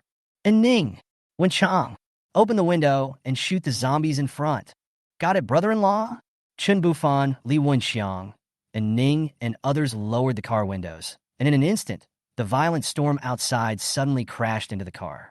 Even Chen Bufan, who possessed a strong physique, was shaken slightly by the impact. With the help of the huge light from the RV, you can clearly see the group of hideous and rotten zombies a few dozen meters ahead. Their horrifying faces were clearly displayed before my eyes, dirty and chilling. Fire! Chen Bufan and Ning quickly raised their guns, aimed at the group of zombies in front of them, and pulled the trigger without hesitation. Bullets whizzed out, and the sound of bang, bang, bang, bang was endless. The women in the car covered their ears and lowered their heads. They couldn't help now and could only pray that they could rush out safely. The zombies in front of the group fell down one after another, forming a large area where corpses were piled up. However, the zombies on both sides continued to surge forward, creating a vacuum zone in the middle. Bang, bang, bang. The sound of machine gun fire filled the night sky, continuously opening up large, safe areas ahead. The cold rain mercilessly hit the cheeks of Chen Bufan and others, making it impossible for them to open their eyes, but they could not retreat at all. Li Wenxiang held the machine gun tightly, firing wildly while shouting, "Ah, come on! Ah, kill you all!" The distance of just a few dozen meters was reached in an instant. When it was about to collide head-on with the zombies, Chen Bufan shouted to the people in the car, "Hold on tight." He quickly grabbed the intercom and said, "Slow down the car behind. Slow down the car behind. The RV is about to hit the zombies. Don't rear-end it." After saying that, he threw away the intercom and held on tightly to the armrest above the car door. Bang, bang, bang, bang, bang, bang, crack, bang, bang. Ah, hoo, hoo, ho, ho, ho, ho, ho, ho. Immediately afterwards, there was a loud, earth-shaking bang, and the speeding car suddenly slowed down. At the same time, the sound of bang, bang, bang resounded through the sky, endlessly, like a thrilling symphony. Countless hideous zombies were knocked flying everywhere by the powerful impact. However, these tenacious monsters did not give up easily. They quickly struggled to get up from the ground and pounced on the car with their fangs and claws. The people in the car were caught off guard, and their bodies were involuntarily rushed forward. Due to the huge inertia, they fell to the ground one after another, in a miserable state. Especially the women sitting in the living room, such as Zhao Xuewei and Lin Qingqing, were thrown off the sofa defenselessly because they lacked strong grip to stabilize themselves. They fell heavily to the ground and cried out in pain. The kettle and some other furnishings in the living room were not spared and fell to the ground with a crackling sound.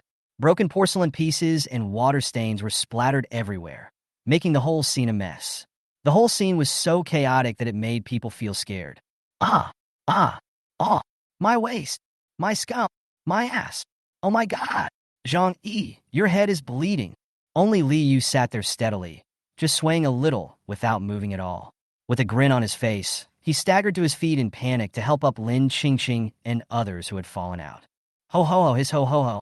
The car rushed into the group of zombies. The roars of zombies were everywhere, and the stench was overwhelming. Chen Bufan's machine gun kept firing, and he had already used up 400 rounds of bullets. The system provided him with 6 magazines of 200 rounds for each gun. He was not short of bullets and could not use them all up. Chapter 59 Escape from the Corpse. There were bursts of flapping sounds coming from all around. It was the zombies attacking the carriages frantically. The pa-pa-pa sounds came one after another, like a horrific symphony, constantly impacting people's fragile mental defenses and bringing everyone tremendous psychological pressure. The vehicle drove into the group of zombies with difficulty. The RV began to shake violently. Countless zombies were ruthlessly crushed under the wheels and turned into a pool of meat paste in an instant. Fortunately, there are firearms as a strong support, which can kill or knock down the zombies in front in advance to ensure that they will not hinder the progress of the RV. The RV wheels are large and the car is heavy, so it leaves a path of meat paste behind it when it passes the road, which is just right for the cars behind to pass. However, those who followed behind and drove their own cars met a tragic fate. Because their vehicles are low and lack power, they sometimes even stall and break down due to crushing the zombies' bodies. If it weren't for Chen Bufan's car in front and the fierce gunfire that successfully attracted the attention of most of the zombies, they would probably have been trapped in the zombie swarm and died. Even so, several cars were unfortunately surrounded by zombies and unable to move. Ah, help! Wait for us! Ah, no! Don't bite! Osh! I saw a group of hideous-looking zombies surrounding the trapped vehicles and banging on the windows desperately. Not long after, the sturdy glass could not bear the weight and shattered. The zombies took advantage of the situation, and half of their bodies went into the car, brutally biting the passengers inside. Scarlet blood splattered everywhere, staining the windshield in front red. Some people were still struggling in pain, but ultimately they could not escape their fate and were completely torn to pieces by the zombies. Others were directly dragged out of the window and became food for the zombies. What is even more horrifying is that a man was pinned to the seat and watched his face being torn off. One horrific scene after another was played out.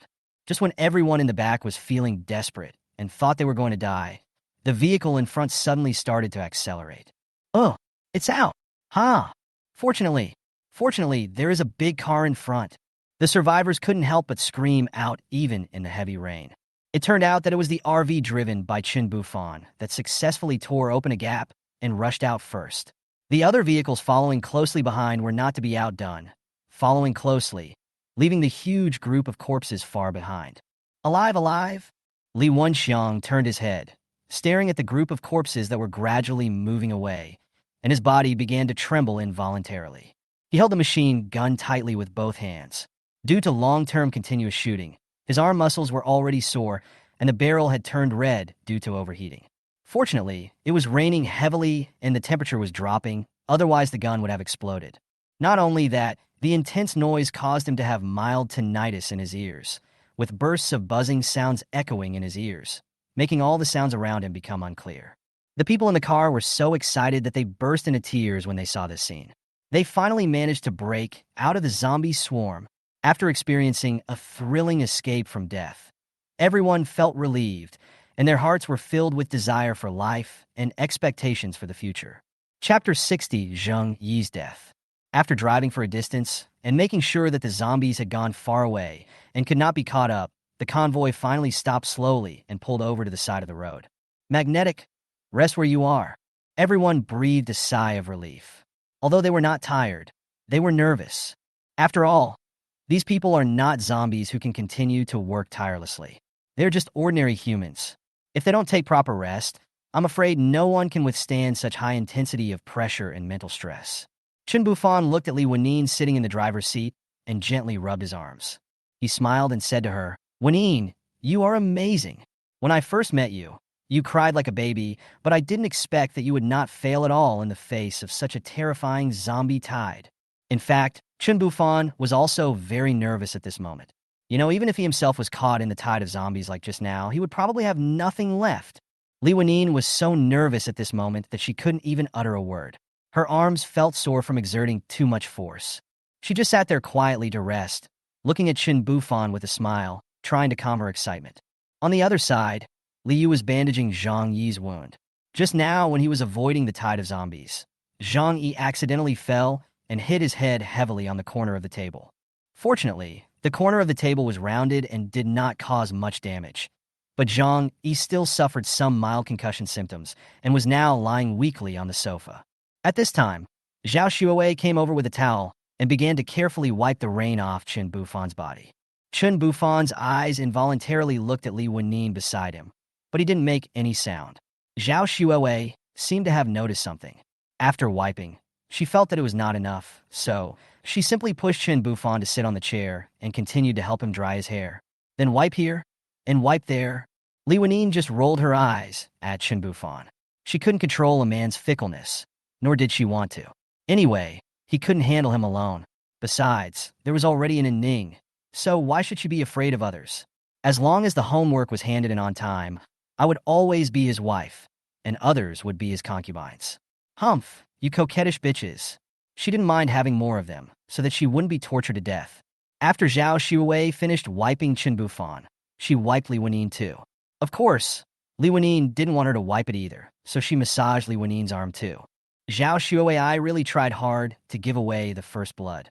At this moment, the rain outside the window was still pouring down, hitting the ground violently like a bucket. After a while, countless puddles of different sizes gathered on the ground, reflecting the faint light like mirrors. The lights of all vehicles were quietly turned off to avoid attracting any unnecessary attention. The team members sat quietly in the cars, enjoying this rare moment of peace and silence. Everyone held a bowl of steaming instant noodles in their hands, with a few sausages and canned meat beside them. They chewed the food silently, feeling the warmth and satisfaction it brought. Liu took care of Zhang Yi, while Li Qianqian and several other girls sat together, looking at the flattering Zhao Xuewei, whispering to each other from time to time. Zhao Shui and Wang Yuhan were not idle either. They were busy cleaning up the mess left behind, sorting out the garbage, and trying to make the carriage clean and tidy again. At this moment, there was a faint sound of glass breaking, followed by an extremely shrill howl. The scream was short and sharp, as if someone's throat was tightly strangled and unable to make a complete sound. Everyone was startled and put down the things in their hands and looked out in a hurry. However, at this moment, it was pitch black outside, with rolling dark clouds and heavy rain. The vision was extremely blurred, and it was difficult to see what was happening behind. Just when everyone was extremely anxious, a terrified cry came from the intercom, "Captain CI, I am Wang Shuqing in the bus." Zhang Yi in front of me was attacked by a monster. I saw a strange figure climbed onto the roof of his car and smashed the window. Oh no, he was bitten. Chapter 61, the first death of the team. After hearing the message from the intercom, the RV suddenly became silent. Then the buzzing sound started again. Zhang Yi, I'll go save him. You are injured. Don't let water touch the wound. Zhang Yi, it's already so late. The later it gets, the more dangerous it will be. No one expected that such a thing would happen when everyone was resting, especially Zhang Yi, Lin Qingqing, and others. They escaped from the hospital with Zhang Yi, but they never expected that Zhang Yi would be bitten so suddenly. Everyone knew exactly what the consequences of being bitten by a zombie would be. Not to mention, the one who bit him was most likely an evolved zombie. Zhang Yi's face was extremely heavy, but facing this situation, he could only go out and fight. Lin Qingqing and Li Yu on the side tightly covered their mouths. Tears could not stop flowing down, but they did not dare to cry out loud. They originally thought that they could always accompany each other. Chen Bufan's face was also extremely gloomy. This was the first time he had experienced the death of a friend since the end of the world. Although Zhang Yi had not been in the team for long, he never slacked off when working and was a very down-to-earth and reliable partner. However, fate was so unpredictable that it caught people off guard. Chen Bufan took a deep breath and said to the people in the car, "Close the door and don't come out. I'll go out and check the situation." Before he finished speaking, Li Wenyin and Zhao Xuewei hurriedly reached out to grab his arms. Zhao Xuewei said anxiously, "It's too dangerous outside. It's raining and windy, and the sky is so dark that you can't see anything at all." Chen Bufan patted their hands gently and comforted them. "Don't worry, I'm just going out to take a look. Maybe he can still be saved." Zhang Yi hurriedly said, "I'll go with you." Chen Bufan looked at his injured head and said, "Forget it, I'll go by myself. You are injured, and you are the only doctor. Nothing can happen to you." After saying that, his figure quickly disappeared in the rain. The people in the car were deeply moved when they saw Chen Bufan getting off the car regardless of the danger. They felt very safe with a captain who was kind to his own people, but cruel to outsiders. The reason why Chen Bufan got off the car despite the danger was that he was the captain, and if he did nothing, the team's morale would be dispersed. For example, The system prompt that the favorability has increased is an example. Of course, he doesn't care about this at all. He takes people in just because it will be more convenient with more people in the Doomsday. He has an indifferent personality and can only care about his own woman. So why would he care about others? Moreover, his eyes could see clearly in the dark. When he looked out from the car, he saw that it was an ordinary speed zombie. It was not as big as the one he and Ning fought in the alley, and it would not pose a threat to him. And he wanted the evolution core and the supplies in the truck. Chen Bufan hurriedly walked towards the direction of the third car. The speed-typed zombie did not leave and was still lying on the roof of the car, greedily gnawing at Zheng Yi's body. The long sword held tightly in Chen Bufan's hand flashed a heart-pounding cold light in the dark sky and pouring rain. The zombies on the roof noticed Chen Bufan approaching, and after smelling the tempting meaty aroma emanating from him, they suddenly let out a roar, appearing extremely excited. For these zombies, the more advanced the body, the more critical it is to their evolution. The zombie threw Zheng Yi under the car without hesitation, jumped down from the roof, and pounced towards Chen Bufan with its fangs and claws bared. At this moment, Wang Shuqing, who was sitting in the bus, was silently watching everything happening in front of him. Although he looked calm on the surface, his hand that was tightly holding the walkie-talkie was shaking violently involuntarily. He was also afraid, fearing that the ferocious zombies would suddenly turn around and kill him. However, the speed of this zombie was too slow in Chen Bufan's eyes. It was much faster than an ordinary person. Just when it was about to touch Chen Bufan's body, Chen Bufan casually stretched out a hand and firmly grasped its arm, then swung his backhand, and the extremely sharp long knife instantly cut off the zombie's arm. Oh! Afterwards, Chen Bufan grabbed the zombie's neck with a swift movement. His figure flashed in the rain and quickly disappeared on the side of the road. He planned to dig out the core of the zombie, but he didn't want others to discover this secret. After all, as long as everyone knew nothing about it, they would naturally not be greedy. Sometimes it was good for everyone to know nothing. Chen Bufan dragged the angry and howling zombie and ran all the way to a hidden place that was difficult for others to notice. At this moment, the zombie had already lost the power to resist because its limbs had already been cut off by Chen Bufan. Chen Bufan put the tip of the knife against its shin and fiercely stabbed it straight into the zombie's brain. Since the jaw lacked bone protection, the blade easily penetrated it. With this fatal blow, the zombie's head drooped weakly and it was completely dead. Chen Bufan cut open the zombie's chest, dug out the core from it, and then turned around and returned the same way. Chapter 62, The Melody of Doomsday, is Death. When Wang Shuqing, who had been worried, saw Chen Bufan return to Zheng Yi safely, he finally breathed a sigh of relief. He quickly opened the car door, took out 2 umbrellas, walked quickly to Chen Bufan, and handed him one. The 2 of them were silent, just holding the umbrella together, staring down at Zheng Yi, who was lying on the ground and had been bitten to pieces. Wang Shuqing couldn't help but sigh deeply. I don't know when these days will end. Chen Bufan nodded silently. Then he swung the knife in his hand and stabbed it into Zheng Yi's brain to prevent him from mutating into a zombie after death. After doing all this, Chen Bufan looked up at Wang Shuqing and said with a smile, "Don't think too much, Uncle Wang. You are so old now. You can live one day at a time, right?" Wang Shuqing smiled helplessly. Haha. If you don't know how to comfort others, just keep quiet. However, after Chen Bufan interrupted them, the depressing atmosphere became much less intense. After Wang Shuqing returned to the car, Chen Bufan dragged Zheng Yi's body to the grass beside the road and hid it. After doing all these things, Chen Bufan stood in the pouring rain, looking up at the cab of the truck. The car door was severely twisted and deformed, and all the window glass was shattered, covered with blood and pieces of flesh that had been cut into pieces during the dragging process. The windshield in front of the car was covered with cracks, and even the steering wheel was broken. Chen Bufan slowly walked to the passenger seat and climbed into the car, which was relatively intact. But as soon as he got in, a strong smell of blood mixed with the smell of earth entered his nostrils. On the floor of the driver's seat, there was half of Zheng Yi's broken arm, with his index and middle fingers tightly holding a half-smoked cigarette. It seems that the zombies were attracted by the sparks from Zheng Yi's cigarette while he was taking a break. Chen Bufan sighed helplessly, picked up the half-broken arm, and threw it on Zheng Yi's body. "Brother, don't blame me. It's all wet in this weather, and I can't dig a hole for you. Just let nature take its course and lie down where you die. Be obedient, I'll wrap you in your blanket in a moment. Your mother wrapped you in it when you were born. Now that you're gone, Your friend, will wrap you in it, so that we can have a beginning and an end. He sighed, then picked up the intercom placed under the windshield and said in a deep voice, the danger has been eliminated. I'm fine, but Zheng Yi is gone. After saying that, he leaned back in his chair, thinking about how to deal with this truckload of supplies. If he accepted them directly, he might expose his system package. But if he didn't accept them, it would be a pity. In the end, he sent Wang Shuqing away on the pretext of asking him to go into the RV to keep warm, and then quickly put away the supplies inside.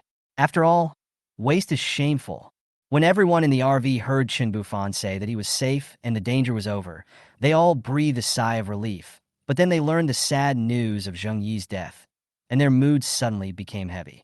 Li Wanine's siblings, Zhao Xuewei, and others experienced the sadness of their companion's death for the first time. At first they were sad, or about losing contact with their parents. They felt unbearable pain at first, but they were powerless. Perhaps their parents were still alive. They could only comfort themselves in this way. After all, they were too far away, and there was no way to get over it. On the other side, Zhang Yi, Lin Qingqing, and Liu lowered their heads silently, immersed in sorrow. Since coming out of the hospital, they have lost one more teammate. Where are the guardians who chose to go home to find their parents now? Moreover, the city is now surrounded by zombies. Can they still be safe? Just then, there was a sudden knock on the door. It turned out that Wang Shuqing and Wang Yu were sent to the RV by Chen Bufan. Dad! Wang Yu, Wang Yuhan, and Zhao Shui rushed into the arms of their father or husband. They were worried because the car they were driving was not sturdy. If something happened to them like what happened to Zheng Yi, they would be finished. Wang Shuqing gently patted his daughter in his arms, signaling her not to worry, that he was fine. Zhang Yi covered his injured head and asked Wang Shuqing, Uncle Wang, what happened to Zheng Yi? Wang Shuqing was silent for a moment, then slowly replied, he was bitten to death by the evolved zombies, and the captain has already cleaned up his body. Everyone was in a heavy mood. What a fucked up world. The door opened, and Chen Bufan walked into the car in the rain. His companions stood up to greet him. They believed from the bottom of their hearts that Chen Bufan was a good captain who went to check the situation himself regardless of the danger. They felt that being with such a person was the luckiest thing in the apocalypse. Brother Fan, team leader, extraordinary. Thank you, Captain. You guys sit down first. It's windy and rainy outside. Take a good rest for a while. We can leave when the wind and rain are less severe. I'm going to change my clothes. After Chen Bufan finished speaking, he went to the bathroom. He was already soaked. The boiling hot water washes over the body. Every pore opens, and I enjoy the warm touch to my heart's content. The coldness seems to disappear without a trace in an instant. Chen Bufan secretly felt lucky that he had this RV given by the system. Otherwise, how could he enjoy such a comfortable life in this doomsday world with no water and electricity? In comparison, the other survivors were really living in a dirty and messy way, and they were reluctant to even brush their teeth. Just then, there was a slight noise in the bathroom. The door was opened. Chen Bufan didn't care too much. After all, the people in the car were all his trusted companions. He thought it was Li Wanine who came to bring him some clean clothes. However, the shower door then slowly opened without any warning. Chen Bufan turned his head puzzledly, and was surprised to find that the person standing there was Zhao Xuewei. Chapter 63, Zhao Xuewei. Zhao Xuewei has a sexy and charming appearance and skin as white as snow. If she gets older and puts on heavy makeup, she will definitely be a fairy-like beautiful young woman. She is still wearing that iconic school uniform. Even if it is an ordinary school uniform, it is set off by her graceful figure, with a slender waist and a curvy butt. When Zhao Xuewei walked into the room, her eyes fell on Chen Bufan's powerful body, and the water flowed along his strong muscle lines. Puff! Just as she continued to look down, Chen Bufan suddenly turned around. The stimulation brought by this moment was too strong, causing Zhao Xuewei to blush. She quickly closed her eyes and said softly, "When Sister Wanine asked me to bring you some clothes." Even though she was usually carefree, she was a little overwhelmed at this moment and started sweating nervously. Chen Bufan did not hide anything. His wife just stood there quietly, secretly admiring Wen Yin's magnanimity. After all, being able to so calmly allow other women into the room to deliver clothes to her man shows that she is truly broad-minded.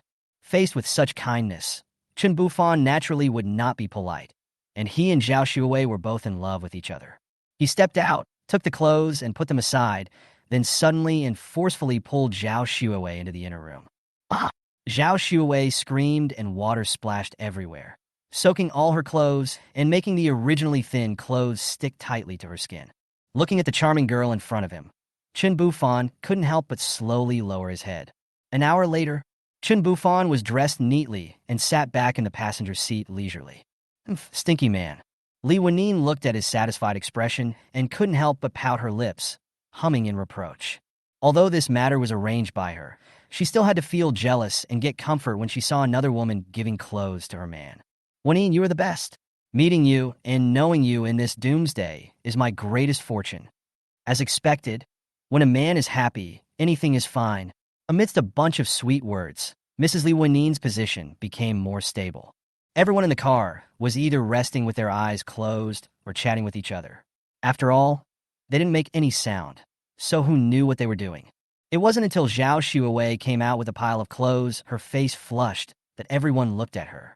Then they turned around, each with a satisfied smile on their face, as if they had gotten a taste of the melon.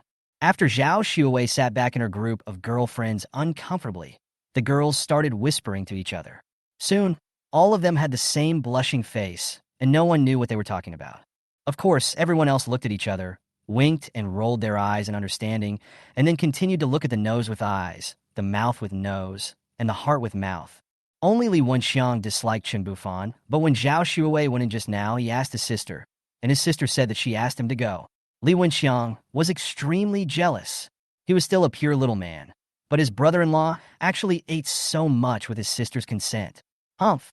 Li Wenyin leaned tenderly on Chen Bufan's broad shoulders, and they both gazed at the inky black sky outside the window.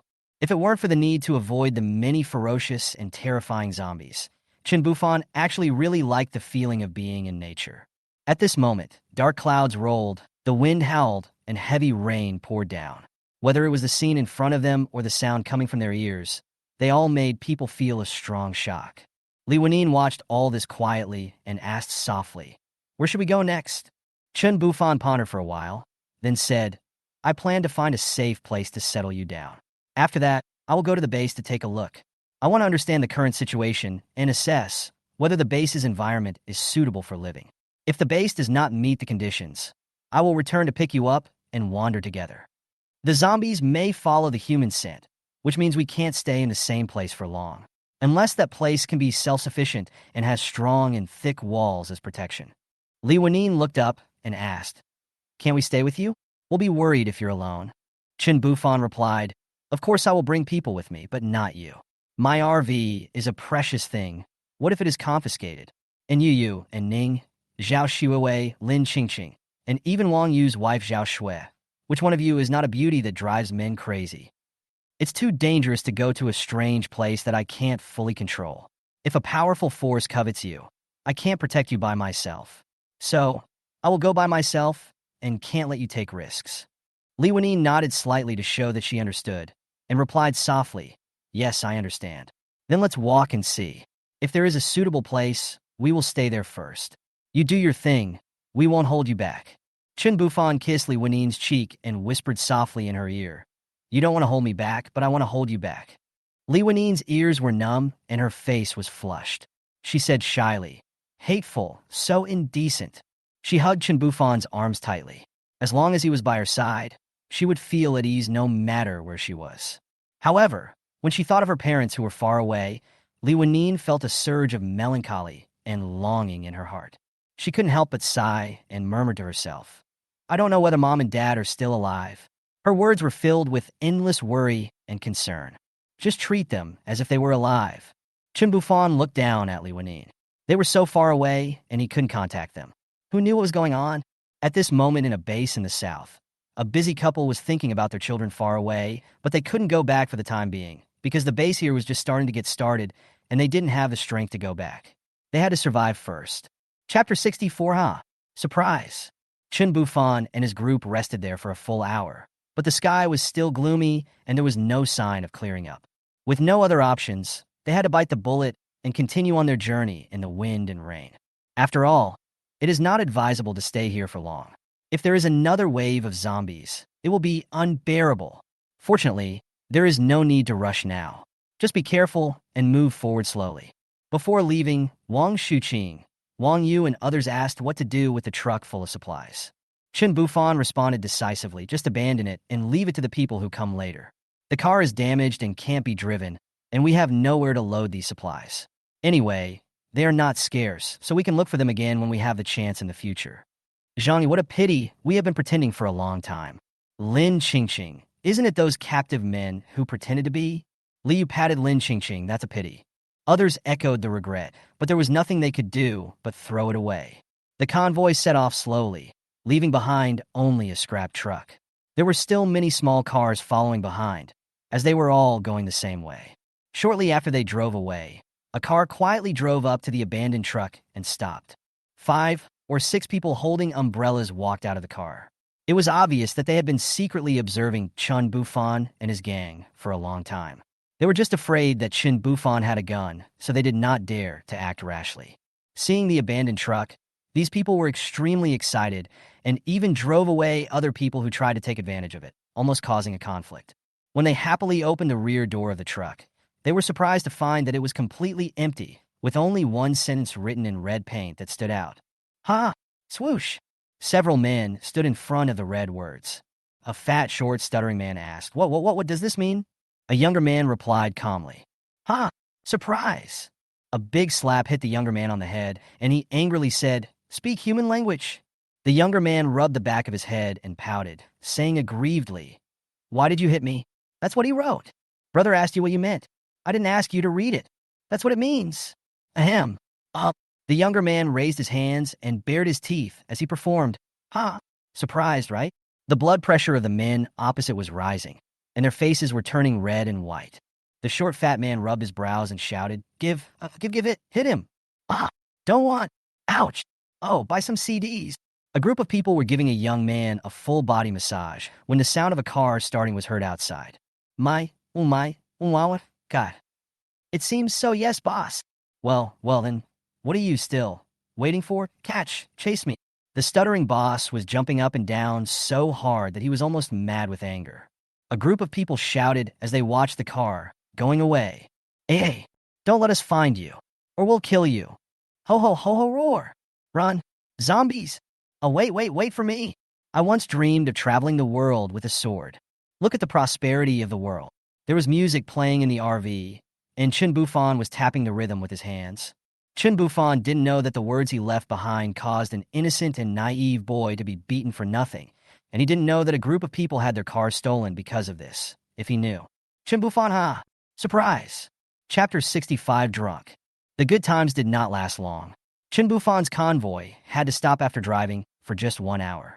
The road ahead was blocked by densely packed vehicles, and the convoy could not move forward at all. Chen Bufan and Li Wanine looked around with binoculars. After looking for a while, Li Wanine put down the telescope. It was too dark, and she couldn't see clearly. She turned around and asked Chen Bufan, Can you see clearly? Is it dangerous? Chen Bufan looked around and shook his head. There are only abandoned vehicles. There are no zombies on the road, but there are zombies tied up with seat belts in many cars. There should be no danger. Zhao Xuewei looked at Chen Bufan and said, It's raining heavily outside. We can only wait here, right? I see that the fields below the road are all flooded. The car will definitely not be able to move. Chen Bufan put down the telescope. He didn't see any danger. Just wait here. Don't turn on the light. He then used the intercom to notify the car behind to take a rest. Fortunately, the weather was hot now, so even if it rained heavily, it would not be cold, and there were quilts and other survival supplies in each car. At this moment, the rain became heavier and the sky gradually became dark. It was pitch black inside the car, and no one dared to turn on the lights. Everyone could only grope for food in the dark, eating bread and sausages for dinner. Looking at the lightning and deafening thunder that cut through the night sky outside the car window, there is actually a unique charm. After the meal, several women found a suitable place to rest. Jang, he was feeling unwell due to a concussion, so he lay alone on the single bed above the TV to rest. Chen Bufan simply sat back in the passenger seat. The comfort of this seat was in no way inferior to those high-end sofas, and he always loved to appreciate the scenery along the way. For you, Li Wanine came over and handed him 2 cans of beer, 2 bags of drunkard peanuts, and a bag of old-fashioned spicy strips. Chen Bufan's eyes lit up. I hadn't even thought about it. Drinking a little wine at this time is quite comfortable in this bad weather. Do you want to join us? I won't come. I still have to drive. I don't want to fall into the ditch tomorrow. Good night. Go to bed early. After saying this, Lanine twisted her charming body and walked away. Watching the seductive figure go away, Chen Bufan murmured, "It's really cool." Chen Bufan drank some wine, ate some peanuts, and tapped the system interface to check his points. Currently, there are 4,268 points. During the days after arriving at the hotel, he and Ning searched for traces of zombies every day. Whenever they encountered a small number of lone zombies, they would show no mercy and killed a considerable number of them. Looking at the lottery with 100 points each time, he touched his chin. It has been a long time since he last ordered this. In the past, when he had fewer points, he drew twice and was awarded 100 kilograms of beef and 30 kilograms of pork. He never drew again. He is not a person who likes to gamble. Now that they have more points and their marksmanship is good, it is a sure win to kill zombies and they have more points than can be spent. He has nothing to do now, so he can try out the lottery. This lottery button is more tempting than other buttons and makes people want to click it. Wow, you really understand human psychology. Lottery. Points 100. A golden treasure chest was opened. A dazzling light effect. 100 pairs of sexy stockings. WTF? Chen Bufan stood up straight, looking at all kinds of patterns, designs, suspenders, ropes, meshes, black, white, red, purple, etc. I'm a little interested. Chen Bufan grinned, his eyes shining brightly in the darkness. Thinking about his women, their big white legs are all made of stockings. It's the end of the world. He hasn't seen it yet. Tut-tut. He thought the raffle only involved food, but it turned out to be more than that. He probably hasn't seen enough of the world. Too young and superficial. So superficial. Drawlight drew 9 more prizes in a row. All of them were food and 300 pieces of tomahawk steak, 400 kilograms of hand-caught steak, 600 kilograms of fresh vegetables. RPG *1. RPG? Show. He has tons of ammunition. 10 points per round? He's also a big spender on points. After looking in the package for a while, he wondered if this thing would lose money when used to kill zombies. I exited the system contentedly, having spent 1,000 points, leaving 3,000 for next time. Small gambling brings joy, but big gambling harms your health. Can I have a drink with you? A seductive voice asked in my ear. It's Zhao Xuewei. Her voice was as sexy as her body, and she was carrying a stack of 6 packs of beer and a few chicken feet. Chen Bufan looked back at Zhao Xuewei, who had just become a woman. It seemed that she was less immature and had more charm of a mature woman. He was very proud of her because this was his work. Chen Bufan stretched out a hand to her, and Zhao Xuewei immediately put her soft and smooth little hand into it, letting him hold her hand. Chen Bufan gently pulled her to his seat. Her hands were a little cold, so he held them to warm them for a while before letting go. Zhao Xuewei leaned on his shoulder, and the two of them watched the lightning and thunder outside, the crackling sound in their ears, and the heavy rain hitting the car window. The two of them didn't say anything. Chen Bufan could smell the detergent on her clothes. It smelled very fragrant, like lavender. Click! Zhao Xuewei opened a can of beer for herself, held it in front of Chen Bufan, and looked at Chen Bufan, wanting to bump into him. Cheers! Cheers! She put it to her lips and took a sip, frowning slightly. She didn't like drinking. In her mother's words, beer tasted like horse urine. Do you like eating chicken? Chen Bufan asked softly. Zhao Xuewei blushed, bit her lips lightly, and clutched her school uniform tightly with one hand. She didn't answer, her heart beating abnormally fast. Suddenly, a pickled pepper chicken foot was handed to her.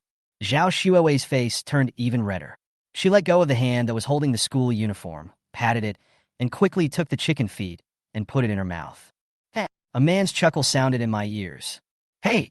Zhao Xuewei bit her lip in annoyance, and she realized that she was being teased by the man. If you don't like drinking, don't drink. Chen Bufan saw her frowning and knew at first glance that she was a rookie. It's okay. I'll drink a can with you. Well, where are you guys from? Home? We have no home. On the night of the Doomsday, we were going to have a party. Our parents arrived at the restaurant early to order food. We were still at school when the Doomsday came suddenly. My parents contacted us and said they were bitten in the restaurant. Li Man's mother was the first to mutate, and then she bit the other people in the private room, and we couldn't get in touch with her anymore. After we escaped, we went to that restaurant, and they were all standing inside. Zhao Xuewei covered her mouth with tears streaming down her face. I'm sorry, Chen Bufan was speechless. He was just about to comfort her by bringing up something irrelevant. It's okay. Even if you didn't ask, I miss them too. It's a good opportunity for me to accompany you for a drink and drown my sorrows. Let me tell you, Sister Lanine is crying too. She misses her parents too. Zhao Shuawei wiped her tears and said softly. Chen Bufan looked back and saw nothing. Cheers. Dry. Here, eat chicken feet.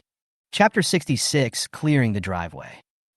The next morning, the sunlight shone through the car window onto Li Wenine's face. She was sitting in the driver's seat, but her eyes involuntarily drifted to Chen Bufan, who was sitting in the passenger seat next to her. Looking at the helpless look on his face and the way he kept rolling his eyes, Li Wenine couldn't help laughing out loud. Thinking back on what happened last night, it's really hard not to laugh. At that time, Zhao Shuawei started to let herself go after drinking a can of wine, which was completely unlike her usual self.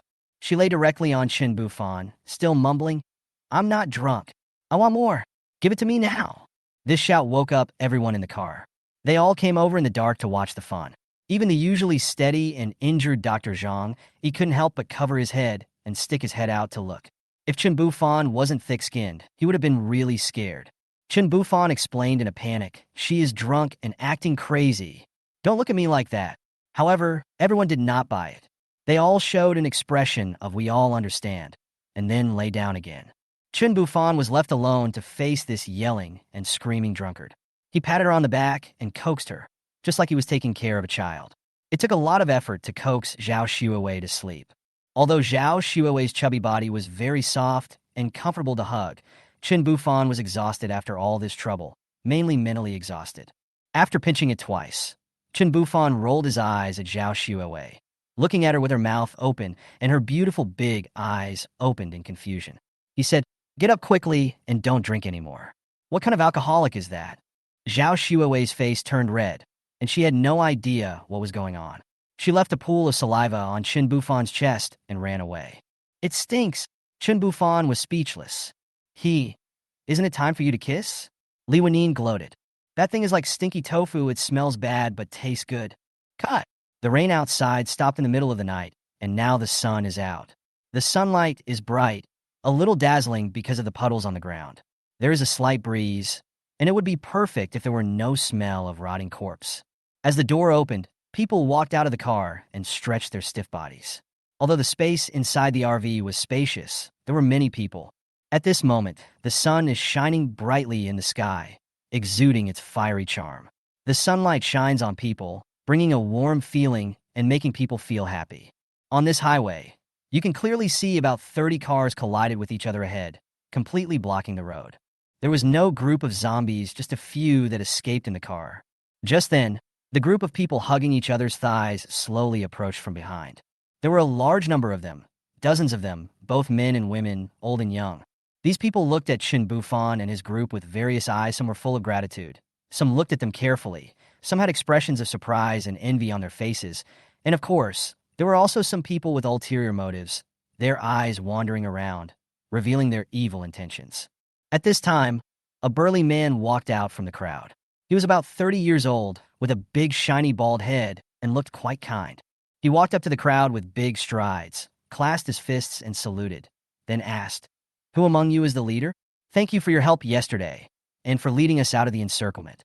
If it weren't for your big carts, we would have died in there. Let me thank you all on my own behalf." When the bald man started speaking, his eyes were always fixed on Wang Shuqing. In the eyes of the bald man, although Wang Shuqing looked quite elegant, he exuded the aura of a person in a high position. So, the bald man expressed his gratitude to Wang Shuqing without hesitation. I have to say that the bald guy is quite good at judging people, but his brush has no bristles. Although Wang Shuqing has served as mayor for several years and has always been a decisive person, his words are his bond, and he has great temperament, but the motorcade is not really under his control.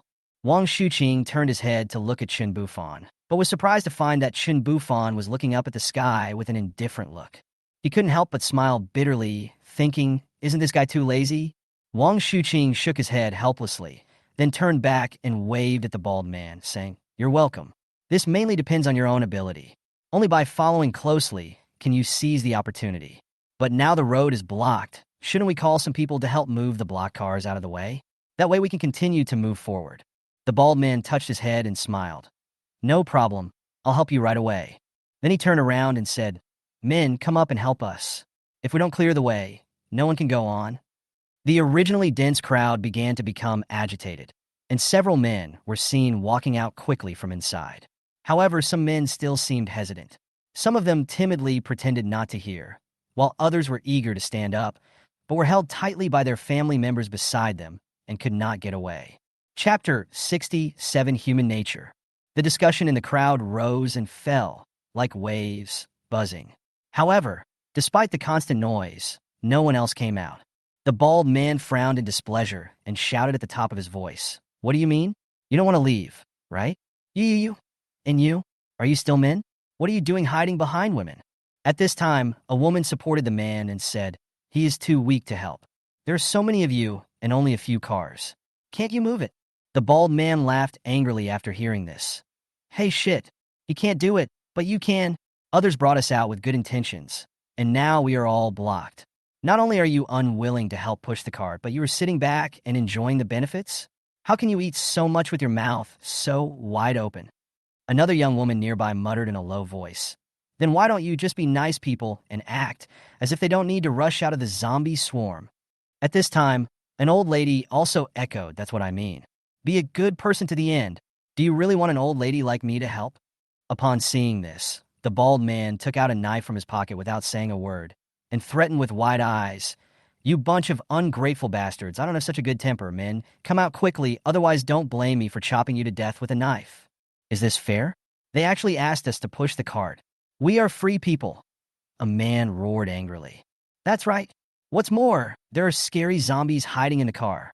It's too dangerous. We can't let my man take risks. Another woman echoed, her face full of fear and determination. If that's the case, then you better go back. Don't even think about passing this road again. The bald man responded in a tough tone without showing any weakness. Hey, who do you think you are? We can go wherever we want. It's not your turn to tell us what to do. The man who spoke earlier retorted with confidence. Well said. Let's just wait and see who can outlast the other. The other people expressed their support, looking determined not to give in. Damn it, are you tired of living? The bald man was completely enraged and couldn't help but curse. What's the matter? You want to hit someone? You coward. You only know how to bully women. If you have the guts, go fight the zombies. The woman was not to be outdone and retorted with her chest straightened.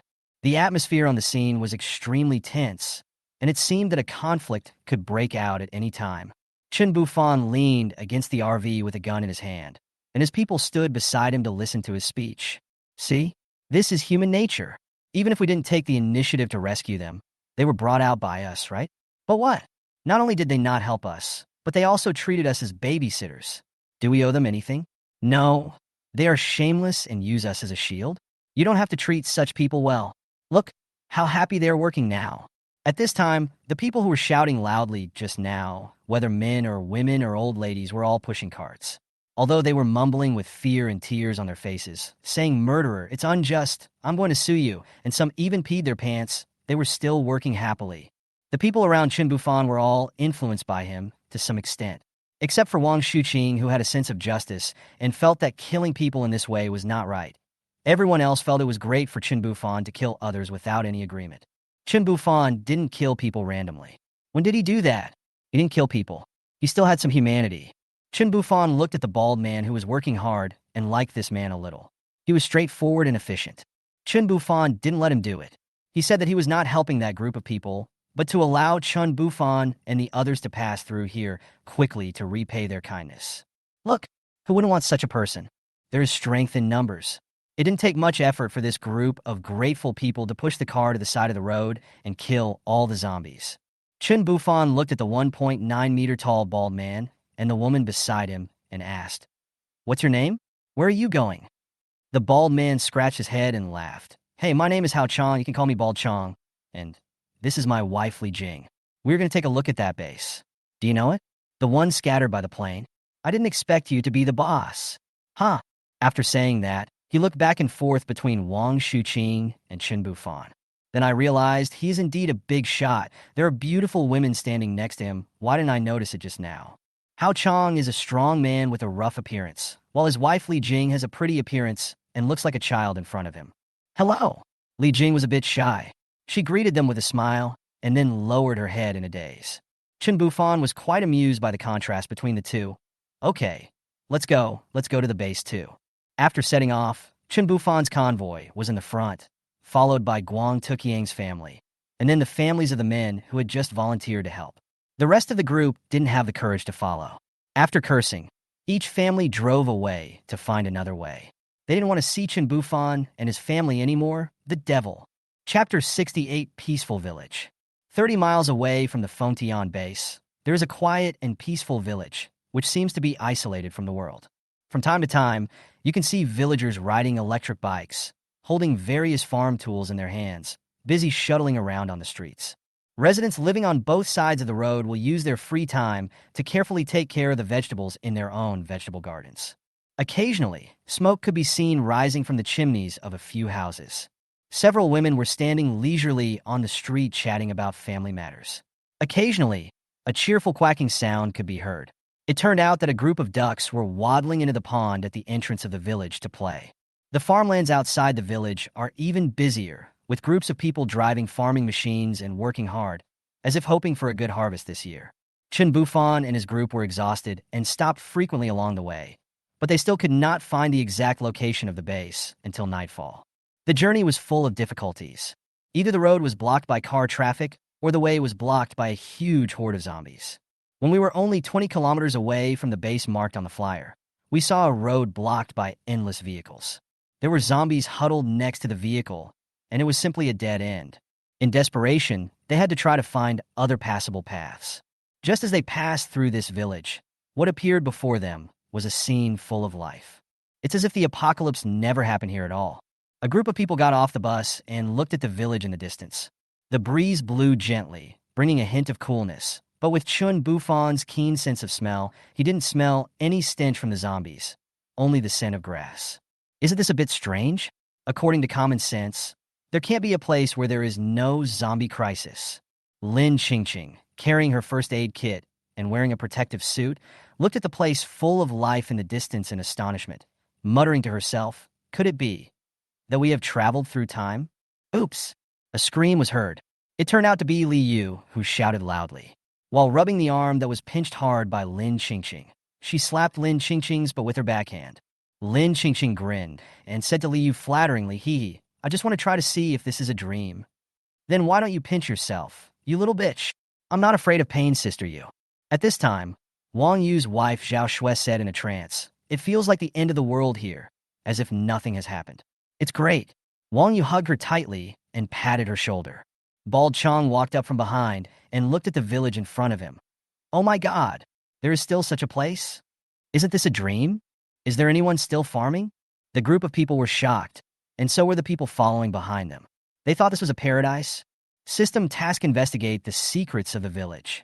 The village seems to be hiding a secret beneath its peaceful exterior. The system is very curious. Please go investigate.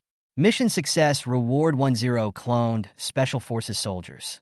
Mission failure, no penalty. Accept, reject. Chen Bufan was originally looking at the village intently, but at this moment, a square appeared in front of him without warning. As he expected, there were some clues in this village. After reading the prompt given by the system, Chen Bufan couldn't help but feel speechless. This system was actually curious? If it weren't for the fact that the reward it provided was too tempting, he would not have paid attention to it. Chen Bufan clicked to accept. After all, there would be no punishment for failing the mission, and if successful, 10 loyal soldiers would be rewarded. Besides, in this apocalyptic world where is there no danger? Compared to the surging tide of zombies in the outside world, this small village seemed much safer. At least that's what it looks like on the surface. More importantly, he could conduct the investigation alone at night without risking his companions, who would also be in the way. After all, with his own speed, he can retreat at any time if the situation goes wrong. System? Are you the one who issued the task? System. That's not the case. The task was sent by the program. I was just responsible for conveying it. I didn't expect you would be curious. System. Chinese people love to watch the fun. While Chen Bufan was chatting with the system, Li Wenyin beside him gently patted his arm. Chen Bufan immediately turned his head to look at her, only to see Lanine pointed forward and said, "Then, someone is coming." Chen Bufan stared intently at the two figures on the path ahead, about 50 meters away from them. With his sharp eyes, he could clearly see that one of them was about 40 years old, with a weathered face but a bright smile, and the other was about 30 years old and also looked relaxed. These two people are in stark contrast to the tension and panic that should be present after the apocalypse, as if the world around them has not undergone drastic changes. However, Chen Bufan still noticed some subtleties. These two people had a characteristic that was not easy to be noticed.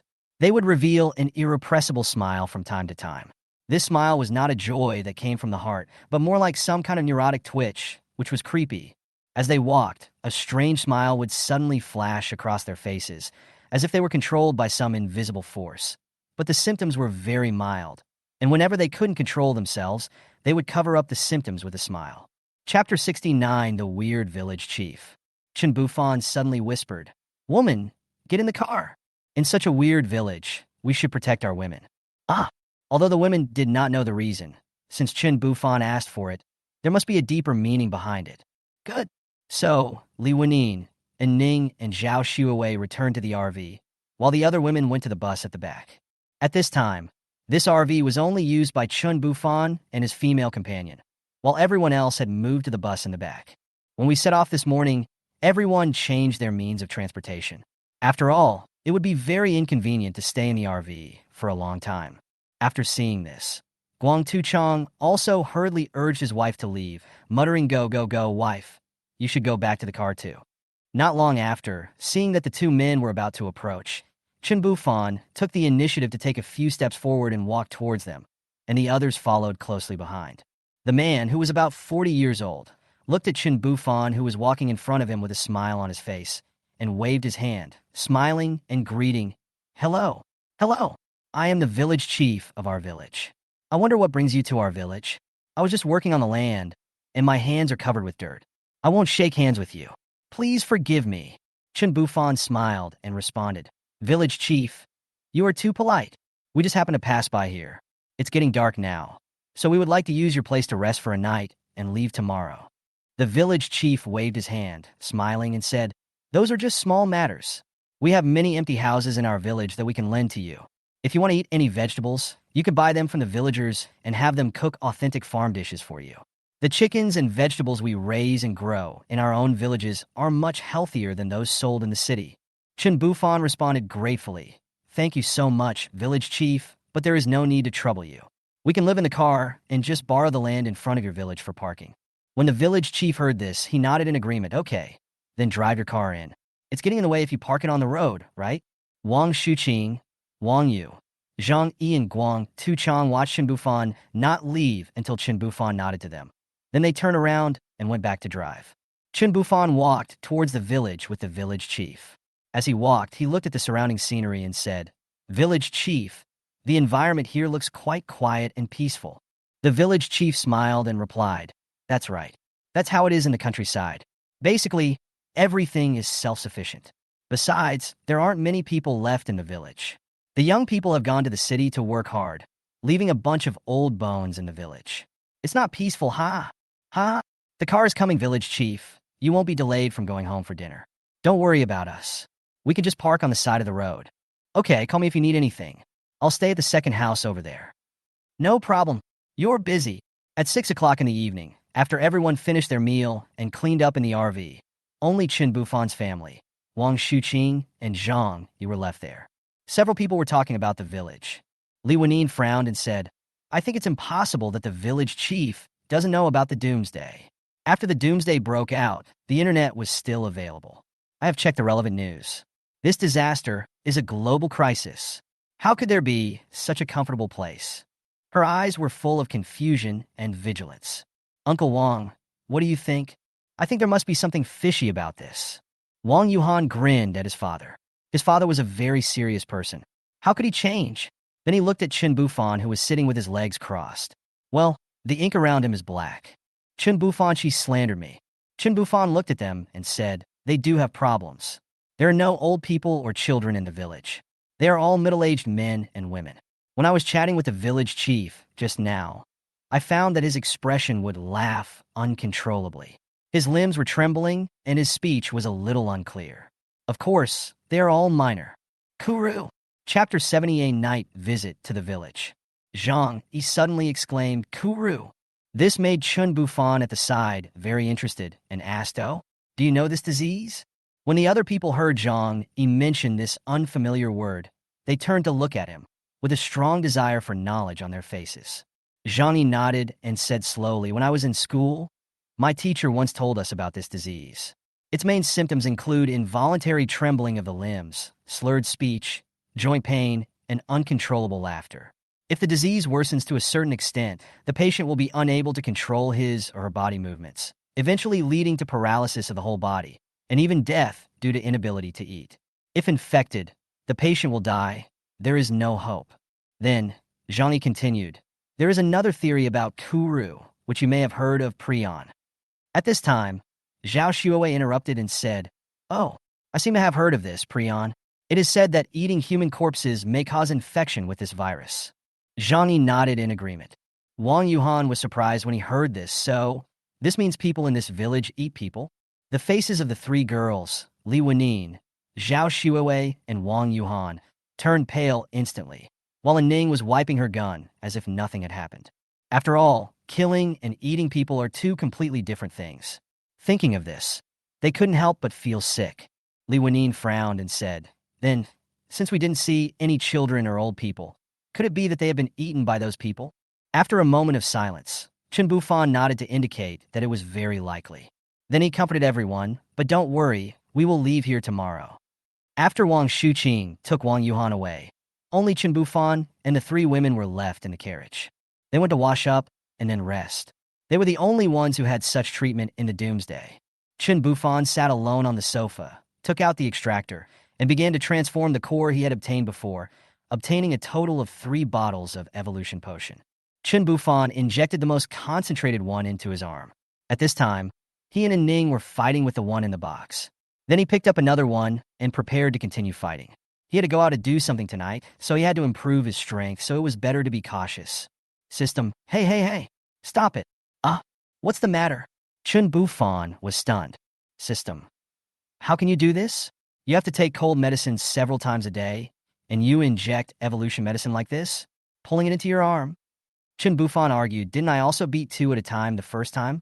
System, the first time your body had impurities to expel, what can you expel now? What do you have left?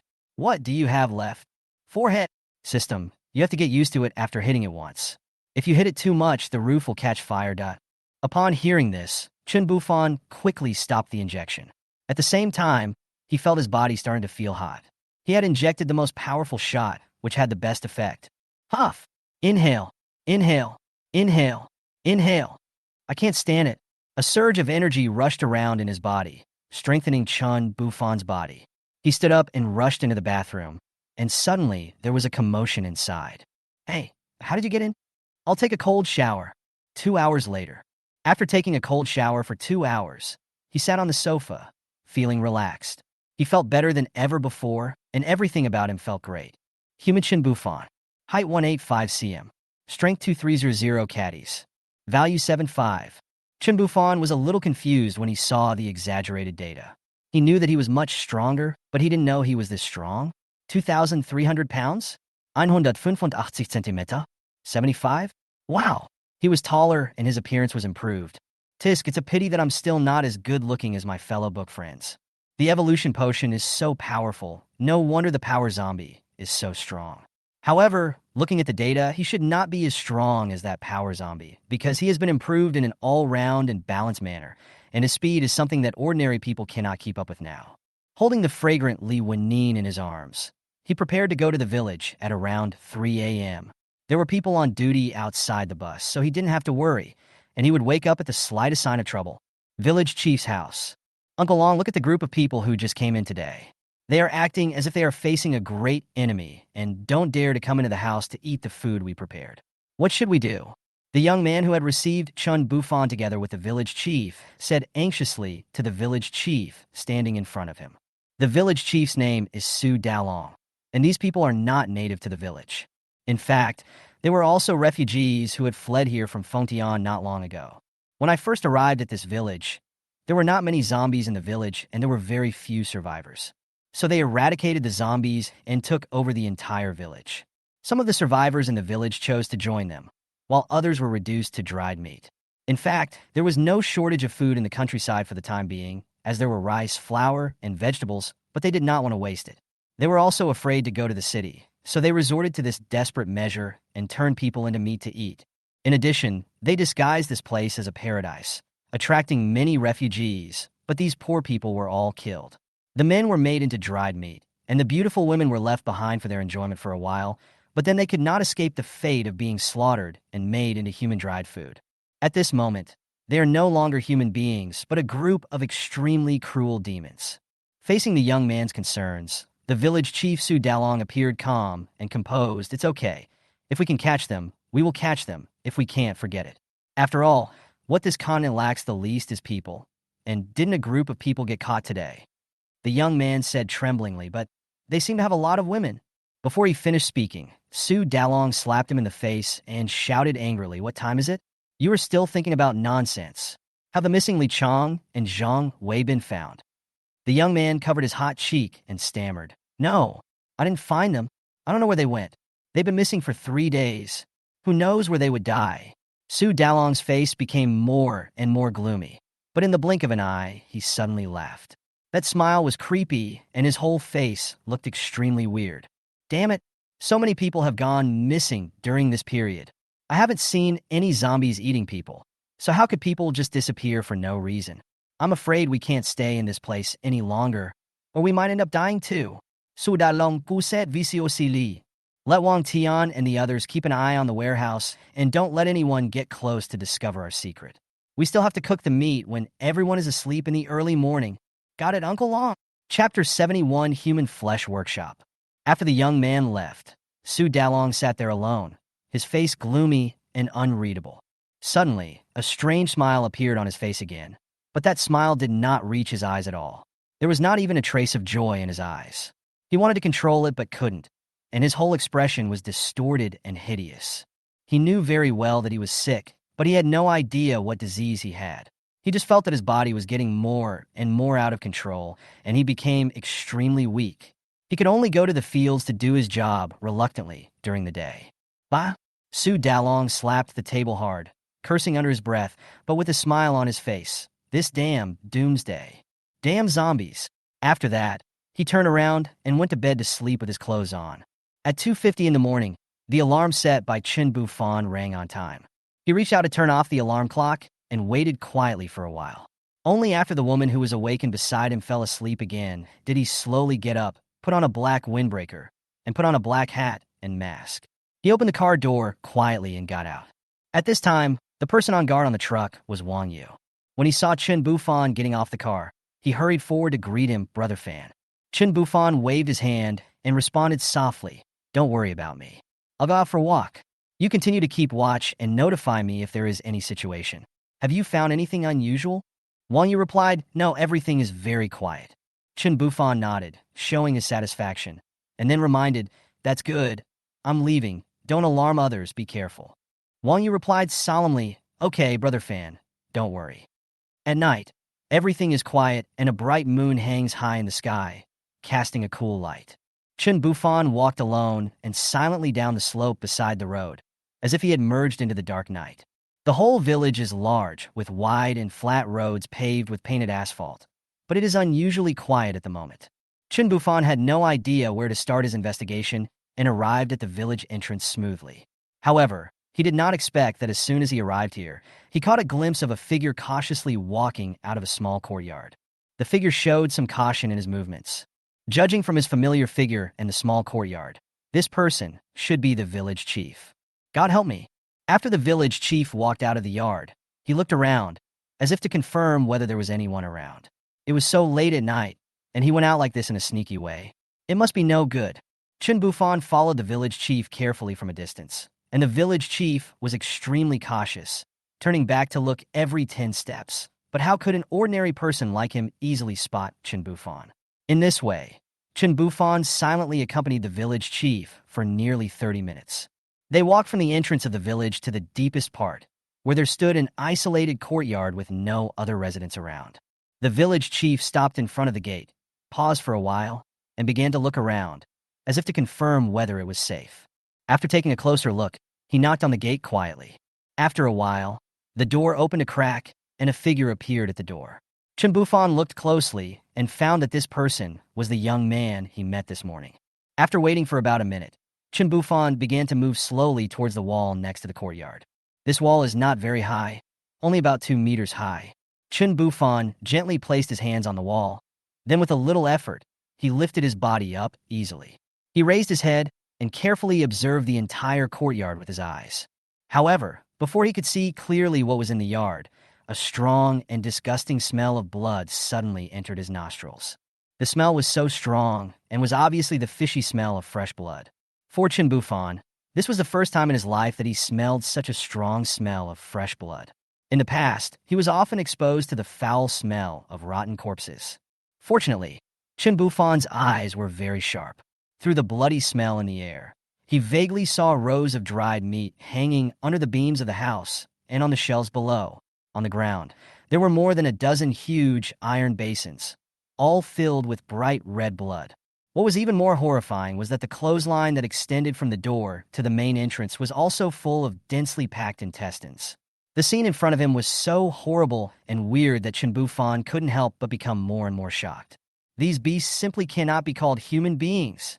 When he glanced over the windowsill, he was shocked to find heads of both men and women neatly arranged there. Blood was flowing continuously along the broken wound on the neck, staining the windowsill red, and finally gathering into a pool of blood and spilling onto the ground.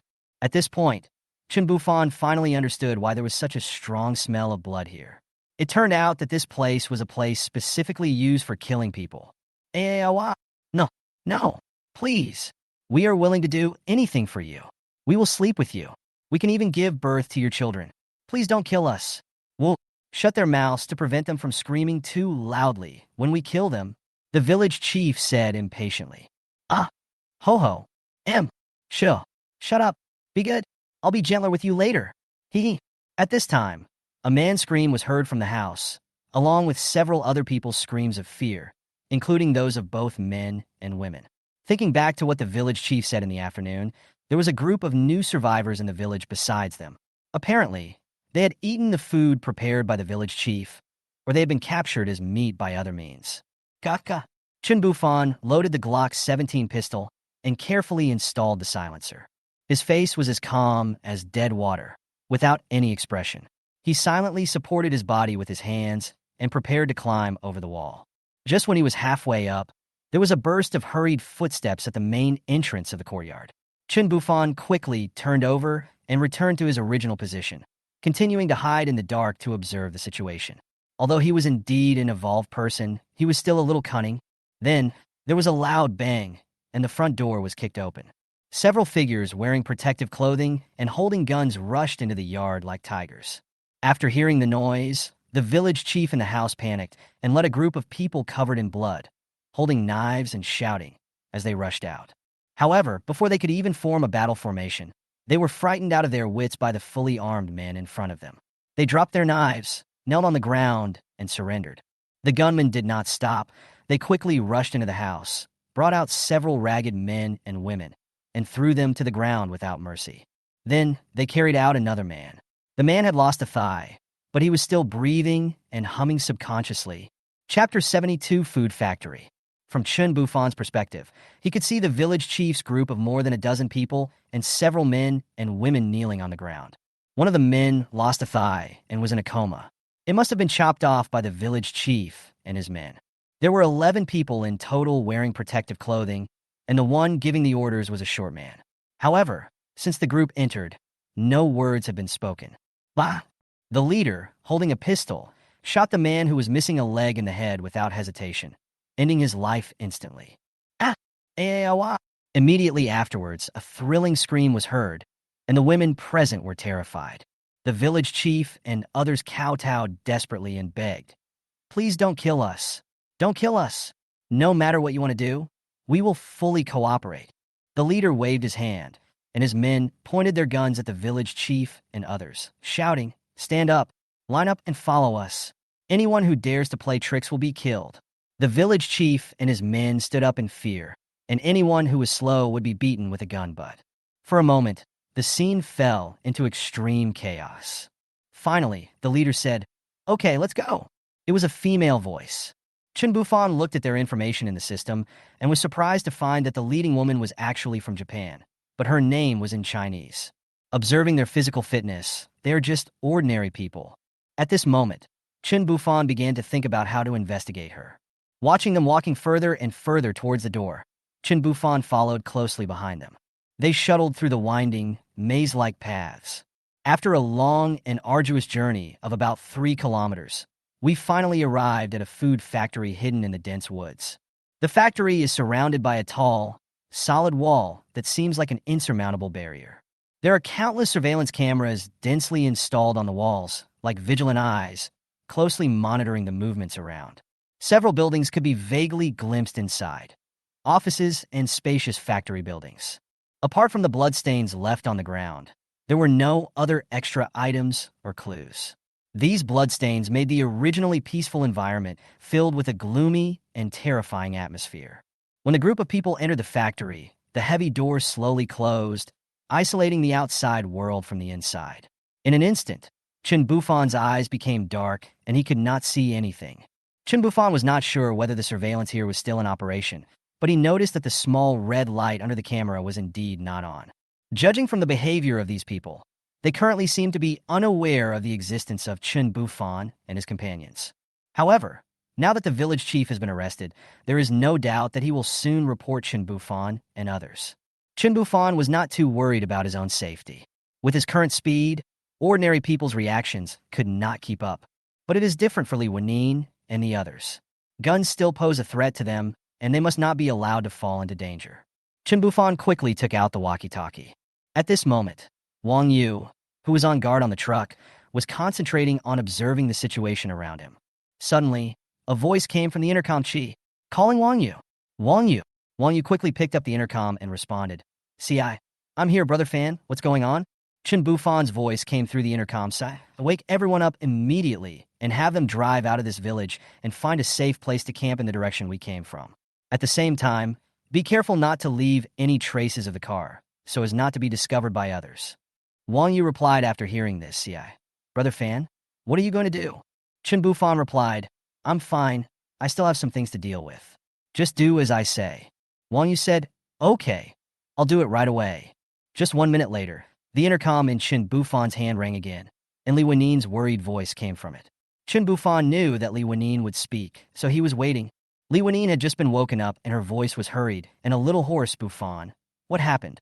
Do you need us to help you?" Chen Bufan looked at the closed door of the food factory and said calmly, "I found some problems. I can solve them. You just need to protect yourselves. You should set off now. Be alert and ensure safety." Li Wenine in the RV said with a worried look on her face, "Bufan, our intercom is on. When you come back, just use the intercom to call us. We are always on. Gee, don't worry, baby. I won't joke with my life. I won't do anything that I'm not sure of. You guys go." Li Wenine's eyes were slightly red and her lips were lightly bitten. As the doomsday time continued to extend, her sense of self-blame became stronger and stronger. She felt that there was nothing she could do to help. Looking in the rearview mirror, Wang Yu and Wang Shuqing started the car and got ready. Li Wenine turned to look at Ning beside her. She was about to say something, but before she could speak, Ning took the initiative to say, "Open the door. I'll be waiting for the boss nearby. You don't have to worry about me. After all, I'm not an ordinary person." After saying that, Ning looked at Li Wenine. That cold face of hers smiled for the first time to someone other than Chen Bufan. Li Wenine looked at Ning, her lips twitching slightly, and she said softly, "Thank you. We will wait for you on the way here."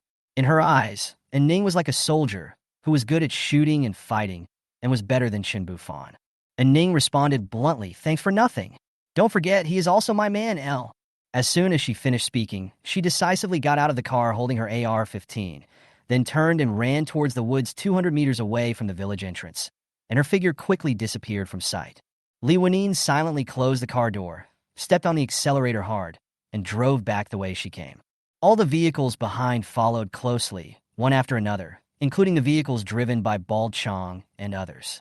Here, after 10 minutes, a man in protective clothing was seen riding a motorcycle and carrying a gun towards the village.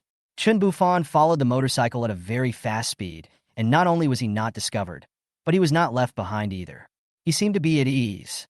Sure enough, they followed this person all the way to the village entrance. He rode his motorcycle around where they parked, and then rode back to the main road. Unfortunately, the main road was a painted cypress road, and there were no traces of anything. Chapter 73 Sneak into the food factory. The man got out of the car and walked around with a gun. According to what the man-eating village chief said, this place should be full of all kinds of vehicles, but looking around at this moment, let alone those big trucks, there is not even a ghost in sight. Damn it, the man cursed in a low voice. How dare you lie to me? I'm going to punish you when I get back. While cursing and complaining, the man put the gun back on his back and turned around to go back. However, at this moment, he suddenly felt a strange breath behind him. So he turned around suddenly and saw a mysterious figure dressed in black, wearing a hat and mask, with only a pair of eyes exposed, standing there quietly. Ah! The man was so frightened that he trembled all over and reflexively wanted to reach for the gun behind him to fight back. But the black shadow in front of him was extremely fast, flashing past like a ghost and snatching the gun from his hand in an instant. Then, the figure grabbed the man's neck with one hand and lifted his entire body up easily. Listen carefully. A calm male voice came from the shadow. I ask, you answer. Don't play tricks on me. I don't like Moji, understand? The man whose neck was being strangled was unable to speak. He could only nod his head desperately to show that he understood. At the same time, he held Chen Bufan's hands tightly that were strangling his neck, trying to make himself feel a little better. Even though the other party was lifting this 180-pound man with only one hand, he was as steady as a rock, without even a trace of trembling. I was like a chick in his hand, looking at this monster-like powerful being in front of him. The man was filled with fear and astonishment. What on earth was this thing? How could it have such great power? And it was even more powerful than those mutant monsters in the laboratory. What do you do in the food factory? Seeing that the man didn't speak, Chen Bufan scolded him again. Speak. Don't try any tricks. Faced with Chen Bufan's questioning, the man said nothing and just shook his head desperately. The man rolled his eyes, pointed at his neck with both hands, and desperately slapped Chen Bufan's hands that were locked around his neck like a vice. At this moment, he cursed in his heart, you fucking locked my neck. I can hardly breathe. How can I speak? Chen Bufan noticed the man's actions, and his expression under the mask looked a little embarrassed. Sniff, sniff, snort. He loosened his grip slightly, and instantly, a strong sound of inhaling and exhaling could be heard all around. The man was finally not suffocated to death. After breathing smoothly, he quickly replied, there is an underground laboratory in the food factory. There are a group of researchers who are studying zombie viruses, antidotes, and mutation agents. Chen Bufan asked, how many people are there in there? When was this laboratory established? The man answered quickly, the lab was started after the apocalypse, but it actually existed a long time ago. It just wasn't put into use before.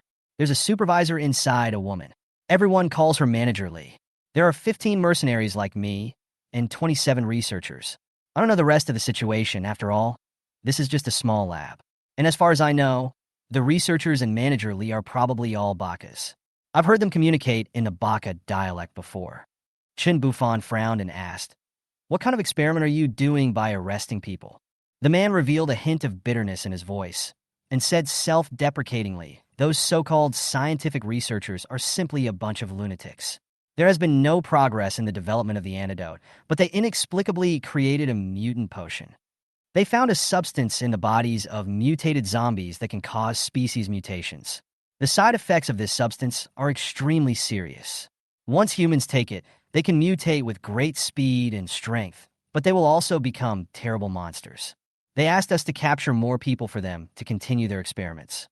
Chen Bufan looked at the man and was silent for a moment before responding. It sounds like you are not lying to me. Is the surveillance camera at their door working? The man waved his hands quickly and explained in panic, it doesn't work, but there are several hidden cameras in use. I absolutely have no intention of deceiving you. Now that you have caught me, I no longer care about my own life or death. After all, in this Doomsday, dying early or late is insignificant. I just don't want to suffer torture and pain before I die. After saying these words, he sighed deeply. Chen Bufan nodded thoughtfully. You live a clear life. That is... Before the man could finish his words, Chen Bufan slightly tightened his hand that was pinching the man's neck. A crisp click sound was heard, and the man's cervical vertebrae shattered instantly. At this moment, the man's eyes inside the shield were filled with astonishment and disbelief, and finally revealed a hint of relief. Chen Bufan stripped off the man's protective suit. They were of similar height and build. The mask was an N95, and he had a lot of them in his package. He couldn't wear the man's, as it would be disgusting. He would rather rush in directly. The man's appearance suggests he is of Southeast Asian ethnicity. He was just about to put on this set of clothes to blend in and find out what was going on in that mysterious laboratory, when suddenly, a slight sound of footsteps came from a distance. Chen Bufan's heart tightened, and he quickly looked back, but was surprised to find that the person coming was a Ning. He couldn't help but feel a little surprised. Why haven't you left yet? And Ning stared at his attire, a trace of worry and concern in her eyes, and said softly, Lanine was worried about you being alone, and wanted me to stay but was too embarrassed to ask. She wanted to stay but was afraid that she would hold you back, so I took the initiative to stay. Besides, I was worried about you too. Upon hearing this, Chen Bufan tightly hugged the woman in front of him who was created by him, but his hands were not honest and made Ning's face turn slightly red. Afterwards, Chen Bufan gently comforted her and said, Don't worry, I'll be fine. I just met a group of people in the village. They seem to have a laboratory here. I just want to go in and check out the details. I can handle it by myself. And Ning responded stubbornly, I'd better wait for you in the woods over there. This way, with one more person, we can take care of each other. He gently kissed Ning's cherry-like, tempting lips, feeling the sweetness and softness that belonged only to her. Listen to me. This forest is full of mosquitoes, and I don't want you to get anemic from all the bites after I come out. And Ning looked at Chen Bufan's determined eyes and had to nod in agreement. The first rule she was created with was loyalty, and she could not refuse Chen Bufan's orders. Chen Bufan watched Ning ride away on the electric scooter he took out of the package. Then he carried the man's gun, got on his motorcycle, and sped away. Chapter 74 Laboratory. Chen Bufan drove his motorcycle at lightning speed towards the food factory. When he was a few meters away from the gate, two heavy iron doors slowly opened. It turned out that there were two people in protective clothing standing inside the door. They stood on the left and right and worked together to push open the heavy door. From afar, there was a figure standing in front of the office building, waving at Chen Bufan. Seeing this, Chen Bufan drove straight to the man without hesitation, then braked beautifully and stopped steadily. The waving man asked, Why did you come back just now?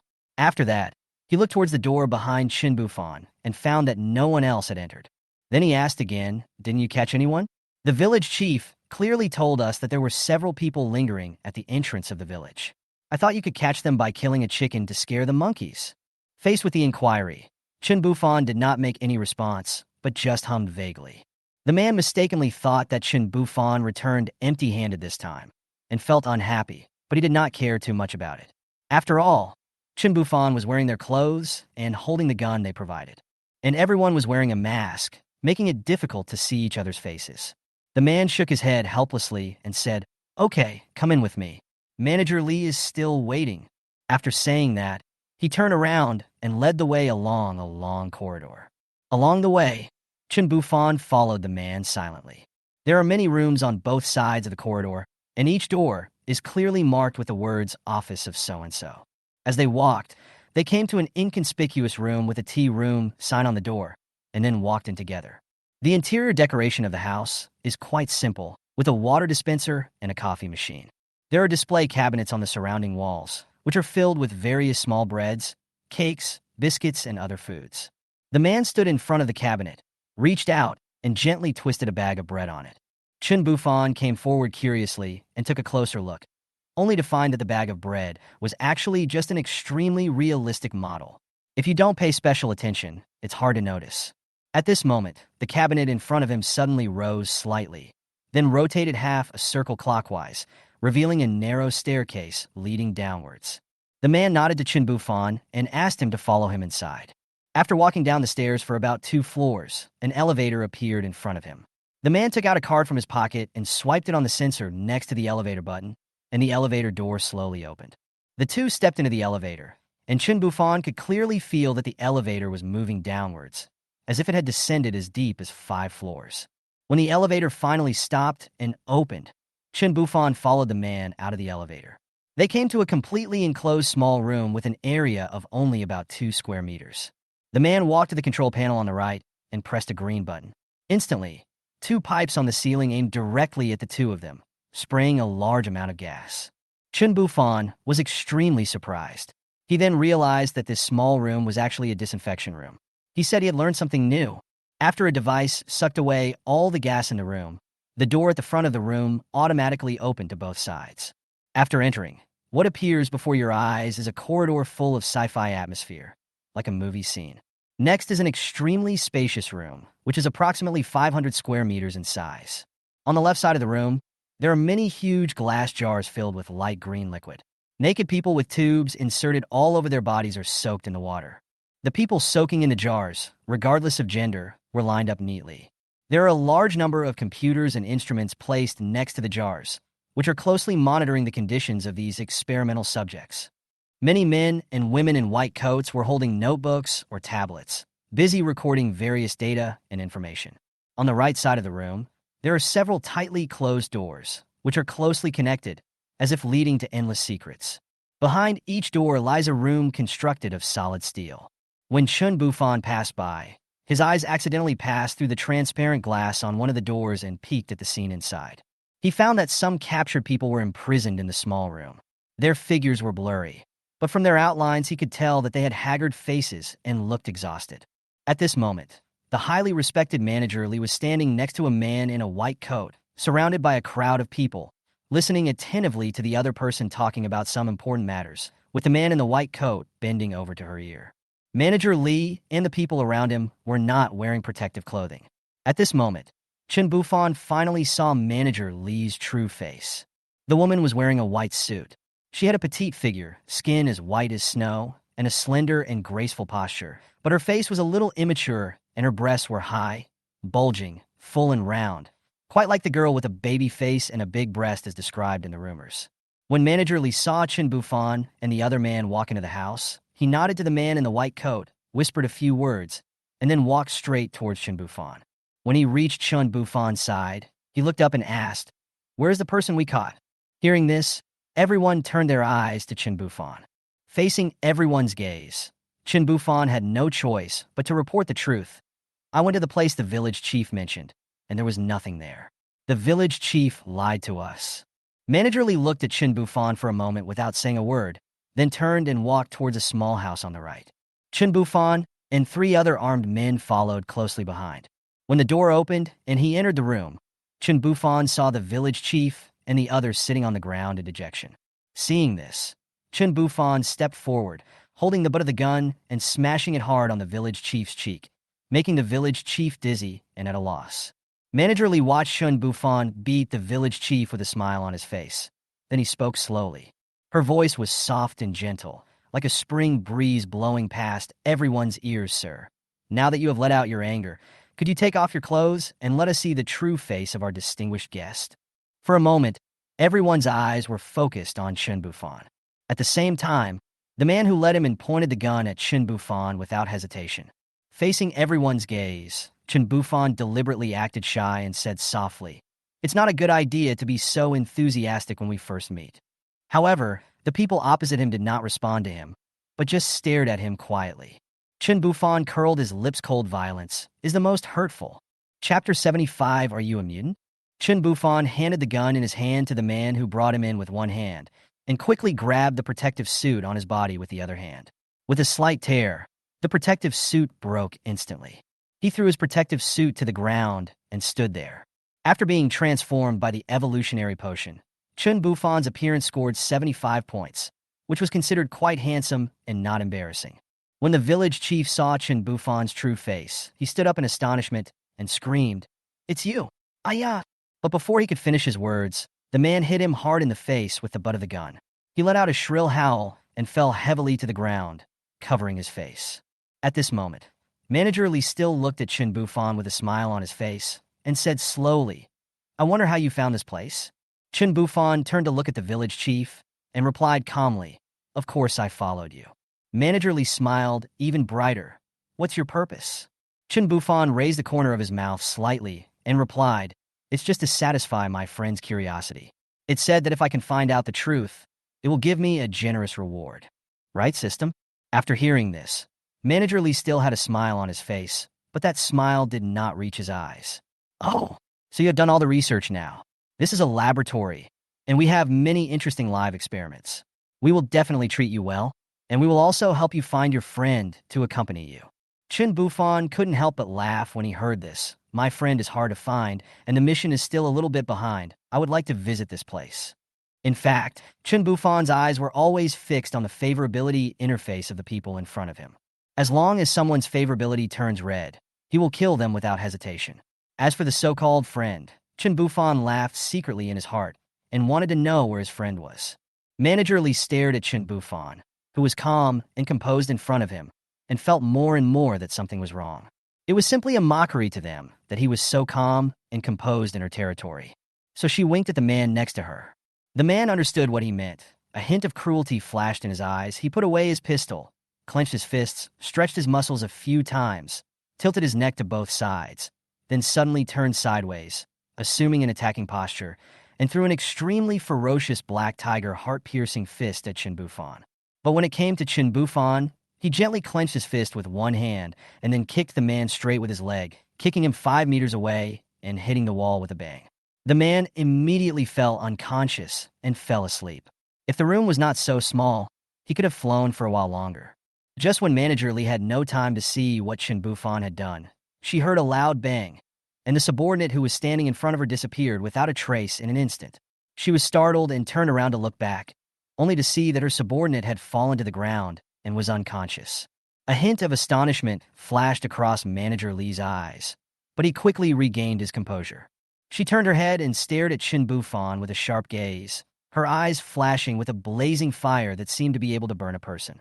At the same time, the other 2 men with guns also came back to their senses as if awakened from a dream. They quickly raised their guns, aimed at Chen Bufan, and prepared to pull the trigger. He noticed that the favorability indicators above the heads of the 2 gunmen were constantly flashing, which was a sign of an attack. Just when the 2 sides were on the verge of a fight, Manager Li suddenly stretched out his arm, pressed down the muzzles of the guns in the hands of the 2 men, and stopped their actions. She stared at Chen Bufan with excitement on her face and asked excitedly, "Are you a mutant?" Her nature of bullying the weak and fearing the strong made her habitually use the honorific you when she knew that Chen Bufan might be a mutated advanced human. The extreme excitement gave her childish face an alluring blush, and her chest rose and fell due to her rapid breathing. Li Bing was so excited. Their laboratory had been working on researching antidotes, but had never made any breakthroughs. Who would have thought that in the process of searching for an antidote, they would accidentally discover a substance that could cause humans to mutate? Unfortunately, there is no way to use this mysterious substance without side effects. Now, she is lucky enough to meet a real mutant. How can she not be ecstatic? If this man cooperates with their research, it will greatly increase the speed of scientific research. And then in the end, won't she be able to obtain superhuman powers? Chen Bufan pretended to be ignorant and asked mutant, "What is a mutant?" "I'm just more powerful after the apocalypse." In fact, it has long been clear in my heart that these people are still in the early stages of understanding this aspect. At this moment, Li Bing seemed like a different person. His smile became extremely sincere and warm. She turned to Chen Bufan and said, "Come with me." Then she ordered the 2 soldiers to carry the unconscious man away. Then, she twisted her perky hips and took the lead to walk forward. The reason she acted in this way was, on the one hand, because she believed that Chen Bufan was a mutant, and on the other hand, after witnessing Chen Bufan's powerful fighting ability before, she felt that she might not be able to defeat him. After all, she was not in a large base, with limited manpower and insufficient military force, so she was determined to win by strategy. Li Bing keenly noticed that Chen Bufan was behind her. The corners of her mouth could not help but rise slightly, and her body twisted more and more gracefully. Her steps were slow, and each step seemed to be just right as if it had been carefully measured, which made people feel excited. Chen Bufan had to admit that the woman in front of him was indeed well versed in this. In this way, Chen Bufan followed Li Bing through one door after another and gradually discovered that there was a different world inside this laboratory. Finally, they arrived at a spacious and grand room, which was arranged as an office with a bedroom, a sofa, a coffee table, and a boss desk. On the table was a photo of Li Bing. It seemed that this was her room. Li Bing gazed at Chen Bufan with her soft and warm eyes and said softly, "Please sit for a moment. I'll go get you a glass of water." After that, she turned lightly and walked towards the water dispenser. After a while, Li Bing returned to his seat with a glass of clear water and placed the glass in front of Chen Bufan.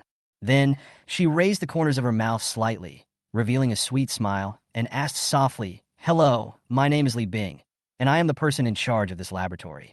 You can call me Bing Bing. So, what is your name?" Chen Bufan replied politely, "My name is Chen Fan." Hearing this name, Li Bing's heart was moved. She smiled and nodded. "It's a very nice name. Fan, extraordinary, very appropriate. Mr. Chen is now worthy of the name." Then she said to Chen Bufan, "Chen Fan, please rest here for a while. I'll go change my clothes and be back soon." After that, she got up and left again, leaving Chen Bufan sitting there alone. Chen Bufan looked at her back and thought she just called him Mr. Chen, and now she's calling him by his name again. Is she trying to get close to him? Chapter 76, Taking Advantage of the Situation. Chen Bufan sat there for 2 minutes, thinking in his mind, should I just kill them all and then inspect this research institute? Or, suddenly, he heard the sound of running water. Chen Bufan was stunned. Huh? Taking a bath? Why are 2 men and women taking a bath? It's not what I thought, right? Am I going to win glory for my country? As Chen Bufan thought about it, the corners of his mouth raised and he revealed a faint smile. He was a person who deeply loved his motherland, and this emotion had been integrated into his bones. Deep down in his character, he has the qualities of an angry young man. If there is an opportunity to bring glory to his country, he will work hard. This is not only a reflection of personal honor, but also a contribution in return to the motherland. No matter in which field, as long as you can win glory for the country, you are a good child. Especially in this kind of field, 10 minutes later, the door of the lounge slowly opened, and Chen Bufan subconsciously raised his head and looked. I saw Li Bing walking in from the door. Her hair was not yet dry and was still slightly wet. She was wearing a pink halter dress with a halter neckline. Li Bing has a baby face, but a great figure. Her clothes are pushed up high on her chest, and her slender waist and round buttocks are full of the charm of a mature woman. The hem of her skirt was split, extending to below her thighs. With every step she took, her pair of long, straight, white legs would appear vaguely in front of her. At this time, Li Bing was smiling and walking towards Chen Bufan with light steps. Her high heels made a ticking sound on the ground, and a faint fragrance wafted towards him. Chen Bufan smiled and murmured, "What a pity." Li Bing seemed to hear Chen Bufan talking, but because the other party's voice was too soft, she could not hear clearly what he said. She asked with a smile, "What did you say?" Chen Bufan was laughing heartily, and that lewd smile looked very natural and real, without any falsehood at all. He replied, "You are so beautiful. I have never met a woman as beautiful as you." Hearing this compliment, her vanity was satisfied. No matter whether it was true or false, women always like to be praised. The smile on Li Bing's face became brighter, and her originally big eyes were narrowed into slits due to smiling. She said coquettishly, "You have such a sweet mouth." Chen Bufan responded jokingly, "My mouth is indeed very sweet, because I carry candy with me every day. Do you want to have a sweet mouth?" Li Bing couldn't help but cover his mouth and laughed. "You are so bad." Li Bing walked to Chen Bufan with light steps, but did not sit on the sofa next to him. Instead, she sat across Chen Bufan's thighs with one hand around his neck, her movements intimate and ambiguous. Chen Bufan also put his arms around her slender waist, and the two of them moved naturally like a couple who have been in love for many years. At this moment, her beautiful face was very close to Chen Bufan's cheek. Every time she spoke, he could feel a scent like orchid and musk coming towards him, which was intoxicating. Li Bingdi said to Chen Bufan, "In this research institute, I have the final say in everything. We recently accidentally discovered a magical substance in a zombie body that can cause people to mutate. As long as you take it, you will have unimaginable power, but unfortunately, this substance has serious side effects, and our research is currently in trouble. But now that you are here, although I don't know exactly how you mutated, as long as you are willing to cooperate with me, I believe that I will be able to develop a perfect mutation potion soon. By then, after we have been injected with this drug, we will become the most powerful beings in the world. Those zombies wreaking havoc outside will no longer be our opponents. We will surely stand at the pinnacle of humanity, rebuild the entire order, and dominate the entire world. By then, you will be the king, and I will be the queen. What do you think? Are you interested in cooperating with me? Then not only will I be yours, but the whole world will be yours. Li Bing became increasingly frantic. His voice became louder and louder, and his face took on a sickly flush. The arms that were originally tightly hugging Chen Bufan's neck loosened and began to wave in the air. Pa pa pa pa pa pa. Chen Bufan looked at the beautiful woman who was engaged in pyramid scheme in front of him with great interest and gave her warm applause. Her expression and demeanor are simply amazing. If she becomes an actress, she will definitely become the hottest top film and television star at the moment. Li Bing slowly came out of her previous emotions and turned her gaze to Chen Bufan, who was still clapping. Her cheeks couldn't help but flush slightly. After all, she was really completely immersed in it just now. She stroked her face gently and said a little embarrassedly, "I'm so sorry, I made a fool of myself. You applauded me. Does that mean you agree with what I said?" Chen Bufan raised the corner of his mouth slightly, lifted her chin, and responded with a half smile. "Well, I am quite interested in what you said about being my queen. But if you want me to cooperate, I have to see your research projects and results first." Hearing this, Li Bing's pretty face instantly turned red. "Oh my god, why did I say that just now? Was it because I was too immersed in the role?" When she came to her senses, she bit her lower lip with her snow-white teeth, looked at Chen Bufan shyly and slightly ambiguously, and said in a trembling voice, "How about this? I will be your woman first, and then I will take you to visit our research institute, and then you can fight for our career." Before she finished her words, she pouted her pink little lips and moved towards Chen Bufan, wanting to kiss him, but she kissed Chen Bufan's hand instead. She raised her body and looked at him in confusion. Chen Bufan stretched out his arm and placed it across her beautiful red lips, feeling the softness of her body. He stared into her puzzled eyes and said softly, "I am a bit of a germaphobe. I don't like those modified cyborgs." When Li Bing heard this, a shy blush appeared on her face. She waved her small fist and gently hit Chen Bufan's chest, responding angrily, "Don't worry. No man has ever had the honor to touch a hair on my body. You are the first and will be the last. You got a great bargain." As soon as she finished speaking, she put her arms around Chen Bufan's neck again and moved closer. This time, Chen Bufan did not refuse. Chapter 77, Hidden Area. Li Bing was adopted when she was young and began to receive strict training since she was young. When she grew up, she was excellent in all skills. She also attracted much attention from her superiors because of her outstanding appearance and figure. The organization she belonged to once issued an order to her, prohibiting her from having a romantic relationship so that she could be of greater use in the future. After that, she came here to study and lived an ordinary life. No one knew her real identity. Everyone only knew that she was an international student with excellent character and academic performance. That day, the Doomsday came suddenly, and most humans turned into zombies. Fortunately, she happened to be in the laboratory that day. There were not many people here, and there were guns. After killing a few air-infected zombies, the place became safe. She managed to escape the most sudden and dangerous disaster. Since then, she has been hiding in this underground laboratory. Occasionally, they come out of the ground to kill zombies or capture zombies for research. Until one day when they went out again, they encountered an extremely fast zombie. The zombie killed many of her men before they killed it and brought it back to the research institute. After dissection, they found the key to the mutation. After that, they captured a few more, and there was even a zombie that had just mutated and became extremely powerful. After doing a lot of research, Bo 2 suggested that they couldn't just do research, but also needed people to do experiments. Later, they started to go out and capture people and bring them back for experiments. The people in those jars were only a small part of those she captured. In her eyes, those lives were nothing. Everyone would die sooner or later anyway. As long as she could successfully research something that could make her stronger, anyone could be her stepping stone, until today. When she found out that Chen Bufan was a person who had successfully mutated, she made up her mind to find a breakthrough from Chen Bufan. No experimental subject could be faster than a ready-made successful one. In this ruined apocalypse, she found an opportunity to become stronger. She was extremely eager to gain more powerful strength. Just like when his men were beaten, if she could beat Chen Bufan at that time, she would not have to think of other ways to deal with her. Wouldn't it be more convenient to be simple and rough? Why should we lose the most precious thing in exchange for it like we are doing now? Only with enough strength can she protect herself, step out of this underground world that is like a rat hole, and venture out into the world. For her, her wonderful life has just begun, and she can't just die in this smelly world. An hour and a half later, Chen Bufan sat on the sofa and lit a cigarette. He originally wanted to explore the laboratory's research results.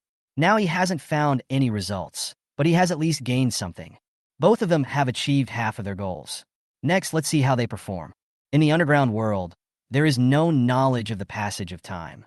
After a long while, Li Bing got up and went back to her room to pack up. She changed into a pink stepmother dress. The slim dress perfectly set off her figure and made her look very beautiful. She kissed Chen Bufan on the face and took his hand like a couple in love. "Shall I show you around our lab?" Li Bing looked at Chen Bufan and invited him as if he was offering a treasure. "Aren't the laboratories the ones outside? Haven't we seen them?" Chen Bufan pretended not to understand and looked at Li Bing. "Those are nothing. They're just the most basic things put on display for people to see. Come with me." Li Bing hugged Chen Bufan's arm affectionately, and the two walked outside together. Li Bing said softly, "I will take you to see the real laboratory and learn about our current experimental progress. This is a hidden place. No one else knows about it except you. Okay, let me see your true strength. Also, am I still an outsider now?" Bufan looked down at her, nodded slightly, and asked again. Li Bing looked up at him with a smile on her face. "Of course you are not an outsider now. You are one of us now. Otherwise, I would not have taken you to a secret place." In fact, Chen Bufan had already expected that there would be a hidden part, because his system task had not yet been prompted to end. And how could the laboratory be just one hall? What kind of crappy laboratory could be so small? The two returned to the corridor where they came in, only to see Li Bing walk to a wall, stretch out his right hand, and gently press a button. In an instant, a fingerprint recognition machine with a screen popped up on the wall. Li Bing raised his left hand and placed his fingers as white and slender as onions on the machine. With just a soft beep sound, the machine started to run. Next to the machine, a closed door quietly emerged. If someone hadn't witnessed Li Bing's series of operations just now, even if someone came here, they would never be able to notice the existence of this door.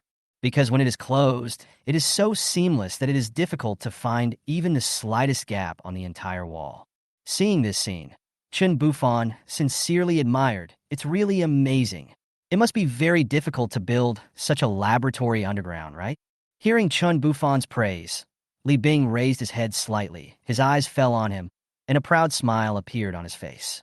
She quickly lowered her voice and said, "It's not easy to do anything, but no one is as good as you."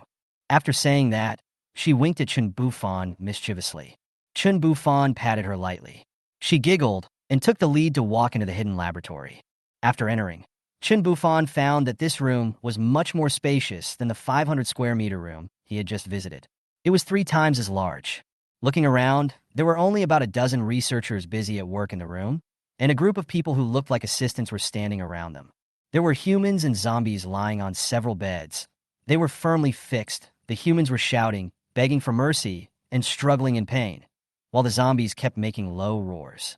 Each bed is surrounded by various densely packed instruments, which are running nonstop, closely monitoring the changes in various physical data of the subjects on the beds.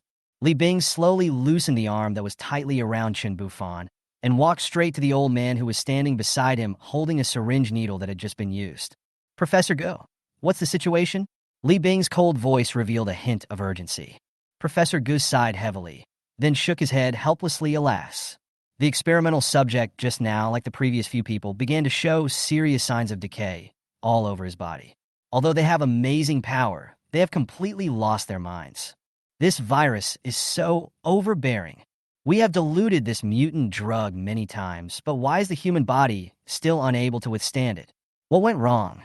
As Professor Go was speaking, something strange happened. Chapter 78, I Sing Well. The man who had just received the injection suddenly let out a heart-wrenching scream, and his limbs struggled desperately. The force was so great that he actually broke the buckles that fixed the bed. The man's eyes turned bloodshot, and blood even began to seep from the corners of his eyes. He kept making low and hoarse roars. As his mouth opened wider and wider, the corners of his mouth gradually tore apart, and he pounced towards Professor Go, as if he wanted to bite him. Ah! At the critical moment, thanks to Li Bing's quick reaction, he pulled Professor Go to the side and avoided a tragedy. Then, Li Bing winked at the guard standing by on standby. The guard raised his pistol without hesitation, aimed at the man's head and shot him. As the gunshot rang out, the bullet hit the target accurately, and the man finally stopped struggling and fell in a pool of blood. Huh. Thank you, Mr. Li. If you hadn't been quick, I would have died here. Professor Gu breathed a sigh of relief, wiped the cold sweat from his forehead, and said gratefully to Li Bing. Then he turned his gaze to the dead man on the bed and shook his head regretfully. Failed again. Our experimental subjects are getting fewer and fewer. Manager Li, I'll have to trouble you to find more people to do the experiment. Li Bing responded helplessly. Professor Gu, you also know how bad the situation outside is. There are zombies everywhere, and there are fewer and fewer people to be found, so you must use these resources sparingly. Now we have found more than 20 people outside. You can use them for a while, but remember to use them sparingly. She emphasized the last sentence. Professor Gu nodded to show that he understood. Chen Bufan, who was standing aside and listening, had his eyes twitching. When they were discussing people, they didn't treat them as human beings at all, but as materials. Even though the village chief and others they captured were not good people and deserved to be put to death, this does not mean that these foreigners can run rampant here. Chen Bufan said calmly. Have you recruited all the people in the village above to do the experiment? Hearing the voice, Li Bing turned around and looked at him, but couldn't guess what he was really thinking. After thinking for a moment, Li Bing replied, not all of them. Some of the people in the village mutated and ate a lot of people. The rest were persecuted by the village chief you mentioned outside. You should have seen it. But we also captured dozens of people. Li Bing turned around again with a smile on her face and said to Professor Gu happily, Professor Gu, come on, let me introduce you. This is my man, Chen Fan. Then, she blinked mysteriously and added, however, I believe you will be very interested in his other identity. Moreover, this identity may be of great help to your research. However, Professor Gu apparently did not show much interest in this. He thought to himself that maybe this Chen Fan was the technician that Li Bing had found to assist him in his work. Li Bing continued with a smug look on his face. Let me tell you, Professor Gu, Chen Fan is a human who is successfully mutated. As soon as he finished speaking, Professor Gu couldn't help but scream, what? Is it true? His eyes suddenly emitted a strange light, and then he couldn't wait to reach out his hand to grab Chen Bufan, but Chen Bufan dodged him. Professor Gu did not show any sign of anger. Instead, he quickly withdrew his hands and began to walk around Chen Bufan with great interest. His eyes became extremely hot, as if the Chen Bufan standing in front of him was no longer a human being, but a rare treasure. While carefully looking at Chen Bufan, he said to Li Bing enthusiastically, Manager Li, can I do some relevant tests for Mr. Chen Fan now? Hearing this, Li Bing turned around and looked at Chen Bufan with a smile, as if waiting for his response. In fact, Chen Bufan no longer cared about whether to cooperate or not. After all, when he stepped into the room, the system had already sent him a prompt sound indicating that the task was completed. It feels like playing a game. As long as you light up all the mission maps, everything will come to an end, and the corresponding rewards will naturally be collected. He originally wanted to end the matter right away. After all, he had a mature evolutionary potion, and no matter how much they researched, it would not be as good as his stuff. However, on second thought, Chen Bufan became curious again and wanted to test it out to see to what extent these people could research. After all, the village chief and his gang of cannibals were ready-made guinea pigs. So if he didn't use them, he would just be doing justice and making some contribution to mankind. Moreover, he was interested in Li Bing, a broad-minded woman. He perfunctorily accompanied Old Man Gu to do some simple tests. This alone was enough to make the old man so excited that he danced with joy and almost revealed his Baga dialect. In the end, Chen Bufan left a tube of blood and left with Li Bing. After returning to Li Bing's bedroom, Li Bing excitedly sat on the sofa next to Chen Bufan and said excitedly, I never thought, dear. Your physique is so amazing, and your strength is so strong. In the early morning, you still showed mercy. Otherwise, my men would probably have died. Chen Bufan just glanced at her without responding, and just leaned back on the sofa silently. Li Bing raised her delicate doll-like face and began to act like a spoiled child, shaking his arm and asking softly, What's wrong? Are you mad at me? You're upset when you heard that we arrested people for experiments, right? My future king, please don't think like that. Haven't you heard the saying, one general success is built on the sacrifice of thousands of men? If you want to achieve great things, you must make sacrifices. In order to develop better medicine, we can only use them as test subjects. We can't take risks with ourselves, right? Just like the village chief you mentioned, they obviously had no shortage of food, but they still chose to eat human flesh. Shouldn't this behavior be punished? Their sacrifice is worth it. When we become strong enough in the future, we will be able to establish our own order, an order that is completely in line with your wishes. By then, everyone must live according to your will.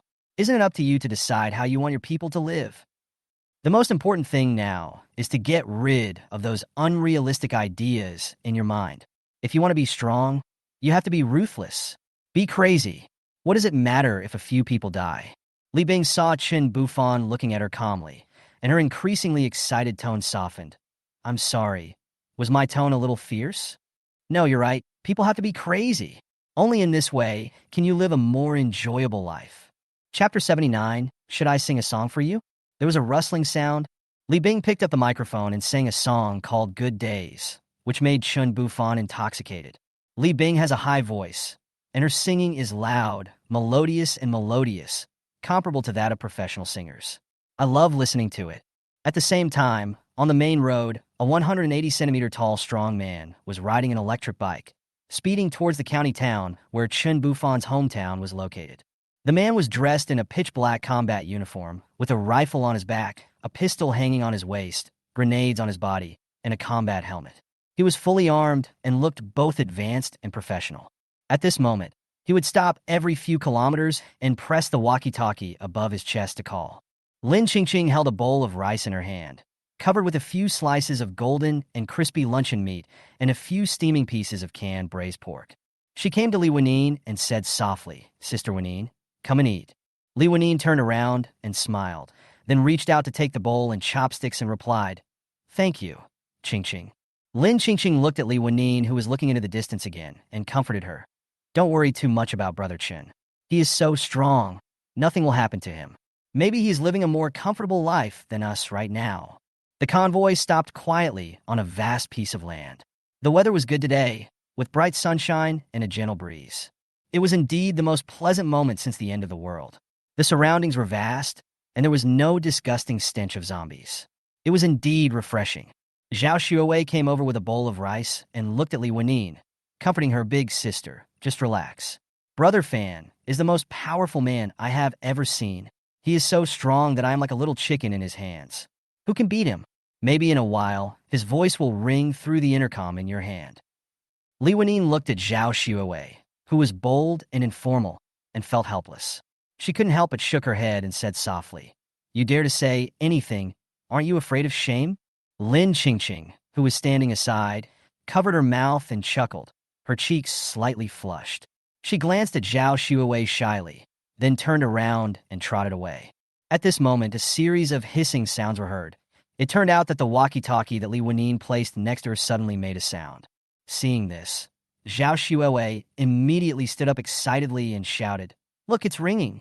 Then she couldn't wait to look at the walkie-talkie in Li Wanine's hand. Li Wanine quickly picked up the intercom. Her expression became very serious, and she said in a deep voice, "I am Li Wanine. Who are you?" Because she clearly realized that the voice coming from the other end of the intercom was not Chen Bufan's. However, a voice came from the intercom immediately afterwards. "Hello, I am here on the orders of Captain Chen Bufan to deliver the message. He is doing fine at the moment. Please rest assured and stay in a safe area with the other team members. Wait for a while. He will be back to pick you up in a few days. Complete report." After hearing this, Li Wanine breathed a sigh of relief, but remained alert and asked, "How do you prove that you are indeed from him?" The other party replied without hesitation, "Magnetic, stinky, hooligan." As soon as the words fell, Li Wanine's cheeks flushed instantly. She clenched her teeth and responded in a low voice, "I know." Zhao Xuewei, Lin Qingqing, and Li Yu, who witnessed this scene, couldn't help but smile at each other, covering their mouths and laughing secretly.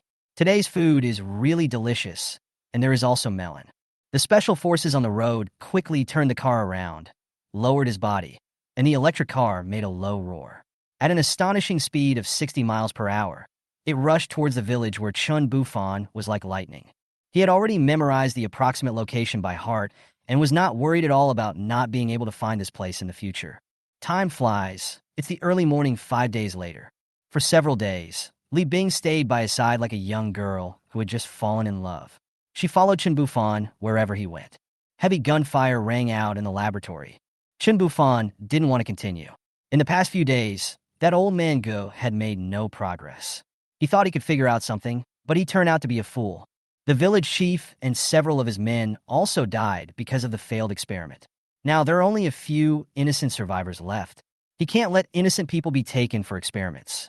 Although he doesn't care about the life and death of others, he can't die at the hands of the Baga people. What happened? Li Bing walked out of the bedroom with a stern expression.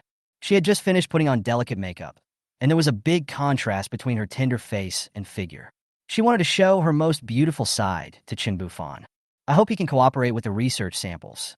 Just as I finished cleaning up, I heard a continuous burst of gunfire.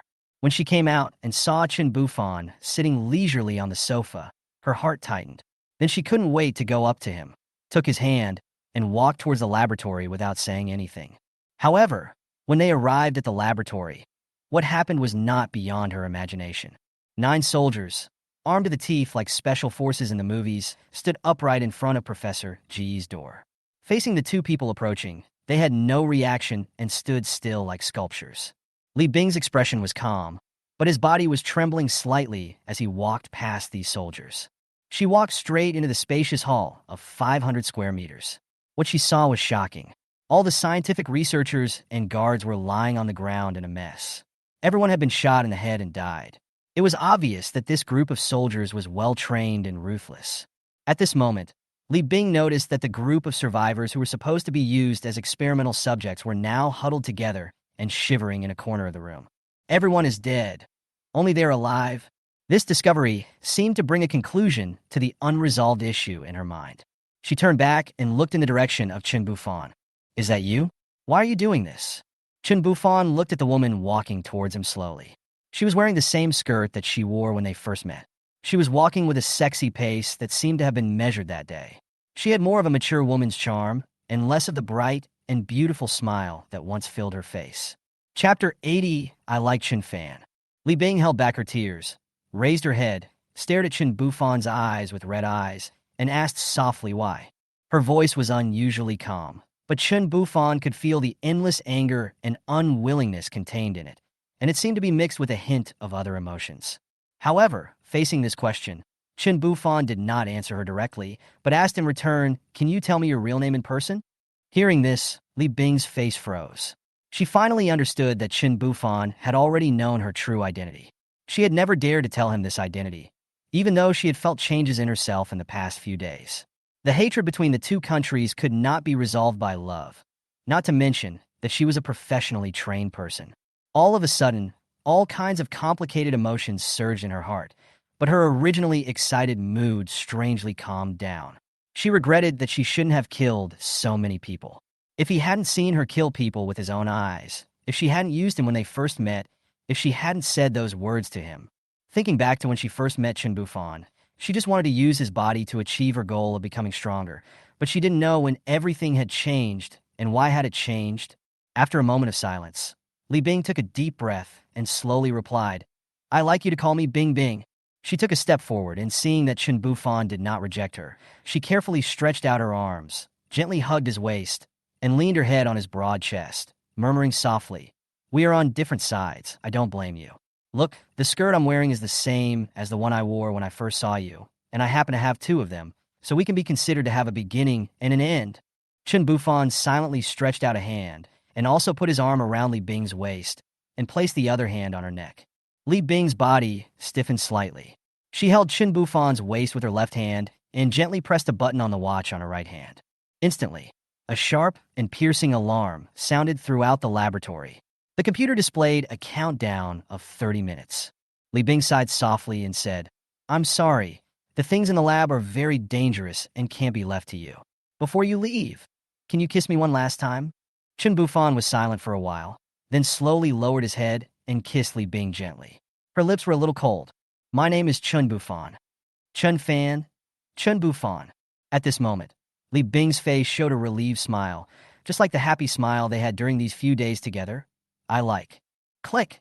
Li Bing loosened her arms around his waist, her eyes still looking at him, but without any light. Her petite body fell into Chen Bufan's arms, lifeless. Chen Bufan took a deep breath, bent down, picked her up like a princess, and walked outside. The soldiers followed behind him. When they got outside, they got into the cars that the soldiers had found. The cars drove away. Chen Bufan let those survivors go on their own. In the car, system, are there any embalming coffins? They have different positions and are destined not to be together. But he wants to keep a memory and doesn't want her to be corrupted. There was silence for a while. In the end, the system did not reject him and open a back door for him without changing the rules. System, use all your points to draw one. Go ahead. Points, 3,450. Obtain a crystal coffin. The body will remain forever fresh and incorruptible. The convoy slowly drove to the main road and stopped. Chen Bufan stared quietly in the direction of the forest. Time passed minute by minute, and finally, after a few minutes, a dull noise was heard, accompanied by a slight vibration of the ground. Chen Bufan's eyes twitched and his heart trembled. Everything soon returned to calm. It was obvious that the bomb was not very powerful, and its purpose was only to destroy the laboratory. It was a waste of time to run so far. Afterwards, the team returned to the village. After some searching, they found a spacious yard that was clean and tidy. There was also a vegetable garden in the yard with crisscrossing cucumber and cowpea racks. However, due to no one taking care of them or picking them, the cucumbers on the racks had become thick and old. The soldiers found suitable places to rest, but they tacitly avoided disturbing Chen Bufan. Chen Bufan walked into the living room, placed an exquisite crystal coffin on the ground, and spread her favorite bedding in it. Then, he gently picked up Li Bing's body and put it into the coffin. At this time, Li Bing looked as if he had just passed away. Even when his body was placed in the crystal coffin, it became more vivid and delicate as before. The magical crystal coffin. Chen Bufan carefully arranged her clothes, making them neat and tidy without a single wrinkle. He sat silently beside the coffin, reaching out his hand and gently stroking her hair. It was the first time he killed a woman with whom he had a good relationship, but he had to kill her. He couldn't tolerate foreigners harming his own people, even if those people were bad and deserved to die. He took out a beautiful and exquisite dress from the system package and gently placed it next to Li Bing. He has killed many people since the end of the world, but he has never touched anyone close to him. This is the first time, and he doesn't know if it will be the last time. He and Li Bing were originally just using each other, and they both continued to act for their own purposes. But he noticed that the way she looked at him had changed and no longer had the purposeful look it had at the beginning. After all, she was a woman who had been close to him. Even if he killed her with his own hands, he really couldn't bear to abandon her and let her be torn to pieces in that evil laboratory. He gently closed the lid of the crystal coffin, fitting it tightly. Looking at Li Bing inside through the transparent lid, he felt as if she was alive. The crystal coffin was extremely large and spacious enough that even the tall Chen Bufan would not look cramped or short while lying inside it. He just lay there quietly and fell into a deep sleep.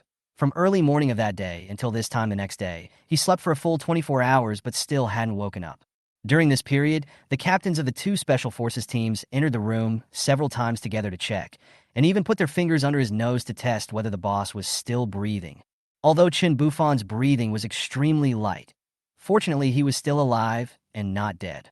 After Chen Bufan fell asleep, he began to dream, and the dream was full of things that he and Li Bing had experienced in recent days. How great would it be if you were your own person? Chapter 81, Fengtian City Base.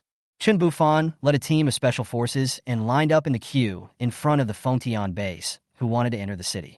They were all wearing ordinary clothes and stored their guns and ammunition in system packages. Each person only left a sharp dagger as a necessary weapon. The 6 figures standing in the team were particularly eye-catching because they were tall and strong. Not only that, each of them showed extraordinary calmness and composure on their face, as if they could handle any situation with ease. The key was that they were very clean. Chen Bufan closed his eyes and stood quietly in the team, his arms folded across his chest, his face expressionless, and his aura became colder than before. But even though he had his eyes closed, he seemed to be able to sense everything around him. When the person in front of him took a step, he would naturally take a step forward without any delay and would not delay the people behind him. After Li Bing's death, Chen Bufan lived in the village for 5 days. After emptying his mind, he finally placed the crystal coffin containing Li Bing's body in the system package and opened a separate page of options to make it convenient for Chen Bufan to see her. Afterwards, he arranged Li Wanine and the others to settle down in that village.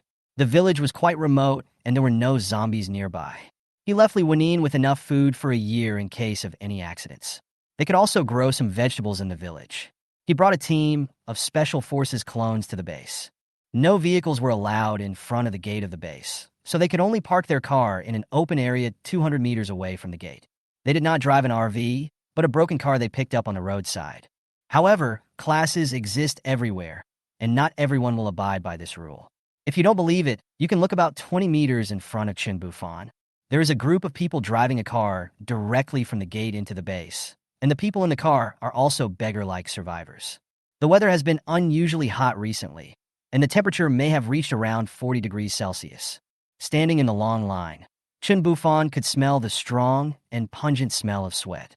He glanced into the distance and could clearly see the heat wave distorted by the heat. The people in the queue were supported by someone they knew. Everyone was very weak, and every once in a while someone would fall down in the queue and be taken away by the soldiers. The walls of the base are 4 meters high and are crowded with people. Many survivors are working hard, sweating, and trying to make the walls higher and thicker to enhance the defense of the base. At the gate of the base stood 2 huge military tents. Judging from their size, each tent was large enough to accommodate dozens of people. Around the tent, a group of heroic soldiers held their rifles tightly and stood guard with serious expressions. They remained vigilant at all times to protect the safety of the base.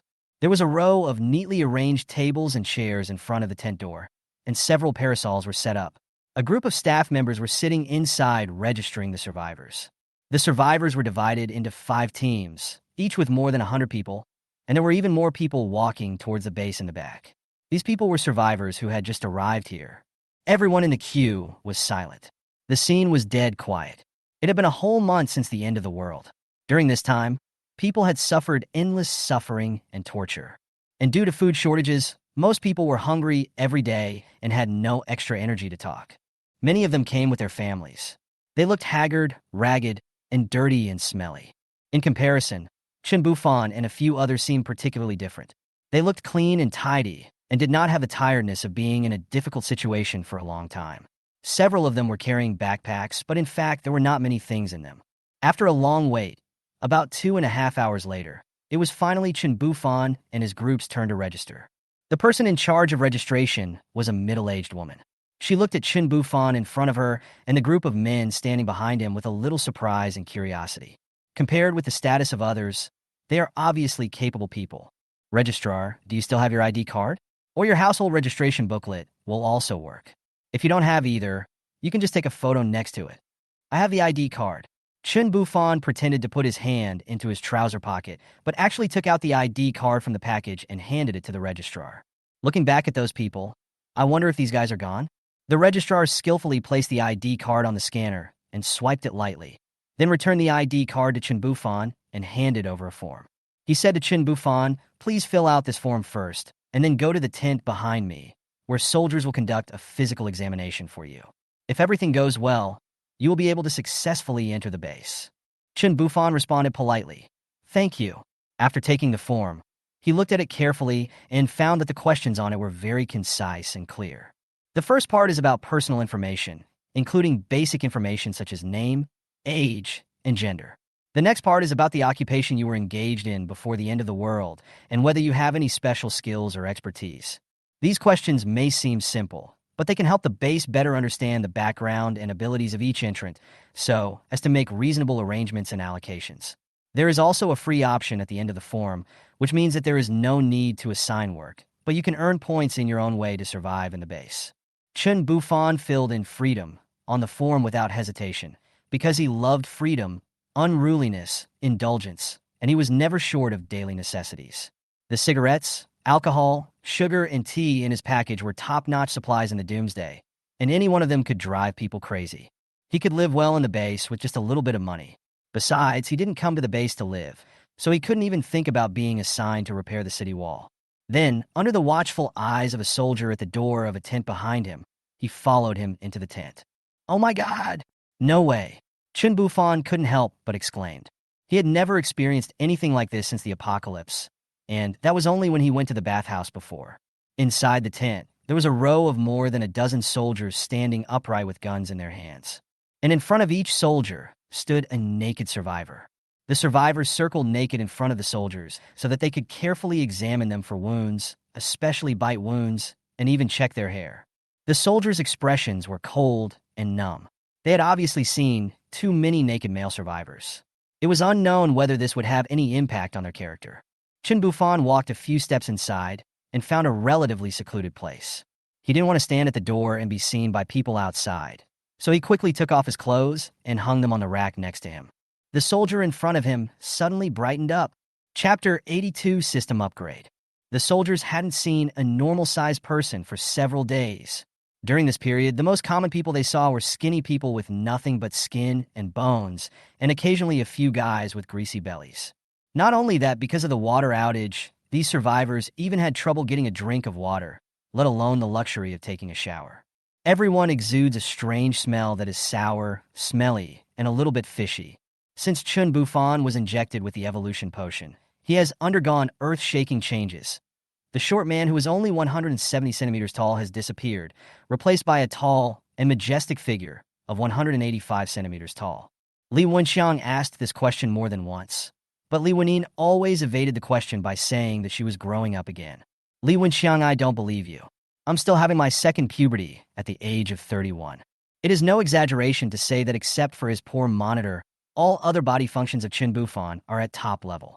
His muscles are firm and tight, and his lines are smooth and graceful. Just one look at him will make you feel his powerful strength and amazing ability to withstand blows. How could anyone not like to watch such a unique person, especially soldiers like strong men? Chen Bufan couldn't help coughing as he looked at the soldier with shining eyes. "You have great muscles. How did you train them?" Soldier Lu Deong also reacted and praised after hearing the voice. Chen Bufan said perfunctorily do physical work. After Chen Bufan came out, he was waiting for the soldiers not far from the tent. Suddenly, one of the people in the queue suddenly jumped up, threw the person in front of him to the ground, and tore his flesh. The soldiers in front of the tent rushed over and fired one shot each to kill all the zombies who were bitten and biting others, then dragged their bodies out of the crowd and were finally taken away by a truck. During this short period of time, Chen Bufan had already seen 3 incidents. Many people who had been bitten mixed in with the team and tried to get away, but they didn't know that their wounds were to be checked here. He's a man who hurts others and himself. He complained expressionlessly.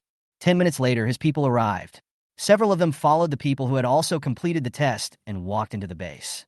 The gate of the base stood majestically, with a huge plaque hanging above it, on which were written in large letters Fengtian Refuge Base in a flamboyant style. A group of people filed in and walked into the wall. Chen Bufan followed the crowd into the base, but before he could take a closer look at the place, a cold mechanical voice suddenly rang in his mind. This is the first time the host has entered a base built by humans after the apocalypse. The system has begun to upgrade. This sudden voice shocked Chen Bufan. It could be upgraded? He couldn't help but look forward to the system upgrade and asked eagerly, "How long will it take to upgrade the system?" "System, the upgrade has been completed." Chen Bufan, "Why are you always so sudden?" Chen Bufan shook his head helplessly, speechless about this ridiculous system that didn't play by the rules. The system has always brought him many surprises and help, and it will definitely be more powerful after this upgrade. System. During this system upgrade, the benefits of signing in daily to receive supplies remain unchanged. The points lottery function has been upgraded to 500 points per time, and the prize quality has been upgraded, bringing greater help to the host. It's a pity that I don't have points now, so I can't try out the effects of the system upgrade. I had so many points before that I couldn't use them all. It really is true that each version has its own god. You are the boss? When Chen Bufan was immersed in thinking about matters related to the system upgrade, a questioning voice suddenly came to his ear, interrupting his thoughts. He turned around and found a familiar-looking person standing next to him. This person seemed a little timid and did not approach Chen Bufan. After all, this group of people did not look like good people, and they were all big and burly. Chen Bufan looked at the man and felt that he seemed familiar, but for a moment he could not recognize him. At this moment, the man shouted excitedly, "Boss, it's me! Me! I live in the same community as you. Tang Dalong in Building 9. Chen Bufan stared at Tang Dalong with eyes wide open, looking at him in astonishment. He asked in disbelief, "You are Tang Dalong? How did you become so thin?" In fact, it is no wonder that Chen Bufan did not recognize the person in front of him. Tang Dalong weighed more than 190 pounds back then, but now he looks like he has lost 20 pounds and his face is smaller. Tang Dalong looked at Chen Bufan with a wry smile and explained helplessly, "Boss, it's the end of the world now. There are terrible zombies everywhere, and we can't even get enough food. How can we not lose weight? And I see that you seem to have grown a lot taller. If it weren't for your face that left a deep impression on me, I'm afraid I wouldn't dare to recognize you easily."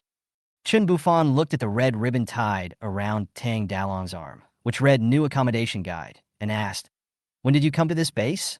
Are you still a novice guide?" Tang Dalong scratched his head and replied, "I've been here for about 10 days. I'm relatively familiar with the situation here. I usually just take those newcomers around to help them get familiar with the environment as quickly as possible, and then take them to where they live. That's considered work." He sighed after saying that. Chen Bufan then asked, "Where is your cousin Tangren?" Hearing this question, Tang Dalong suddenly became a little stuttering and hesitantly said, "Hey, my cousin is long gone. Now I am the only one left. When my cousin went out to find supplies, he was killed by those cruel and short-lived guys. Just for a piece of bread, they are simply a group of beasts. And my wife was scratched by a zombie and turned into a zombie. If I had known it would turn out like this, I really shouldn't have returned to my hometown. Forget it, let's not talk about these sad things. How about I take you around this base?" Chen Bufan patted Tang Dalong on the shoulder to comfort him. Tang Dalong led them inside and began to introduce them to Chen Bufan. "Boss, you see, this base is under military control. The base leader is Li Tianhai, and he has more than 300 soldiers under him. I heard that they escaped from a nearby military camp.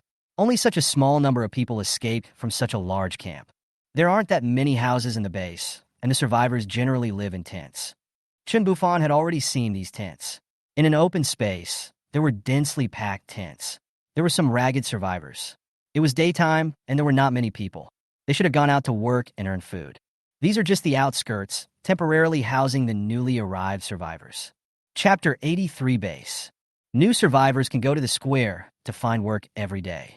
The base is newly built, and there is always work to do. Men do manual labor, while women do cleaning and registration at the entrance of the base. Some strong women also do the work of men. Those who have some strength find supplies outside and then move to new houses in the base. As Tang Dalong spoke, he led Chen Bufan and others to a small square. This small square seems to be a dividing line. To the east is a densely packed tent area, while to the west are neat rows of residential buildings. Tang Dalong continued to introduce to Chen Bufan, "Look, this small square is a small trading place where people can exchange items for other things they need. If someone needs to recruit workers or provide jobs, the management will stand on the platform and make announcements."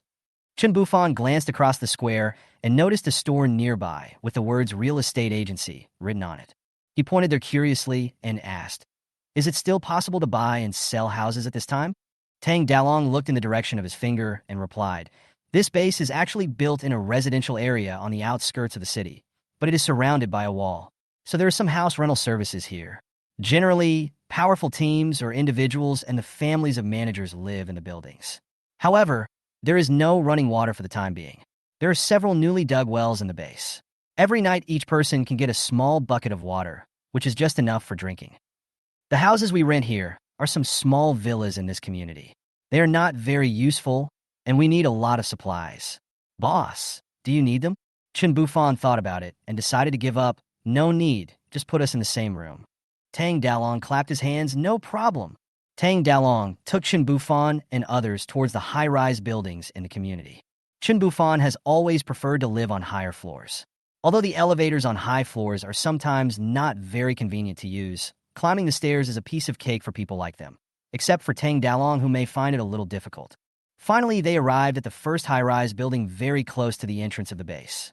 Tang Dalong selected a large apartment on the 10th floor for Chen Bufan. The floor area of the apartment was an astonishing 150 square meters, which was able to fully meet their needs. After everything was settled, Chen Bufan took out some things from his backpack and gave them to Tang Dalong to express his gratitude to him.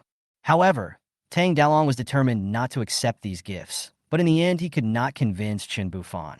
After receiving the things, Tang Dalong said, "Boss, I don't have much to do normally, so I'll just be guarding the gate of the base.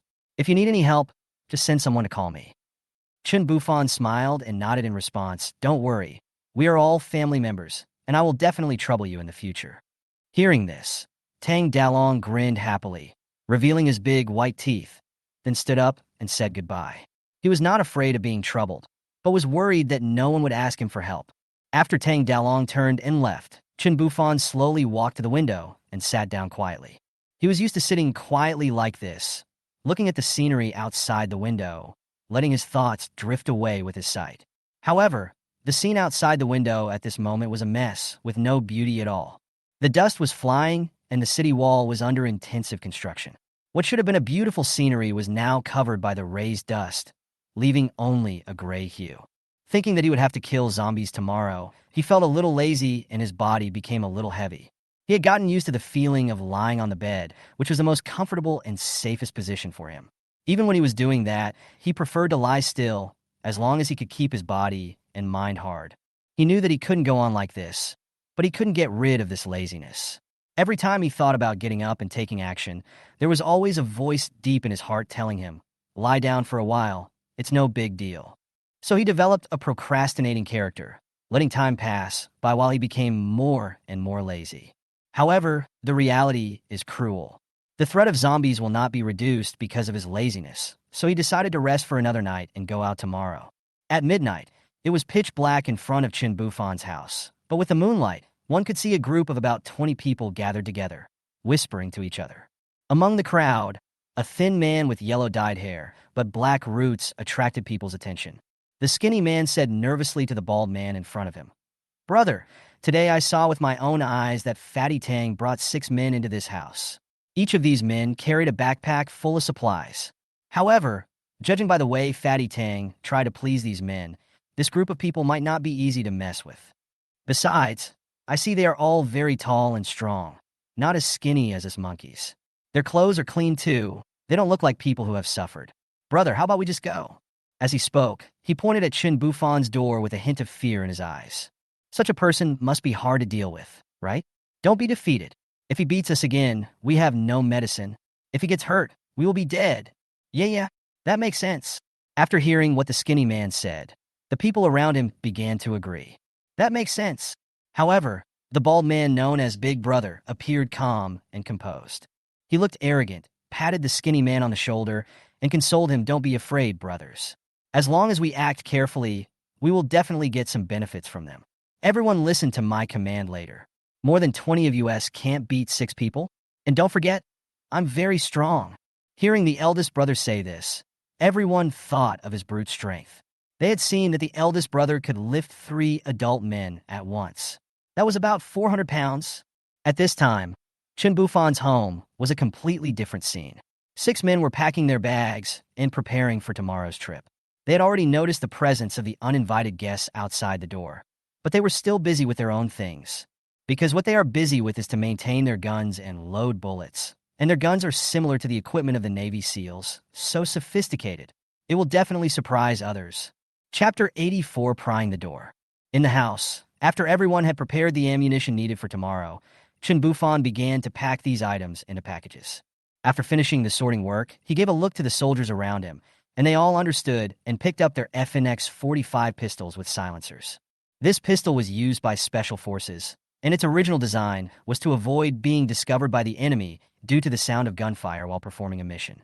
When Chen Bufan first obtained it, he tried firing a few shots himself. Surprisingly, after installing the silencer, the sound of this pistol is almost imperceptible and can be completely ignored. Such outstanding performance made Chen Bufan love it. After all, he always preferred to achieve great things in a low-key way, such as completing a love exchange while lying down. Isn't Chen Bufan powerful? No, he can love a woman to death, but he is very low-key. Outside, the bald boss had a gloomy face and a pair of eyes as sharp as an eagle. He cast his gaze on an honest-looking man and said in a low voice, "Be careful when you pry the door open. Don't make too much noise to avoid unnecessary trouble." "Don't worry, boss. I filed a case with the police station before the apocalypse. I'm a professional at unlocking locks." "Okay, Speak with your true ability. After saying this, the bald leader quickly turned his head and glanced at the others. He said in a low and cold voice, "Hold the knives in your hands tightly. If you encounter anyone later, don't hesitate. Just go together and kill them all. After getting the supplies, we will retreat immediately." There are not many people in charge of this small base, and various rules and regulations are not yet complete. The leaders don't have much energy to track down the murderer. Don't be afraid. Do you understand? Understood. Don't worry, boss. Right? Either they die, or we live. I love to hear that. Start. Originally, the group of people's eyes were a little confused, but after hearing what the bald boss said, their eyes instantly became fierce.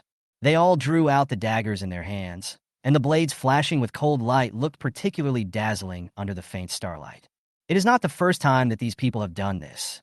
In the Doomsday world, if they want to survive, they must either fight zombies bravely like others and collect all kinds of precious supplies, or they must ruthlessly kill other survivors and rob them of their resources as they plan now.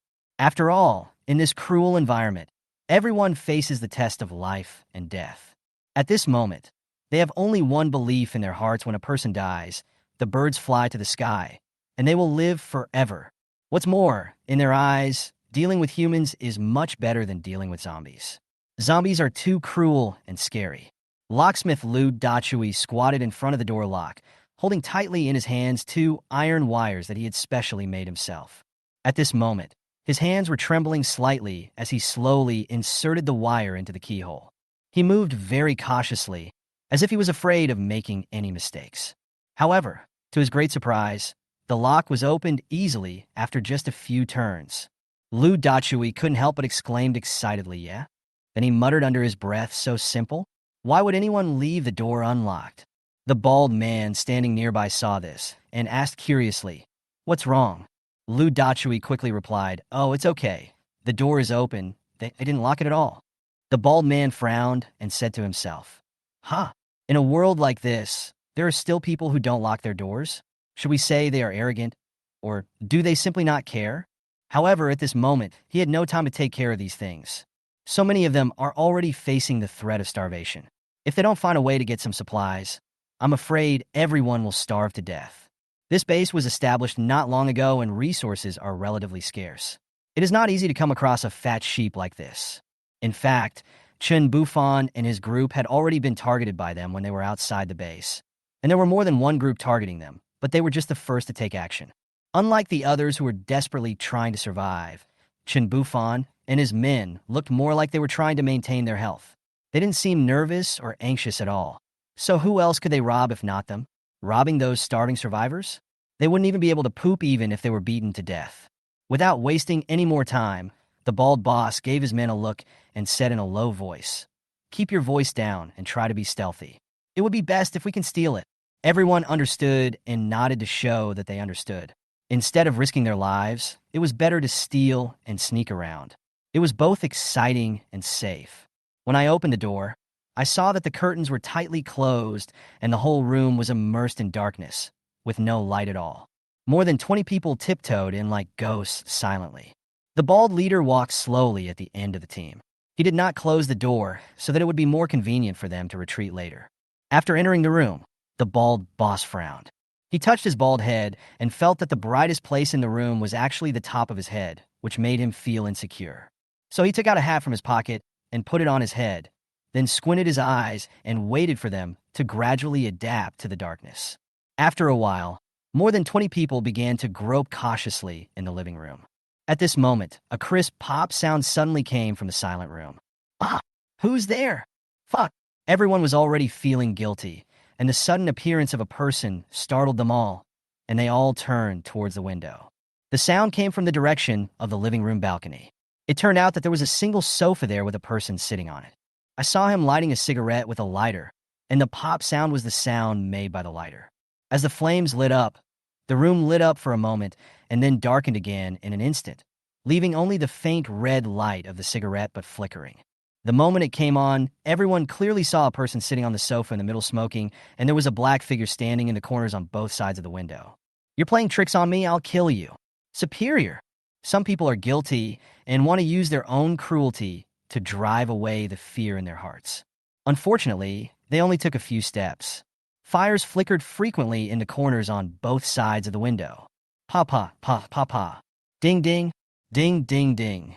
A few subtle mechanical sounds were heard, followed by the clinking of bullet casings falling to the floor.